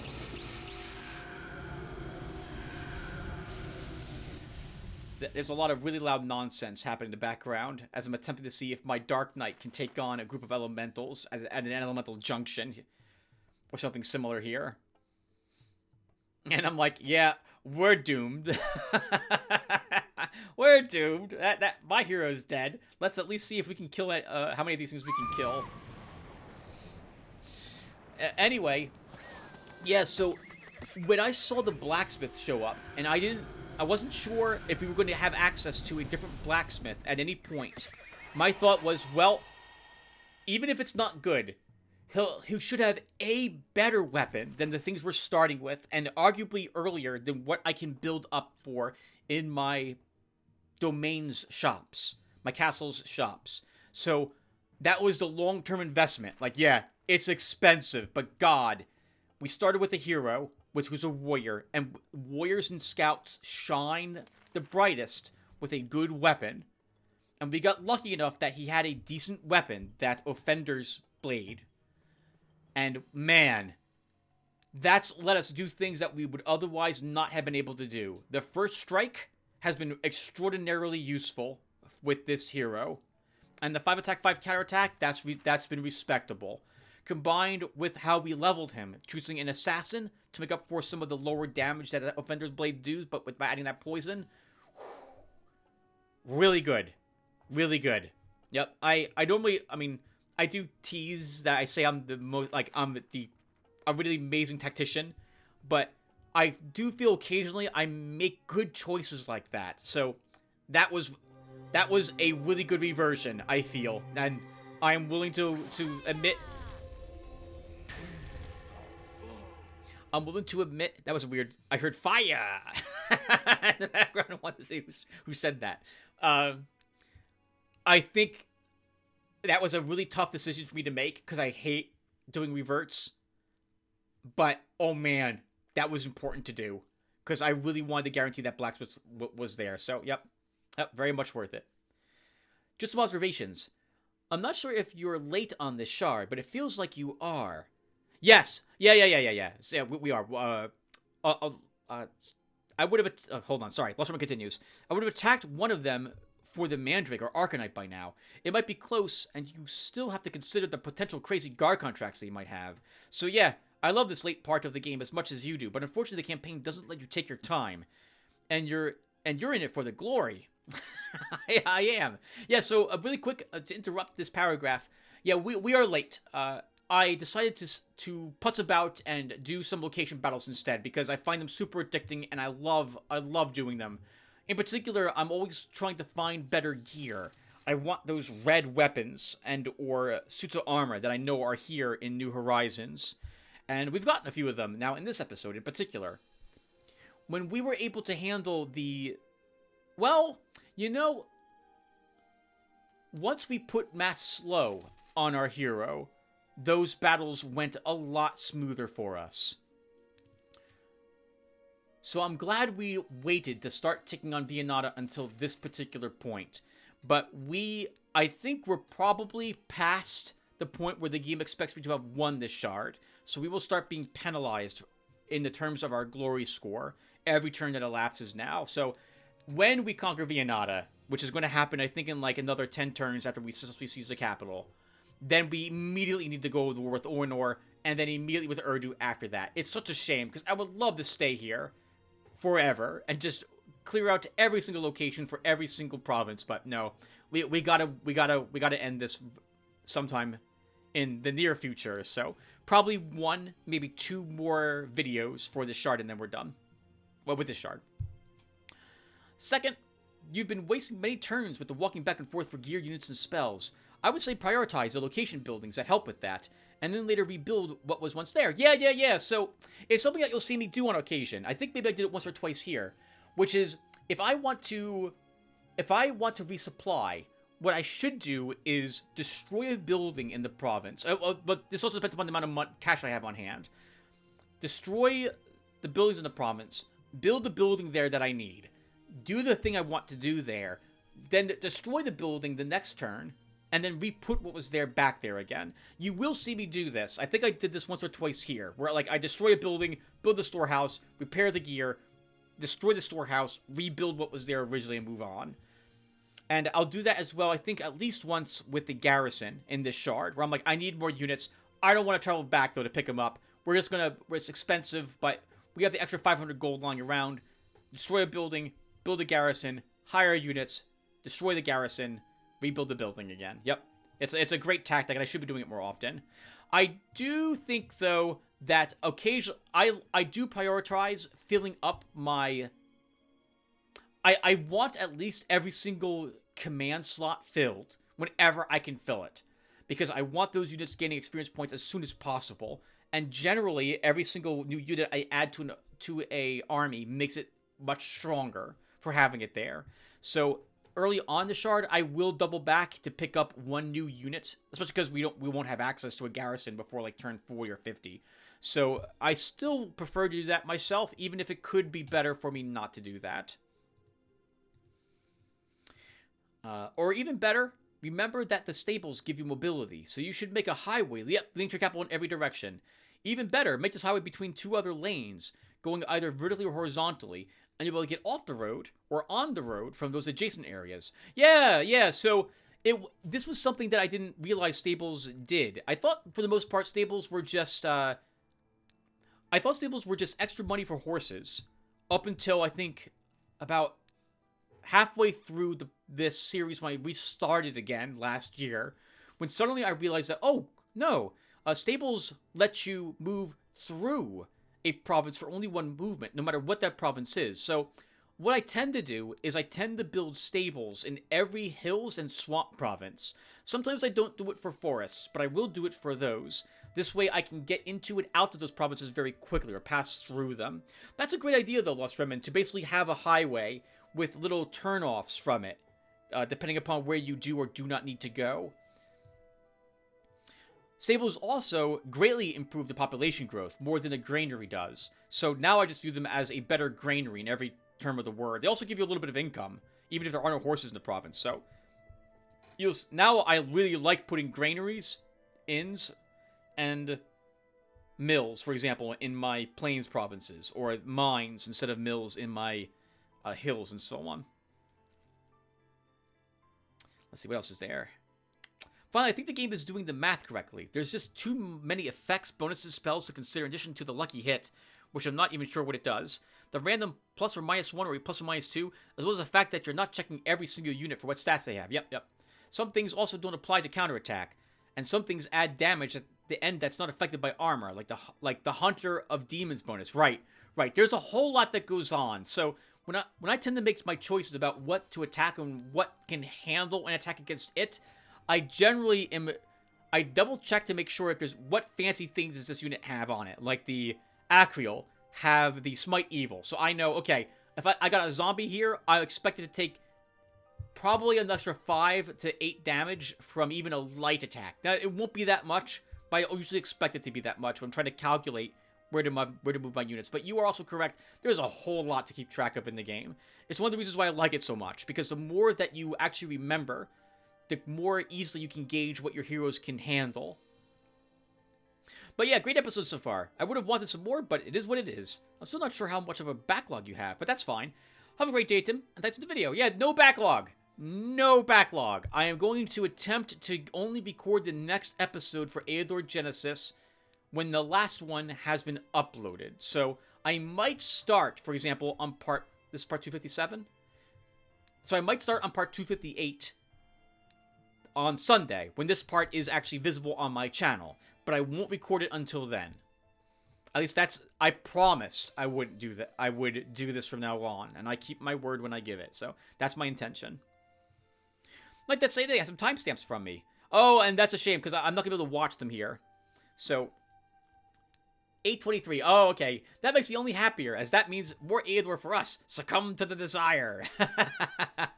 Super addicted to the game, but no. I promised that I wouldn't have a big backlog, so I could actually take advantage of your tips and advice, and also to answer questions you might have in instances where I'm doing something like this. So, no backlog for us.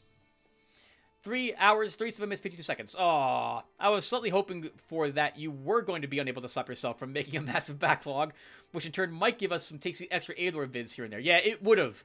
It would have. You would have seen another, 8-hour video on Tuesday, and then another, 8-hour video on Thursday, because I'm hopelessly addicted to this game. But I made a promise And so I will keep my promise. So no more massive backlog for Eador. At the 6 hour, 32, 20-second minute mark, maybe you had access to rank 3 soldiers since your citadel was upgraded? Yes! I wonder if the scary zealot is available for hire once you can build the tier 4 unit buildings. And we can, yeah! Knight that say nay. Thank you. See, this is an example of why I don't want a massive backlog, because I never made the connection to this until you stated it in this comment, that the units that are available for us to hire at these layers are based around what level our castle is in our domain. Since we had access to tier 3 units in our castle, we could hire tier 3 units from the Inquisitors, and we saw that, yeah, the Zealot's for sale if we wanted him as a tier 4 unit. So that's incredible to know that's how that works. And finally, at the very end, Knight that say, if I'm not mistaken, I believe that the game hover overs the province in question during every event, allowing you to see the buildings and the guard at the bottom of the screen under the event window. Eventers in this location. It does not show up at the bottom when your hero invades a location, however. Yeah, so I never saw this, ever. I thought that it was still the same bottom, and I was focused on reading the text on screen. I never glanced down to see what was there. Ever. I didn't realize the game did this. Yet again, another reason why I want to, the same reason why I want to not have a backlog. Because if I miss some stuff like this, man, is it useful to have you guys point this out that I missed it. Holy crap. That is so useful to know what you might or might not be able to handle, given what is currently in that province as guards. Civ Jaspalier says, Precise Strike only affects attacks, not counterattack. As for why your warrior did more damage, it is probably because of Smite Evil and Hunter of Demons affecting him. Yep, you are correct. Yep. I did not realize that Precise Strike only affects your actual attacks. The way it's worded makes it sound like it's whenever your hero does damage. So I didn't realize it was more limiting than that. I suppose that makes sense, because like the combat upgrade that gives a hero Precise Strike also gives you parry. Parry is only useful on your defense, and only for the first defense. So it would make sense that Precise Strike is only useful on your attack, and generally, a unit with Precise Strike is only making one attack on their turn. So it makes sense that it works that way. Ulupsi says, I have no preference, just glad to be a part of it. Thanks for the great content. Oh, thank you, Ulupsi. I'll still prefer to give you a Basilisk, if I can, or some sort of swampy creature. Which is why you haven't made it into this shard, but we'll probably see you in the next one. Matic says, this came out too fast. I already started watching the playlist from the beginning after seeing 254 and 255. What do I do now? You should watch the rest of the playlist. Matic, there's like, God, how many hundreds of hours are in this playlist? I mean, I can sum it up for you as quick as I can. We did rather well. The AI started to cheat, thanks to a bug. So I cheated right back at it by directly giving myself things like dragons and incredible amounts of golden gems to just defeat the AI whenever I encountered it doing this thing. Then the AI started doing it on every shard with every single Astral Master, and I threw the towel and gave up. Then a year ago, someone pointed out, Tim, there's a new version that fixes this issue. I was like, does it fix this issue? I don't think it does. I fired it back up, and the issue was fixed. And I kept playing. And here we are now in, like, what is this? This is the 3rd or 4th year of Eador Genesis on the channel now. And we're at Astral Turn 30 or so, 35 or 34, and we're doing really well. And we've eliminated 3 enemy masters? Yes. Yep, so it's going really well. It's going really well for us. 253, I think Matic also has a summary of all this stuff. So if you just want to, if you don't care about watching the rest of those earlier videos, there's a lot, so I wouldn't recommend it. Just watch 253 where I do a quick summary on what things are for us. Matic continues with, anyway, this is a great series. Can I join the squad? Even as a militia cannon fodder? Yeah, absolutely, Matic. And no, I won't make someone a militia. I would rather make you something else. So it sounds like you would prefer to be a humanoid rather than an actual cannon. So we did that in this episode. We made you a runesmith, if I recall correctly. So I don't know. Hopefully that's been acceptable. Lucius Sulla also points out that Precise Strike is only effective when attacking and not counterattacking. Thank you, Lucius. Thank you. Bruno, 6/20/22. One more turn. Ah, nothing beats the original Civilization when I was really young, where one more turn would be an extra hour and a half. God, I loved the first Civilization game. Never played any others for that matter. Unless Alpha Centauri counts. For the Civilization series. No, stop. Don't go on tangents. Anyway, yeah, this game's super addicting.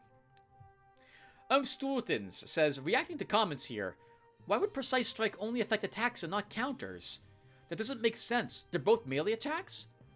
In one of the fights against the demons, I see the hero regularly do maximum damage or even more at a counter. That wouldn't be possible without Precise Strike, or means he's lucky almost every counterattack. I don't believe he's that lucky. Yeah, so now I'm not sure either, Mr. Stultons. I'm not sure. It makes sense that he wouldn't benefit from it if it was intended to work as parry works. Something you only benefit from once, effectively. I'll have to watch myself the next time I fight with Ralcor. Yeah, I'm not sure. It would make sense that once again it works the way that others have described it, though. Though the way it's worded makes me think it should work on all attacks, but I don't know. Maybe something got lost in the translation. Dennis Mayak says, it's so funny how much trouble you have with the canonically kindest and peaceful master in your campaign, even despite having good karma. I had no trouble with Vianata in my campaigns, and we would quickly become friends, same as Ornor. That was quite a large ambush on Clearen. New Horizons buffed them up significantly. Yeah, that was a really difficult battle. All we got for it was a stupid broadsword, too, if I recall correctly. God, that was just awful. What an awful reward for that difficult fight. Originally, the hero of that level would not be in danger. I can't help but mishear you calling him Chlorine. No, Chlorine all the time. No. You haven't misheard. I've been calling him Chlorine, which is why he's now named something different that I also can't pronounce. That I named him this, too. This is the most embarrassing thing. Dennis says, great jest about those internet virgins. Yeah, you're the Kraken now. It's surprisingly lucrative to be in peace. I'm usually immediately attacking most masters I meet, so they don't even have a chance to offer a bribe. Oh, interesting. But generally, the way I play the game is to try to take all the rings of provinces that have neutral guards that I can. When I begin beating the Astral Masters, try to see if try to push my boundaries out so I have more realm to find locations and expand. Hunt down better equipment for my heroes and or give them a few levels. And then by the time they're roughly around level 18 or 20 is when I'm looking to begin attacking the enemy masters. At least now that we're on Astral Turn, like, what is this now, 34 or 33 or so. Earlier on, when the shards are smaller and the guards are weaker, this would occur much earlier on in the shard, but now this tends to be my battle plan going forward. 6 hours, 33 minutes, 31 seconds is a timestamp Dennis says, and he says during most events the province where it's happening is selected and some information about it is visible below. You can see that the provinces was guarded by Aventras. Yep, thank you Dennis very much as well. You and Like That Say Nay for pointing that out. Wow! Never noticed it in the years I've been playing this game. Not even once. That's so handy to have you guys point it out for me. Thank you. And with that said, that's the end of the comment reading. So I will stop here. Thank you all for watching. And I will hopefully see you all in the next one. Take care, everyone.